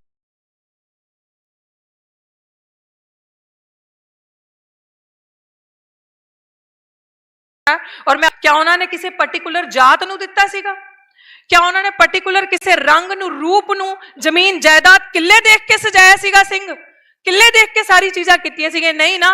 कि जब मैं बाहर पढ़दी हाँ ना तो मैनू लोग पुछदे ने, तुसी सरदार होंदे हो, तुसी सिंह होंदे हो, तुहाडे च भी जात होंदी आ? असीं ते नहीं सुनिया। असीं जो पढ़िया तुहाडे बारे या तुहाडे बारे जो सुनदे आ सिख समाज बारे, वो कहंदे इन्हां च ते कोई जात पात नहीं होंदी। पर जब मैं पिंडां च जांदी हाँ ना, मैं रिसर्च कीती है, मैं PhD कीती है। भाई साहब जी, ये मैं तुहानू भी कहना चाहनी हाँ, प्लीज़ ये ते आपां सारियां काम करना। उत्थे मैं रिसर्च कर रही सीगी तो मैं किसी पिंड च गई, उत्थे मेरी मीटिंग सी, पंजाब दी गल आ, और दूर दी भी नहीं, मोहाली दे नेड़े पिंड लगदा। मैं रिसर्च कर रही सी, मैं क्या कि मैनू धर्मशाला च जाना है। तो मैनू उत्थे दी बेबे बाहर खड़ी सी बूहे दे, तो मैनू कहंदी, बीबी किहड़ी धर्मशाला च जाना है? इत्थे चमैरां दियां ते इत्थे जट्टां दियां, तू देख लै तू किहड़ी वाली च जाना। ये आ गए असीं, ये नौबत आ गई साडी। ये सच्चाई आ। आप मुट्ठी बंद आ ना ते ताकत आ मुट्ठी च, लेकिन आपां अपने अंदर जो जात दा हंकार, जो कीड़ा, मैनू पता नहीं किस चीज दा, क्यों आपां अपने गुरु नूं झूठा करी जा रहे हैं? उन्हें की शिक्षा की जा रहे हैं? उन्हें की शिक्षा की सिखाया है आपां नूं? किवें लार्जेस्ट फोर्स खालसा आर्मी बनाती उन्हें, और असीं की कर रहे हैं? असीं कित्थे आ? ਤੁਹਾਡੀ ਇਹ ਹਰਕਤਾਂ ਕਰਕੇ ਜੋ ਵੀ ਇਹ ਹੰਕਾਰ ਆਪਣੇ ਅੰਦਰ ਰੱਖਦੇ ਨਾ, ਸਾਡਾ ਸਿਰ, ਸਾਡੀ ਅੱਖਾਂ ਬਾਹਰ ਚੁੱਕਦੀਆਂ ਲੋਕਾਂ ਦੇ ਸਾਹਮਣੇ। ਸਾਡੇ ਕੋਲ ਜਵਾਬ ਨਹੀਂ ਹੁੰਦਾ ਕਿ ਅਸੀਂ ਕੀ ਜਵਾਬ ਦਈਏ ਇਹਨਾਂ ਨੂੰ, ਕੀ ਬੋਲੀਏ, ਕਿੱਥੇ ਜਾਈਏ। ਅਸੀਂ ਇਸੇ ਕਰਕੇ ਅਸੀਂ ਕਹਿੰਦੇ ਆ ਕਿ ਜੀ ਸਿੱਖੀ ਤੋਂ ਹਟ ਕੇ ਸਾਡਾ ਪੰਥ ਛੱਡ ਕੇ ਲੋਕੀ ਦੂਜੇ ਧਰਮਾਂ 'ਚ ਜਾ ਰਹੇ ਆ। ਅਸੀਂ ਲੜਦੇ ਆ ਕਿ ਅਸੀਂ ਅੰਡਰਲਾਈਂਗ ਗਰਾਊਂਡ ਰਿਐਲਿਟੀ ਦੇਖੀ, ਲੋਕੀ ਕਿਉਂ ਜਾ ਰਹੇ ਨੇ ਛੱਡ ਕੇ? किवें लेके आओगे वापस? किवें 96 करोड़ खालसा सजाओगे? गुरु साहब ने कहा कि तभी जब 96 करोड़ खालसा बनूगा फिर खालसा राज आऊगा। 2, 2.5, 3 करोड़ ते असीं सिमट के रह गए। किवें बनेगा? कदी सोचिया सी इहदे ते? कदी सोचिया कि जिन्ना साडे दिल दे अंदर मैल, गंदगी, एक दूजे दे प्रति घृणा भरी हुई है, अहंकार, मुच्छां ते वट, दूजे नूं नीचा दसना, ये भरिया होया कित्तां? ये बहुत फार फेच, बहुत दूर दा ड्रीम लग रहा है, इन्ना पॉसिबल नहीं लग रहा। इस करके अज संगत दे सामने थोड़ी धी दा, थोड़ी बेटी दा है दर्द बोल रहा है। जे ਬੰਦੀ ਸਿੰਘਾਂ ਦੀ ਰਿਹਾਈ, ਜੇ ਪੰਜਾਬ ਨੂੰ ਬੱਚਿਆਂ ਨੂੰ ਬਚਾਣਾ, ਜੇ ਡਰੱਗਸ ਤੋਂ ਮੁਕਤੀ ਦੇਣੀ ਆ, ਜੇ ਬੱਚਿਆਂ ਨੂੰ ਇੱਕ ਇੱਕ ਬੱਚਾ, ਜਿਵੇਂ ਆਪਾਂ ਦੇਖ ਰਹੇ ਹਾਂ ਕਿਸੇ ਦੀ ਇੱਕ ਇੱਕ ਸੰਤਾਨ ਹੈ ਜਾਂ ਤੇ ਡਰੱਗਸ ਨਾਲ ਮਿਲ ਰਹੀ ਹੈ ਜਾਂ ਉਹ ਗਰੀਬੀ ਕਰਕੇ ਬੱਚਿਆਂ ਨੂੰ ਬਾਹਰ ਭੇਜ ਰਹੇ ਹੈ, ਜੇ ਬੱਚਿਆਂ ਨੂੰ ਬਚਾਣਾ ਤੇ ਉਹ ਏਦਾਂ ਨਹੀਂ ਬਚਣਾ ਅੱਡ ਅੱਡ ਹੋ ਕੇ, ਮੁੱਠੀ ਇੱਕ ਕਰਨੀ ਪੈਣੀ ਹੈ, ਖਾਲਸਾ ਬਣਨਾ ਪੈਣਾ ਹੈ, ਗੁਰੂ ਦੇ ਸਿਖਲਾਈਆਂ ਤੇ ਚੱਲਣਾ ਪੈਣਾ ਹੈ, ਇਹ ਹੰਕਾਰ ਇਹ ਚੀਜ਼ਾਂ ਦਿਲ ਤੋਂ ਕੱਢ ਕੇ ਇਕੱਠੇ ਹੋ ਕੇ ਅੱਗੇ ਆਉਣਾ ਪੈਣਾ ਹੈ, then only it is possible. Otherwise ਲੱਗੇ ਰਹੋ, ਗੁਲਾਮ ਬਣ ਗਏ ਆ, ਸਰਕਾਰਾਂ ਸੰਸਦ ਅਵਾਰਾ ਹੋ ਗਈ ਹੈ ਕਿਉਂਕਿ ਅਸੀਂ ਸੜਕਾਂ ਸੁਨਸਾਨ ਕਰਤੀਆਂ। ਇਹੀ ਜ਼ਿਆਦਾ ਸਮੇਂ ਤੁਹਾਡਾ ਨਹੀਂ ਲੂੰਗੀ, ਲੇਕਿਨ ਜੋ ਦਿਲ ਦੇ ਵਿੱਚ ਦਰਦ ਹੈ ਔਰ ਯੂਥ ਹੋਣ ਦੇ ਨਾਤੇ, ਕਿਉਂਕਿ ਮੈਂ ਇੱਕ युवा लीडर भी हाँ, मेरे नाल बहुत यूथ जुड़िया है और ये नहीं कि पंजाब तो अड अड जगह तो जुड़िया है, हरियाणे तो जुड़िया, दिल्ली तो क्योंकि उत्थे पढ़ी हाँ तो बहुत यूथ नाल जुड़िया है। उन्हां सारियां नूं आपां चाहते हैं कि पंजाब दे वाल भी रुख करन, खालसे नाल भी उन्हां नूं जोड़ांगे, संगत नाल भी जोड़ांगे, बट इट इज़ ये सिर्फ और सिर्फ पॉसिबल आ जे असीं आप सीधे रस्ते तुरीए। ਤੇ ਮੇਰਾ ਇਹੀ ਕਹਿਣਾ ਹੈ, ਬੰਦੀ ਸਿੰਘਾਂ ਦੀ ਰਿਹਾਈ ਪੋਸੀਬਲ ਹੈਗੀ ਆ। ਵਕੀਲ ਸਾਹਿਬ ਨੂੰ ਉਹਨਾਂ ਦੇ ਤੁਸੀਂ ਸੁਣਿਆ, ਪ੍ਰਾਚਾ ਜੀ ਨੇ ਤੁਹਾਨੂੰ ਦੱਸ ਕੇ ਗਏ ਇੱਥੇ ਔਰ ਇੱਕ ਫਾਈਲ ਦੇ ਕੇ ਗਏ ਮੈਨੂੰ ਸਬੂਤ ਦੇ ਕੇ। ਜਥੇਦਾਰ ਸਾਹਿਬ ਤੇ 73 ਕੇਸਿਸ ਸੀਗੇ, ਉਹਨਾਂ ਨੇ ਲੜ ਕੇ ਕੇਸ ਖਤਮ ਕਰਾ ਕੇ, ਜੋ ਪੈਂਡਿੰਗ ਸੀਗੇ ਸਾਰੇ ਕੇਸ ਖਤਮ ਕਰਾ ਕੇ ਸਿਰਫ ਇੱਕ ਕੇਸ ਰਹਿ ਗਿਆ, 72 ਕੇਸਿਸ ਖਤਮ करते। ये सब कुछ हो सकता, सब कुछ पॉसिबल है, बस मुट्ठी एक कर लो, एक हो जाओ, सारा हंकार अपने अंदरों कढ़ के एक खालसा फौज बन जाओ, सारियां चीज़ां मुमकिन हैगियां। इसे चीज़ नाल मैं तुहाडा सारियां दा बहुत बहुत धन्नवाद करदी हां। और इस इहदे बाद बाबा राजा राज सिंह जी अपना फैसला भी सुनाणगे, जथेदार बाबा कुलविंदर सिंह जी भी, जो इस मीटिंग के बाद, इस महापंचायत के बाद अगे की रणनीति की होगी, किवें आपां चलना हैगा, किवें वध तों वध संगत और खास कर बीबियां, सानू बराबरी का अधिकार दिता गुरु साहब ने और बीबियां गज वज के नाल चलणगियां। असीं अपने संविधानिक अधिकार मंगदे, तुहाडे तो कुछ नहीं होर मंगदे। साडा संविधान कहंदा बंदी ਸਿੰਘਾਂ ਨੂੰ रिहा करो, जेलां पूरियां हो चुकियां, एक दिन भी तुसीं उन्हां नूं अंदर नहीं रख सकदे। वो अधिकार खालसा ने कदे मंगिया नहीं है, खो के लैना है। और तुहाडे नाल हर पल मैं कहनी है नाल की अगे खड़ी हाँ जंग दे मैदान च, जद भी इदां दी कोई गल आएगी। बहुत बहुत धन्नवाद सारियां दा। वाहिगुरू जी का खालसा, वाहिगुरू जी की फतेह। जय पीर।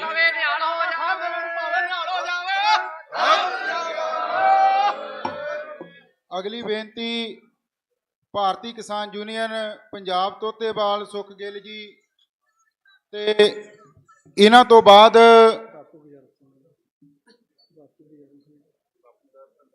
बापू गुरचरण सिंह जी, धर्मी पिता जथेदार जगतार सिंह जी हवारा, उन्होंने समा लेना है। सो संगत जी रल मिल के बैठ के प्यार दे नाल विचारां सांझियां करिए, सुनिए ते सुनाइए। सुख गिल जी आप जी नाल विचार सांझी कर रहे हैं जी। बहुत बहुत धन्यवाद। सब तो पहला गुरु ग्रंथ साहिब जी की पावन हजूरी दे विच सज बैठी साध संगत जी फतेह अर्ज करते हैं। वाहिगुरू जी का खालसा, वाहिगुरू जी की फतेह। उस तो बाद बाबा राजा राज सिंह जी, बाबा कुलविंदर सिंह जी जिन्हां ने ये उपराला किया, वधाई दे पात्र ने। इन्हां ने यतन किया कि असी एक बार फिर इकट्ठे होके कौमी इंसाफ मोर्चे नूं फिर पीक ते लेके जाइए। पर मंदभागी गल, बहुत ही मंदभागी गल ये आ कि असी आपो आपदी चौधर दे विच लगे हुए आ। मेरा वीर कोई अपने ते गल ना लावे, मैं ये नॉर्मल गल कर रहा कि मैं भी उसे लाइन दे विच ही आ। असी अपनी हैंकड़ च लगे हुए आ कि सिर्फ ते सिर्फ साडा ना होवे, मोर्चे बारे कोई नहीं सोच रहा। जदों भी कोई प्रोग्राम दिता जाता तां असी घरां तो बैठे पोस्टां पा दिन्ने आ कि सानू पुलिस ने रोक लिया। मैं कहना अज तक सानू तां पुलिस रोक नहीं सकी मोर्चे च आउणों, ते फिर दूजे आगूआं नूं किवें रोक लैंदे आ। जदों असी आप ही पुलिस वालिआं नूं फोन कर कहने आ कि आओ सानू फड़ो, आओ सानू घरे नज़रबंद करो तां कि सानू मोर्चे च ना जाना पवे, ਗੱਲ ਸੱਚੀ ਆ ਤੇ ਕੌੜੀ ਆ, ਮਿਰਚਾਂ ਲੱਗਣਗੀਆਂ ਸਭ ਦੇ। ਪਰ ਕਿੰਨੇ ਮੋਰਚੇ ਹੋ ਗਏ, ਕਿੰਨੀ ਵਾਰੀ ਆਪਾਂ ਸੱਦਾ ਦਿੱਤਾ ਤੇ ਅਸੀਂ ਪਿੰਡਾਂ ਤੋਂ ਨਹੀਂ ਨਿਕਲਦੇ, ਘਰਾਂ 'ਚ ਕਹਿ ਦਿੰਨੇ ਕਿ ਰਾਤ ਦੀ ਪੁਲਿਸ ਸਾਡੇ ਘਰੇ ਆ ਕੇ ਬੈਠ ਗਈ ਆ। ਸਾਨੂੰ ਸ਼ਰਮ ਆਉਣੀ ਚਾਹੀਦੀ ਆ।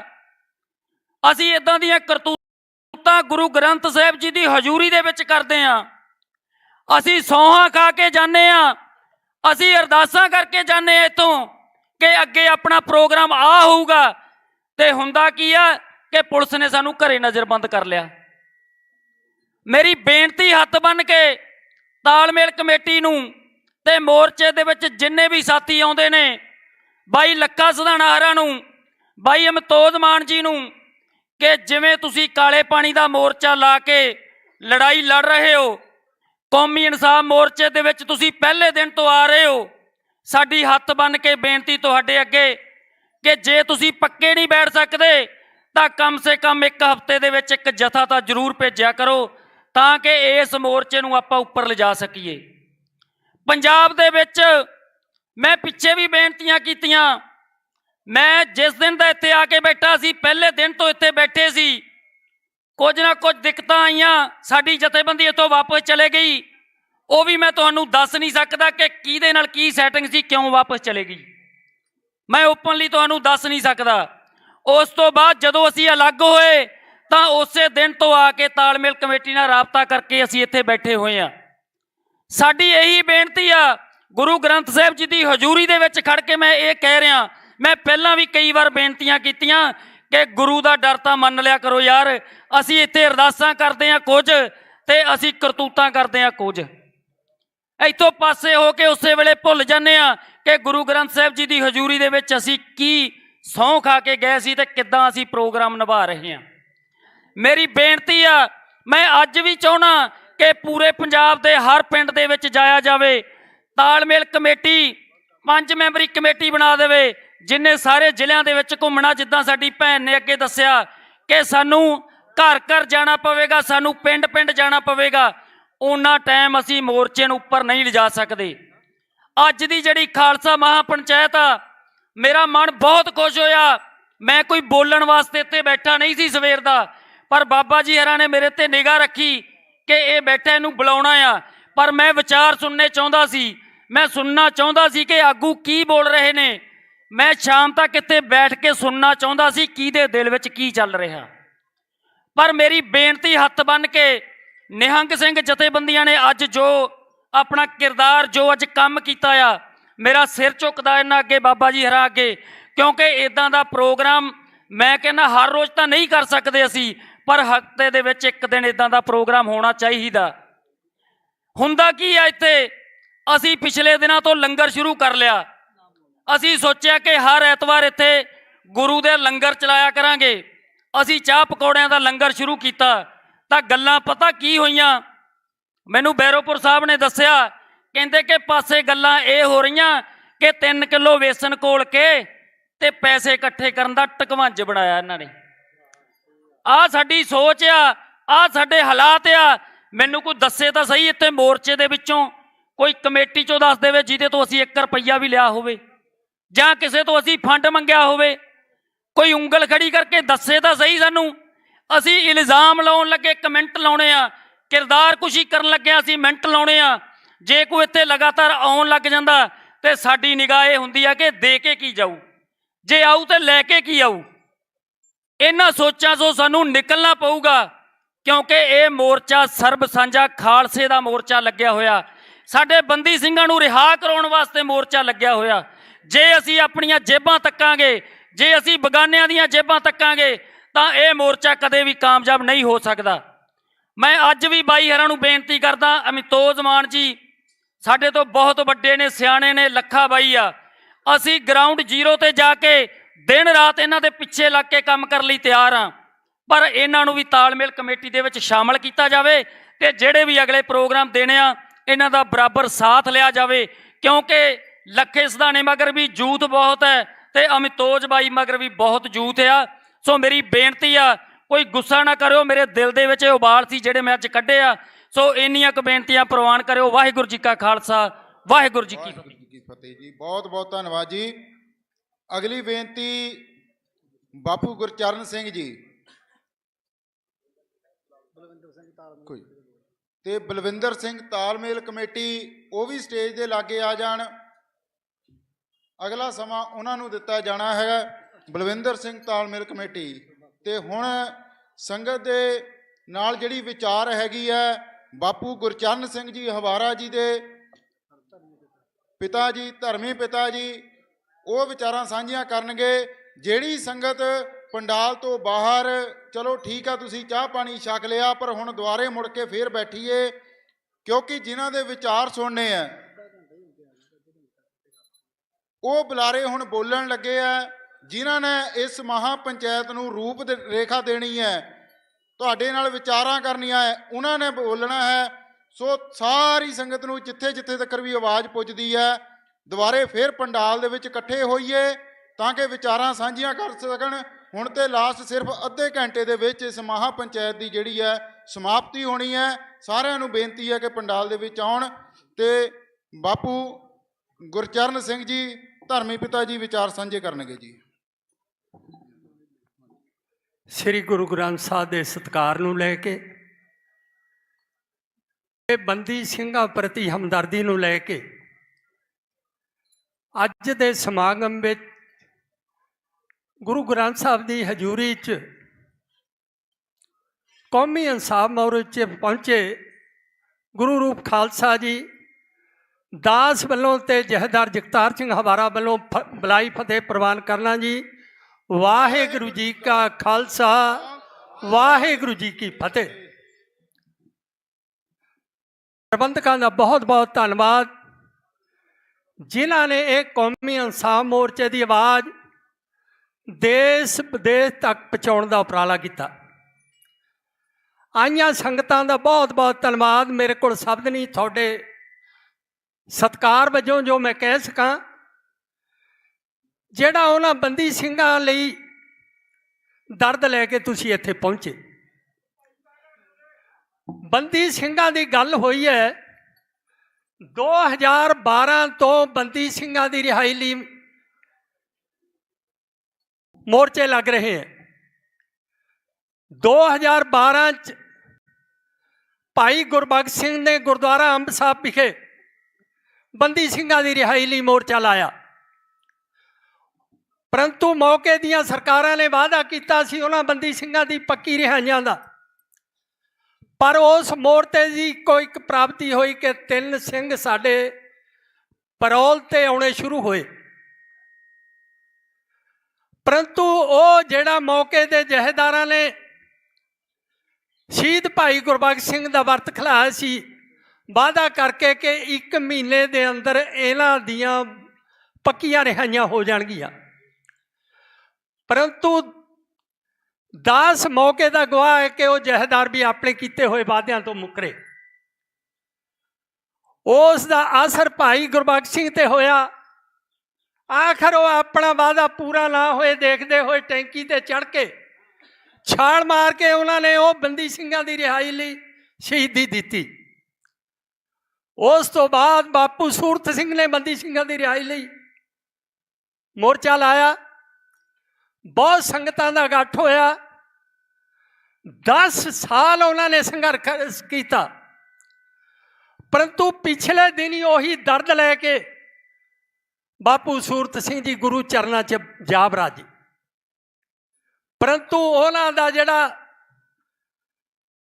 ਮੋਰਚਾ ਲਾਉਣ ਦਾ ਮਕਸਦ ਸੀ ਨਾ ਸਰਕਾਰਾਂ ਨੇ ਪੂਰਾ ਕੀਤਾ। ਅਨੇਕਾਂ ਮੋਰਚੇ ਲੱਗ ਰਹੇ ਆਪਣੇ ਹੱਕਾਂ ਲਈ।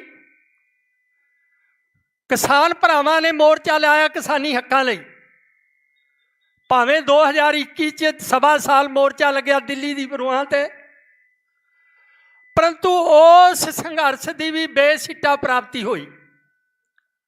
ਅਧੂਰਾ ਸੰਘਰਸ਼ ਸਮਾਪਤ ਹੋਇਆ, ਉਹਨਾਂ ਨੂੰ ਇਨਸਾਫ ਨਹੀਂ ਮਿਲਿਆ। 11.5 ਮਹੀਨਿਆਂ ਤੋਂ ਕਿਸਾਨ ਸੰਘਰਸ਼ ਕਰ ਰਹੇ ਆ ਬਾਰਡਰਾਂ ਤੇ, ਪਰੰਤੂ ਸਰਕਾਰਾਂ ਉਹਨਾਂ ਨੂੰ ਇਨਸਾਫ ਦੇਣ ਲਈ ਤਿਆਰ ਨਹੀਂ। ਕਿਸਾਨ ਆਗੂ ਜਗਦੀਸ਼ ਸਿੰਘ ਜੀ ਡੱਲੇਵਾਲ, ਮਰਨ ਵਰਤ ਤੇ ਬੈਠੇ ਆ, ਪਰੰਤੂ 62 ਦਿਨ ਹੋ ਗਏ ਅੱਜ ਉਹਨਾਂ ਨੂੰ। ਸਰਕਾਰਾਂ ਗੱਲ ਕਰਨ ਨੂੰ ਤਿਆਰ ਨਹੀਂ। ਭਾਈ ਗੁਰਜੀਤ ਸਿੰਘ ਜੀ ਖਾਲਸਾ ਸਮਾਣੇ ਵਿੱਚ 400 ਫੁੱਟ ਟਾਵਰ ਤੇ ਚੜ੍ਹ ਕੇ ਮੋਰਚਾ ਲਾਈ ਬੈਠੇ ਆ। ਉਹਨਾਂ ਦਾ ਨਿਸ਼ਾਨਾ ਕੀ ਹੈ ਕਿ ਗੁਰੂ ਗ੍ਰੰਥ ਸਾਹਿਬ ਦੀ ਬੇਅਦਬੀ ਕਰਨ ਵਾਲੇ ਦੇ ਖਿਲਾਫ ਸਖਤ ਕਾਨੂੰਨ ਬਣੇ, ਪਰੰਤੂ ਸਰਕਾਰਾਂ ਗੱਲ ਸੁਣਨ ਨੂੰ ਵੀ ਤਿਆਰ ਨਹੀਂ। ਇਹਦਾ ਕਾਰਨ ਇੱਕੋ ਇੱਕ ਹੈ ਜਿਹੜਾ ਮੈਨੂੰ ਅਹਿਸਾਸ ਹੋ ਰਿਹਾ। ਮੈਂ ਉਸ ਦਰਦ ਨੂੰ ਮਹਿਸੂਸ ਕਰ ਰਿਹਾ। ਆਖਰ ਇਹ ਦਰਦ ਹਰ ਇੱਕ ਨੂੰ ਮਹਿਸੂਸ ਕਰਨਾ ਪਵੇਗਾ ਕਿ ਜਿਹੜੇ ਤੁਸੀਂ ਦਾਅਵੇ ਕਰਦੇ ਆ ਕਿ ਅਸੀਂ 92% ਕੁਰਬਾਨੀਆਂ ਦੇ ਕੇ ਇਸ ਦੇਸ਼ ਨੂੰ ਆਜ਼ਾਦ ਕਰਾਇਆ, ਤੁਸੀਂ ਅੱਜ ਉਹ ਆਜ਼ਾਦ ਦੇਸ਼ 'ਚ ਗੁਲਾਮ ਸਿੱਖ ਹੈ। ਤੁਹਾਡੀ ਇਸੇ ਕਰਕੇ ਨਹੀਂ ਗੱਲ ਸੁਣੀ ਜਾ ਰਹੀ ਕਿ ਤੁਸੀਂ ਇਸ ਦੇਸ਼ 'ਚ ਗੁਲਾਮ ਹੈ। ਇਹਦਾ ਇੱਕੋ ਇੱਕ ਹੱਲ ਹੈ ਵੀਰੋ, ਭਾਵੇਂ ਅੱਜ ਮਹਿਸੂਸ ਕਰ ਲਿਓ, ਭਾਵੇਂ ਆਉਣ ਵਾਲੇ ਦਿਨਾਂ ਬਿਨੋਂ ਆਜ਼ਾਦੀ ਤੋਂ ਬਿਨਾਂ ਕੋਈ ਗੁਜ਼ਾਰਾ ਨਹੀਂ। ਕਿਉਂਕਿ ਜਿਹੜਾ ਕੱਲ੍ਹ ਨੂੰ 26 ਜਨਵਰੀ 1950 ਨੂੰ ਸੰਵਿਧਾਨ ਲਾਗੂ ਹੋਇਆ, ਪਹਿਲੇ ਦਿਨ ਉਸ ਸੰਵਿਧਾਨ ਨੇ ਸਾਡੇ ਨਾਲ ਵਿਤਕਰਾ ਕਰਿਆ। ਤੁਸੀਂ ਦਾਅਵੇ ਕਰਦੇ ਆ 92% ਕੁਰਬਾਨੀਆਂ ਦੇ, ਪਰੰਤੂ ਉਹਨੇ ਤੁਹਾਨੂੰ ਕੇਸਾਧਾਰੀ ਹਿੰਦੂ ਲਿਖਿਆ। ਉਹ ਸੰਵਿਧਾਨ ਤੁਹਾਨੂੰ ਸਿੱਖ ਮੰਨਣ ਨੂੰ ਤਿਆਰ ਨਹੀਂ। ਸੋ ਇਸ ਕਰਕੇ ਉਹ ਲਗਾਤਾਰ ਸਾਡੇ ਨਾਲ ਵਿਤਕਰਾ ਕਰਦਾ ਰਿਹਾ। ਅੱਜ ਉਸੇ ਵਿਤਕਰੇ ਦੇ ਤਹਿਤ ਭਾਵੇਂ ਉਹ ਸੰਵਿਧਾਨ ਦੇ ਅੰਡਰ ਭਾਈ ਅੰਮ੍ਰਿਤਪਾਲ ਸਿੰਘ ਨੇ ਇਲੈਕਸ਼ਨ ਲੜੀ ਹੈ, ਪਰੰਤੂ ਅੱਜ ਵੀ ਜੇਲ੍ਹ 'ਚ ਹੈ। ਇੱਕੋ ਇੱਕ ਇਹਦਾ ਗੱਲ ਹੈ ਕਿ ਅਸੀਂ ਗੁਲਾਮ ਹੈ, ਗੁਲਾਮੀ ਦਾ ਅਹਿਸਾਸ ਕਰਾ ਰਹੀਆਂ ਸਰਕਾਰਾਂ ਸਾਨੂੰ ਇਹਦੇ ਵਾਸਤੇ ਜਦੋਜਹਿਦ ਕਰਨ ਪੈਣੀ ਆਉਣ ਵਾਲੇ ਸਮੇਂ 'ਚ। ਸੋ ਇੱਥੇ ਗੱਲਾਂ ਹੋਈਆਂ ਜਥੇਦਾਰ ਦੇ ਕੇਸਾਂ ਦੀਆਂ। ਦੇਖੋ, ਇਹ ਜਿਹੜਾ ਸਮਾਗਮ ਹੈ ਉਹ ਗੁਰੂ ਦੀ ਹਜ਼ੂਰੀ ਚੱਲ ਰਿਹਾ, ਕਿਉਂਕਿ ਗੁਰੂ ਸਾਹਿਬ ਦਾ ਹੁਕਮ ਹੈ ਗੱਲਾਂ ਕਰੇ ਘਨੇਰੀਆਂ ਖਸਮ ਨਵਾਏ ਸਾਧ। ਇਸ ਕਰਕੇ ਗੱਲ ਉਹ ਕਰੋ। ਜਥੇਦਾਰ ਜਗਤਾਰ ਸਿੰਘ ਹਵਾਰਾ ਤੇ ਟੋਟਲ 37 ਕੇਸ ਸੀ, ਪੰਜਾਬ, ਚੰਡੀਗੜ੍ਹ, ਅੰਬਾਲਾ ਤੇ ਦਿੱਲੀ ਦੇ। ਮੈਂ ਉਹਨਾਂ ਨੂੰ ਅਣਗੌਲਿਆ ਕੀਤਾ ਜਾ ਰਿਹਾ ਜਿਨ੍ਹਾਂ ਨੇ ਲੰਬੀ ਦੇਰ ਕਾਨੂੰਨੀ ਲੜਾਈ ਲੜੀ ਹੈ। ਐਡਵੋਕੇਟ ਅਮਰ ਸਿੰਘ ਚਾਹਲ, ਮੈਂ ਸਤਿਕਾਰ ਕਰਦਾ ਉਹਨਾਂ ਦਾ। 13 ਸਾਲ ਲੜਾਈ ਲੜੀ ਜੇਲ੍ਹ ਦੇ ਅੰਦਰ ਜਾ ਕੇ। ਬੜੈਲ ਜੇਲ੍ਹ ਦੇ ਅੰਦਰ ਅਦਾਲਤ ਲੱਗਦੀ ਸੀ, ਚਹਿਲ ਸਾਹਿਬ ਨੇ ਅੰਦਰ ਚਲੇ ਜਾਣਾ। ਤਕਰੀਬਨ 12 ਘੰਟੇ ਵੀ ਉੱਥੇ ਕਈ ਵਾਰੀ ਕੋਰਟ ਚੱਲੀ ਹੈ, ਰਾਤ ਦੇ 8 ਵਜੇ ਤੱਕ ਵੀ। ਹਫ਼ਤੇ 'ਚ ਤਕਰੀਬਨ 4 ਜਾਂ 5 ਦਿਨ ਕੋਰਟ ਲੱਗਣੀ, ਪਰੰਤੂ ਉਹਨਾਂ ਨੇ ਬੜੀ ਸੇਵਾ ਨਿਭਾਈ ਹੈ, ਧੰਨਵਾਦ ਹੈ ਉਹਨਾਂ ਦਾ। ਜਸਪਾਲ ਸਿੰਘ ਜੀ ਮੰਝਪੁਰ 18 ਕੇਸ ਲੜੇ ਆ ਉਹਨਾਂ ਨੇ, ਤਕਰੀਬਨ 18 ਚੋਂ 14 ਕੇਸ ਬਾਇੱਜ਼ਤ ਬਰੀ ਹੋਏ ਹੈ। 12 ਕੇਸ ਇਕੱਲੇ ਸਮਰਾਲਾ ਥਾਣੇ ਦੇ ਸੀ। ਸੋ ਉਹਨਾਂ ਦਾ ਮੈਂ ਬਹੁਤ ਬਹੁਤ ਧੰਨਵਾਦ ਕਰਦਾ। ਪ੍ਰਾਚਾ ਜੀ ਵੀ ਕਾਫੀ ਦੇਰ ਤੋਂ ਜੁੜੇ ਹੈ, ਧੰਨਵਾਦ ਕਰਦਾ ਮੈਂ ਇਹਨਾਂ ਦਾ। 2017 'ਚ ਇੱਕ ਕੇਸ ਇਹਨਾਂ ਨੇ ਪਟੀਸ਼ਨ ਦਾਇਰ ਕਰੀ ਸੀ ਹਾਈ ਕੋਰਟ 'ਚ। ਦਾਸ ਨਾਲ ਪੇਸ਼ ਹੁੰਦਾ ਰਿਹਾ ਹਰ ਇੱਕ ਤਰੀਕ ਤੇ, ਪਰੰਤੂ ਮੈਨੂੰ ਅਫਸੋਸ ਹੋਇਆ ਕਿ ਪ੍ਰਾਚਾ ਜੀ ਨੇ ਆਪਣਾ ਪੱਖ ਪੂਰਨ ਤੌਰ ਤੇ ਰੱਖਿਆ। ਉੱਥੇ 2 ਜੱਜਾਂ ਦਾ ਬੈਂਚ ਸੀ ਜਿਹੜਾ ਉਹ ਸਾਡੀ ਸੁਣਵਾਈ ਸੁਣ ਰਿਹਾ ਸੀ। ਦਾਸ ਕੋਰਟ 'ਚ ਹਾਜ਼ਰ ਸੀ। ਉਹਨਾਂ 'ਚੋਂ ਜਿਹੜਾ ਸਰਦਾਰ ਜੱਜ ਸੀ ਉਹਨੇ ਇੱਕ ਕਿਹਾ ਕਿ ਇਹ ਬਹੁਤ ਵੱਡਾ ਅੱਤਵਾਦੀ ਹੈ, ਇਸ ਲਈ ਇਹਨੂੰ ਪੰਜਾਬ ਸਿੱਟ ਨਹੀਂ ਕਰਨਾ ਚਾਹੀਦਾ। ਮੈਨੂੰ ਬੜਾ ਦੁੱਖ ਹੋਇਆ ਕਿ ਉਹ ਫੈਸਲਾ ਇੱਕ ਕੇਸਾਧਾਰੀ ਜੱਜ ਵੱਲੋਂ ਸੁਣਾਇਆ ਗਿਆ। ਸਾਡੇ ਨਾਲ ਕਿੰਨਾ ਵਿਤਕਰਾ ਹੋ ਰਿਹਾ। ਸੋ ਇਸ ਕਰਕੇ ਸਾਨੂੰ ਉਪਰਾਲਾ ਕਰਨਾ ਪੈਣਾ। ਸਰਕਾਰਾਂ ਜਿਹੜੀਆਂ ਕਦਰ ਕਰਦੀਆਂ, ਇਹ ਸਾਰੀਆਂ ਸਰਕਾਰਾਂ ਭਾਵੇਂ ਅਸੀਂ ਚੁਣਦੇ ਹਾਂ ਇਹਨਾਂ ਨੂੰ, 2 ਪਾਰਟੀਆਂ ਤੋਂ ਤੰਗ ਆ ਕੇ ਫਤਵਾ ਦਿੱਤਾ ਸੀ ਕਿ ਆਮ ਆਦਮੀ ਦੀ ਸਰਕਾਰ ਬਣੇਗੀ। ਤੁਸੀਂ ਜਿਤਾਇਆ ਇਹਨਾਂ ਨੂੰ, ਪਰੰਤੂ ਅੱਜ ਤੁਹਾਡੀ ਗੱਲ ਸੁਣਨ ਨੂੰ ਵੀ ਤਿਆਰ ਨਹੀਂ। ਸੋ ਇਸ ਕਰਕੇ ਉਹ ਸਿਸਟਮ ਜਿਹੜਾ ਇਹਨਾਂ ਦੇ ਪਿੱਛੇ ਕੰਮ ਕਰ ਰਿਹਾ, ਉਹ ਸਿਸਟਮ ਪੰਜਾਬ ਵਿਰੋਧੀ ਹੈ, ਸਿੱਖ ਵਿਰੋਧੀ ਹੈ। ਭਾਵੇਂ ਉਹ ਕਿਸਾਨ ਦੇ ਰੂਪ 'ਚ ਸੜਕਾਂ 'ਤੇ ਜਦੋਜਹਿਦ ਕਰ ਰਿਹਾ, ਭਾਵੇਂ ਕੌਮੀ ਇਨਸਾਫ ਮੋਰਚਾ ਕੌਮੀ ਮੁੱਦਿਆਂ ਨੂੰ ਲੈ ਕੇ ਸੰਘਰਸ਼ ਕਰ ਰਿਹਾ, ਜਾਂ ਹੋਰ ਵੀ ਅਨੇਕਾਂ ਮੋਰਚੇ ਲੱਗੇ, ਭਾਵੇਂ ਬਰਗਾੜੀ ਬਹਿਬਲ ਕਲਾਂ 'ਚ ਮੋਰਚਾ ਲੱਗਿਆ। ਪਰ ਸਰਕਾਰਾਂ ਦੇਖਦੀਆਂ, ਉਹ ਡੀਪ ਸਟੇਟ ਦੇਖਦੀ ਹੈ ਕਿ ਇਹਦੇ ਮਗਰ ਆਪਾਂ ਨੇ ਇਹਨਾਂ ਨੂੰ ਕਿਸ ਤਰ੍ਹਾਂ ਜਲੀਲ ਕਰਨਾ। ਸੋ ਜਲੀਲ ਕੀਤਾ ਜਾ ਰਿਹਾ। ਦੂਜੇ ਪਾਸੇ ਜੇ ਮੈਂ ਗੱਲ ਕਰਾਂ, ਉਹ ਸਰਕਾਰਾਂ ਉਹ ਦੇਸ਼ ਕਦਰ ਕਰਦੇ ਆ ਸਿੱਖਾਂ ਦੇ ਸੇਵਾਵਾਂ ਦੀਆਂ। ਪਿਛਲੇ ਦਿਨੀ ਪ੍ਰੈਜ਼ੀਡੈਂਟ ਟਰੰਪ ਦਾ ਸਹੁੰ ਚੁੱਕ ਸਮਾਗਮ ਹੋਇਆ, ਉਸ ਵਿੱਚ ਸਪੈਸ਼ਲੀ ਸੱਦਾ ਦਿੱਤਾ ਗਿਆ ਵਰਲਡ ਸਿੱਖ ਪਾਰਲੀਮੈਂਟ ਨੂੰ। ਭਾਈ ਹਿੰਮਤ ਸਿੰਘ ਦੀ ਅਗਵਾਈ 'ਚ ਉਹ ਡੈਲੀਗੇਸ਼ਨ ਉਸ 'ਚ ਸ਼ਾਮਲ ਹੋਇਆ, ਕਿਉਂਕਿ ਜੋ ਸਿੱਖਾਂ ਵੱਲੋਂ ਭਾਵੇਂ ਕਰੋਨਾ ਕਾਲ ਸੀ, ਭਾਵੇਂ ਅੱਗ ਲੱਗੀ ਹੈ, ਜਾਂ ਹੋਰ ਕੋਈ ਵਿਦੇਸ਼ਾਂ 'ਚ ਵਿਪਤਾ ਪਈ ਹੈ, ਉੱਥੇ ਭਾਵੇਂ ਖਾਲਸਾ ਏਡ ਦੇ ਰੂਪ 'ਚ, ਭਾਵੇਂ ਵਰਲਡ ਸਿੱਖ ਪਾਰਲੀਮੈਂਟ ਦੇ ਰੂਪ 'ਚ, ਭਾਵੇਂ ਯੂਨਾਈਟਿਡ ਸਿੱਖ ਦੇ ਰੂਪ 'ਚ, ਉਹ ਸਰਕਾਰਾਂ ਨਾਲ ਖੜੇ ਹੈ। ਉਹਨਾਂ ਨੇ ਆਪਣਾ ਭਾਈ ਘਨੱਈਏ ਜੀ ਦੇ ਸਿਧਾਂਤ 'ਤੇ ਪਹਿਰਾ ਦਿੰਦੇ ਹੋਏ ਆਪਣਾ ਰੋਲ ਨਿਭਾਇਆ। ਸੋ ਸਰਕਾਰਾਂ ਉਹਦੀ ਕਦਰ ਕਰਦੀਆਂ। ਸਾਡੀਆਂ ਸਰਕਾਰਾਂ ਇਨਸਾਫ ਇਹ ਸਾਡਾ ਆਸਾਨ ਨਹੀਂ ਜਾਣਦੀਆਂ, ਕਿਉਂਕਿ ਐਡੀਆਂ ਵੱਡੀਆਂ ਕੁਰਬਾਨੀਆਂ ਦੇ ਕੇ ਇਸ ਦੇਸ਼ ਨੂੰ ਆਜ਼ਾਦ ਕਰਾਇਆ। ਅੱਜ ਉਸ ਆਜ਼ਾਦ ਕਰਾਉਣ ਵਾਲੇ ਨੂੰ ਜਲੀਲ ਕੀਤਾ ਜਾ ਰਿਹਾ।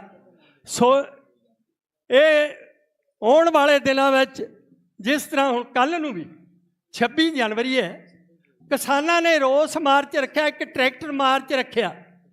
ਰੋਸ ਵਿੱਚੋਂ ਰੱਖਿਆ ਉਹ ਕਿਉਂਕਿ ਉਹਨਾਂ ਨੂੰ ਬਣਦੇ ਹੱਕ ਨਹੀਂ ਦੇ ਰਹੀਆਂ ਸਰਕਾਰਾਂ, ਗੱਲ ਨਹੀਂ ਕਰ ਰਹੀਆਂ।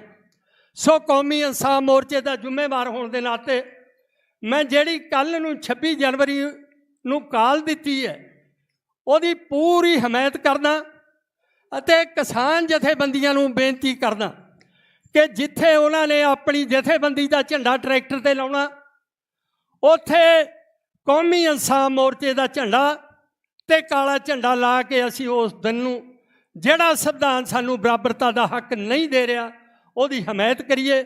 ਸੋ ਕੱਲ੍ਹ ਨੂੰ ਵੀ ਮੈਂ ਬੇਨਤੀ ਕਰਦਾ ਕਿ ਇਸ ਮੋਰਚੇ ਵਿੱਚ ਅਸੀਂ ਉਹ ਰੋਸ ਮਾਰਚ ਆਪਣਾ ਜਿਹੜਾ ਰੋਸ ਜ਼ਾਹਰ ਕਰਨਾ, ਕਿਉਂਕਿ ਉਹ ਸੰਵਿਧਾਨ ਸਾਨੂੰ ਹੱਕ ਦੇਣ ਨੂੰ ਤਿਆਰ ਨਹੀਂ।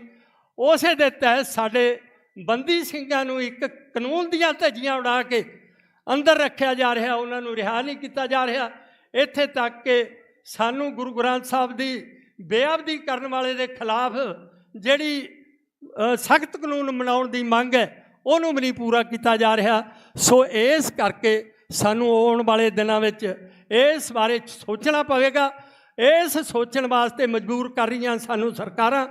ਸੋ ਸਰਕਾਰਾਂ ਨੂੰ ਦੇਖਣਾ ਕਿ ਕਿਉਂਕਿ ਸੰਤ ਜਰਨੈਲ ਸਿੰਘ ਜੀ ਭਿੰਡਰਾਂ ਵਾਲੇ ਆਪ ਕਹਿੰਦੇ ਸੀ ਕਿ ਸਰਕਾਰ ਦਾ ਫਰਜ਼ ਹੈ ਉਹਨੇ ਦੇਖਣਾ ਕਿ ਸਿੱਖਾਂ ਨੂੰ ਆਪਣੇ ਨਾਲ ਰੱਖਣਾ ਕਿ ਸਿੱਖਾਂ ਨੂੰ ਦੂਰ ਕਰਨਾ।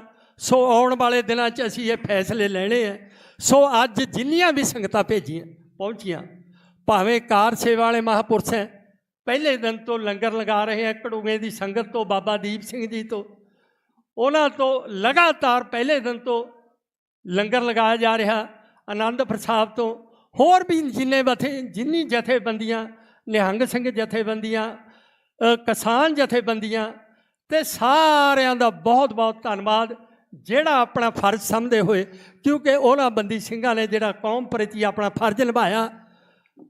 ਸਾਡਾ ਕੌਮ ਦਾ ਫਰਜ਼ ਬਣਦਾ ਕਿ ਅਸੀਂ ਦਿਲੋਂ ਸਿਰ ਧੋ ਕੇ ਉਹਨਾਂ ਦੀ ਰਿਹਾਈਆਂ ਲਈ ਤਤਪਰ ਰਹੀਏ। ਸੋ ਇੱਕ ਮੇਰੀ ਬੇਨਤੀ ਜ਼ਰੂਰ ਹੈ, ਜਿਹੜੀ ਅੱਜ ਸਾਡਾ ਨੁਕਸਾਨ ਹੋ ਰਿਹਾ, ਖਾਸ ਕਰਕੇ ਸੋਸ਼ਲ ਮੀਡੀਆ 'ਤੇ ਜਿੰਨੀ ਨਰਜੀ ਅੱਜ ਸਿੱਖਾਂ ਦੀ ਆਪਸੀ ਇੱਕ ਦੂਜੇ ਨੂੰ ਨੀਵਾਂ ਦਿਖਾਉਣ ਵਾਸਤੇ ਲੱਗ ਰਹੀ ਹੈ, ਉਹਨੂੰ ਉਸ ਤੋਂ ਸੰਕੋਚ ਕਰੋ। ਮੇਰੀ ਚਰਨਾਂ 'ਚ ਬੇਨਤੀ ਹੈ ਕਿ ਜਦੋਂ ਤੱਕ ਅਸੀਂ ਗੁਰੂ ਦਾ ਸ਼ਬਦ ਨਹੀਂ ਮੰਨਦੇ, ਗੁਰੂ ਦਾ ਹੁਕਮ ਨਹੀਂ ਮੰਨਦੇ, ਹਮ ਨਹੀਂ ਚੰਗਾ ਬੁਰਾ ਨਹੀਂ ਕੋਏ, ਉਦੋਂ ਤੱਕ ਸਾਨੂੰ ਕਿਸੇ ਚੀਜ਼ ਦੀ ਸੋ ਲੋੜ ਹੈ। ਸਾਨੂੰ ਗੁਰੂ ਦੇ ਸ਼ਬਦ ਤੇ ਗੁਰੂ ਦੇ ਹੁਕਮ ਤੇ ਪਹਿਰਾ ਦੇ ਕੇ ਆਪਣਾ ਸੰਘਰਸ਼ ਜਾਰੀ ਰੱਖਣ ਦੀ। ਆਈਆਂ ਸੰਗਤਾਂ ਦਾ ਬਹੁਤ ਬਹੁਤ ਧੰਨਵਾਦ। ਜਿਨ੍ਹਾਂ ਨਿਹੰਗ ਸਿੰਘ ਜਥੇਬੰਦੀਆਂ ਨੇ ਇਹ ਉਪਰਾਲਾ ਕੀਤਾ, ਉਹਨਾਂ ਦਾ ਬਹੁਤ ਬਹੁਤ ਧੰਨਵਾਦ। ਆਸ ਰੱਖਦੇ ਹਾਂ ਕਿ ਆਉਣ ਵਾਲੇ ਦਿਨਾਂ ਵਿੱਚ ਕੌਮ ਆਪਣਾ ਫਰਜ਼ ਸਮਝ ਕੇ ਕੌਮੀ ਇਨਸਾਫ ਮੋਰਚੇ ਦਾ ਸਾਥ ਦੇਵੇਗੀ ਜੀ। ਵਾਹਿਗੁਰੂ ਜੀ ਕਾ ਖਾਲਸਾ, ਵਾਹਿਗੁਰੂ ਜੀ ਕੀ ਫਤਿਹ।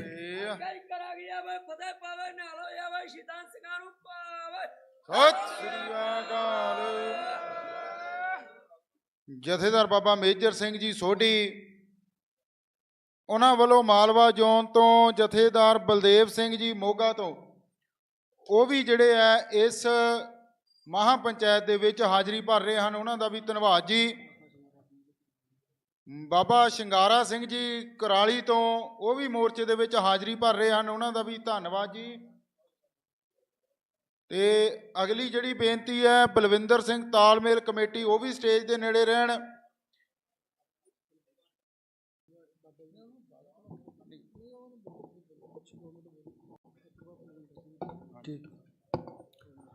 ਪਰਮ ਸਨਮਾਨਯੋਗ ਗੁਰੂ ਰੂਪ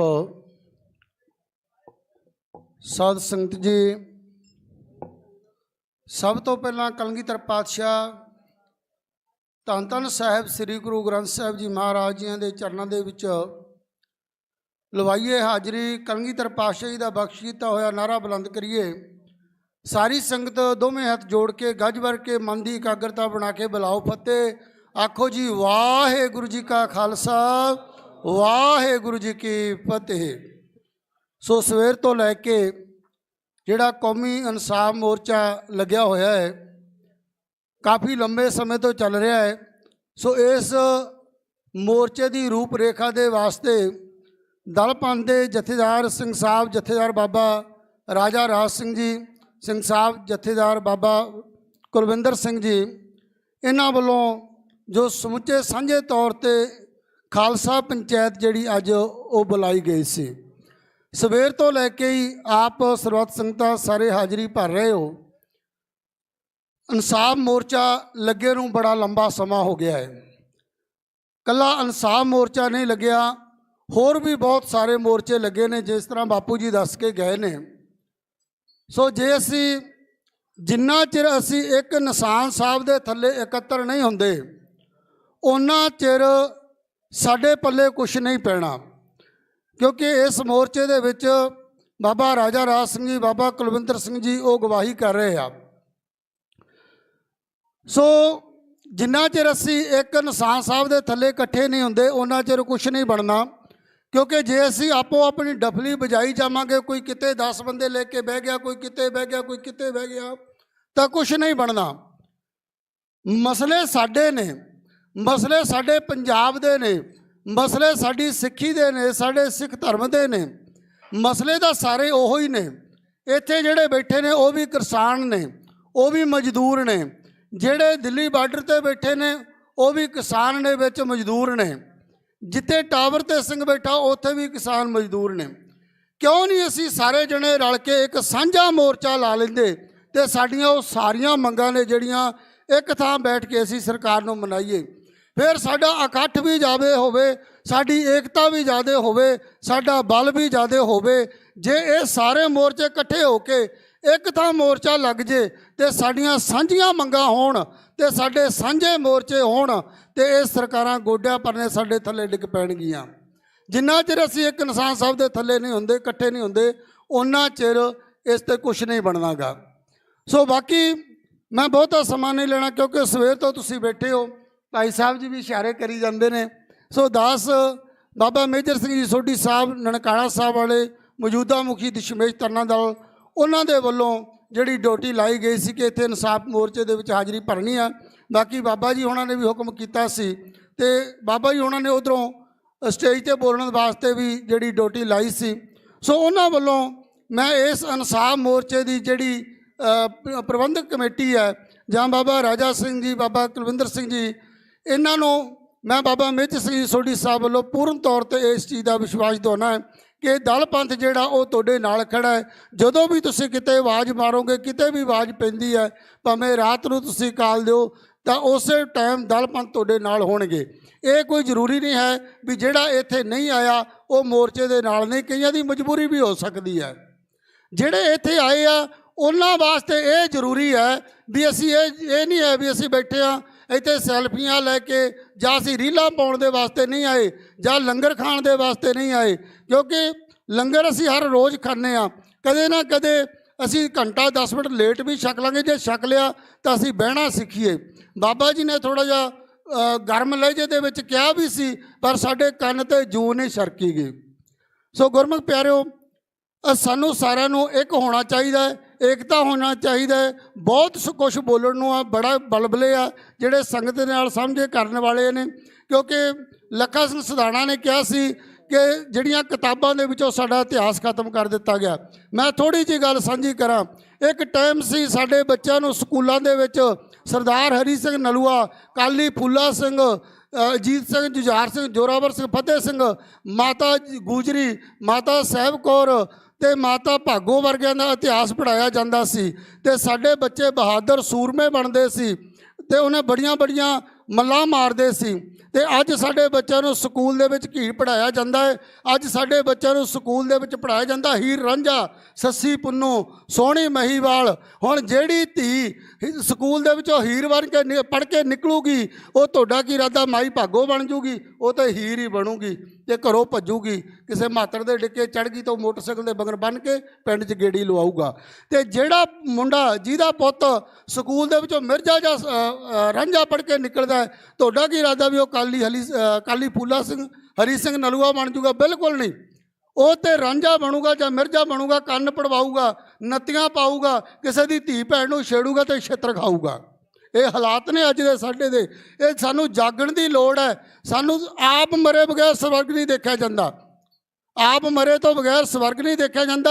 ਸਾਨੂੰ ਆਪ ਉੱਠਣਾ ਪੈਣਾ, ਖੜੇ ਹੋਣਾ ਪੈਣਾ। ਸਾਡੇ ਬੱਚਿਆਂ ਨੂੰ ਬਚਾਉਣ ਦੇ ਵਾਸਤੇ, ਨਸ਼ੇ ਦੀ ਦਲਦਲ ਦੇ ਵਿੱਚੋਂ ਕੱਢਣ ਵਾਸਤੇ ਸਾਡੇ ਬੱਚਿਆਂ ਨੂੰ ਗੁੰਮਰਾਹ ਕੀਤਾ ਜਾਂਦਾ ਹੈ। ਸੋ ਅਸੀਂ ਇਹਨਾਂ ਸਾਰੇ ਮੁੱਦਿਆਂ ਤੇ ਤਾਂ ਹੀ ਅਸੀਂ ਕਰ ਸਕਦੇ ਜੇ ਅਸੀਂ ਆਪਣੀ ਏਕਤਾ ਰੱਖੀਏ। ਨਹੀਂ ਤਾਂ ਵਾ ਕਬੀਰ ਸਾਹਿਬ ਕਹਿੰਦੇ ਨੇ, ਕਬੀਰ ਪੜੋਸੀ ਕੇ ਜੋ ਹੁਆ ਤੂੰ ਆਪਣੇ ਪੀ ਜਾਣ।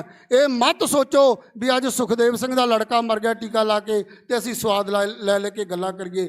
ਅੱਜ ਸੁਖਦੇਵ ਸਿੰਘ ਦੀ ਧੀ ਚਲੀ ਗਈ ਹੈ ਤੇ ਅਸੀਂ ਸਵਾਦ ਲੈ ਗੱਲਾਂ ਕਰੀਏ। ਯਾਦ ਰੱਖਿਓ, ਮੈਂ ਕਿਸੇ ਦੀ ਗੱਲ ਨਹੀਂ ਕਰਦਾ, ਮੈਂ ਆਪਣੀ ਉਦਾਹਰਨ ਦੇ ਰਿਹਾ ਤਾਂ ਕਿ ਕੋਈ ਇਹ ਨਾ ਕਹਦੇ ਵੀ ਸਾਡੀ ਧੀ ਨੂੰ ਕਹਿੰਦਾ ਹੈ। ਜੇ ਅਸੀਂ ਧਿਆਨ ਨਾ ਦਿੱਤਾ, ਅਸੀਂ ਸਵਾਦ ਲੈ ਗੱਲਾਂ ਕਰਦੇ ਰਹੇ ਤਾਂ ਉਹ ਦਿਨ ਦੂਰ ਨਹੀਂ। ਤੁਹਾਡੇ ਘਰਾਂ 'ਚੋਂ ਬਰਾਤਾਂ ਚੜ੍ਹਨੀਆਂ ਬੰਦ ਹੋ ਜਾਣੀਆਂ, ਤੁਹਾਡੇ ਘਰਾਂ ਦੇ ਵਿੱਚੋਂ ਡੋਲੀਆਂ ਨਹੀਂ ਉੱਠਣੀਆਂ ਗਈਆਂ। ਇਸ ਕਰਕੇ ਗੁਰਮੁਖ ਪਿਆਰਿਓ, ਉੱਠੋ, ਜਾਗੋ, ਸਾਰੇ ਜਣੇ ਇਕੱਤਰ ਹੋਵੋ। ਇੱਕ ਨਿਸ਼ਾਨ ਸਾਹਿਬ ਦੇ ਥੱਲੇ ਅਸੀਂ ਇਕੱਠੇ ਹੋ ਕੇ ਅਸੀਂ ਸਾਂਝਾ ਸੰਘਰਸ਼ ਲੜੀਏ ਤਾਂ ਕਿ ਸਾਡੇ ਬੰਦੀ ਸਿੰਘ ਨੇ ਜਿਹੜੇ ਉਹ ਵੀ ਰਿਹਾ ਹੋ ਜਾਣ, ਨਸ਼ਿਆਂ ਨੂੰ ਵੀ ਠੱਲ ਪੈ ਜਾਵੇ, ਕਿਸਾਨਾਂ ਦੀਆਂ ਮੰਗਾਂ ਜਿਹੜੀਆਂ ਨੇ ਉਹ ਵੀ ਪੂਰੀਆਂ ਕੀਤੀਆਂ ਜਾਣ। ਸੋ ਇੰਨੀਆਂ ਕੁ ਬੇਨਤੀਆਂ ਜਿਹੜੀਆਂ ਨੇ ਉਹ ਪ੍ਰਵਾਨ ਕਰਨੀਆਂ। ਬੋਲਣ ਵਾਲਾ ਤਾਂ ਬਹੁਤ ਕੁਛ ਹੈ, ਆਪਾਂ ਜਿੰਨਾ ਮਰਜ਼ੀ ਬੋਲੀ ਚੱਲੀਏ, ਬੜਾ ਕੁਝ ਸੁਣਾ ਸਕਦੇ ਹਾਂ, ਪਰ ਸਾਰੀਆਂ ਸੰਗਤਾਂ ਨੇ, ਸਿੰਘ ਸਾਹਿਬ ਜਥੇਦਾਰ ਬਾਬਾ ਮੇਜਰ ਸਿੰਘ ਜੀ ਸੋਢੀ ਸਾਹਿਬ, ਨਨਕਾਣਾ ਸਾਹਿਬ ਵਾਲੇ ਮੌਜੂਦਾ ਮੁਖੀ ਦਸ਼ਮੇਸ਼ ਤਰਨਾ ਦਲ, ਉਹਨਾਂ ਦੀ ਹਾਜ਼ਰੀ ਜਿਹੜੀ ਆ ਇਹ ਸਟੇਜ ਤੇ ਪ੍ਰਵਾਨ ਕਰਨੀ। ਦਾਸ ਦੇ ਨਾਲ ਜਥੇਦਾਰ ਜਸਵੰਤ ਸਿੰਘ ਰੋਡੇ, ਆਪਣਾ ਜਸਵੰਤ ਸਿੰਘ ਰੌਕੇ, ਬਲਦੇਵ ਸਿੰਘ ਜੀ ਮੋਗਾ, ਇਹ ਸਾਰੀ ਟੀਮ ਸਾਡੇ ਨਾਲ ਪਹੁੰਚੀ ਆ। ਸੋ ਬਾਕੀ ਸਾਰੀਆਂ ਸੰਗਤਾਂ ਦਾ, ਬਾਬਾ ਜੀ ਦਾ, ਜਿਨ੍ਹਾਂ ਨੇ ਇਸ ਸੰਘਰਸ਼ ਨੂੰ ਸੰਭਾਲਿਆ ਹੋਇਆ, ਸਾਰਿਆਂ ਦਾ ਬਹੁਤ ਬਹੁਤ ਧੰਨਵਾਦ ਹੈ। ਸੋ ਮੈਂ ਇਹ ਵਿਸ਼ਵਾਸ ਦਿਵਾਉਣਾ ਸਾਰੇ ਮੋਰਚੇ ਨੂੰ ਵੀ ਜਦੋਂ ਵੀ ਕਿਤੇ ਲੋੜ ਪੈਂਦੀ ਹੈ ਤੇ ਬਾਬਾ ਜੀ ਵੱਲੋਂ ਜਿਹੜੀਆਂ ਫੌਜਾਂ ਨੇ ਉਹ ਹਰ ਵਕਤ ਤੁਹਾਡਾ ਪੂਰਾ ਸਹਿਯੋਗ ਕਰਨਗੇ, ਤੁਹਾਡੇ ਨਾਲ ਨੇ। ਵਾਹਿਗੁਰੂ ਜੀ ਕਾ ਖਾਲਸਾ, ਵਾਹਿਗੁਰੂ ਜੀ ਕੀ ਫਤਿਹ ਜੀ।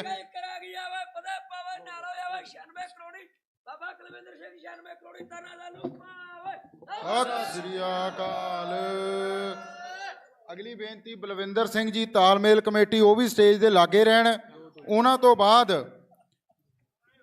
ਸੋ ਮੋਰਚੇ ਦੇ ਵਿੱਚ ਲਗਾਤਾਰ ਜਿਹੜੇ ਵੀਰ ਸੇਵਾ ਨਿਭਾ ਰਹੇ ਨੇ, ਬਲਜੀਤ ਸਿੰਘ ਭਾਊ ਲੱਖੋਵਾਲ ਯੂਨੀਅਨ ਤੋਂ, ਲਖਬੀਰ ਸਿੰਘ ਕੁੰਬੜਾ, ਜਿਹੜੇ ਨਿਹੰਗ ਸਿੰਘ ਜੀ ਦੁੱਧ ਦੀ ਸੇਵਾ ਕਰ ਰਹੇ ਨੇ, ਜੱਸੀ ਘੜੂਆ, ਪਾਲ ਘੜੂਆ, ਮੇਵਾ ਸਿੰਘ ਘੜੂਆ, ਅਮਰੀਕ ਸਿੰਘ ਘੜੂਆ, ਗੁਰਪ੍ਰੀਤ ਸਿੰਘ, ਹਰੀ ਸਿੰਘ ਜਥੇਦਾਰ ਨਿਹੰਗ ਸਿੰਘ ਜੀ, ਕਾਲਾ ਝਾੜ ਸਾਹਿਬ, ਬਲਜਿੰਦਰ ਸਿੰਘ ਗੁੱਡੂ ਮਟੌਰ, ਮੋਗਰ ਬਾਕਰਪੁਰ ਤੋਂ ਬਲਬੀਰ ਸਿੰਘ ਬੈਰੋਪੁਰ, ਗਿੱਲ ਲੰਡੇਕੇ ਤੋਂ ਹਾਕਮ ਸਿੰਘ ਹਰਿਆਣਾ, ਜੋ ਕਿ ਭਾਈ ਹਵਾਰਾ ਜੀ ਨਾਲ ਟਰੈਕਟਰ ਦੀ ਜਿਹੜੀ ਸੇਵਾ ਨਿਭਾਉਂਦੇ ਰਹੇ ਨੇ।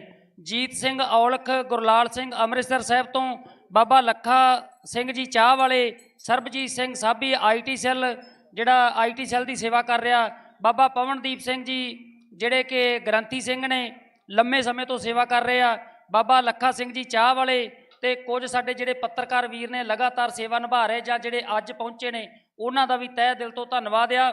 ਸੋ ਬਾਈ ਜੀਤ ਹਰੀ ਜਿਹੜੇ ਇਹ ਝੂਠੇ ਭਾਂਡਿਆਂ ਤੱਕ ਦੀ ਸੇਵਾ ਕਰਦੇ ਨੇ, ਇਹਨਾਂ ਸਾਰਿਆਂ ਦਾ ਬਹੁਤ ਬਹੁਤ ਧੰਨਵਾਦ। ਬਾਈ ਬਲਵਿੰਦਰ ਸਿੰਘ ਜੀ ਤਾਲਮੇਲ ਕਮੇਟੀ ਤੋਂ, ਉਹਨਾਂ ਨੂੰ ਬੇਨਤੀ ਹੈ ਕਿ ਆਪਣਾ 2 ਤੋਂ 4 ਮਿੰਟ ਦੇ ਵਿੱਚ ਸੰਗਤ ਦੇ ਨਾਲ ਵਿਚਾਰ ਸਾਂਝੇ ਕਰਨੇ ਆ। ਇਹਨਾਂ ਤੋਂ ਬਾਅਦ ਸਿੰਘ ਸਾਹਿਬ ਜਥੇਦਾਰ ਬਾਬਾ ਕੁਲਵਿੰਦਰ ਸਿੰਘ ਜੀ ਉਹ ਆਪ ਜੀਆਂ ਦੇ ਨਾਲ ਵਿਚਾਰ ਸਾਂਝੇ ਕਰਨਗੇ। ਉਹਨਾਂ ਤੋਂ ਉਪਰੰਤ ਸਿੰਘ ਸਾਹਿਬ ਜਥੇਦਾਰ ਬਾਬਾ ਰਾਜਾ ਰਾਜ ਸਿੰਘ ਜੀ ਅਤੇ ਬਾਬਾ ਪ੍ਰਗਟ ਸਿੰਘ ਜੀ ਉਹ ਆਪਣੇ ਵਿਚਾਰ ਸਾਂਝੇ ਕਰਨਗੇ ਜੀ। ਸ੍ਰੀ ਗੁਰੂ ਗ੍ਰੰਥ ਸਾਹਿਬ ਜੀ ਦੀ ਪਾਵਨ ਪਵਿੱਤਰ ਹਜ਼ੂਰੀ ਵਿੱਚ ਸਾਜੀ ਨਵਾਜੀ ਗੁਰੂ ਰੂਪ ਸਾਧ ਸੰਗਤ ਜੀ, ਗੱਜ ਕੇ ਫਤਿਹ ਬੁਲਾਇਓ। ਵਾਹਿਗੁਰੂ ਜੀ ਕਾ ਖਾਲਸਾ, ਵਾਹਿਗੁਰੂ ਜੀ ਕੀ ਫਤਿਹ। 2-4 ਮਿੰਟ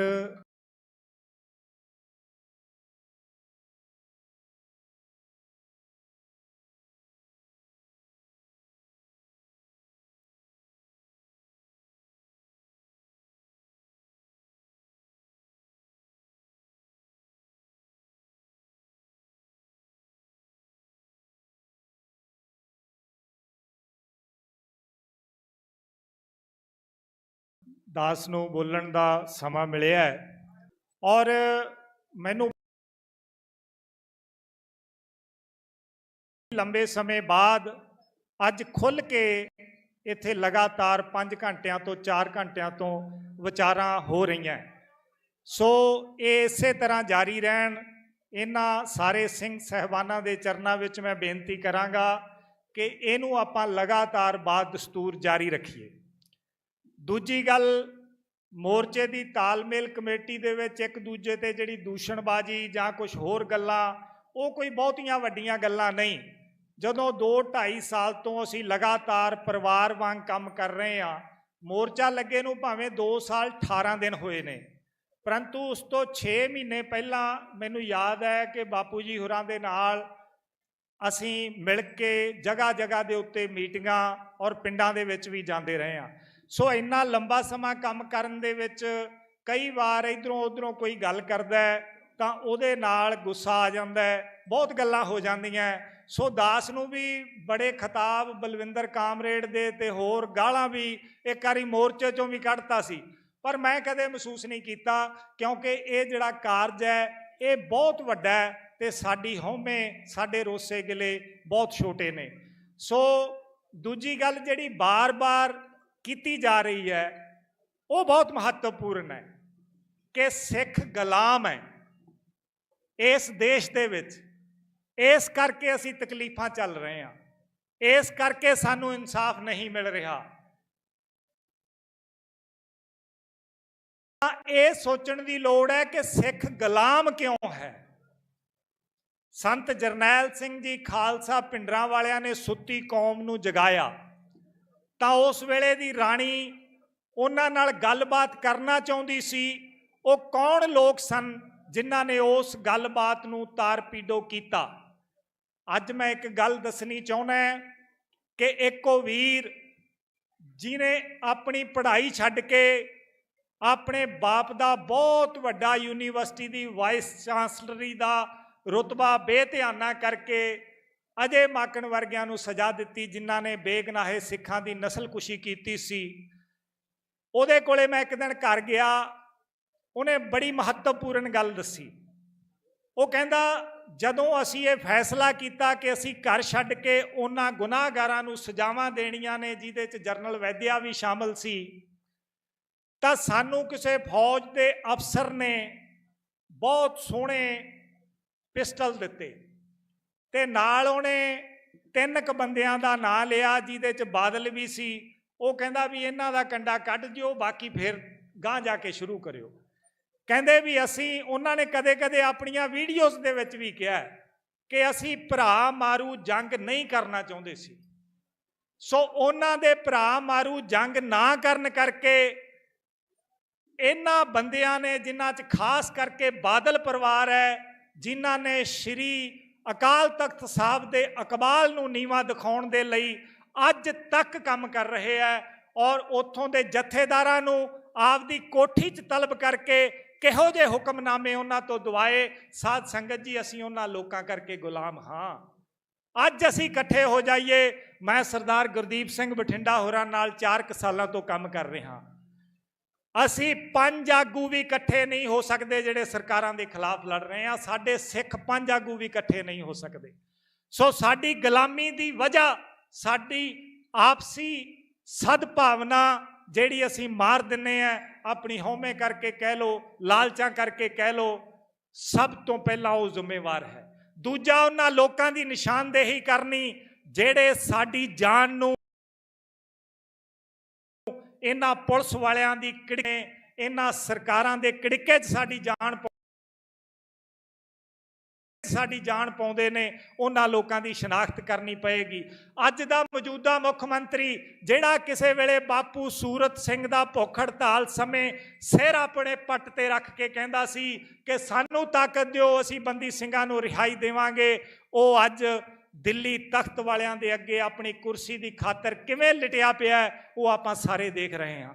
ਜਿਨ੍ਹਾਂ 92 ਲੋਕਾਂ ਨੂੰ ਤੁਸੀਂ ਤਾਕਤ ਦੇ ਕੇ ਵਿਧਾਨ ਸਭਾ ਦੀਆਂ ਪੌੜੀਆਂ ਚੜਾਇਆ, ਉਹ ਕਿਸ ਤਰ੍ਹਾਂ ਬੇਜਾਨ ਲਾਸ਼ਾਂ ਬਣ ਗਈਆਂ ਅੱਜ ਤੁਹਾਡੇ ਸਾਰਿਆਂ ਦੇ ਸਾਹਮਣੇ ਹੈ। ਸਾਨੂੰ ਇਹ ਲੋਕ ਨੇ ਜਿਨ੍ਹਾਂ ਨੇ ਗੁਲਾਮੀ ਏਕਤਾ ਕਰਨੀ ਹੈ, ਤਾਂ ਸਾਡੀ ਗੁਲਾਮੀ ਉਸੇ ਦਿਨ ਖਤਮ ਹੋ ਜਾਣੀ ਹੈ। ਅੱਜ ਸਿੱਖ ਪੂਰੀ ਦੁਨੀਆ ਦੇ ਵਿੱਚ ਆਪਣਾ ਇੱਕ ਮਾਣ ਸਨਮਾਨ ਬਣਾ ਕੇ ਬੈਠਾ ਹੈ। ਅੱਜ ਸਾਡੇ ਪਿੱਛੇ ਅਮਰੀਕਾ ਖੜਾ ਹੈ, ਵਰਲਡ ਸਿੱਖ ਪਾਰਲੀਮੈਂਟ ਅਤੇ ਗੁਰਪੰਥ ਸਿੰਘ ਪੰਨੂ ਵਰਗੇ ਬੰਦੇ। ਅਮਰੀਕਾ ਜਿਹੜਾ ਸਾਰੀ ਦੁਨੀਆ ਦਾ ਇੱਕ ਬਾਦਸ਼ਾਹ ਮੁਲਕ ਹੈ, ਉਹਦੇ ਰਾਸ਼ਟਰਪਤੀ ਦੇ ਸਮਾਗਮ ਦੇ ਵਿੱਚ ਸਭ ਤੋਂ ਮੂਹਰੇ ਬੈਠੇ ਸੀ ਤੇ ਭਾਰਤ ਦੇਸ਼ ਦਾ ਵਿਦੇਸ਼ ਮੰਤਰੀ ਉੱਥੇ ਖੜਾ ਸੀ। ਉਹਨੂੰ ਚੱਲਦੇ ਸਮਾਗਮ ਦੇ ਵਿੱਚ ਪਿੱਛੇ ਜਾ ਕੇ ਬੈਠਣ ਲਈ ਆਖਿਆ ਗਿਆ। ਸੋ ਸਾਧ ਸੰਗਤ ਜੀ, ਪੰਜਾਬ ਦੇ ਵਿੱਚ ਅਸੀਂ ਸਿਰ ਜੋੜੀਏ। ਸਾਡੇ ਅੱਗੇ ਭਾਰਤ ਦੀ ਸਟੇਟ ਝੁਕੇਗੀ। ਕੇਵਲ ਸਾਨੂੰ ਇੱਕੋ ਇੱਕ ਕੰਮ ਕਰਨ ਦੀ ਲੋੜ ਹੈ ਕਿ ਅਸੀਂ ਆਪਣੇ ਲਾਲਚਾਂ ਤੇ ਹਉਮੈ ਨੂੰ ਤਿਆਗ ਕੇ ਉਹਨਾਂ ਆਗੂਆਂ ਦੀ ਨਿਸ਼ਾਨਦੇਹੀ ਕਰੀਏ ਜਿਹੜੇ ਕੌਮ ਨੂੰ ਇਕੱਠਾ ਕਰ ਸਕਦੇ ਹੈ। ਸੋ ਬੇਨਤੀ ਹੈ, ਜਥੇਦਾਰ ਕੁਲਵਿੰਦਰ ਸਿੰਘ ਜੀ, ਕੇਵਲ ਸਿੰਘ ਜੀ, ਨਿਹੰਗ ਸਿੰਘ ਰੋਡ ਲੁਧਿਆਣਾ ਤੋਂ ਜੋ ਆਪਣੇ ਜਥੇ ਸਮੇਤ ਪਹੁੰਚੇ ਨੇ, ਉਹਨਾਂ ਦਾ ਕੋਟਨ ਕਟਾਨ ਧੰਨਵਾਦ। ਜਥੇਦਾਰ ਮਹਿੰਦਰ ਸਿੰਘ ਪ੍ਰਧਾਨ ਸਾਹਿਬ ਵੀ ਆਪਦੇ ਨਾਲ ਸੰਗਤਾਂ ਨੂੰ ਲੈ ਕੇ ਆਏ ਨੇ, ਉਹਨਾਂ ਦਾ ਕੋਟਨ ਕਟਾਨ ਧੰਨਵਾਦ। ਮੈਂ ਆਪਣੇ ਸ਼ਬਦਾਂ ਨੂੰ ਵਿਰਾਮ ਦਿਆਂਗਾ ਕੇਵਲ ਇੰਨੀ ਗੱਲ ਕਹਿ ਕੇ, ਜਿਸ ਤਰ੍ਹਾਂ ਇੱਥੋਂ ਜ਼ਿਕਰ ਹੋਇਆ ਸੀ ਵੀਰ ਅਮਤੋਜ ਮਾਨ ਹੋਰਾਂ ਦਾ ਕਿ ਉਹ ਤਾਲਮੇਲ ਕਮੇਟੀ ਦੇ ਮੈਂਬਰ ਬਣਨ। ਮੈਂ ਦੱਸਣਾ ਚਾਹੁੰਦਾ ਕਿ ਇਹ ਤਾਲਮੇਲ ਕਮੇਟੀ ਦੇ ਮੈਂਬਰ ਹਨ ਔਰ ਅੱਜ ਵੀ ਇਹਨਾਂ ਦਾ ਨਾਮ ਤਾਲਮੇਲ ਕਮੇਟੀ ਦੇ ਵਿੱਚ ਹੈ। ਸੋ ਮੇਰੀ ਬੇਨਤੀ ਹੈ ਇਹਨਾਂ ਨੂੰ ਕਿ ਉਹ ਮਹਾਲੀ 'ਚ ਬੈਠੇ ਹੈ, ਇਹ ਤਾਂ ਤੀਜੇ ਚੌਥੇ ਦਿਨ ਗੇੜਾ ਕੱਢ ਸਕਦੇ ਹੈ। ਠੀਕ ਹੈ, ਇਹਨਾਂ ਦੇ ਬਹੁਤ ਰੁਝੇਵੇਂ ਨੇ, ਇਹ ਫਿਲਮਾਂ 'ਚ ਕੰਮ ਕਰਦੇ ਨੇ, ਹੋਰ ਵੀ ਕੰਮ ਕਰਦੇ ਨੇ, ਪਰ ਇਹਨਾਂ ਨੂੰ ਇੱਥੇ ਆਉਂਦੇ ਜਾਂਦੇ ਰਹਿਣਾ ਚਾਹੀਦਾ ਹੈ। ਸੋ ਤਾਲਮੇਲ ਕਮੇਟੀ ਪੂਰੀ ਤਰ੍ਹਾਂ ਖੁੱਲੀ ਹੈ। ਕੋਈ ਵੀ ਪੂਰੇ ਪੰਜਾਬ 'ਚੋਂ ਦੇਸ਼ ਵਿਦੇਸ਼ ਤੋਂ ਤਾਲਮੇਲ ਕਮੇਟੀ ਦਾ ਮੈਂਬਰ ਬਣਨਾ ਚਾਹੁੰਦਾ ਹੈ, ਅਸੀਂ ਦੋਵੇਂ ਅੱਡੀਆਂ ਚੱਕ ਕੇ ਉਹਨਾਂ ਦਾ ਸਵਾਗਤ ਕਰਾਂਗੇ। ਕੋਈ ਵੀ ਕਿਸਾਨ ਜਥੇਬੰਦੀ, ਮਜ਼ਦੂਰ ਜਥੇਬੰਦੀ ਇਹਦਾ ਮੈਂਬਰ ਬਣਨਾ ਚਾਹੁੰਦੀ ਹੈ, ਅਸੀਂ ਉਹਦਾ ਹੱਥ ਜੋੜ ਕੇ ਸਵਾਗਤ ਕਰਾਂਗੇ। ਮੈਂ ਬੇਨਤੀ ਕਰਾਂਗਾ ਅਖੀਰ ਤੇ ਸਾਡੇ ਇਹਨਾਂ ਜੁਝਾਰੂ ਨਿਹੰਗ ਸਿੰਘ ਸਹਿਬਾਨਾਂ ਨੂੰ ਜਿਨ੍ਹਾਂ ਨੇ ਅੱਜ ਦੀ ਇਸ ਵਿਸ਼ਾਲ ਮੀਟਿੰਗ ਦਾ ਆਯੋਜਨ ਕੀਤਾ ਹੈ ਕਿ ਉਹਨਾਂ ਨੂੰ ਅੱਜ ਦੀ ਵਧਾਈ ਤੇ ਅੱਗੋਂ ਇਹਨੂੰ ਹੋਰ ਵਿਸਥਾਰ ਦੇਣ ਦੇ ਲਈ ਉਹਨਾਂ ਨੂੰ ਢੇਰ ਸਾਰੀਆਂ ਸ਼ੁਭ ਕਾਮਨਾਵਾਂ। ਅਸੀਂ ਤਨੋ ਮਨੋ ਧਨੋ ਇਹਨਾਂ ਦਾ ਸਾਥ ਦਿਆਂਗੇ ਔਰ ਜਿੱਥੇ ਵੀ ਡਿਊਟੀਆਂ ਤਾਲਮੇਲ ਕਮੇਟੀ ਸਾਡੀਆਂ ਲਾਵੇਗੀ ਅਸੀਂ ਦਿਨ ਰਾਤ ਇੱਕ ਕਰਕੇ ਕੰਮ ਕਰਾਂਗੇ। ਇਹਨਾਂ ਸ਼ਬਦਾਂ ਦੇ ਨਾਲ ਹੀ ਮੈਂ ਆਪਣੀ ਗੱਲ ਖਤਮ ਕਰਦਾ। ਗੱਜ ਕੇ ਫਤਿਹ ਬੁਲਾਇਓ। ਵਾਹਿਗੁਰੂ ਜੀ ਕਾ ਖਾਲਸਾ, ਵਾਹਿਗੁਰੂ ਜੀ ਕੀ ਫਤਿਹ। ਅਗਲੀ ਬੇਨਤੀ ਸਿੰਘ ਸਾਹਿਬ ਜਥੇਦਾਰ ਬਾਬਾ ਕੁਲਵਿੰਦਰ ਸਿੰਘ ਜੀ 96 ਕਰੋੜੀ, ਜੋ ਕਿ ਪਿਛਲੇ 2 ਸਾਲਾਂ ਤੋਂ ਜਦੋਂ ਤੋਂ ਇਹ ਮੋਰਚਾ ਲੱਗਾ ਘੋੜਿਆਂ ਸਮੇਤ ਫੌਜਾਂ ਸਮੇਤ ਇਸ ਮੋਰਚੇ ਦੀ ਹਮਾਇਤ ਨਹੀਂ ਅਗਵਾਈ ਵੀ ਕਰ ਰਹੇ ਹੈ। ਸਮਾਂ ਚੰਗਾ ਮਾੜਾ ਬਥੇਰਾ ਆਇਆ ਪਰ ਮੋਰਚਾ ਛੱਡ ਕੇ ਨਹੀਂ ਕਿਤੇ ਗਏ। ਸੋ ਉਹ ਆਪ ਜੀਆਂ ਨਾਲ ਵਿਚਾਰਾਂ ਸਾਂਝੀਆਂ ਕਰਨਗੇ ਜੀ ਗੱਜ ਕੇ ਫਤਿਹ ਬੁਲਾਵੇ ਸੋ ਨਿਹਾਲ ਹੋ ਜਾਵੇ। ਸ੍ਰੀ ਅਕਾਲ।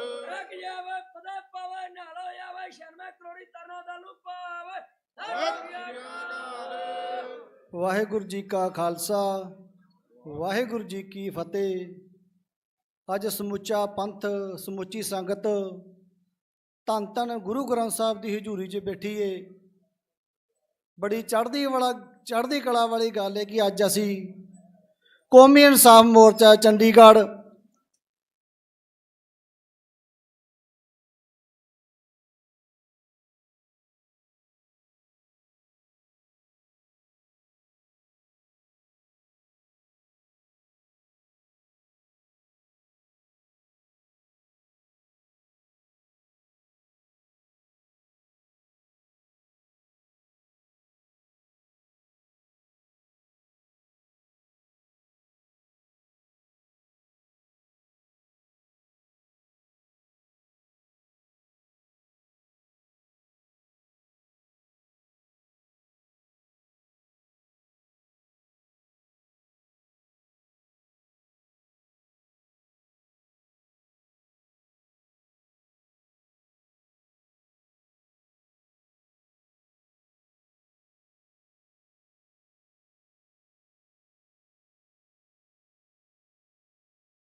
ਜਿਹੜਾ ਇਸ ਕਰਕੇ ਆਪਾਂ ਸਾਰੇ ਤਕੜੇ ਹੋ ਕੇ ਕੀ ਫੌਜ ਪ੍ਰਗਟਿਓ ਖਾ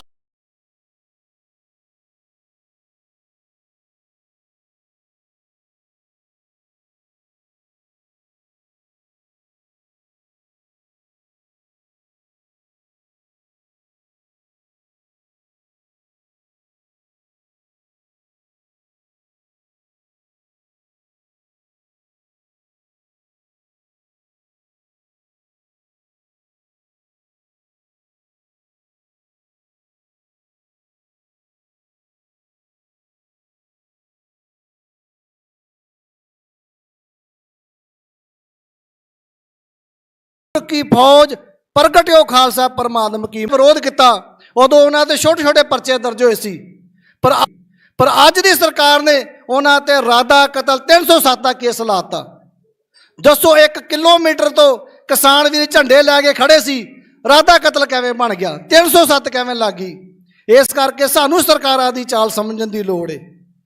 ਜੇ ਸੰਵਿਧਾਨ ਕਹਿੰਦਾ ਬੰਦੀ ਸਿੰਘ ਬਾਹਰ ਕੱਢੋ, ਕਿਉਂਕਿ ਸੰਵਿਧਾਨ ਮਾੜਾ ਨਹੀਂ ਹੁੰਦਾ। ਕਈ ਸਾਡੇ ਸਿੰਘ ਇੱਥੇ ਵਿਰੋਧ ਕਰਦੇ ਆ। ਸੰਵਿਧਾਨ ਚਲਾਉਣ ਵਾਲੇ ਮਾੜੇ ਹੁੰਦੇ ਆ, ਸਰਕਾਰਾਂ ਮਾੜੀਆਂ ਹੁੰਦੀਆਂ, ਸਰਕਾਰਾਂ ਦੀਆਂ ਨੀਤੀਆਂ ਮਾੜੀਆਂ ਹੁੰਦੀਆਂ। ਇਸ ਕਰਕੇ ਆਪਾਂ ਇੱਕ ਗੱਲ ਦਾ ਵਿਰੋਧ ਨਾ ਕਰੀਏ, ਕਿਉਂਕਿ ਜਦੋਂ ਸਾਨੂੰ ਲੋੜ ਹੁੰਦੀ ਆ ਉਦੋਂ ਅਸੀਂ ਸੰਵਿਧਾਨ ਦੀ ਲੱਤ ਫੜ ਲੈਂਦੇ ਆ ਵੀ ਫਲਾਣੇ ਦੀ ਜ਼ਮਾਨਤ ਨਹੀਂ ਹੋਈ। ਅਸੀਂ ਹੁਣ ਅੰਮ੍ਰਿਤਪਾਲ ਸਿੰਘ ਭਾਈ ਨੇ ਕਾਗਜ਼ ਭਰਿਆ, ਉਦੋਂ ਸੰਵਿਧਾਨ ਦੀ ਲੱਤ ਫੜ ਲਈ। ਕਿਉਂ ਫੜ ਲਈ?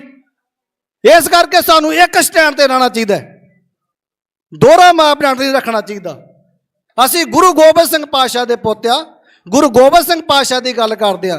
ਜਿੱਥੇ ਅਸੀਂ ਭਾਈ ਜਗਤਾਰ ਸਿੰਘ ਹਵਾਰੇ ਦੀ ਗੱਲ ਕਰਦੇ, ਉਹਨਾਂ ਨੂੰ ਛਡਾਉਣਾ ਬੰਦੀ ਸਿੰਘਾਂ ਨੂੰ, ਅਸੀਂ ਭਾਈ ਅੰਮ੍ਰਿਤਪਾਲ ਸਿੰਘ ਦੀ ਵੀ ਗੱਲ ਕਰਦੇ ਆ। ਉਹ ਵੀ ਸਾਡੀ ਕੌਮ ਦਾ ਜਰਨੈਲ ਆ, ਉਹ ਵੀ ਸਾਡੀ ਕੌਮ ਦੇ ਬੱਚੇ ਆ। ਅਸੀਂ ਕਹਿੰਦੇ ਉਹ ਵੀ ਰਿਹਾ ਹੋਣ। ਪੰਜਾਬ ਦੇ ਲੋਕਾਂ ਨੇ ਵੋਟਾਂ ਪਾ ਕੇ ਉਹਨਾਂ ਨੂੰ MP ਬਣਾਈਆਂ। ਅਸੀਂ ਕਹਿੰਦੇ ਭਾਈ ਅੰਮ੍ਰਿਤਪਾਲ ਸਿੰਘ ਦੀ ਵੀ ਰਿਹਾਈ ਹੋਵੇ।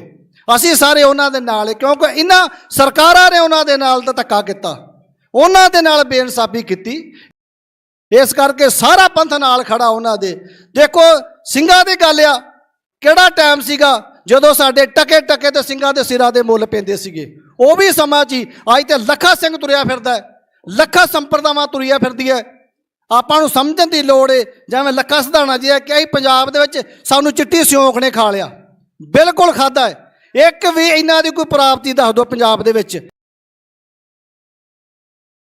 ਕਿਤੇ ਪਾਣੀਆਂ ਦੇ ਮੁੱਦੇ ਦੀ ਗੱਲ ਹੋਵੇ, ਕਿਤੇ ਕਿਸਾਨੀ ਦੀ ਗੱਲ ਹੋਵੇ, ਕਿਤੇ ਬੰਦੀ ਸਿੰਘਾਂ ਦੀ ਗੱਲ ਹੋਵੇ, ਦੱਸੋ ਅੱਜ ਤੱਕ ਕਿਹੜਾ ਕੰਮ ਕੀਤਾ ਇਹਨਾਂ ਨੇ?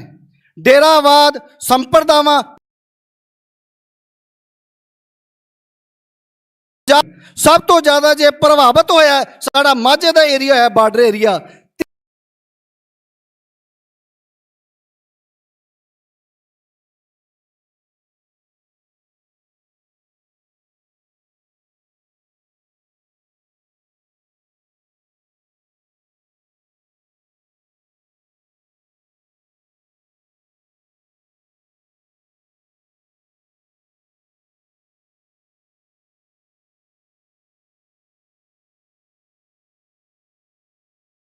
ਹੋਇਆ ਬਾਰਡਰ ਏਰੀਆ, ਧਿਆਨ ਦੇਣ ਦੀ ਅਸੀਂ ਹਰ ਬੰਦਾ ਪਾਰਟੀ ਬਣਾ ਲੈਨੇ ਆ, ਹਰ ਬੰਦਾ ਰਾਜਨੀਤੀ ਨੂੰ ਲਿਆਣ ਕਰਦਾ, ਪਰ ਜੇ ਬਾਬਾ ਬੰਦਾ ਸਿੰਘ ਬਹਾਦਰ ਦੀ ਗੱਲ ਕਰਨੀ ਆ ਤੇ ਸਾਨੂੰ ਜਾਤ ਪਾਤ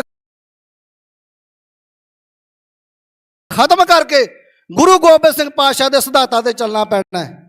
ਇਨ ਗਰੀਬ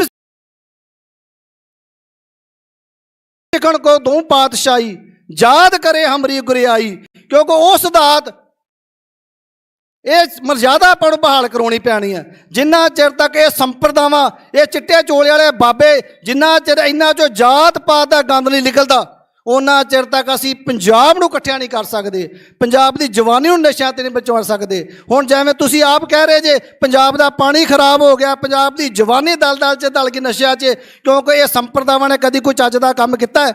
ਇੱਥੋਂ ਪੈਸਾ ਇਕੱਠਾ ਕਰਦੀ ਹੈ, ਜਾ ਕੇ ਅਮਰੀਕਾ 'ਚ ਜ਼ਮੀਨ ਖਰੀਦਦੀ ਹੈ, ਉਧਰੋਂ ਪੈਸਾ ਇਕੱਠਾ ਕਰਦੀ ਹੈ, ਕੈਨੇਡਾ 'ਚ ਜਾ ਕੇ ਡੇਰਾ ਪਾ ਲੈਂਦੀ ਹੈ। ਪੰਜਾਬ ਲਈ ਕੀ ਦੇਣ ਇਹਨਾਂ ਦੀ? ਪੰਜਾਬ ਵਾਸਤੇ ਕੀ ਕਰ ਰਹੀ ਹੈ? ਇਸ ਕਰਕੇ ਸਾਨੂੰ ਅੱਜ ਤਕੜੇ ਹੋਣ ਦੀ ਲੋੜ ਹੈ। ਉਹ ਵੀ ਸਮਾਂ ਸੀ ਅਸੀਂ ਮੁੱਠੀ ਮੁੱਠੀ ਛੋਲੇ ਚੱਬ ਕੇ ਗੁਜ਼ਾਰਾ ਕਰਦੇ ਸੀ, ਘੋੜਿਆਂ ਦੀਆਂ ਕਾਠੀਆਂ ਤੇ ਸੌਂਦੇ ਸੀ। ਅੱਜ ਖਾਲਸੇ ਕੋਲ ਕੀ ਨਹੀਂਗਾ? ਕਰੋੜਾਂ ਦੀਆਂ ਜਾਇਦਾਦਾਂ ਹੈ, ਹਜ਼ਾਰਾਂ ਕਿੱਲੇ ਸਾਡੀਆਂ ਸੰਪਰਦਾਵਾਂ ਕੋਲ ਜ਼ਮੀਨ ਹੈ, ਪਰ ਅੱਜ ਤੱਕ ਕਦੀ ਕਿਸੇ ਗਰੀਬ ਧੀ ਦਾ ਇਹਨਾਂ ਨੇ ਵਿਆਹ ਕੀਤਾ ਹੋਵੇ, ਕਦੀ ਕਿਸੇ ਗਰੀਬ ਬੰਦੇ ਦਾ ਇਲਾਜ ਕਰਾਇਆ ਹੋਵੇ। ਇਸ ਕਰਕੇ ਸਾਰੇ ਪੰਜਾਬਾਂ ਨੂੰ ਲੋਕ ਨੂੰ ਸਮਝਣ ਦੀ ਲੋੜ ਹੈ। ਜੇ ਕਿਸਾਨੀ ਬਚਾਉਣੀ ਹੈ, ਜੇ ਜਵਾਨੀ ਬਚਾਉਣੀ ਹੈ, ਪੰਜਾਬ ਦੇ ਮੁੱਦਿਆਂ ਤੇ ਗੱਲ ਕਰਨੀ ਹੈ, ਤੇ ਆਪਾਂ ਨੂੰ ਸਾਰਿਆਂ ਨੂੰ ਇਕੱਠੇ ਹੋਣ ਦੀ ਲੋੜ ਹੈ। ਅਸੀਂ ਸਾਰੇ ਅੱਗੇ ਹੱਥ ਜੋੜ ਕੇ ਬੇਨਤੀ ਕਰਦੇ ਹਾਂ ਵੀ ਤੁਹਾਡਾ ਸਾਰਿਆਂ ਦਾ ਇਹਦਾ ਬਹੁਤ ਧੰਨਵਾਦ ਹੈ, ਪਰ ਪੰਜਾਬ ਲਈ ਆਪਾਂ ਬਹਿ ਕੇ ਇੱਕ ਮੀਟਿੰਗ ਕਰੀਏ, ਇਕੱਠੇ ਹੋਈਏ। ਗੁਰੂ ਗ੍ਰੰਥ ਸਾਹਿਬ ਦੀ ਬੇਅਦਬੀ ਲਈ ਵੀ ਅਸੀਂ ਇਨਸਾਫ ਲੈਣਾ ਹੈ। ਥਾਂ ਥਾਂ ਤੇ ਬੇਅਦਬੀਆਂ ਹੁੰਦੇ, ਬਾਕੀ ਜਿੰਨੀ ਵੀ ਸੰਗਤ ਆਈ ਆ ਸਾਰਿਆਂ ਦਾ ਸਾਡੇ ਵੱਲੋਂ ਹੱਥ ਜੋੜ ਕੇ ਧੰਨਵਾਦ। ਵਾਹਿਗੁਰੂ ਜੀ ਕਾ ਖਾਲਸਾ, ਵਾਹਿਗੁਰੂ ਜੀ ਕੀ ਫਤਿਹ।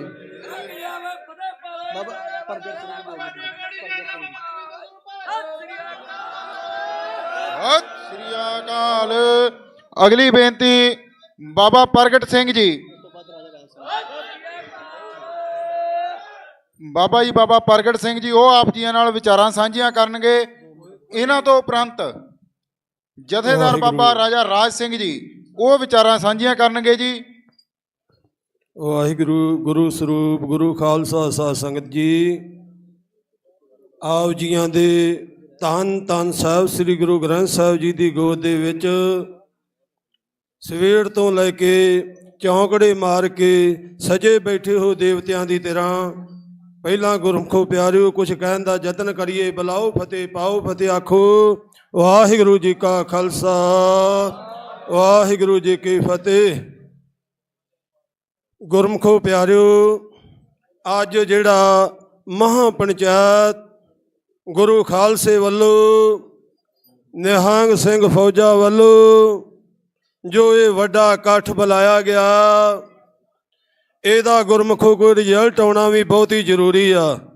ਇਹ ਨਹੀਂ ਹੈ ਹਰ ਵਾਰੀ ਸਟੇਜ ਦੇ ਉੱਤੇ ਵੱਡਾ ਇਕੱਠ ਕਰ ਲਿਆ, ਛੋਟਾ ਇਕੱਠ ਕਰ ਲਿਆ, ਉਹਦਾ ਕੋਈ ਰਿਜ਼ਲਟ ਨਾ ਮਿਲੇ ਤੇ ਗੁਰਮੁਖੋ ਕੋਈ ਬਹੁਤਾ ਲਾਭ ਨਹੀਂ ਮਿਲਦਾ।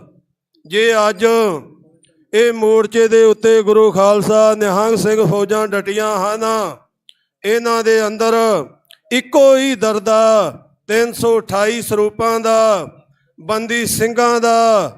ਜੇ ਭਾਈ ਜਗਤਾਰ ਸਿੰਘ ਹਵਾਰਾ ਤੁਹਾਡੀ ਕੌਮ ਦੇ ਮਹਾਨ ਯੋਧੇ ਇਹ ਕੁਰਬਾਨੀ ਨਾ ਕਰਦੇ, ਜਿਹੜੀ ਅੱਗ ਲੋਕਾਂ ਦੇ ਘਰਾਂ ਦੇ ਵਿੱਚ ਅੱਜ ਲੱਗੀ ਵੇਖ ਰਹੇ ਹੋ ਟੀਕਿਆਂ ਦੀ, ਅਤੇ ਗੁਰਮੁਖੋ ਝੂਠੇ ਪਰਚੇ ਸਾਡੇ ਨੌਜਵਾਨਾਂ ਤੇ ਜਿਹੜੇ ਪਾਏ ਜਾ ਰਹੇ ਆ, ਜਿਹੜੇ ਵੀ ਅੱਜ ਆਪਣੇ ਹੱਕਾਂ ਦੀ ਗੱਲ ਕਰਨੀ ਚਾਹੁੰਦੇ ਹੋ ਉਹਨਾਂ ਤੇ ਕੋਈ ਬਸ ਝੂਠੇ ਪਰਚੇ ਪਾਓ ਤੇ ਜੇਲ੍ਹਾਂ 'ਚ ਕਲਾਓ।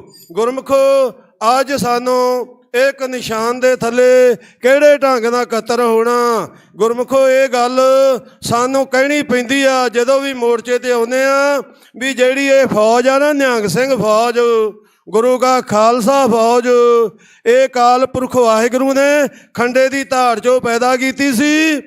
ਤੇ ਗੁਰਮੁਖੋ ਇਹ ਜਿਹੜੀ ਫੌਜ ਤੁਹਾਡੇ ਹੱਕਾਂ ਵਾਸਤੇ, ਤੁਹਾਡੀਆਂ ਜਿਹੜੀਆਂ ਜਵਾਨੀਆਂ ਰੁੜਦੀਆਂ ਜਾ ਰਹੀਆਂ ਉਹਨਾਂ ਵਾਸਤੇ ਇਹ ਸੜਕਾਂ ਦੇ ਉੱਪਰ ਆਣ ਕੇ ਬੈਠੇ ਅੱਜ। ਤੇ ਤੁਸੀਂ ਵੀ ਧਿਆਨ ਕਰੋ, ਇਹ ਗੁਰੂ ਖਾਲਸੇ ਦਾ ਸਾਥ ਦਿਓ। ਅੱਜ ਗੁਰਮੁਖੋ ਕਈ ਵਾਰੀ ਬੋਲ ਕੇ ਚਲੇ ਜਾਂਦੇ ਆ ਵੀ ਬੰਦੀ ਸਿੰਘਾਂ ਨੂੰ ਛਡਾਉਣ ਵਾਸਤੇ ਵੱਧ ਤੋਂ ਵੱਧ ਵੀਰਾਂ ਘਾਤਕੇ ਮੋਰਚੇ ਤੇ ਪਹੁੰਚੋ।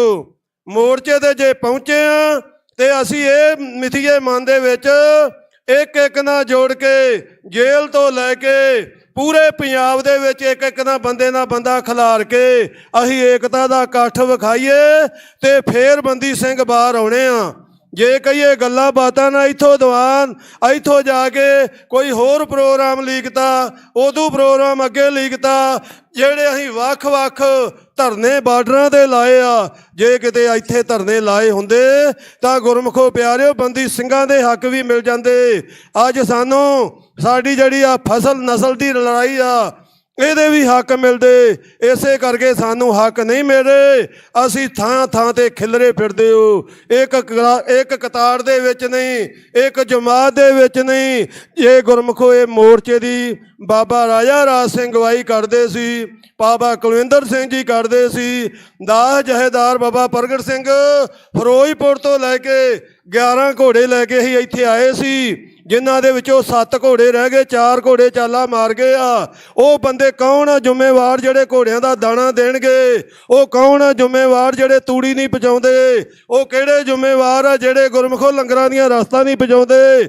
ਦੱਸ ਅਸੀਂ ਕਿੱਧਰ ਜਾਈਏ ਤੇ ਕਿਹਨੂੰ ਆਖੀਏ?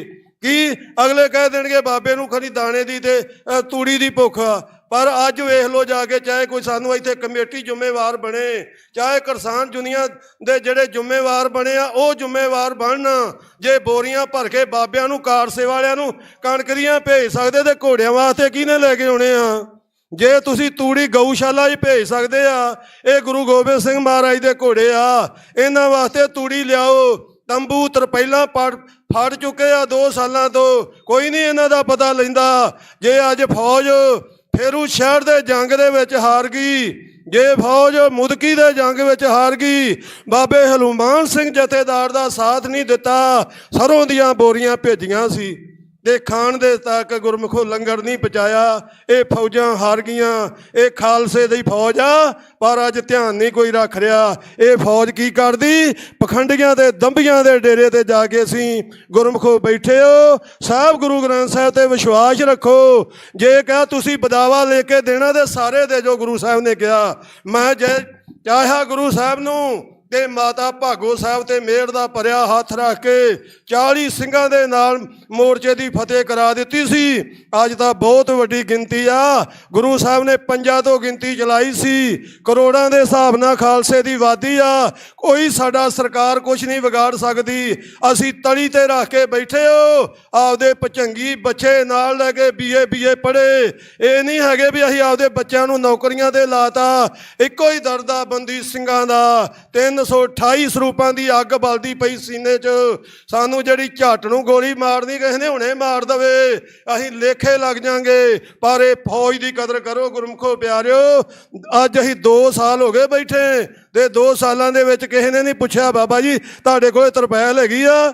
ਬਾਬਾ ਜੀ ਤੁਹਾਡੇ ਕੋਲ ਕੋਈ ਮੰਜਾ ਹੈਗਾ? ਮੱਛਰ ਲੜਦਾ ਤੁਹਾਡੇ ਜਵਾਕਾਂ ਨੂੰ, ਮੱਛਰ ਗੁਰਮੁਖੋ ਲੱਤਾਂ ਮਾਰ ਮਾਰ ਕੇ ਮੱਛਰ ਭਜਾਉਂਦੇ ਪਏ ਆ। ਜਿਹੜੇ ਬੰਦੇ ਵਿਹਲੜ ਹੋਏ AC ਲਾ ਕੇ ਬੈਠੇ ਆ ਤੇ ਕੀ ਅੱਜ ਕਈ ਅਸੀਂ ਗੱਲਾਂ ਕਰਦੇ ਆ।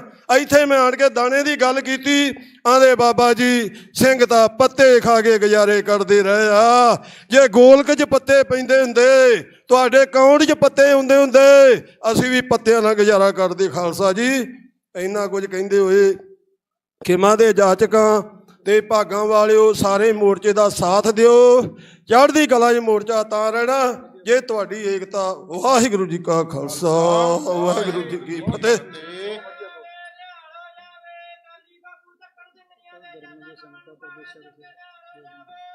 ਸਤਿ ਸ੍ਰੀ ਅਕਾਲ।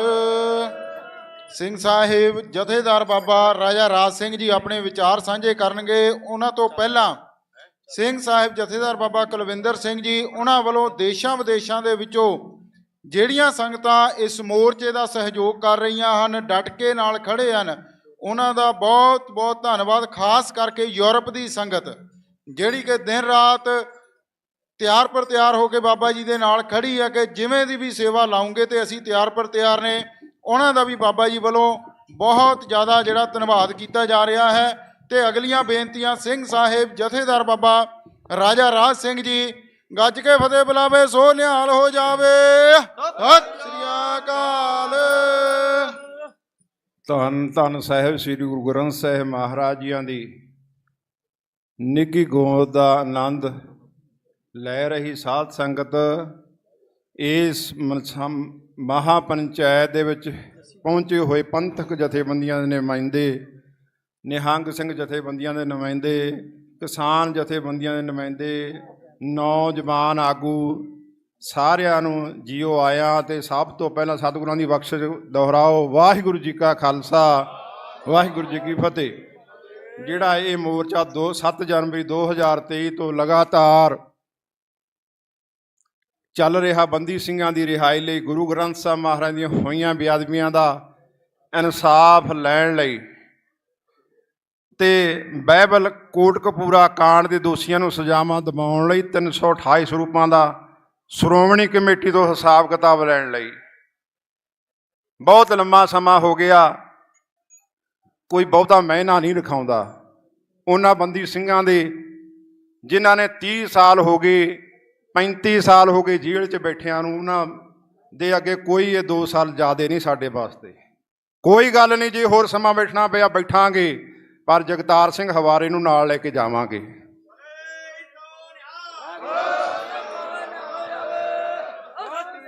ਅੱਜ ਪੰਜਾਬ ਦੇ ਵਿੱਚ ਜਿੱਥੇ ਬੰਦੀ ਸਿੰਘਾਂ ਦੀ ਗੱਲ ਸਾਨੂੰ ਹਰੇਕ ਨੂੰ ਕਰਨੀ ਚਾਹੀਦੀ ਹੈ। ਪੰਜਾਬ ਦਾ ਇਹ ਮੁੱਦਾ ਹੈ, ਸਾਡਾ ਮੁੱਦਾ ਹੈ ਬੰਦੀ ਸਿੰਘਾਂ ਦੀ ਰਿਹਾਈ ਦਾ, ਗੁਰੂ ਸਾਹਿਬ ਦੀਆਂ ਹੋਈਆਂ ਬੇਇਨਸਾਫੀਆਂ ਦਾ। ਸਾਡੇ ਉੱਤੇ ਇਹ ਮੁੱਦੇ ਚੱਲ ਰਹੇ ਨੇ, ਹੋਰ ਬਹੁਤ ਸਾਰੇ ਮੁੱਦੇ ਨੇ। ਕਿਸਾਨੀ ਮੁੱਦਾ ਹੈ, ਗਰੀਬ ਜਥੇਬੰਦੀਆਂ ਦਾ ਮੁੱਦੇ ਨੇ।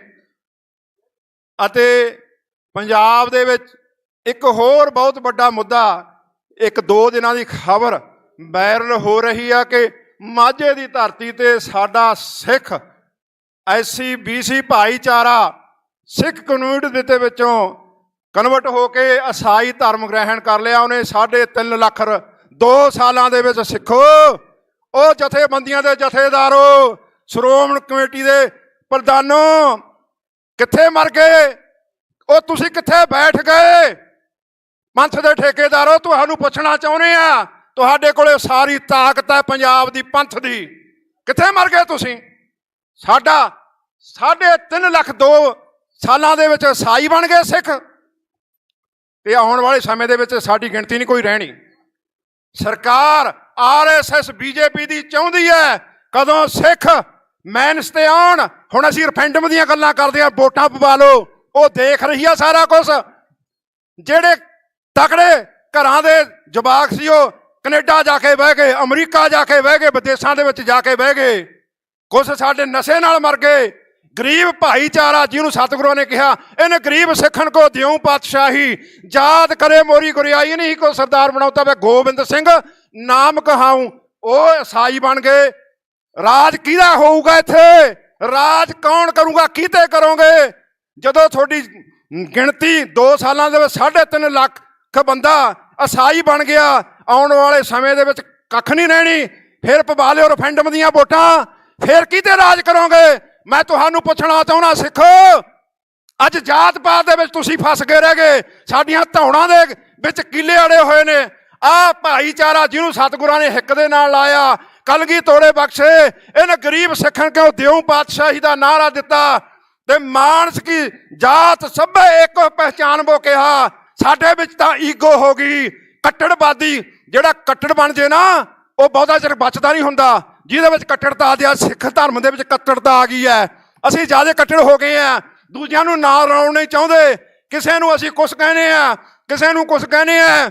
ਮੈਂ ਉਹਨਾਂ ਆਗੂਆਂ ਨੂੰ ਪੁੱਛਣਾ ਚਾਹੁੰਦਾ ਹੈ, ਗੁਰੂ ਗੋਬਿੰਦ ਸਿੰਘ ਮਹਾਰਾਜ, ਗੁਰੂ ਨਾਨਕ ਸਾਹਿਬ ਲਾਲੋ ਦੇ ਘਰੇ ਗਏ ਆ, ਕੋਧਰੇ ਦੀ ਰੋਟੀ ਖਾਧੀ ਹੈ, ਮਲਕ ਭਾਗੋ ਦੇ ਪਕਵਾਨ ਠਕਰਾਤੇ, ਗਰੀਬਾਂ ਨੂੰ ਨਵਾਜਿਆ। ਸਤਿਗੁਰੂ ਗੋਬਿੰਦ ਸਿੰਘ ਮਹਾਰਾਜ ਨੇ 5 ਪਿਆਰੇ ਜਦੋਂ ਚੁਣੇ ਸੀ, ਉਹ ਇਕੱਲੇ ਪੰਜਾਬ ਚੋਂ ਨਹੀਂ ਚੁਣੇ ਸੀ। ਬਿਦਰ ਤੋਂ ਆਏ, ਦਿੱਲੀ ਤੋਂ ਆਏ ਤੇ ਲਾਹੌਰ ਤੋਂ ਆਏ, ਹੋਰ ਪੂਰੇ ਭਾਰਤ ਦੇ ਸੂਬਿਆਂ ਦੇ ਵਿੱਚੋਂ ਆਏ ਸੀ। ਪੰਜਾਬ ਚੋਂ ਕੌਣ ਸੀ ਦੱਸੋ? ਇੱਕੋ ਹੀ ਸੀ, ਹਿੰਮਤ ਸਿੰਘ। ਗੁਰਮੁਖ ਪਿਆਰਿਓ, ਅਸੀਂ ਕਹਿੰਦੇ ਖਾਲਸਾ ਰਾਜ ਕਰਾਂਗੇ। ਮੈਂ ਤੁਹਾਨੂੰ ਪੁੱਛਣਾ ਚਾਹੁੰਦਾ, ਕਦੋਂ ਕਿਤੇ ਕਰੋਗੇ? ਤੁਹਾਡੀ ਉਪਾਧੀ ਕਿੰਨੀ ਹੈ? ਪੂਰੇ ਮੁਲਕ ਦੇ ਵਿੱਚ, ਪੂਰੇ ਵਰਲਡ ਦੇ ਵਿੱਚ 3 ਕਰੋੜ ਤੁਹਾਡੀ ਉਪਾਧੀ ਹੈ। ਤੇ ਸਤਿਗੁਰਾਂ ਨੇ ਸਾਨੂੰ ਕੀ ਕਿਹਾ? 96 ਕਰੋੜ ਖਾਲਸਾ ਹੋਊਗਾ। ਤੇ ਪੰਜਾਬ ਵਾਲਿਓ, ਪੰਜਾਬੀਓ, 3 ਕਰੋੜ ਦੇ ਗਿਣਤੀ ਦੇ ਮਾਲਕ, ਜੇ ਤੁਹਾਡੇ 10-10 ਜਵਾਕ ਵੀ ਹੋਣ, ਤੁਸੀਂ ਤਾਂ ਵੀ 96 ਕਰੋੜ ਨਹੀਂ ਹੋ ਸਕਦੇ। ਤਾਂ ਵੀ ਤੁਸੀਂ ਇਸ ਬਲ ਦੇ ਉੱਤੇ ਰਾਜ ਨਹੀਂ ਕਰ ਸਕਦੇ। ਕਦੋਂ ਕਰੋਗੇ? ਜਦੋਂ ਆਹ ਗਰੀਬ ਸਿੱਖਾਂ ਨੂੰ ਨਾਲ ਲੈ ਕੇ ਚੱਲੋਗੇ। ਗੁਰੂ ਨਾਨਕ ਦਾ ਸਿਧਾਂਤ ਆ, ਬਗਦਾਦ ਤੱਕ ਗਏ, ਗੁਰੂ ਨਾਨਕ ਪਾਤਸ਼ਾਹ ਮਹਾਰਾਜ ਉਦਾਸੀਆਂ ਕੀਤੀਆਂ, ਸਿੱਖ ਧਰਮ ਦਾ ਵੀ ਹੋਇਆ। ਤੇ ਅਸੀਂ ਕਿੱਥੇ ਤੁਰੇ ਫਿਰਦੇ ਆ? ਅਸੀਂ ਇਹਨਾਂ ਦੁਰਕਾਰਤਾ, ਅਸੀਂ ਇਹਨਾਂ ਨੂੰ ਨੇੜੇ ਨਹੀਂ ਲਾਉਂਦੇ। 5-5 ਗੁਰਦੁਆਰੇ ਪਿੰਡਾਂ ਦੇ ਵਿੱਚ, 5-5 ਸ਼ਮਸ਼ਾਨ ਘਾਟ ਡੋਡੀ। ਜਿੰਨਾ ਚਿਰ ਇਹ ਸਾਡੇ ਵਿੱਚੋਂ ਈਗੋ ਨਹੀਂ ਨਾ ਨਿਕਲਦੀ, ਉਹਨਾਂ ਚਿਰ ਅਸੀਂ ਪਾਸ ਨਹੀਂ ਹੋ ਸਕਦੇ। ਸਾਡੀ ਦਿਨੋਂ ਦਿਨ ਇਸੇ ਤਰ੍ਹਾਂ ਗਿਣਤੀ ਘਟੂਗੀ। ਕਿਵੇਂ ਇਹਨਾਂ ਨੂੰ ਬੁੱਕਲ ਦੇ ਵਿੱਚ ਲੈਣਾ? ਸਾਡੇ ਮਸਲੇ ਬਹੁਤ ਨੇ। ਪ੍ਰਵਾਸੀਆਂ ਦੀ ਰਹੀ ਗੱਲ, ਸਾਰੇ ਪ੍ਰਵਾਸੀ ਇੱਕੋ ਜਿਹੇ ਨਹੀਂ ਹੁੰਦੇ। ਅਸੀਂ ਉਹਨਾਂ ਨੂੰ ਬਈਏ ਬਈਏ ਕਹਿੰਦੇ ਆ, ਉਹ ਵੀ ਸਾਡਾ ਹੀ ਲਾਣਾ ਹੈ, ਉਹ ਵੀ ਸਾਡੇ ਵੀਰ ਨੇ। ਗੁਰਮੁਖ ਪਿਆਰਿਓ, ਪਟਨਾ ਸਾਹਿਬ ਦੇ ਵਿੱਚ ਗੁਰੂ ਪਾਤਸ਼ਾਹ ਮਹਾਰਾਜ ਦਾ ਬਿਹਾਰ ਦੇ ਵਿੱਚ ਜਨਮ ਹੋਇਆ। ਉੱਥੋਂ ਹੀ ਆਏ ਨੇ ਜਿਹੜੇ 5 ਪਿਆਰੇ ਨੇ, ਉਹਨਾਂ ਚੋਂ ਹੀ ਆਏ ਨੇ, ਉੱਥੋਂ ਹੀ ਆਏ ਨੇ। ਤੇ ਮੈਂ ਕਹਿੰਦਾ ਫਿਰ ਜੇ ਭਈਏ ਮਾੜੇ ਨੇ, ਫਿਰ ਸਾਡੇ ਸਿੱਖ ਕਿਹੜੇ ਚੰਗੇ ਨੇ? ਬਾਦਲ ਕਾਲ ਵਾਲਾ ਸਿੱਖ ਹੀ ਆ, ਉਹ ਵੀ ਪੱਗਾਂ ਹੀ ਬੰਨ੍ਹਦੇ ਨੇ, ਉਹ ਵੀ ਅੰਮ੍ਰਿਤਧਾਰੀ ਨੇ। ਉਹ ਕਿੰਨੇ ਕੁ ਚੰਗੇ ਹੋ ਗਏ ਜਿਹੜੇ ਸਿੱਖੀ ਦੀਆਂ ਜੜ੍ਹਾਂ ਵੱਢ ਰਹੇ ਨੇ? ਸਾਰੀਆਂ ਕੌਮਾਂ ਦੇ ਵਿੱਚ ਸਾਰੇ ਮਾੜੇ ਨਹੀਂ ਹੁੰਦੇ, ਸਾਰੇ ਚੰਗੇ ਨਹੀਂ ਹੁੰਦੇ। ਇਸ ਕਰਕੇ ਸਾਨੂੰ ਸਾਰਿਆਂ ਨੂੰ ਗਲ ਬੱਕੜੀ ਦੇ ਵਿੱਚ ਲੈਣਾ ਪੈਣਾ ਹੈ। ਤੇ ਸੰਵਿਧਾਨ ਕਹਿੰਦਾ ਬੰਦੀ ਸਿੰਘ ਰਿਹਾ ਹੋਣੇ ਚਾਹੀਦੇ ਨੇ। ਡਾਕਟਰ ਅੰਬੇਡਕਰ ਸਾਹਿਬ ਨੇ ਇਹ ਗੱਲ ਕਹੀ ਸੀ ਭਈ ਇਹ ਸੰਵਿਧਾਨ ਆ ਜਿਹੜਾ, ਇਹ ਜੇ ਚੰਗੇ ਹੱਥਾਂ ਦੇ ਵਿੱਚ ਆ ਗਿਆ ਤਾਂ ਇਹ ਚੰਗਾ ਕਹਾਊਗਾ, ਜੇ ਮਾੜੇ ਹੱਥਾਂ ਦੇ ਵਿੱਚ ਤਾਂ ਅੱਜ ਮਾੜਾ ਕਹਾਊਗਾ। ਅੱਜ ਇਹ ਮਾੜੇ ਹੱਥਾਂ ਦੇ ਵਿੱਚ ਹੈ। ਸੰਵਿਧਾਨ ਨਹੀਂ ਕਹਿੰਦਾ ਬੰਦੀ ਸਿੰਘ ਬਾਹਰੇ ਰਹਿਣੇ ਚਾਹੀਦੇ ਨੇ, ਉਹ ਕਹਿੰਦੇ ਇਹਨਾਂ ਨੂੰ ਫਟਾਫਟ ਛੱਡੋ। ਅੱਜ ਤੋਂ 15-20 ਸਾਲ ਬਾਹਰੇ ਹੋਣੇ ਚਾਹੀਦੇ ਸੀ ਉਹ ਬੰਦਾ ਸੰਵਿਧਾਨ ਦੇ ਮੁਤਾਬਕ। ਪਰ ਸੰਵਿਧਾਨ ਨੂੰ ਕਿਹਨੇ ਤੋੜਿਆ? ਸਰਕਾਰਾਂ ਨੇ। ਸਿੱਖਾਂ ਨੇ ਨਹੀਂ ਸੰਵਿਧਾਨ ਤੋੜਿਆ। ਸਿੱਖ ਕਦੇ ਵੀ ਸੰਵਿਧਾਨ ਨਹੀਂ ਤੋੜਦੇ, ਕਾਨੂੰਨ ਦੇ ਜਾਬਤੇ ਦੇ ਵਿੱਚ ਰਹਿੰਦੇ ਆ। ਜਿਹੜੇ ਵੱਡੀਆਂ ਵੱਡੀਆਂ ਟਾਰਾਂ ਮਾਰਦੇ ਨੇ, ਅਸੀਂ ਸੰਵਿਧਾਨ ਨੂੰ ਨਹੀਂ ਮੰਗਦੇ, ਫਿਰ ਜ਼ਮਾਨਤਾਂ ਨਾ ਕਰਾਇਆ ਕਰੋ ਜਦੋਂ ਫੜ ਲੈਂਦੇ ਨੇ, ਉਹ ਵੀ ਸੰਵਿਧਾਨ ਦੇ ਮੁਤਾਬਕ ਹੁੰਦੀਆਂ ਨੇ। ਆਹ ਵੀ ਜਿਹੜਾ ਹੈਗਾ ਪ੍ਰੋਟੈਸਟ ਚੱਲ ਰਿਹਾ, ਇਹ ਵੀ ਕਾਨੂੰਨ ਦੇ ਤਹਿਤ ਚੱਲ ਰਿਹਾ। ਖਾਲਸਾ ਜੀ, ਜਦੋਂ ਸਾਡੇ ਵਿੱਚ ਪਾਵਰ ਆ ਗਈ, ਅਸੀਂ ਖਾਲਸਾ ਰਾਜ ਦੇ ਪਾਂਧੀ ਬਣ ਗਏ, ਸਾਡਾ ਰਾਜ ਆ ਗਿਆ, ਉਦੋਂ ਅਸੀਂ ਆਪਦੇ ਕਾਨੂੰਨ ਬਣਾਵਾਂਗੇ, ਉਦੋਂ ਸਾਡਾ ਸੰਵਿਧਾਨ ਵੀ ਅਲੱਗ ਹੋਊਗਾ। ਜਿੰਨਾ ਚਿਰ ਅਸੀਂ ਇਸ ਭਾਰਤ ਦੇ ਨਾਲ ਆ, ਸਾਨੂੰ ਫਾਲੋ ਕਰਨਾ ਪੈਣਾ ਹੈ। ਤੁਸੀਂ ਮੰਨੋ ਚਾਹੇ ਨਾ ਮੰਨੋ, ਚਾਹੇ ਡੰਡੇ ਖਾ ਕੇ ਮੰਨ ਲਿਓ, ਮੰਨਦੇ ਹੋ ਜ਼ਰੂਰ ਹੋ, ਫਿਰ ਜ਼ਮਾਨਤਾਂ ਕਰਾਉਂਦੇ ਭੱਜਦੇ ਫਿਰਦੇ ਹੋ, ਫਿਰ ਕਿਉਂ ਕਾਨੂੰਨ ਦਾ ਸਹਾਰਾ ਲੈਂਦੇ ਹੋ? ਮੰਨਣਾ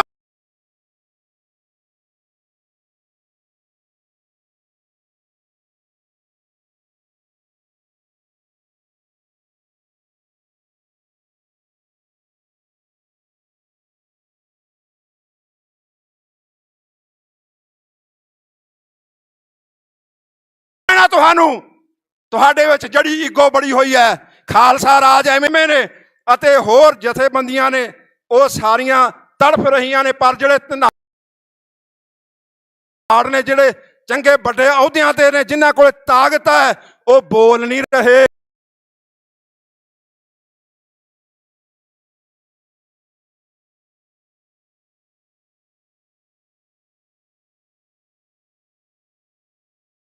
ਉਹ ਇਸ ਦੇਖ ਤਮਾਸ਼ਾ ਦੇਖ ਰਹੇ ਨੇ। ਜਦੋਂ ਸੇਕ ਉਹਨਾਂ ਤੱਕ ਪਹੁੰਚੂਗਾ ਫਿਰ ਗੱਲ ਬਣਨੀ ਹੈ। ਇਸ ਕਰਕੇ ਖਾਲਸਾ ਜੀ, ਅਸੀਂ ਜਿੱਥੇ ਬੰਦੀ ਸਿੰਘਾਂ ਦੀ ਰਿਹਾਈ ਦੀ ਗੱਲ ਕਰਦੇ ਹਾਂ, ਉੱਥੇ ਅਸੀਂ ਇਹਨਾਂ ਸਾਰਿਆਂ ਮੁੱਦਿਆਂ ਦੇ ਉੱਤੇ ਚਿੰਤਤ ਹਾਂ।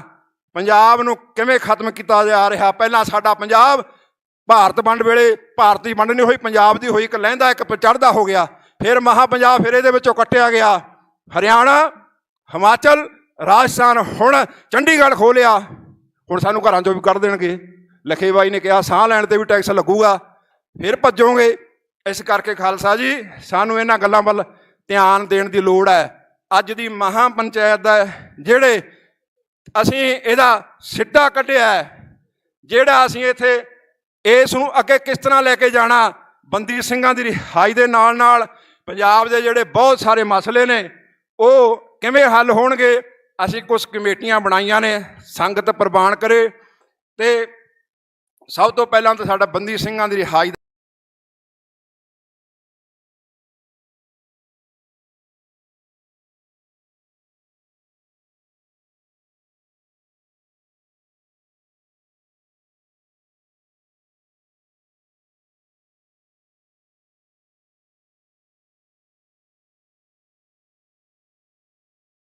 ਮੁੱਦਾ ਹੈ ਉਹਦੇ ਉੱਤੇ ਸੁਪਰੀਮ ਕੋਰਟ ਹੋਰ ਭਾਈ ਅਮਰ ਸਿੰਘ ਚਾਹਲ ਉਹ ਵੀ ਨਿਸ਼ਕਾਮ ਸੇਵਾ, ਜਿਹੜੇ ਹੋਰ ਪੈਸੇ ਮੰਗਦੇ ਨੇ ਕਿ ਮੈਂ ਸੁਣਿਆ ਸੀ ਕਿ 10 ਲੱਖ ਦੇਣ ਨੂੰ ਫਿਰਦੇ ਨੇ ਸੁਪਰੀਮ ਕੋਰਟ ਦੇ ਵਿੱਚ, ਇੱਕ ਪੇਸ਼ੀ ਦਾ ਵਕੀਲ 10 ਲੱਖ ਲਊਗਾ, ਇਹ ਕਰਨਾ। ਹੁਣ ਦੇਖ ਲਓ ਤੁਸੀਂ 10 ਲੱਖ ਦੇਣਾ ਹੈ ਜਾਂ ਫਿਰ ਨਿਸ਼ਕਾਮ ਸੇਵਾ ਵਾਲਿਆਂ ਤੋਂ ਸੇਵਾ ਕਰਾਉਣੀ ਆ। ਅਸੀਂ ਉਹਨਾਂ ਨੂੰ ਚੁਣ ਲਿਆ ਹੈ।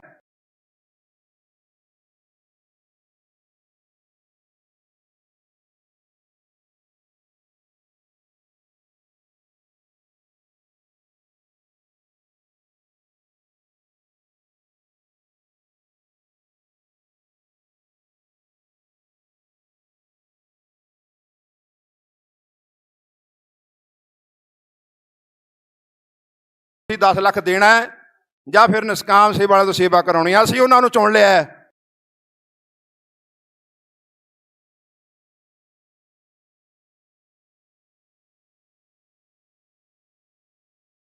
ਉਹ ਇਹ ਗੁਰੂ ਵਾਲੇ ਬਣ ਗਏ ਨੇ। ਅਸੀਂ ਇੱਕ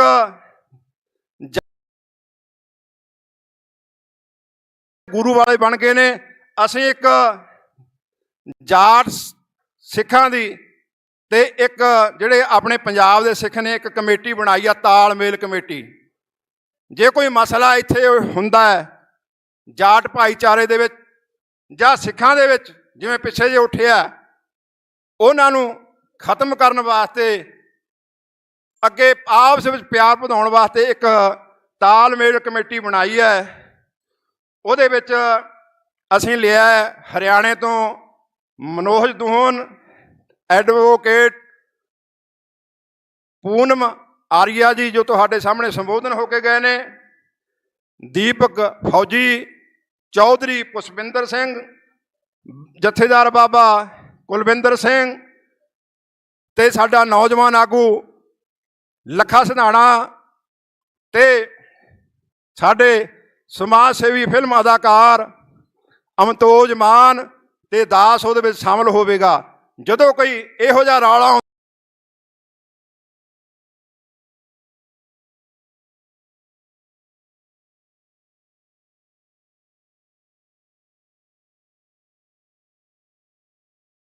ਅਸੀਂ ਉੱਥੇ ਪਹੁੰਚ ਉਹਦਾ ਛਾਣਬੀਣ ਕਰਕੇ ਸਾਰਾ ਕੁਝ ਤੁਹਾਡੇ ਸਾਹਮਣੇ ਰੱਖਾਂ।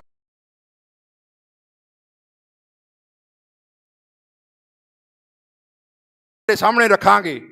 ਆਪਸੀ ਪਿਆਰ ਭਾਈਚਾਰਾ ਵਧਾਉਣਾ ਹੈ ਤੇ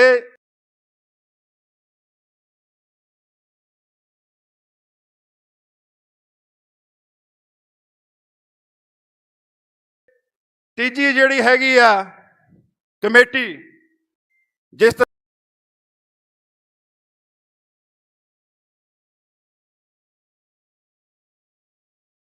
ਤਰ੍ਹਾਂ ਸਿੱਖ ਭਾਈਚਾਰਾ ਹੈ ਤੇ ਇੱਕ ਗਰੀਬ ਸਿੱਖ ਭਾਈਚਾਰਾ SC BC ਜਿਹਨੂੰ ਕਹਿੰਦੇ ਆ, ਜਿਹੜੇ ਧਰਮ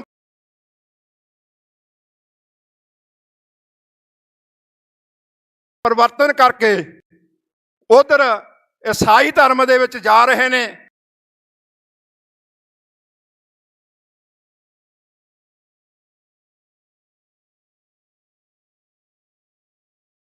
ਅਸੀਂ ਉਹਨਾਂ ਨੂੰ ਰੋਕਣ ਵਾਸਤੇ ਯਤਨਸ਼ੀਲ ਹੋਏ ਹਾਂ, ਹੁਣ ਜਾ ਰਹੇ ਹਾਂ।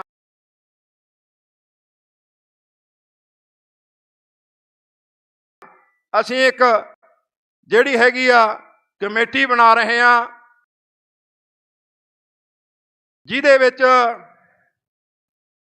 ਡਾਕਟਰ ਰੀਤੂ ਜੀ ਇਸ ਕਮੇਟੀ ਦੇ ਆਗੂ ਹੋਣਗੇ, ਪ੍ਰੋਫੈਸਰ ਕੁਸ਼ਲ ਕੁਮਾਰ ਜੀ ਕਪੂਰਥਲਾ ਤੋਂ ਉਹ ਇਹਦੇ ਵਿੱਚ ਸ਼ਾਮਲ ਹੋਣਗੇ, ਤੇ ਭਾਈ ਜਸਕਰਨ ਸਿੰਘ ਕਾਹਨ ਸਿੰਘ ਵਾਲਾ, ਭਾਈ ਗੁਰਦੀਪ ਸਿੰਘ ਬਠਿੰਡਾ, ਬਾਬਾ ਪ੍ਰਗਟ ਸਿੰਘ ਤਰਨਾ ਦਲ, ਇਹ ਇਸ ਕਮੇਟੀ ਦੇ ਵਿੱਚ ਸ਼ਾਮਲ ਹੋਣਗੇ। ਅਸੀਂ ਉੱਥੇ ਤੱਕ ਜਾਵਾਂਗੇ ਜਿਹੜੇ ਸਾਡੇ ਪਰਿਵਾਰ ਸਿੱਖੀ ਨੂੰ ਛੱਡ ਕੇ ਦੂਸਰੇ ਧਰਮ ਦੇ ਵਿੱਚ ਚਲੇ ਗਏ, ਉਹਨਾਂ ਦੀਆਂ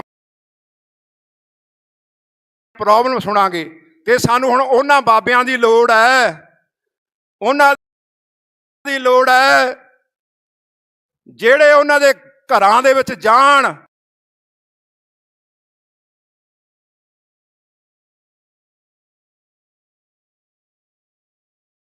ਉਹਨਾਂ ਦਾ ਦੁੱਖ ਸੁਣਨ ਵੀ ਕਿਸੇ ਦੀ ਬੱਚੀ ਦੇ ਪੜ੍ਹਾਈ ਦਾ ਖਰਚਾ ਉਹ ਦੇਣਾ ਕਰਨ, ਕਿਸੇ ਦੀ ਬੱਚੀ ਦੇ ਆਨੰਦ ਕਾਰਜ ਕਰਾਉਣੇ ਨੇ ਉਹ ਕਰਨ, ਕਿਸੇ ਦਾ ਕੋਠਾ ਡਿੱਗਿਆ ਹੋਇਆ ਉਹ ਪਾ ਕੇ ਦੇਣ। ਸਾਨੂੰ ਇਹੋ ਜਿਹੇ ਮਹਾਂਪੁਰਸ਼ਾਂ ਦੀ, ਸੰਤ ਬਾਬਿਆਂ ਦੀ ਲੋੜ ਹੈ ਹੁਣ।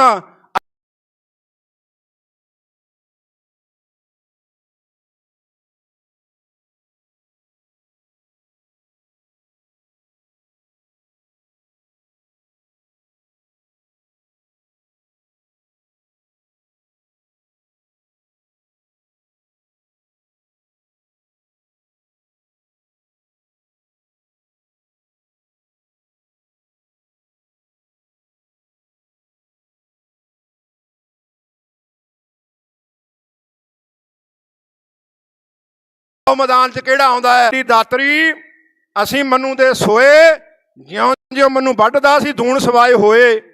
ਥੋੜੇ ਚੰਦ ਕੁ ਮਿੰਟ ਹੋਰ ਲਾਉਣੇ ਆ ਹੋਏ, ਥੋੜੇ ਚੰਦ ਕੁ ਮਿੰਟ ਹੋਰ ਲਾਉਣੇ ਆ। ਤੇ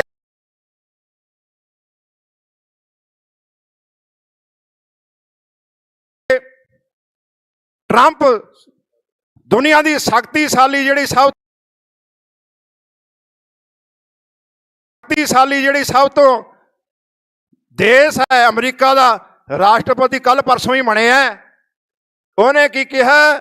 ਮੈਂ ਰਾਜ ਭਾਗ ਕਿਹਾ ਜਾ ਕਰਨਾ, ਮੈਂ ਰਾਜ ਭਾਗ ਉਹ ਜਿਹਾ ਕਰਨਾ ਜਿਹੜਾ ਸਾਇਰਸ ਆਫ ਦੀ ਕਿੰਗ, ਕੁਰੇਸ਼ੀਆ ਰਾਜਾ ਹੋਇਆ ਇੱਕ ਜਿਹਨੇ ਵਰਲਡ ਤੇ ਰਾਜ ਕੀਤਾ ਹੈ। ਤੇ ਆ ਇੱਕ ਸਿੱਕਾ ਵੀ ਉਹਨੇ ਜਾਰੀ ਕੀਤਾ ਹੈ, ਨਾਲ ਟਰੰਪ ਦੀ ਫੋਟੋ ਲੱਗੀ ਹੋਈ ਹੈ, ਨਾਲ ਉਸ ਰਾਜੇ ਦੀ ਫੋਟੋ ਲੱਗੀ ਹੋਈ ਜਿਹੜਾ ਸਾਇਰਸ ਦਾ ਰਾਜਾ, ਸਾਇਰਸ ਆਫ ਦਾ ਕਿੰਗ ਰਾਜਾ ਹੋਇਆ ਹੈ, ਜਿਹਨੇ ਵਰਲਡ ਦੇ ਉੱਤੇ ਰਾਜ ਕੀਤਾ ਹੈ। ਤਾਂ ਮੈਂ ਮੋਦੀ ਸਰਕਾਰ ਨੂੰ ਕਹਿਣਾ ਚਾਹੁੰਦਾ, ਜਿਹੜੇ ਉਸ ਰਾਜੇ ਦਾ ਪਰਿਵਾਰ ਹੈ, ਸ਼ਾਹੀ ਰਾਜ ਆ, ਗੱਦੀ ਨਸ਼ੀਨ, ਉਹ ਸਾਡੇ ਮਿੱਤਰ ਨੇ। ਅਸੀਂ ਉਹਨਾਂ ਦੇ ਘਰਾਂ ਦੇ ਵਿੱਚ ਜਾਂਦੇ ਆ ਤੇ ਅੱਜ ਵਰਲਡ ਦੇ ਵਿੱਚ ਉਹਨਾਂ ਦੇ ਵੱਡੇ ਵਡੇਰਿਆਂ ਦੀਆਂ ਬਾਤਾਂ ਪੈਂਦੀਆਂ ਨੇ ਤੇ ਤੇਰੀ ਹੁਣ ਖੈਰ ਕੋਈ ਨਹੀਂ ਹੈਗੀ। ਅਸੀਂ ਬੰਦੀ ਸਿੰਘ ਵੀ ਛਡਾਵਾਂਗੇ, ਅਸੀਂ ਖਾਲਸਾ ਰਾਜ ਵੀ ਪੈਦਾ ਕਰਾਂਗੇ। ਉਹ ਖਾਲਸਾ ਰਾਜ ਸਾਨੂੰ ਚਾਹੀਦਾ ਹੈ ਜਿਹੜਾ ਮਹਾਰਾਜਾ ਰਣਜੀਤ ਸਿੰਘ ਨੇ ਕੀਤਾ ਹੈ। ਹੋਰ ਰਾਜ ਨਹੀਂ ਚਾਹੀਦਾ, ਉਹ ਨਹੀਂ ਚਾਹੀਦਾ ਜਿਹਦੇ ਵਿੱਚ ਦੱਬੇ ਕੁਚਲਿਆਂ ਨੂੰ ਹੋਰ ਦਬਾਇਆ ਜਾਵੇ, ਉਹਨਾਂ ਦੇ ਹੱਕ ਖੋਏ ਜਾਣੇ ਹੈ। ਸਾਨੂੰ ਰਾਜ ਨਹੀਂ ਚਾਹੀਦਾ। ਹਲੀਮੀ ਰਾਜ, ਖਾਲਸਾ ਰਾਜ, ਬੇਗਮਪੁਰੇ ਦਾ ਰਾਜ ਉਹਨੂੰ ਕਿਹਾ ਗਿਆ ਹੈ। ਬੇਗਮਪੁਰੇ ਦਾ ਰਾਜ ਕਹਿ ਲੋ, ਹਲੀਮੀ ਰਾਜ ਕਹਿ ਲੋ, ਖਾਲਸਾ ਰਾਜ ਕਹਿ ਲੋ, ਖਾਲਸਾ ਜੀ ਇੱਕੋ ਹੀ ਗੱਲ ਹੈ। ਭਾਈ ਸਰਬਜੀਤ ਸਿੰਘ ਗੱਦੀ ਨਸੀਨ ਨੇ ਜਿਹੜੇ ਅੰਮ੍ਰਿਤਸਰ ਦੇ ਵਿੱਚ ਪਰਿਵਾਰ ਰਹਿੰਦਾ ਹੈ, ਅਸੀਂ ਉਹਨਾਂ ਦੇ ਨਾਲ ਜਾਂਦੇ ਆਉਂਦੇ ਹਾਂ, ਉੱਥੇ ਬੈਠੇ ਉੱਠਦੇ ਆ। ਉਹ ਇਸ ਸਾਇਰਸ ਆਫ ਦਾ ਕਿੰਗ ਪਰਿਵਾਰ ਦੇ ਨੇ। ਅੱਜ ਉਹਨਾਂ ਦੀਆਂ ਗੱਲਾਂ ਕਰ ਰਿਹਾ ਟਰੰਪ ਵੀ ਇਹੋ ਜਿਹਾ ਰਾਜ ਕਰਨਾ ਹੈ। ਜਦੋਂ ਉਹ ਖੂਨ ਸਾਡੇ ਨਾਲ ਖੜਾ ਹੈ ਤੇ ਫਿਰ ਸਾਨੂੰ ਕਾਹਦੀ ਪਰਵਾਹ ਹੈ। ਇਸ ਕਰਕੇ ਮੈਂ ਖਾਲਸਾ ਜੀ ਬੇਨਤੀਆਂ ਕਰਨਾ ਚਾਹੁੰਦਾ, ਤੁਸੀਂ ਇੱਕ ਪਲੇਟਫਾਰਮ ਤੇ ਇਕੱਠੇ ਹੋ ਜਾਓ, ਇੱਕ ਨਿਸ਼ਾਨ ਸਾਹਿਬ ਥੱਲੇ ਇਕੱਠੇ ਹੋ ਜਾਓ। ਸਿੱਖੋ, ਜਿੰਨਾ ਚਿਰ ਤੁਸੀਂ ਆ ਉਂਗਲਾਂ ਨੇ, ਜਦੋਂ ਕੱਲੀ ਕੱਲੀ ਉਂਗਲ ਮਾਰਾਂਗੇ ਨਾ ਆਪਾਂ, ਸਾਡੀ ਪੀੜ ਹੋਣੀ ਆ। ਜਦੋਂ ਘੁਸੁੰਨ ਬਣ ਗਿਆ ਤਾਂ ਜਿਹੜਾ ਜਿਹਦੇ ਨਾਲ ਲੜਦੇ ਆ ਉਹਦੀਆਂ ਜਾੜਾਂ ਕੱਢ ਕੇ ਰੱਖ ਦਿਆਂਗੇ। ਇਸ ਕਰਕੇ ਸਾਨੂੰ ਇੱਕ ਪਾਵਰ ਦੇ ਵਿੱਚ ਆਉਣ ਦੀ ਜ਼ਰੂਰਤ ਹੈ, ਸਾਨੂੰ ਇਕੱਠੇ ਹੋਣ ਦੀ ਜ਼ਰੂਰਤ ਹੈ। ਜਿੰਨੇ ਵੀ NRI ਵੀਰ ਨੇ ਸਾਡੇ, ਮੈਂ ਸਾਰਿਆਂ ਦਾ ਧੰਨਵਾਦ ਕਰਦਾ ਹੈ। ਉਹ ਸਾਡਾ ਬਹੁਤ ਸਾਥ ਦਿੰਦੇ ਨੇ। ਭਾਈ ਪ੍ਰਤਾਪ ਸਿੰਘ ਜੀ ਯੂਰਪੀਅਨ, ਭਾਈ ਸਰਬਜੀਤ ਸਿੰਘ ਜੀ, ਬਹੁਤ ਸਾਰੇ ਹੋਰ ਸਾਡੇ ਭਰਾ ਨੇ ਜਿਹੜਾ ਸਾਡਾ ਸਾਥ ਦੇ ਰਹੇ ਨੇ ਤੇ ਦੇਣਾ ਵੀ ਚਾਹੀਦਾ। ਅਸੀਂ ਮੋਰਚੇ ਲੜਦੇ ਹਾਂ, ਸਾਡੇ ਕੋਲ ਜ਼ਮੀਨਾਂ ਜਾਇਦਾਦਾਂ ਕੋਈ ਨਹੀਂ ਹੈਗੀਆਂ, ਨਾ ਸ਼੍ਰੋਮਣੀ ਕਮੇਟੀ ਦੀਆਂ ਰਸਤਾਂ ਨੇ, ਤੇ ਗੁਰੂ ਨਾਨਕ ਦੇ ਘਰ ਦੀ ਸਾਡੀ ਰਸਤ ਲੱਗੀ ਹੋਈ ਆ। ਤੁਹਾਡਾ ਸਾਥ ਚਾਹੀਦਾ ਹੈ। ਮਰਦੇ ਦਮ ਤੱਕ ਅਸੀਂ ਲੜਾਂਗੇ। ਬੰਦੀ ਸਿੰਘਾਂ ਨੂੰ ਰਿਹਾ ਕਰਾ ਕੇ ਫੇਰ ਹੀ ਗੱਲ ਬਣੂ, ਉਹਨਾਂ ਚਿਰ ਅਸੀਂ ਹਿਲਦੇ ਕੋਈ ਨਹੀਂ। ਅਸੀਂ ਇੱਥੇ ਹੀ ਡਟੇ ਰਹਾਂਗੇ।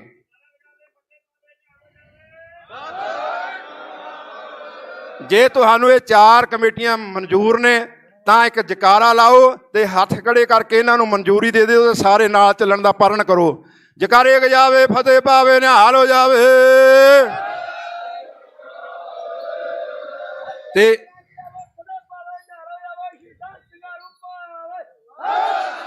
2-4 ਨਾਰੇ ਆਪਾਂ ਬੰਦੀ ਸਿੰਘਾਂ ਦੇ ਵੀ ਲਾ ਦਈਏ। ਨਿਹਾਲ ਹੋ ਜਾਵੇ। ਸਤਿ ਸ੍ਰੀ ਅਕਾਲ।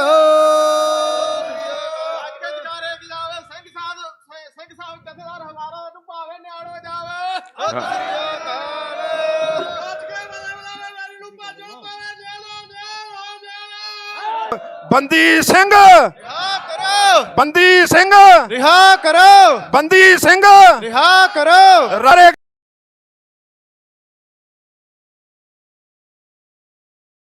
ਖਾਲਸਾ ਰਾਜ ਕਰੇਗਾ। ਖਾਲਸਾ ਖਾਲਸਾ ਜੀ ਅਸੀਂ ਰਾਜ ਵੀ ਕਰਨਾ ਤੇ ਬੰਦੀ ਸਿੰਘ ਵੀ ਛਡਾਉਣੇ ਨੇ, ਪਰ ਛਡਾਉਣੇ ਪੈਣੇ ਆ ਹੋਸ਼।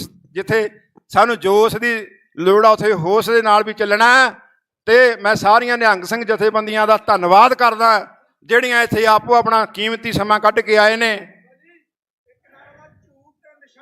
ਝੂਲ ਤੇ ਨਿਸ਼ਾਨ ਰਹੇ ਪੰਥ ਮਹਾਰਾਜ ਕੇ। ਝੂਲ ਤੇ ਨਿਸ਼ਾਨ ਰਹੇ ਪੰਥ ਮਹਾਰਾਜ ਕੇ। ਅਕਾਲ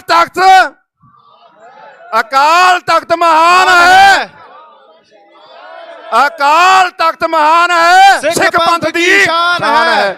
ਸਾਡਾ ਅਕਾਲ ਤਖਤ ਸਾਹਿਬ ਮਹਾਨ ਹੈ ਤੇ ਸਿੱਖ ਪੰਥ ਦੀ ਸ਼ਾਨ ਆ। ਅਸੀਂ ਅਕਾਲ ਤਖਤ ਬਦਲੇ ਆਪਦੇ ਸਿਰ ਵੀ ਕਟਾ ਸਕਦੇ ਹਾਂ ਤੇ ਅਕਾਲ ਤਖਤ ਸਾਹਿਬ ਨੂੰ ਢਾਹ ਲਾਉਣਿਆਂ ਦੇ ਸਿਰ ਵੀ ਲਾ ਸਕਦੇ ਹਾਂ।